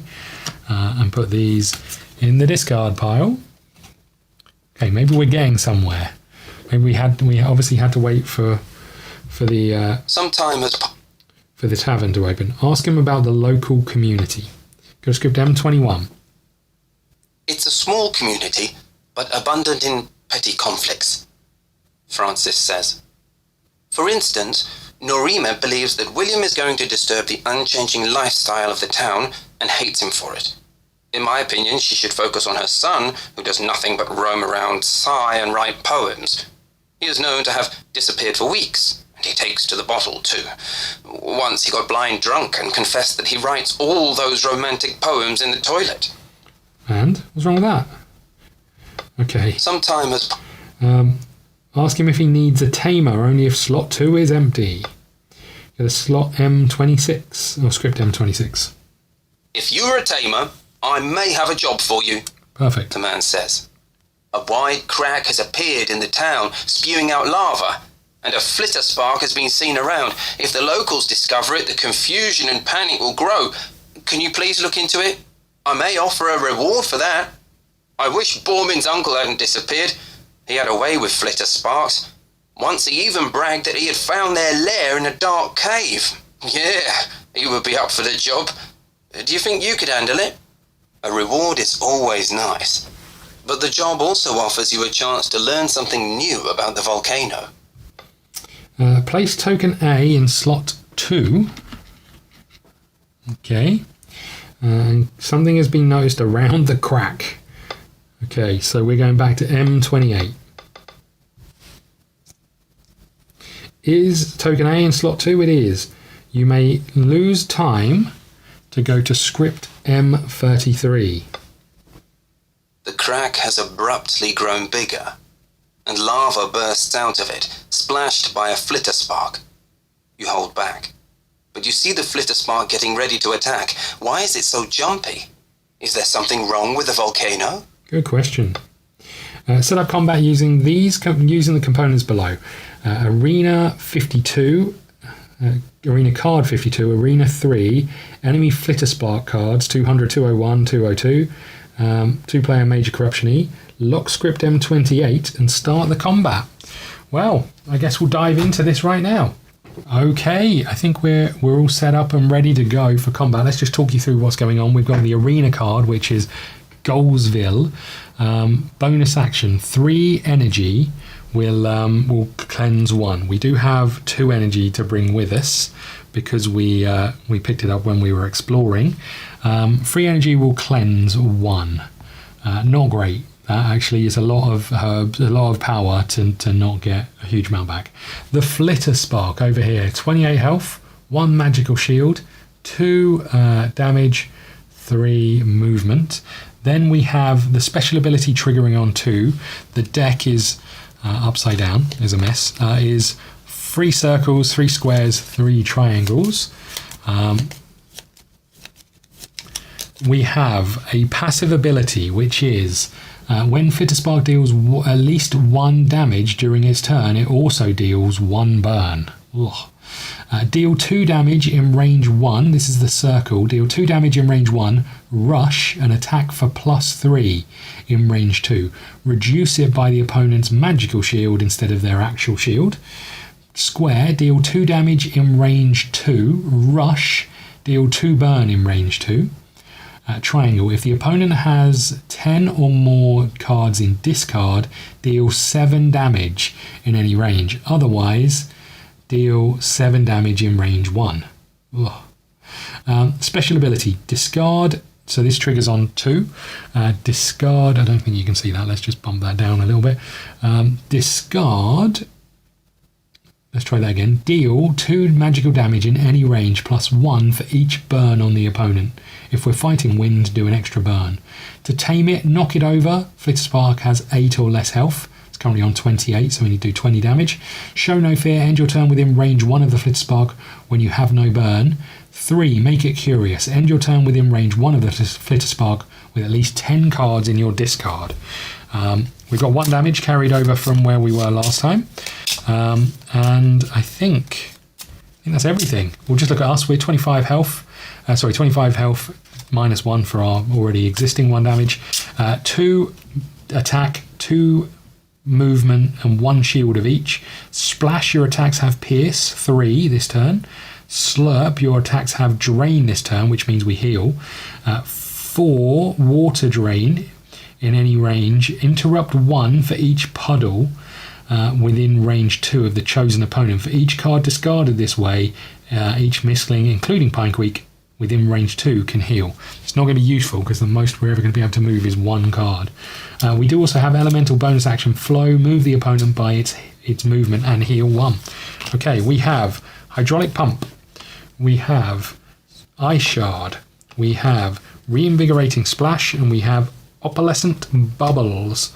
We'll show you those in a second. Just very quickly, this is us over here. This is the Flitter Spark. Let me just show you that dude. A bit of a square face, I'm not going to lie. Looks a bit different to the card, in all honesty. This is the card and their face. And look how square face this dude is. Anyway, nothing wrong with having a square face, obviously. Right, let's go back to this. Wrong one. Let's go back to this. Hopefully you can see everything. I think you can. We have got Hydraulic Pump. Deal 4 damage in any range in line. You may move the opponent that received this damage by 2 spaces, and then we can trigger Ice Shard, attack +2 in range 2, and then attack again. So we could do a fair amount of damage to them. 4, if we use Pierce, we could do 4 damage and then another 2 damage, so 6 damage. Reinvigorating Splash, place 2 puddles in range 2, discard up to 3 puddles in range 3 to heal. Opalescent Bubbles, attack in range 2, deal silence or slow in range X, where X is the card slot. Deal silence or slow in range X, where X is the card slot.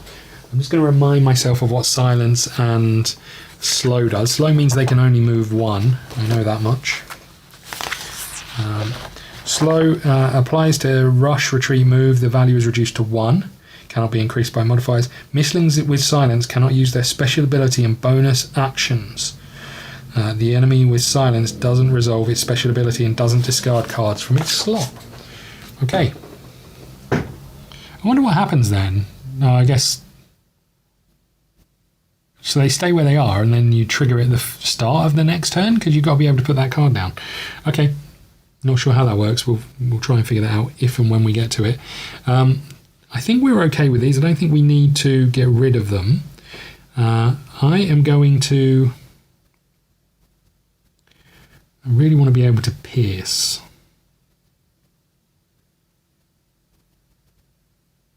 What are they doing? They're doing a square, which is deal 2 damage in range 2, and then rush and deal 2 burn. So if I moved you here, and I moved here, you're going to attack here and then move 2. I'm still going to be in range. So it doesn't necessarily help me a huge amount.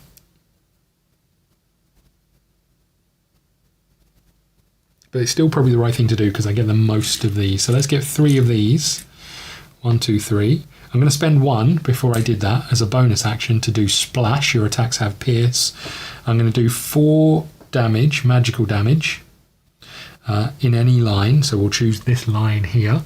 And we'll do 4 damage. 1, 2, 3, and 4. Hopefully we can see that. We can. And then... you may move the opponent that received any damage this way by up to 2 spaces. You know what? Hello, buddy. And then we are going to trigger because we're doing a fire action. So we're going to trigger Ice Shard. We still get to do Pierce because it's still this turn. Attack for 2 in range of 2, plus 2, so that's 4 more damage. 1, 2, 3, and 4. So they're up to 8. Huge. And then we get to attack again for just 2 damage this time, still with the pierce. So that is 10 damage on the first turn. That is huge. Absolutely huge. We just need to do another 10, another 1 turn, and we should have done this. So that's all of those things triggered. We can move those over there. We got our 3. I'm then going to spend 1 of these to move 2. Okay. These move up.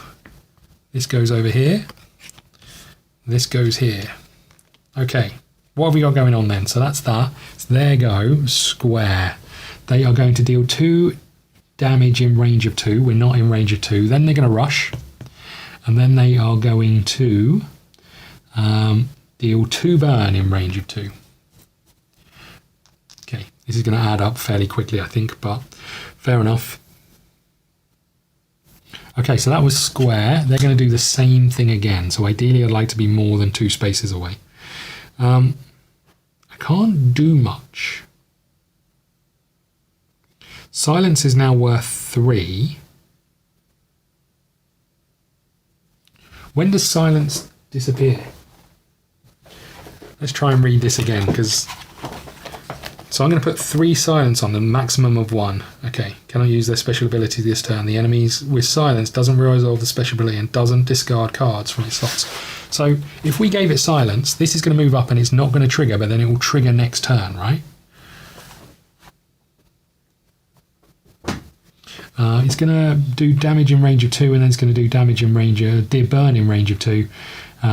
If you have, and then it's going to do deal 2 damage in any range, plus 1 for each burn on the opponent.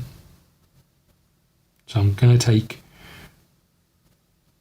potentially 2 damage, but I could be out of the way of that. I could then put 2 damage on here, and then it's going to do 4 damage to me minus 1 shield. Whew.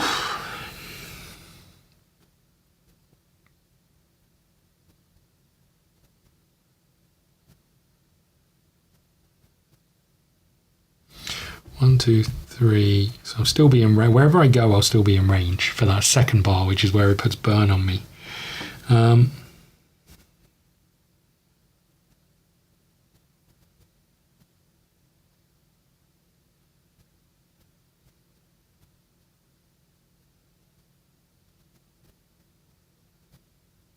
I mean, I could delay it 1 turn and hope I get something good. Is that what we want to do? I can move you 3, but let's say you were here. 1, 2, 3. I can't. 1, 2, 3. I can move you back 3 using elemental flow, but then and then move here. Then you're going to move here. You're not going to be in range. Okay, this might work. Right, we're going to do reinvigorating splash. And we're only going to do that because we want the power. So we get 3 of these, 1, 2, 3. And we get to put some puddles out. So we could put 2 in range of 2, 1 there and 1 there, I guess. And then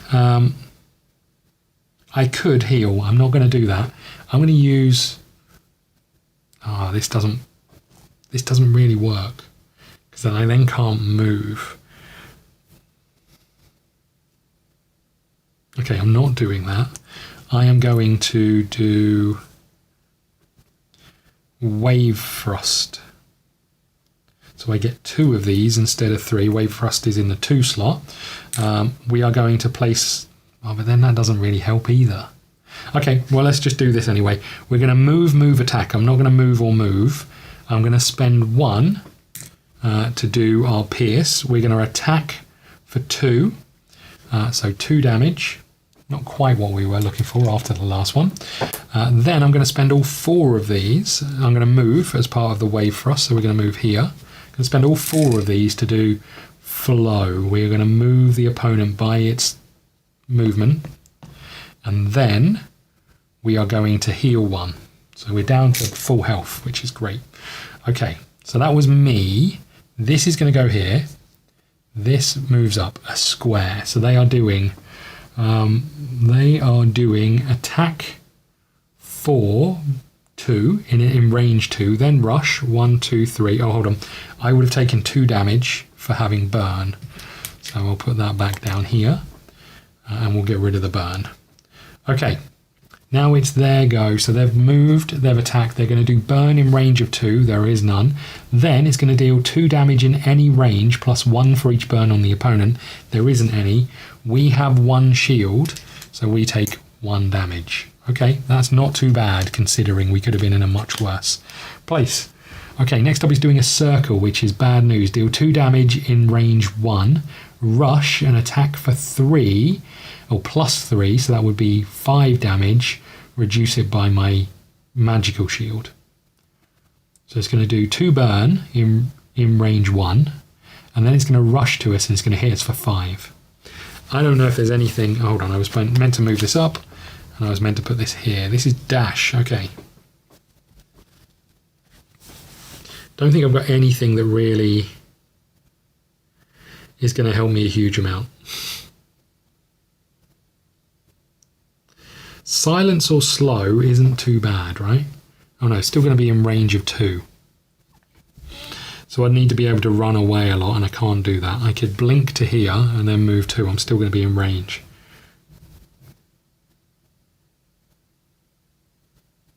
Oh, hold on. When the Flitter Spark deals at least 1 damage during its turn, it also deals 1 burn.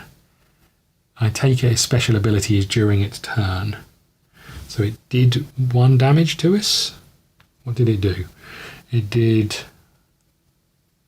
deal 2 damage in any range, plus 1. So did we take 1 down? I think we did, so I also have to take a burn. I don't know if I should have had more than that. I don't know if it's done any more damage. Okay, that's bad news, that one.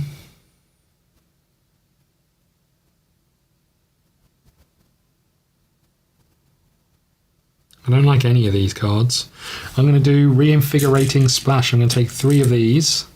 I'm going to place 2 puddles in range of 2. And then I'm going to discard up to 3 puddles to heal for 2. I'm going to get rid of 1 of these, and I'm going to take 2 of these away. Because we're about to get levered, and I've got nothing I can do to stop that. Now, I've got 3 of these. Do I want to do anything? I could get rid of... Cleanse, that doesn't really help me.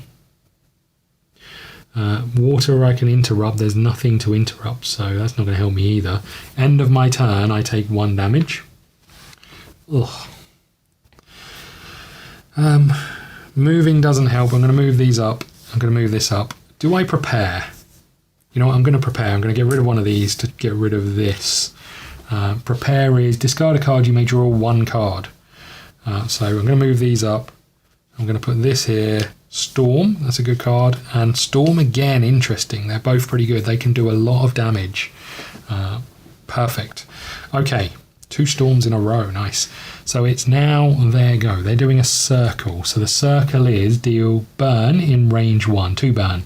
We're not there. Then it's going to rush. 1, 2, 3. Then, no, it's the least movement together. 1, 2, 3. Then it's going to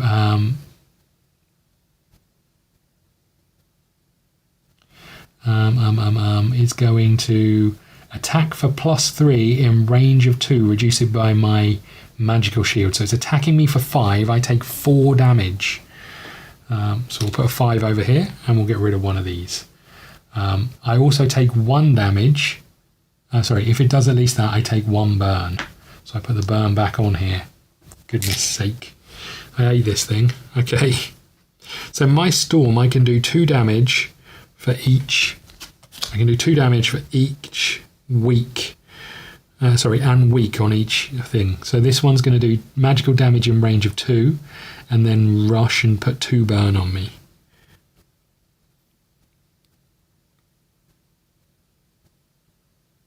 I can do 5 damage to it this turn, which is not enough, but it's still pretty big. On its turn, it's going to deal 2 damage in range of 2, so we can make that 1 damage. Then it's going to put 2 burn on me. Then it's going to do its special, so what I could do is stop that. That feels like a wise choice. I'm going to do Storm. I'm going to take 2 of these. I am going to use one. Oh, forgot about its shield. Forgot about his shield.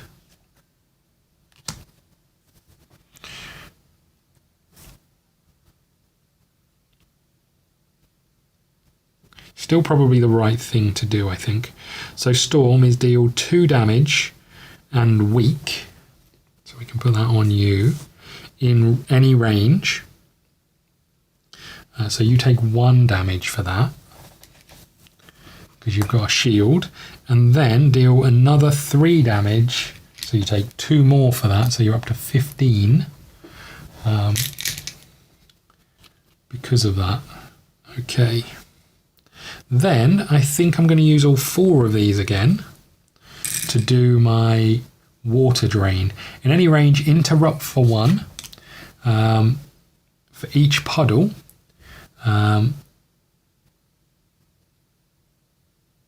Within range of 2 of the chosen opponent. For each card discarded this way, each mistling, including the Pine Quake, heals for 1. Okay, nice. Doesn't say to discard this. Interrupt for puddle within range 2 for each card discarded this way in mistling, so the things stay on there, which is quite nice. That's me done. That was Storm. That moves up, and we get a new card, which is Plunge. Okay. So I take 1 damage for having burn. Glad I healed. Okay. Now it's their go. So they are doing a square, which is deal 2 damage in any range. So we take another 1. And we take a burn.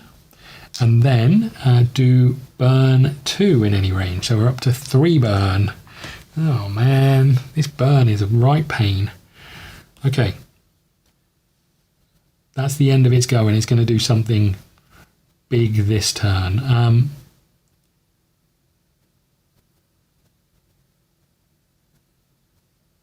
Let's just turn this over. Circle is not a nice one. Deal 2 burn in range 1, rush, attack for 3 in range 2, reduce it by the opponent's magical shield. So it's going to do a load of damage to me, and I'm not going to get out of the way.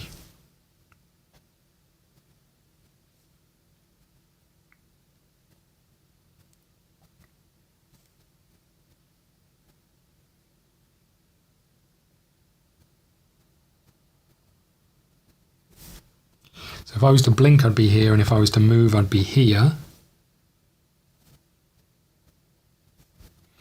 Which would still put it in range, but it wouldn't be able to do the burn. But it would be able to do the, I'm going to smack you for everything you... Oh, hold on, it's weak, right?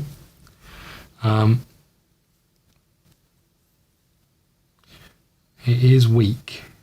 It's used it's had its go, so... Has it had its go? Yeah, I think so. I did its turn? Square. deal 2 damage and put the burn on. So I've done its turn. It's going to be their turn next. If I can put weak on it again, that's at least going to help me a little bit, but I'm not going to get out of the way of the... I'm not going to be able to get out of the way of the thing. The burn, and I really need to end a turn without burn.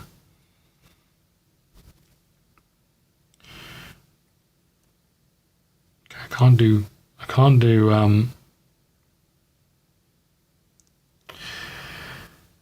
can't do pierce again.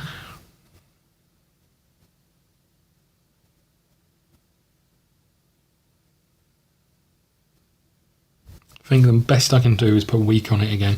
So I'm going to do another storm, which puts weak back on it. We do another 2 damage, but that's just 1 damage because of with the lack of pierce, and then do 3 damage. So that's 2 damage because of the lack of pierce. That goes over there. We get 2 of these. Is there anything we want to do? We've put weaken on it. I don't think there's anything else I can do. It is going to do its thing at the end of this. Okay, we turn this over. Reinvigorating splash. We take 3 damage from the burn. If I could have just done a little bit more damage, if I'd have had the pierce, it would have done the first 2 of these cards. I take another 3 damage, so we're up to 10. Youchie. Okay. Okay, what's next? It's his go. This goes here. We're doing a circle, which is deal 2 burn in range of 1. Youch. And then attack in range of 2 for 5. Reduce it by the opponent's magical shield. We've got 1 magical shield, so it would be 1 because they're weak. But because we've got a shield, it does no damage, which at least means it doesn't put another burn on us. However, it then does its special, which is deal 2 damage in any range. So we take 1 because we've got a shield. And then plus 1 for each burn on the opponent. So we take another 2. This thing, I hate it. I genuinely hate it. Okay. So what do I need to do? I need to finish my turn without burn, which I will do if I stand right next to it. It's doing a triangle next. If the opponent has more than 10 cards in its discard, 1, 2, 3, 4, 5, 6, 7. Phew! If the opponent has more than 10 cards in its discard, deal 7 in any range. Otherwise, deal 7 in range 1. So I need to be getting out of the way of it. I need to run away.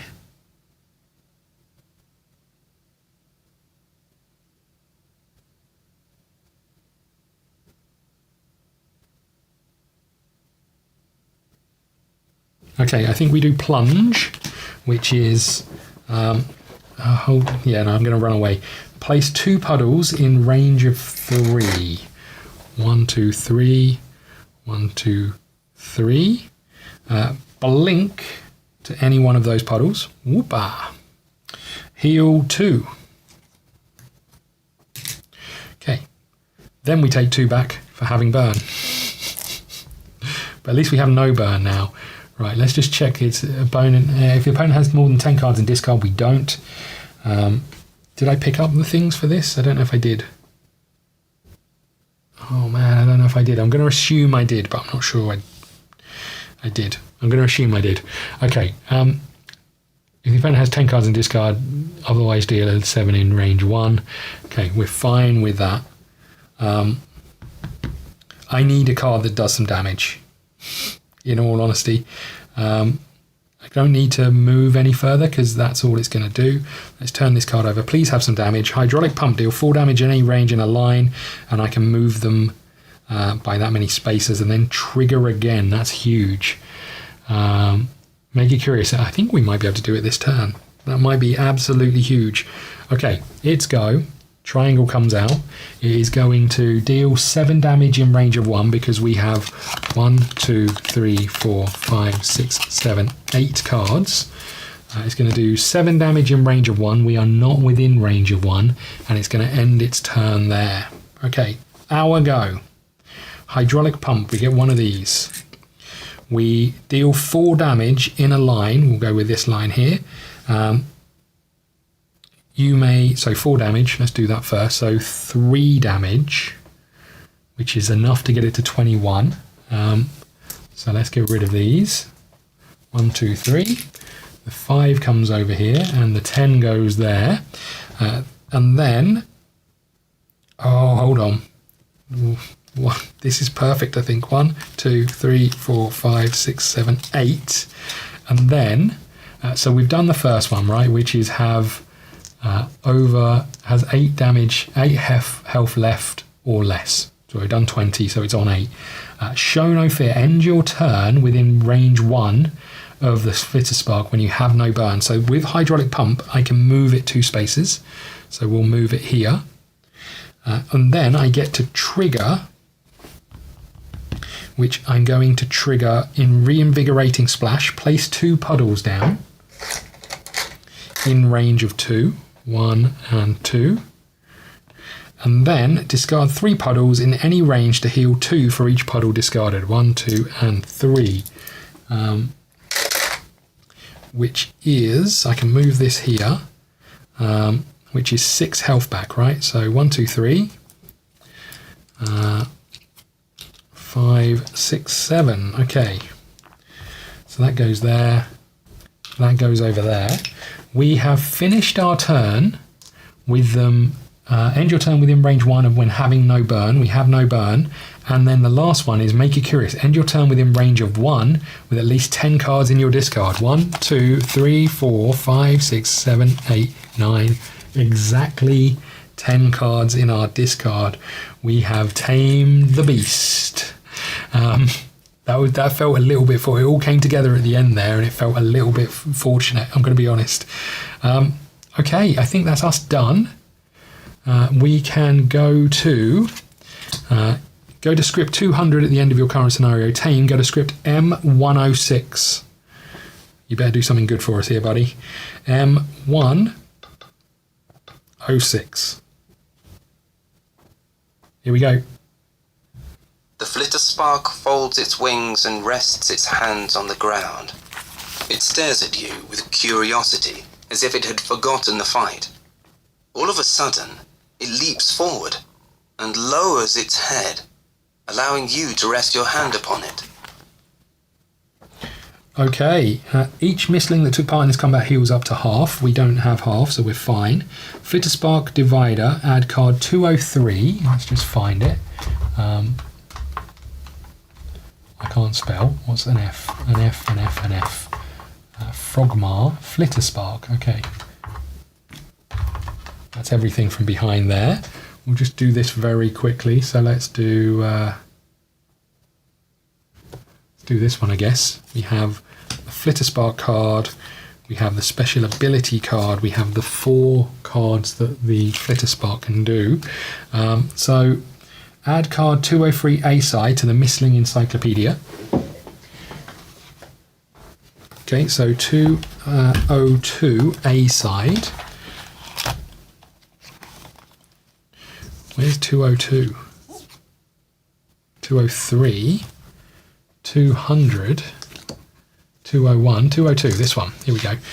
So this is 202. Is there a better view I can give you? Maybe this one. 202, 202, 202. I'll read you a bit about the Flitter Sparks in a second. 202 down here. Flitter Sparks are one of the most misunderstood mistlings. They are friendly, curious, and are against harm. However, despite all that, people fear them because of their fiery, bat-like appearance. The fact they accidentally set things on fire doesn't help in making friends. Although they resemble bats, they have excellent eyesight and, at most, ordinary hearing. Okay, so that goes in there. Place cards. Add card 202 B-side up from your play area to your Mistlings Encyclopedia. 203 to your Mistlings Encyclopedia. There we go. Oh, there we go. A-side up. Place cards 200 and 204 with all the Flitter Spark action cards. 200, 204. So exactly the same as what we were just looking at. And on a 2 power, Blow of Embers, deal 1 damage in range 2 for each burn on the opponent. Place card 201 behind the remove divider, we can do that. And all of these go into our party, which is over here, which is getting pretty big right now. That is that. Clear the arena, flip the card token from slot 2 to A to B, and continue the exploration. We're going to do that next time. Thank you so much for watching. I hope you enjoyed it. If you did, hit the like button, subscribe button, do all of those things. They really help. Check out the socials in the link in the description. Let us know if you're playing this, if you are, how you're enjoying it or not, as the case may be. And we'll go from there. Thank you so much. We'll see you next time to finish off, hopefully, this first quest in Perilous Sea. There are 2 that we could have gone to, so we'll see how they unfold. Thank you so much. See you again soon. Hey, how's it going, everybody? It's me, Scott. Welcome back to One Last Hand. Last time out, we started our first adventure in the Perilous Sea adventure journal. We came to the island of Goldsville, that was it. And we found that there was a volcano about to erupt. We don't know why. We had a little combat here with a flitter spark. That might be his name, I'm not sure. And we won it, so we were able to turn this token over. That's where we pick it up. We've got 1 time left. Every time this turns over, we take some damage because the volcano is splitting lava out and it's hitting us because we're quite unlucky. Continue the exploration. So I think we probably want to go to M20 again, because now the tavern's open and we've just finished a quest. So M20. If 1 shadow is in front of you, go to script M24. It is. We've got that down here. Some time has passed, and the tavern is open. Inside, you sense an atmosphere of panic, though. There is a man at the bar, but his suitcase is right next to him, like he was ready to flee at any minute. "Hey," the bartender says. "My name is Francis. Can I get you something?" So we met Francis last time, and we asked him if he needed a tamer, in which case he said yes. Now we can claim the reward, only if token B is in slot 2. Claim the reward. Go to script M35. The man thanks you for your help and offers you a mug of pleasantly smelling herbal tea. You sip it, and you feel your strength come back to you. Oh, good. Gain 1 silver, heal 3. Let's have a little look at this. So gain 1 silver. I should show you what silver and that we've got. We've got 1 silver here already, and we've got 4 of the essence, and we're going to get 1 more silver, and then we heal 3. So we took quite a lot of damage during our combat. So let's get those out, and we can get rid of these. So we'll take those 2 away, and we'll take 4. And we'll take that 5 away and put it over here. So we've got 4 damage on our Furple, our Pine Queek. Problem is, we definitely need him because we know there's a powerful fire, Frog Mar, something like that, in the thing. Flip the token from slot 2 to A. You have helped the. You have helped with the flitter sparks. Continue the exploration. Now what do I do? M7?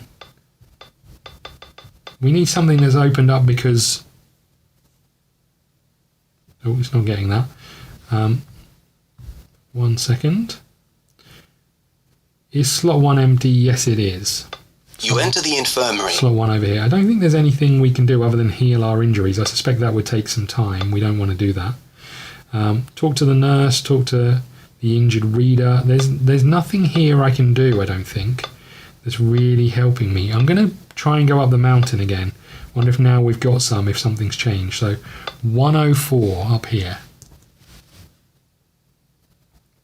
So what's weird about this is there's a lot of kind of just tiny bits of snippets of info. You come as close to the volcano as possible. It is not a tall mountain, but a broad one, old and partly eroded. Its slopes overgrown with patches of dried grass, burnt here and there. Its top is shrouded in dark smoke. You can't see an entrance. Too bad. Maybe you should inquire in the town. Okay, well, that's it. We can just continue the exploration. So there must be something we're missing. Let's go back to M20, just in case there's anything else in the tavern that's unlocked. Is there at least one thing in front of us? Yes, there is. Ask him if he has anything to sell. Ask him about the local community. Ask him if he needs a tamer. Claim the reward. Listen to the legends and gossip. I think we've already done all of these things. So there's nothing new for us to do there. Let's go back to the hotel, M2. The most prominent part of the town. So this is a hotel. There's a reception desk. There's some players. They ask us to play cards. Review board. Rest in a hotel room. Discard 2 silver. Lose 1 time and discard 1 fatigue. Then continue the exploration. The review board, I don't really know how that would help us. Let's go to M39 over here. Last time we went here, the only thing we could do was heal. If token B is in slot 1, you don't have secret 86, and you don't have secret 86, go to M92. The area of the hot springs is overgrown with lots of flowers. You're not a qualified herbalist, so you don't know which plants could be beneficial, but at least the place looks cozy enough for you to take a rest. You may rest to gain 2 power. We don't want to do that. I wonder if I have to get more darkness. I wonder if that's the thing. Because each time this turned over, it asked if we had 2, if we had 4. I wonder if we need to get more darkness for things to change. Let's go back to M13, which was a hidden one over here. I don't think there's anything for us to do here, because I think they've locked up and left. If token A is in slot 3, nobody answers the door, continue the exploration. There must be something I'm missing. There must be like a hidden thing somewhere that I'm just completely missing. Because we're looking for a way into the mountain, I think. Just going to bring this closer.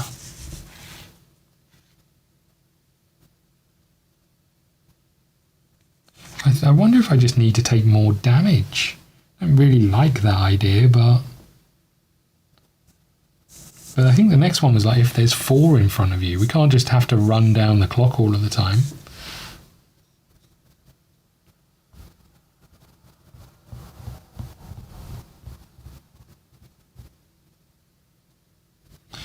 There's nothing on this house here. I'm just going to move these out of the way for a second, see if I can remember where they all came from.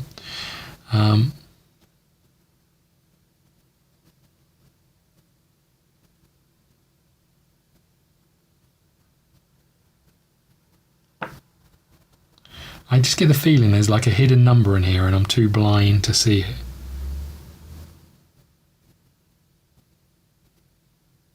But I have looked pretty extensively.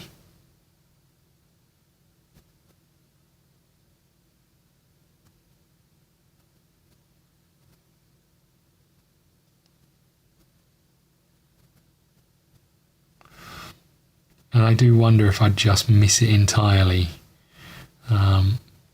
Maybe it's too small for my old eyeballs. Can't see anything.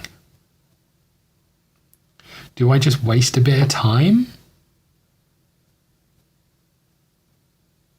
Maybe I just waste a bit more time and we'll see what happens. M28 is locked. M104 doesn't help me. M20 doesn't seem to help me. I feel like I'm missing something. I just don't know what it is. I don't know how I heal this dude. There's something we need. So I'm going back to M7. If slot 1 is empty, go to M41. It is. You enter the infirmary and see a hand. If slot 1 is empty, go to M41. Is this requirement met? Hold on. There is a crying woman at the door. Hold on. Let's just check this. I wonder if I've just been getting this wrong. If slot 1 is empty, go to script 41. Is this requirement? Yeah, yes, it is. Oh, no. There is a crying woman at the door of the infirmary, clutching a cold compress. Man, I've been doing the wrong thing. You ask her what has happened to bring her to tears, but she is too broken to talk. My name is Norina, she manages. My son is badly burned. I warned him against going to that volcano in search of that stupid sword, but he never listened. William, our doctor, has dressed his burns, but then he vanished into that cursed hotel, and I really need his help again. We might have to flee soon, and I wish my son were ready to stand up and walk by then. Is there a way to speed up the healing? William and I are not exactly on friendly terms, so I can't ask him for anything else. She sighs. Would anyone else know what to do to speed up the recovery? I mean, I've got some nuts or something I can give you. I've got some herbs. Place token A in slot 1. I'm such an idiot. I've just been doing the wrong thing. We've been doing this for ages. I'm so sorry. Okay, slot A. Sometimes the wording is just, I mean, this one isn't weird. We do lose some time. Secret 85. You're running out of time. Go to script M57. The lava bubbles violently, and red-hot drops fall onto your clothes, burning their way down to your skin. The burn hurts a lot. If there is no things in front of you, go to script M15. If there are 5 in front of you, go to script M89. If there are 4 in front of you, if there are at least 2 in front of you, gain 2 damage. Oh, good. I guess we'll tug this down here for now because we get to choose where it goes. Place a darkness in front of you. We'll tuck that down there. Place the secret 2 over here and this over here. I feel like I could cause this myself for just not being able to read properly. Okay, so we were at M7. We need to go back to M2. That's where the doctor is. M2. We're making progress. The most prominent part of the town. Yep, it's a hotel. Rest in the hotel or approach the reception desk. M6. There is a young man at the Yep, so William's the doctor and he came here because he wanted to build a hotel. Ask him about the patient requires token in A.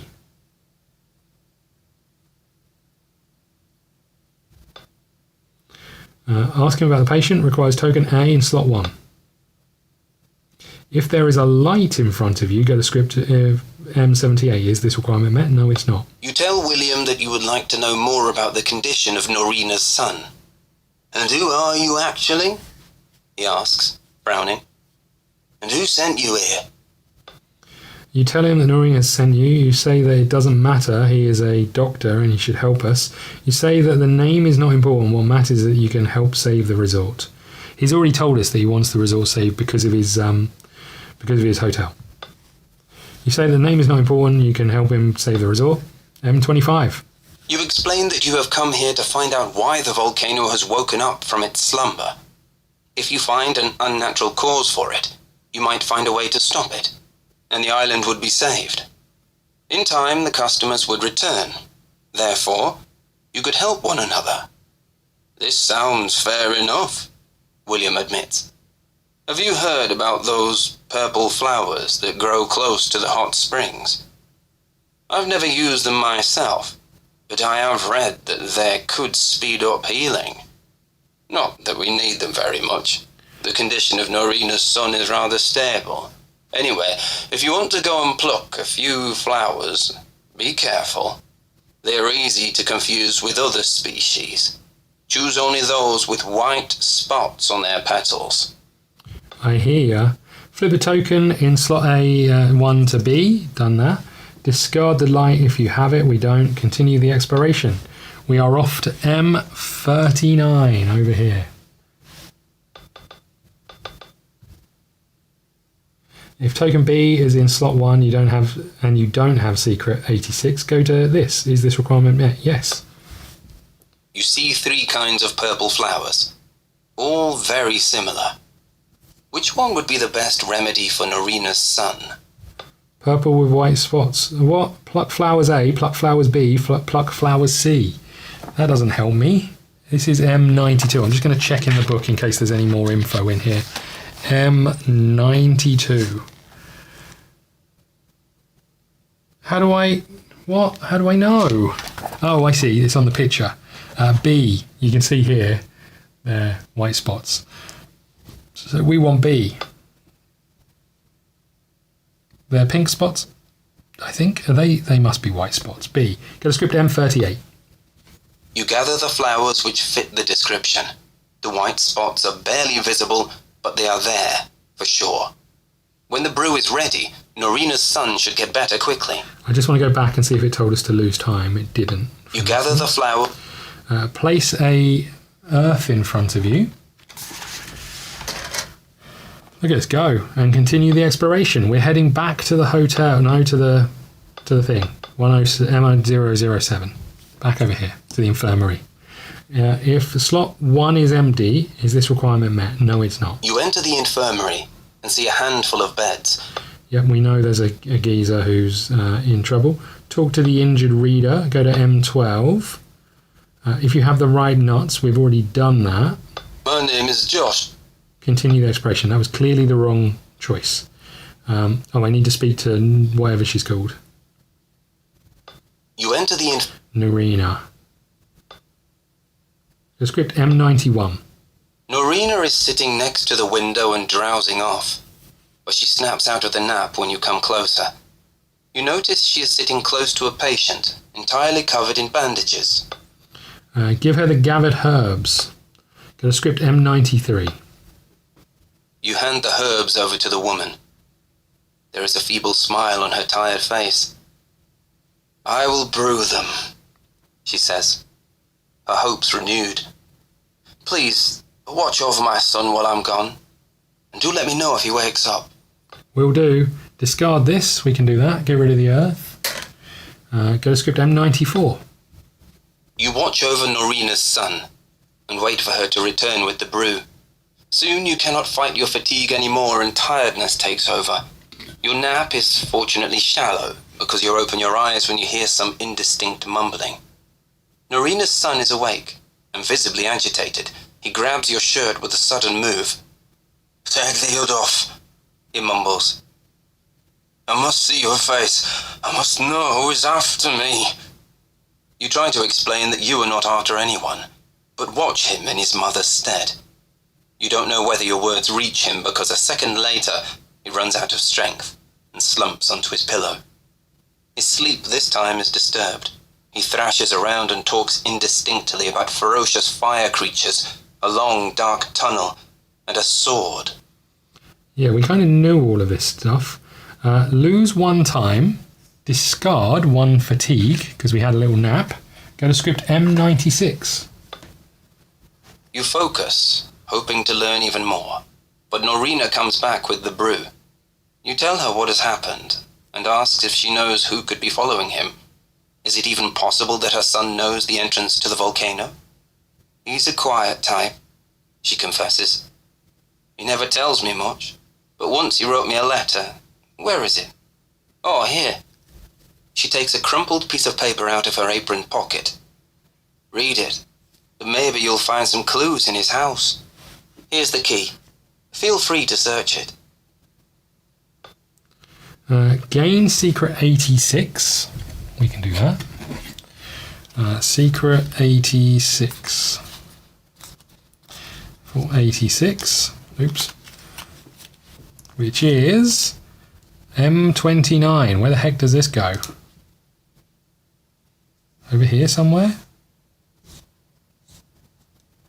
I'm going to put it over here. I don't know if this is where it actually... yeah, here. M29. Go to script M99. The letter is a cryptic poem and tells you about a place in the volcano. But this is all you can make out of it. Maybe it is worth visiting her son's house. You make up your mind and leave the infirmary. Much to your surprise, you bump into a hooded character trying to peer inside through a glazed window. Both of you fall down upon impact. Is it the perpetrator the young man babbled about? Anyway, there is no time for consideration as the hooded person snatches the letter out of your hand and breaks into a run. What the heck? Chase the hooded character, give up on the chase. You know what?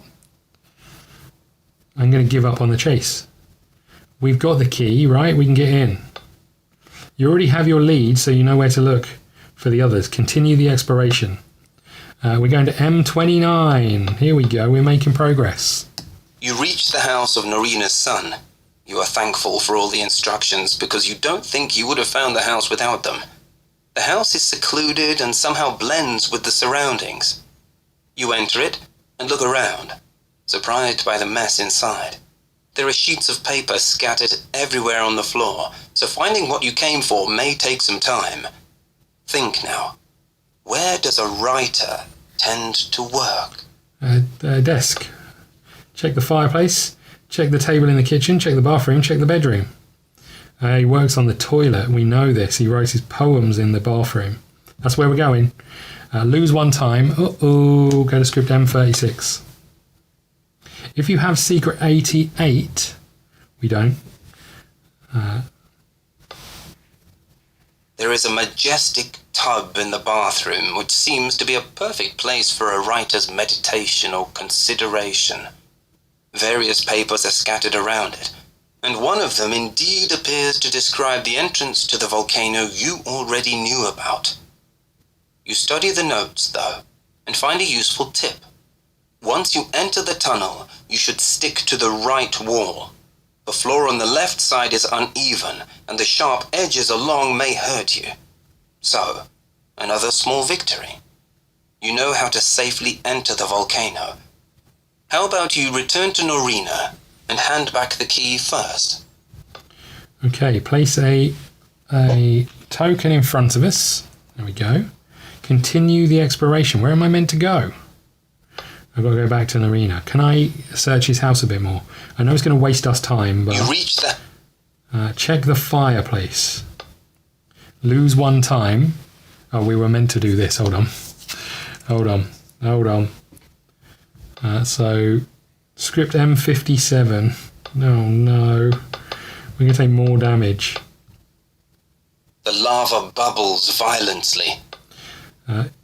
If no things are in front of you, go to M15. We have some. If 5 are in front of you, go to script M89. If 4 are in front of you, if at least 2 are in front of you, go to script M95. If map 52 is opened, is this requirement met? Yes. The ominous clouds of smoke over the volcano's top grow darker and darker, as if the mountain was already burning inside and getting ready to wipe out the entire population. Hurry up if you want to enter the volcano. Any minute, it might be too late.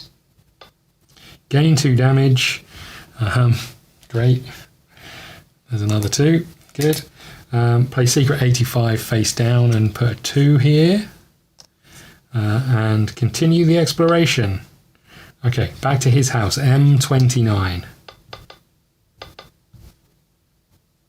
You reach the house of Norina's son. I'm checking the fireplace. I lose one time. Go to script M31. You inspect the fireplace, but there is nothing on the mantelpiece except a few poems about changing seasons. I thought he was going to have something hidden there. Okay, we need to go back to M7. You know what it's like. In films, people hide things in a fireplace. I thought that's what was going to happen.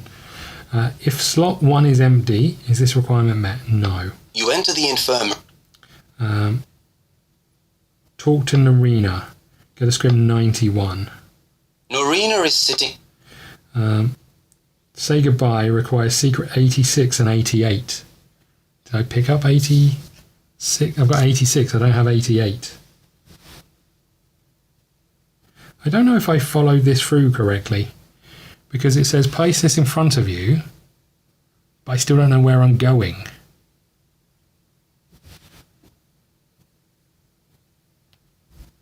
Let's just go back to his house. I'm just going to follow this through without taking the time, because I just want to make sure we've done the right thing. So 29, we bumped into somebody. The house. We checked the bathroom. We lost some time and we went to M36. If you have secret 88, we've got secret 86. So that requirement is... There is a majestic... Gain secret 88. I'm an idiot. I'm an idiot. Okay. Secret 88. There we go. We got there eventually. I think I need to I need a break. Right, okay. Get these secret cards back in. Good lord. There we go. Okay, this goes on the side of the mountain. I can see where this is going, right over here. M28 is closed. We go to M50. I'm a little bit worried about how damaged we are, but we go to M50. You follow a long, dark tunnel. If you have the O in front of you, you may remember to keep to the right side so you reach your destination unscathed. Is this requirement met? Yes. You reach the heart of the volcano. End the exploration. Open map 53. Don't discard tokens in front of you. Place secret 85 face down in the event slot. Set the time to 2. This time in this scenario is limited. If too much time elapses, it may be too late to investigate. Begin the investigation. So where it says don't discard tokens in front of us, I don't know. I'm presuming it just means these tokens. I'm going to put you here. I'm going to put you here. What map am I going to? 53. That's not you. That's you. Okay, map 53. Oh, it's a this way up one. Interesting. There is map 53. I am going to have a quick look around, see if I can find anything that sets the old sensors tingling. M59, I see one just here. Is there any more?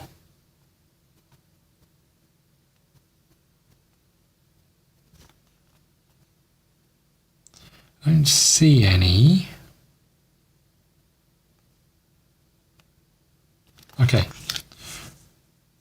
Okay, so hopefully you can see that. I don't think we put any tokens out. We put this down here. We put this time to 2. Let's just put these up here so you can see them.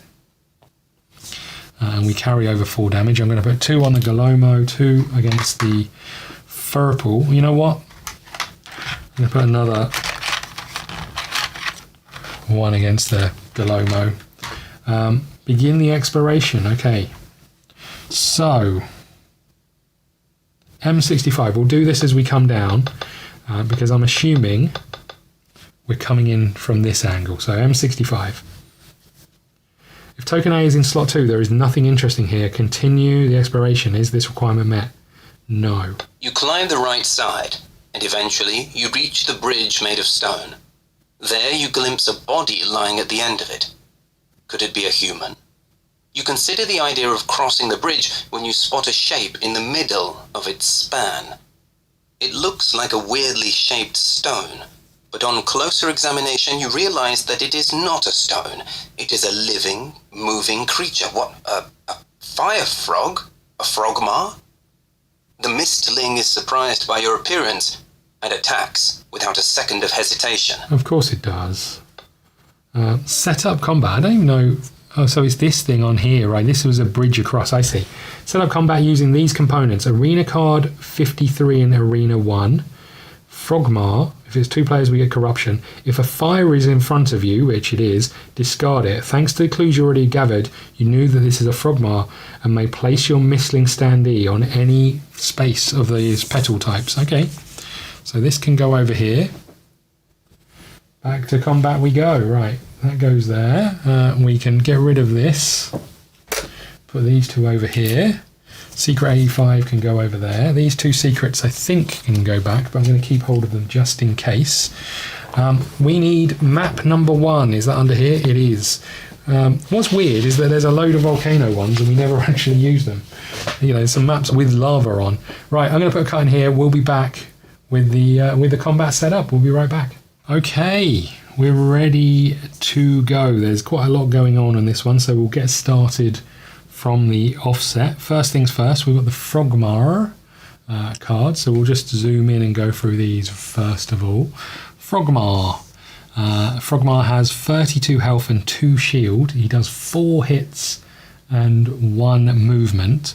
His specials are Rush +1, Attack +1 for each burn on the opponent. Rush, this is on a square, that was on a circle, sorry. On a square, Rush, Attack, Heal 1 for each burn on the opponent. Triangle, Deal 2 burn to each opponent in any range, attack and then rush. Special ability, gain 1 crater, which is a fire symbol for each deal X burn in range X, where X is the number of craters. This goes off on every 2 turns. So he's going to be getting a lot of burn on us and dealing that pretty quickly. Weaken, it has 8 hit points left. Get to high ground, end your space in one of these symbols, and enter its layer. End your space in one of... I didn't show you what symbol, sorry, I was pointing at the map and not really showing you what ones they were. So end the turn in one of these symbols. There's only one on this map, I think. Oh no, there's one over here as well. So lots for us to do. Let's just see if we can get these put out in some kind of order. There we go. And there we go. This is going to be pretty painful, I think. Okay, we know what we do. We are, once again, our Pine Creek. We do have 5 damage on us straight away. This is us, in case you wondered. That's us. We've seen us several times. We go over here, but we can choose where we start. This is the Frogmar. Look at this thing. Big bulbous round thing. Okay, so you go in the 1 space. Because we had the fire token in front of us, because we knew it was a Frogmar we were fighting, you have gathered information. You may start in any one of these spaces. So let's deal out our cards. We have Opalescent Bubbles. We have Reinvigorating Splash. We have Wave Thrust. And we have Hydraulic Pump. Let's just see what they're going to do. They are doing the triangle, which is right in the center right of the middle, sort of right of the screen. You can see the triangle right here. They are going to deal 2 burn to each opponent in any range, attack and then rush. So we could start right next to it. Does that help me? Oh, just to talk about the arena, place a volcano in each of the umbrella spaces. At the start of your turn, if you are in range 1 of a volcano, gain 1 burn. Enemy starts beside a volcano, nothing happens. We can't be moved or placed in a volcano. Okay. Well, I apologise for the glare on this one. It's pretty horrendous. I think I'm going to, as much as I like this, I mean, he's going to do burn to us no matter where we are.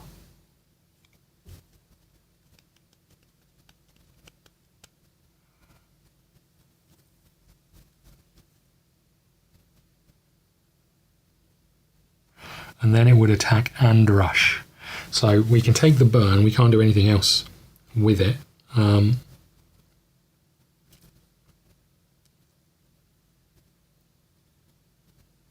We could start getting puddles out. That might help us in the long term. I'm going to take a veto. I'm going to re-pick. So we've got Ice Shard. All good, but that's got block, so we need some power to do that. We've got Droplet Aftersound, which is one of our new cards. I'm not sure this has helped me a huge amount. Droplet Aftersound. You and your ally may cleanse 2 and heal 2. You may spend 3 to trigger, so pretty nice. Ice Shard, attack for +2. And then attack again if it's a fire. So we'd be doing 4 damage -2, and then -2 damage, so 0. So we'd end up doing 2 damage. So we need to get some power so we can do Splash, which will allow us to pierce. I think we're going to do Storm. We've got our other Storm card. It's only worth 1 of these, but it's a start. We are going to have to move out of his range. But, oh no, we're going to be able to do this. So we're going to do 2 damage. He has no shield for this, so he takes 2 damage. Get the ball rolling. Okay. Then we're going to put weak on them. It's not going to matter too much, but we'll put weak down here. I'm not sure you're going to be able to see it, but there's weak. And then we may move, deal weak to any mistling, deal 3 damage in any range if they're a fire. So we do another 3 damage. So they're up to 5 damage because they have no shield for magical damage. So There we go. It's not a bad first turn. Shame that we only got one of these. So its turn, it's going to deal 2 damage and an attack. His attack is going to be worth 1 and we have 1 shield. So we can stay where we are. Deal 2 burn to an opponent in any range. So it doesn't matter if we move. So we'll stay where we are. We'll turn this card over. We've got Hydraulic Pump, which is quite nice. That's us done. It's their go. They're doing a triangle. So they do 2 burn. We'll bring the burns over here. They do 2 burn in range of any range. Then they attack. They're going to attack for 1 because they're weak. And their attack for 1 is going to be blocked by our shield. So we take no damage from that. And then it's going to rush. It doesn't need to rush. It's going to stay where it is. If we were wind, it would rush again. That's the end of that for them. Okay.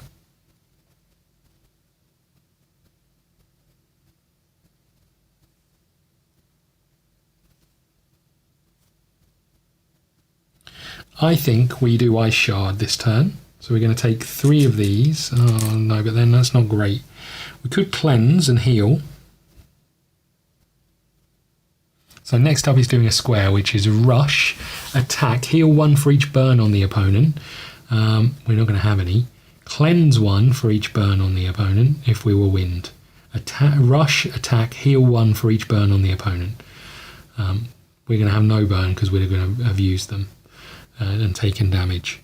So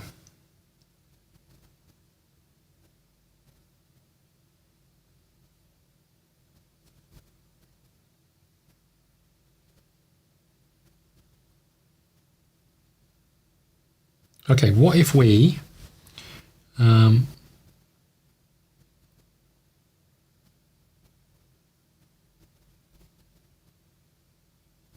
what if we did Hydraulic Pump? Again, it's only the 1 card, disappointingly, but we'll do that. We're going to do 4 damage to them in a line. We'll do this line. So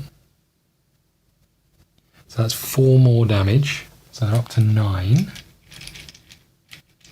1, 2, 3, and 4. So they're up to 9 damage.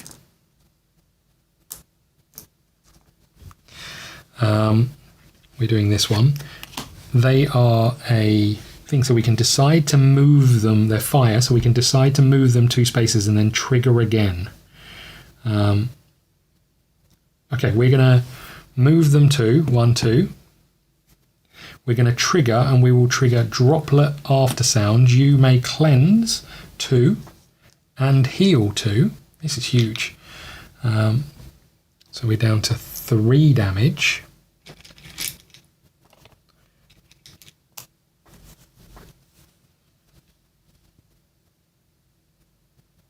You may cleanse 2 and heal 2. So we've done that, and I can spend 3 to trigger. I don't have 3, so I'm going to move this up. I'm going to put this here, and I'm going to put this here. Okay, Seeking Tendrils is the next one. This is dash again. I don't know why this is glaring quite as bad as it is.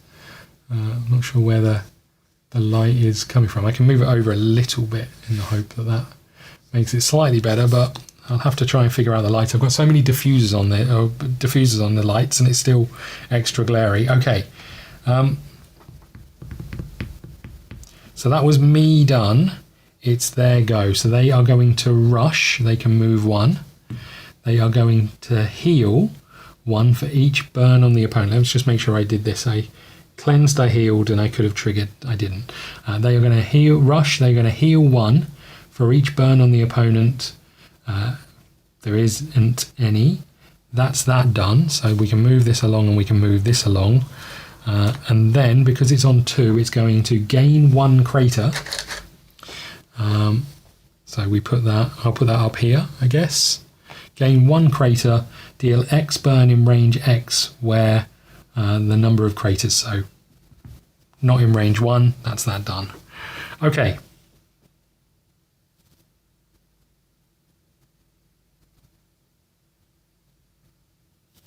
What's it doing next? A circle. Rush +1, attack +1 for each burn on the opponent. So we don't really want to be standing next to it, and it's going to move 2. You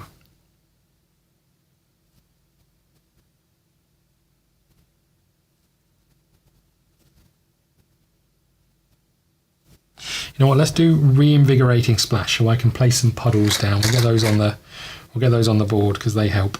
Although we're not as powerful as we used to be from that. So we are going to put some puddles down. Place 2 puddles in range of 2. Discard them to heal. So I'm going to discard 1 of these immediately to heal 2.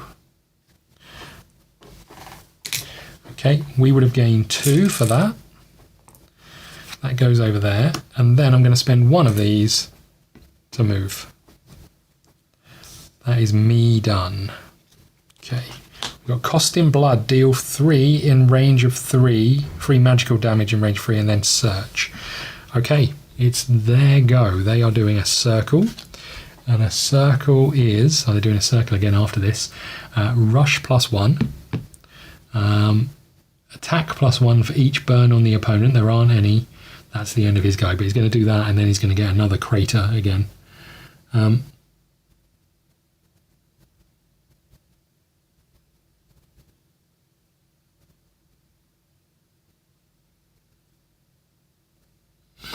Okay.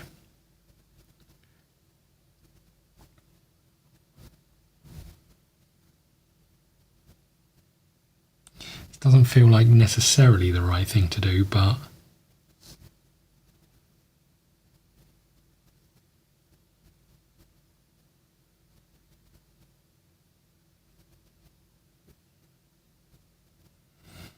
I do need to be getting some damage on it, but I'm not really getting cards that help me too much to do that.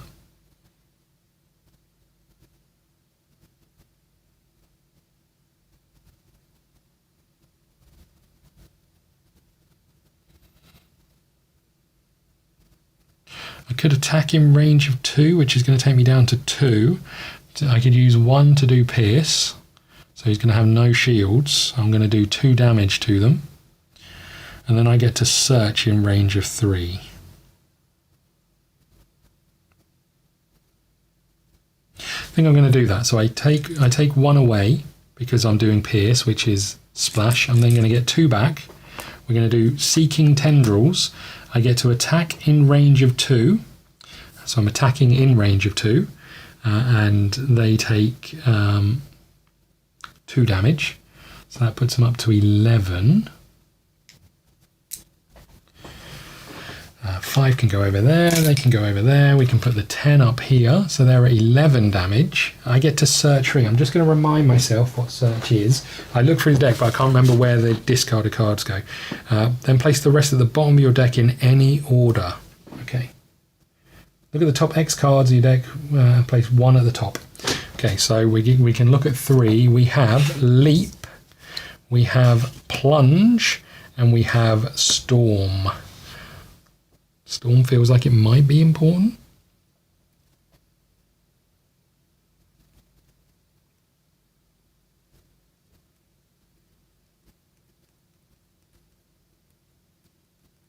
Okay, I'm going to take Storm at the top. Am I going to put Storm? Yeah, I'm going to put Storm at the top. I'm going to get rid of Plunge and Leap and put them at the bottom. This moves up. This goes here, which is obviously Storm. Do I want to move? Quite probably, right? Because he is going to circle, which is rush +1, then attack +1 for each burn on the opponent. So I'd be over here. Okay, we're going to spend 1 of these to move 2. Do I need to move 2? Probably not. But if I don't, I'm going to get hit by a volcano. So fine. Okay. His go. So this moves up and this goes here. It's a circle, which is rush +1, attack +1 for each burn on the opponent. There are none. And then it's going to do a special. Gain 1 crater. Okay. Deal X burn in range X, where X is the number of craters. So I take 2 burns.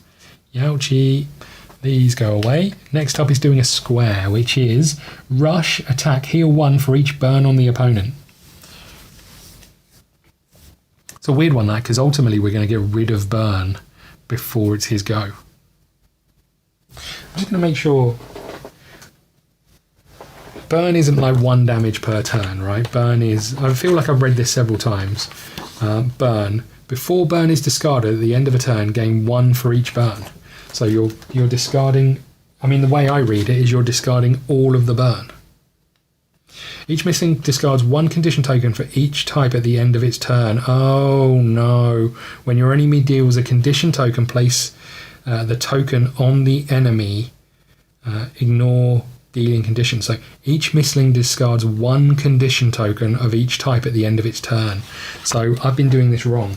So where we stack these up, I get rid of 1. We take 2 damage, I get rid of 1. If it puts another 4 on here, I take 5 damage and we get rid of 1. Okay, well, we live and learn. I did think Burn was... I mean, Burn does a lot of damage, but that's even worse, right? That's a lot worse. Okay.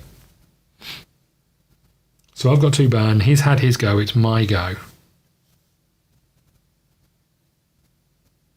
He's going to do a square, which is rush, heal 1 for each Burn on the opponent. So he's then going to start healing 2. We're going to get rid of this Burn, or 1 of these Burns. Oh, there's so many Burns that we've got wrong. I mean, we've been playing it the same way for them, so I don't suppose it's the end of the world, but we haven't been using that many Burns. Every fight we seem to have is against a water enemy. Okay, so we can deal 2... We can do 2 damage and weak to each other mistling and allies in any range, and then deal another 3 damage. But ideally, I'd like to wait until he's got a circle to do that, because it'll cost more. So let's do Cost in Blood, which is 3 damage in range 3. So he's up to 14 damage. And then search 3. So we get to search again. We have Smart Approach, move, place 1 card from your discard pile on the top of your deck. Opalescent Bubbles, attack in range of 2, deal silence and slow, or Reinvigorating Splash. I think I'm going to take Smart Approach, you know. So we'll move this up, and we'll put this here, and we'll put these here. Now, I can't do anything to get away from him. I don't want to move next to these volcanoes. This is just going to... Oh, he's going to heal. So, rush and attack. So he is going to attack me for... Am I better to move? Hold on. Am I better to move next to a volcano? Quite possibly. But then I can't get round him.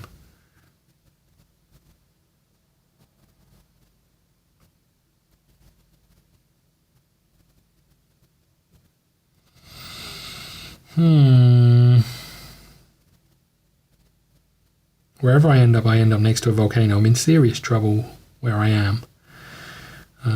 Probably should have used dash, but is what it is. We've done what we were going to do. It's his go. We're going to take the punishment.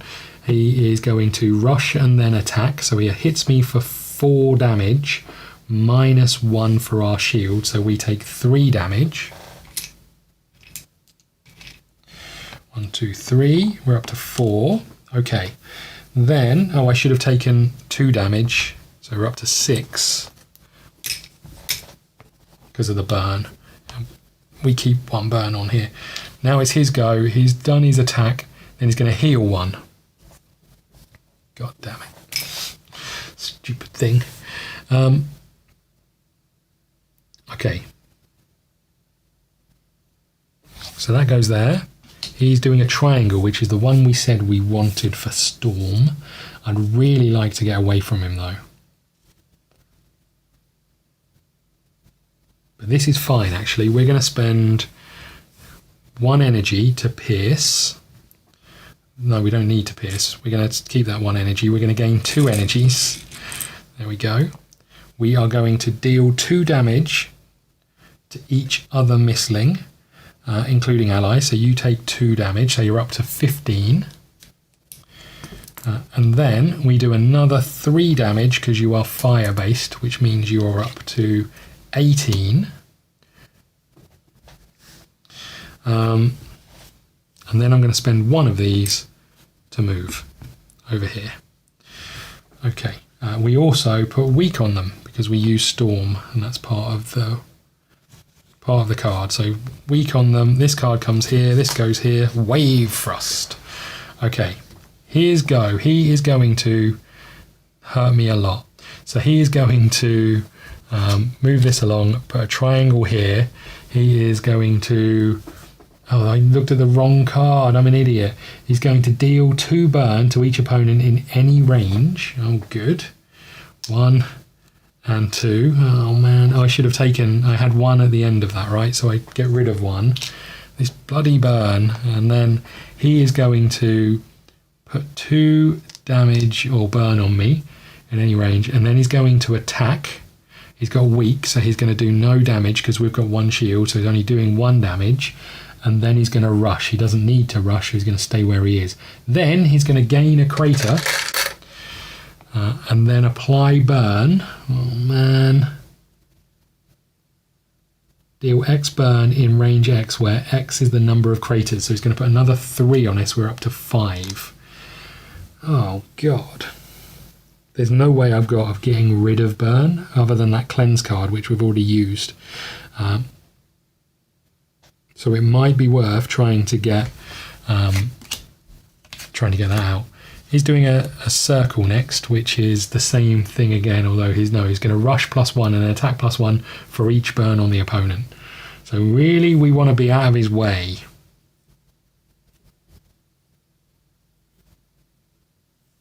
Which means we need to use dash.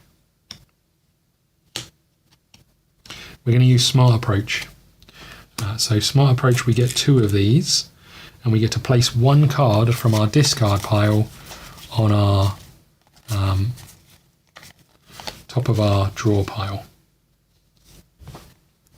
Okay, that moves along, that goes there. So this is the card, the after sound card that we can use to heal and cleanse 2.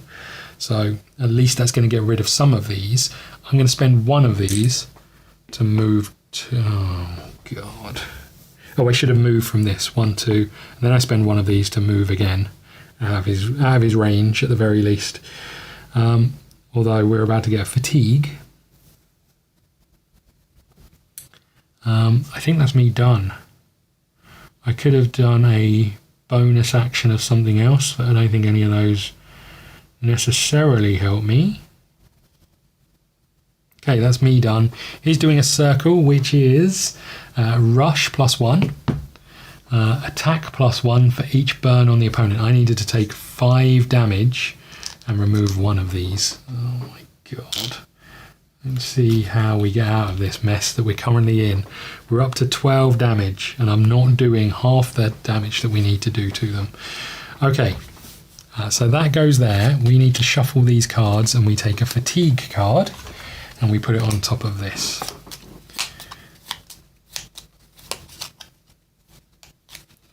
Okay, next up is a circle, which is the same thing. Rush +1, and then attack +1 for each burn. So if I don't do anything with the thing, we're going to take 3 damage at the end of this. Cleanse is going to allow me to get rid of 2 of these and heal. Okay. So we're going to do droplet after sound. That allows us to cleanse 2. So we've got 2 of these on here. It allows us to heal 2, so we get rid of those 2. I may spend 3 action to trigger. 1, 2. I could hit him, but that's not going to do any damage. And then 1, 2, 1, 2, move away. That doesn't help me. I am going to trigger. I'm going to trigger this one and move 2. Oh no, I'm not going to trigger. I'm going to just spend 1. The economy's better. Spend 1 to move 2. I might also spend 1 at the start of my turn to prepare. So I'm going to get rid of dash. I'm going to move this here, and we'll take 2 cards. Okay. Okay. We take 2 damage and remove 1 of these. Great. We're up to 12 again. It's his turn. He is going to move this up, put this here. It's going to move 1, 2. Attack for a range of 1 for all burns on the opponent. We've only got 1. gain 1 creator. You can have a maximum of 5. That's not great. And deal X burn in range X. Oh, I possibly wasn't in range X last time. I probably was, but I possibly wasn't. Do X burn in range X, where X is the number of craters. So I'm going to take 4 burn, back up to 5, which is the maximum. Great. Okay. Next up, he is going to circle again. Rush +1 attack.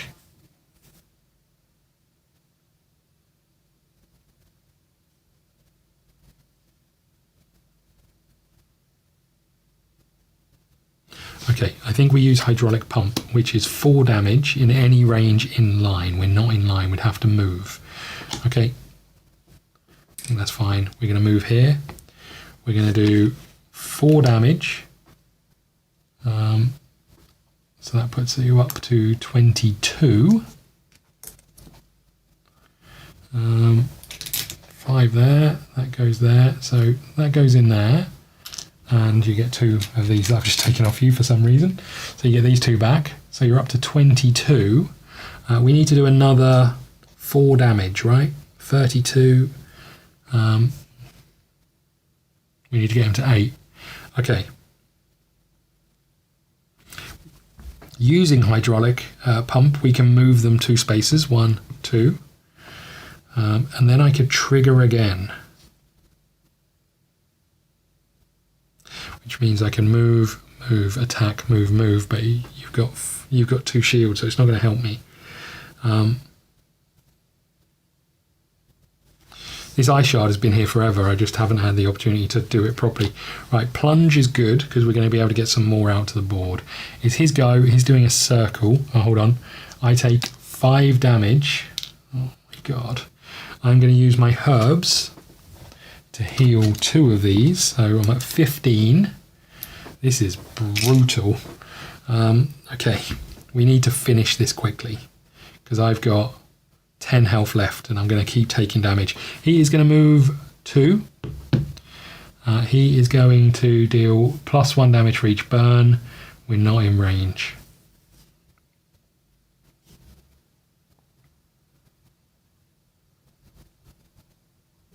How much do I need to do? I'm on 22. I need him to be on 24 to be have 8 hit points left.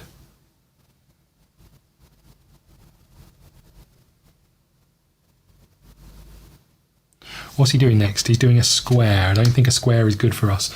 Rush, attack, heal 1 for each burn on the opponent. So he's going to be in range next time. Okay, we're going to spend 1 of these to do wave thrust, which is place 1 puddle in range of 3. We'll put it here. We're going to move. We are going to... I just spend 1 to pierce, right? We're going to pierce. We've done that. We're going to move. We're going to attack for 2. So he takes 2 damage, which gets him to where we need him to be, 24. So I can put 1 of these on this. I then need to get to high ground and finish my turn on 1 of these spaces. I do not want to do that this turn, but I don't want to keep taking burn damage.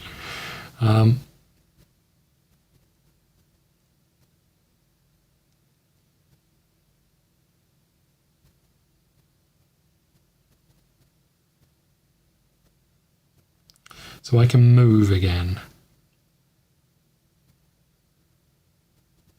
So I'm gonna move 1, 2, 1, 2, because that's my wave thrust. I'm then gonna spend my extra 1. I should have picked up 2 of these. I spend my extra 1, which I pick up and put down, to move again, and I'm going to end my turn here. Get to high ground, end your space there.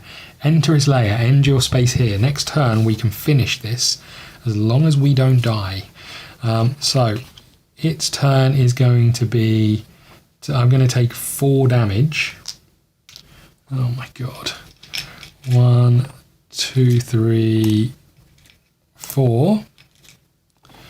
And then it's its go. So we move this up. we move this here. This is really bad news. It's going to do a rush and attack. We're not in range. It's going to heal for 1, but it doesn't matter that it heals because all we had to do was get it to have 8 hit points left.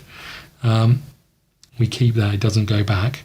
Then it's going to, heal 1 for each burn, so it's going to heal 3 of these. And then that's that, so that goes away. Then it's going to gain another crater.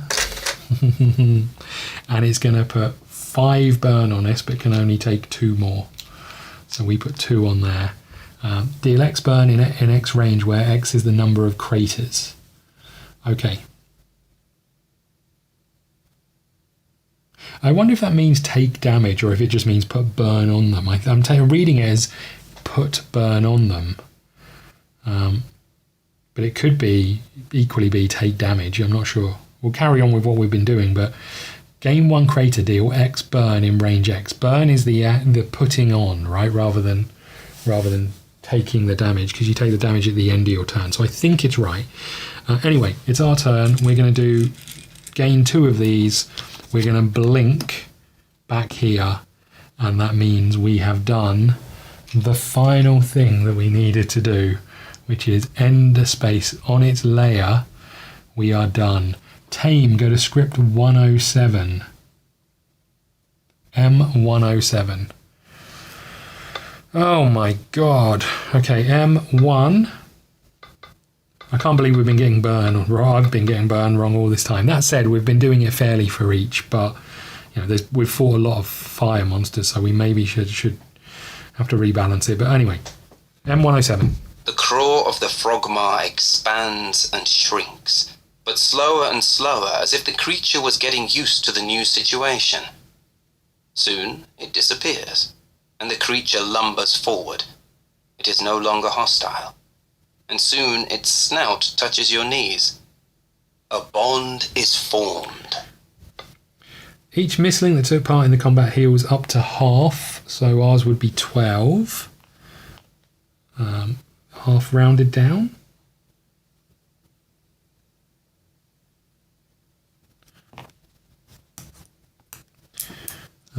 Okay.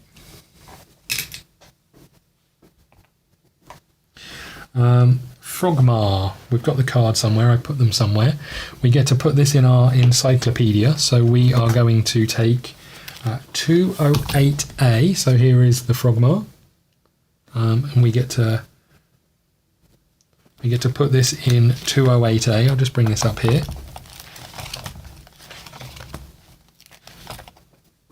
Oops. 208A.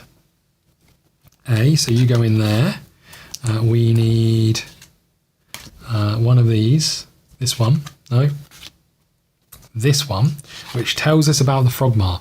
Energetic and temperamental, Frogmars are known for their vengeful nature. Cross a Frogmar, and it won't rest until you've learned your lesson. Frogmars, however, like humans and other mistlings, trying to get to know them, however, they are often shunned because they are afraid of their angry outbursts.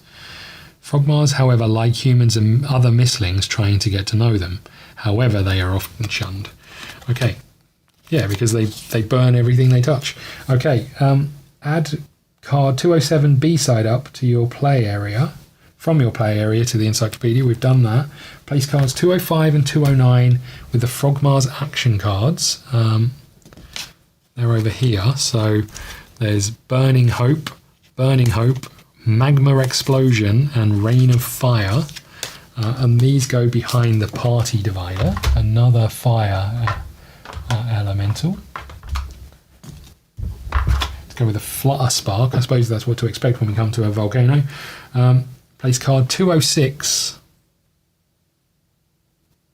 I think I may have just put it in here. Hold on. 206 behind the remove divider. There we go. Okay. Place card 205, 209 behind the divider. Place card 206 behind it. Clear the arena. Place token A in slot 2. You have found the key. If a win token is in front of you, go to script 106. So we can put this out of the way. I'll clear this up and we'll be back. We'll carry on trying to see how much more there is of this investigation in the volcano. Right. Okay, so we have killed tamed the frogmar, which was up on here. I thought this was the way in. I didn't realise this was a bridge that was here. I wonder if this should have been locked. Guess we went up this rope here. So I guess it makes sense for us to go to M69.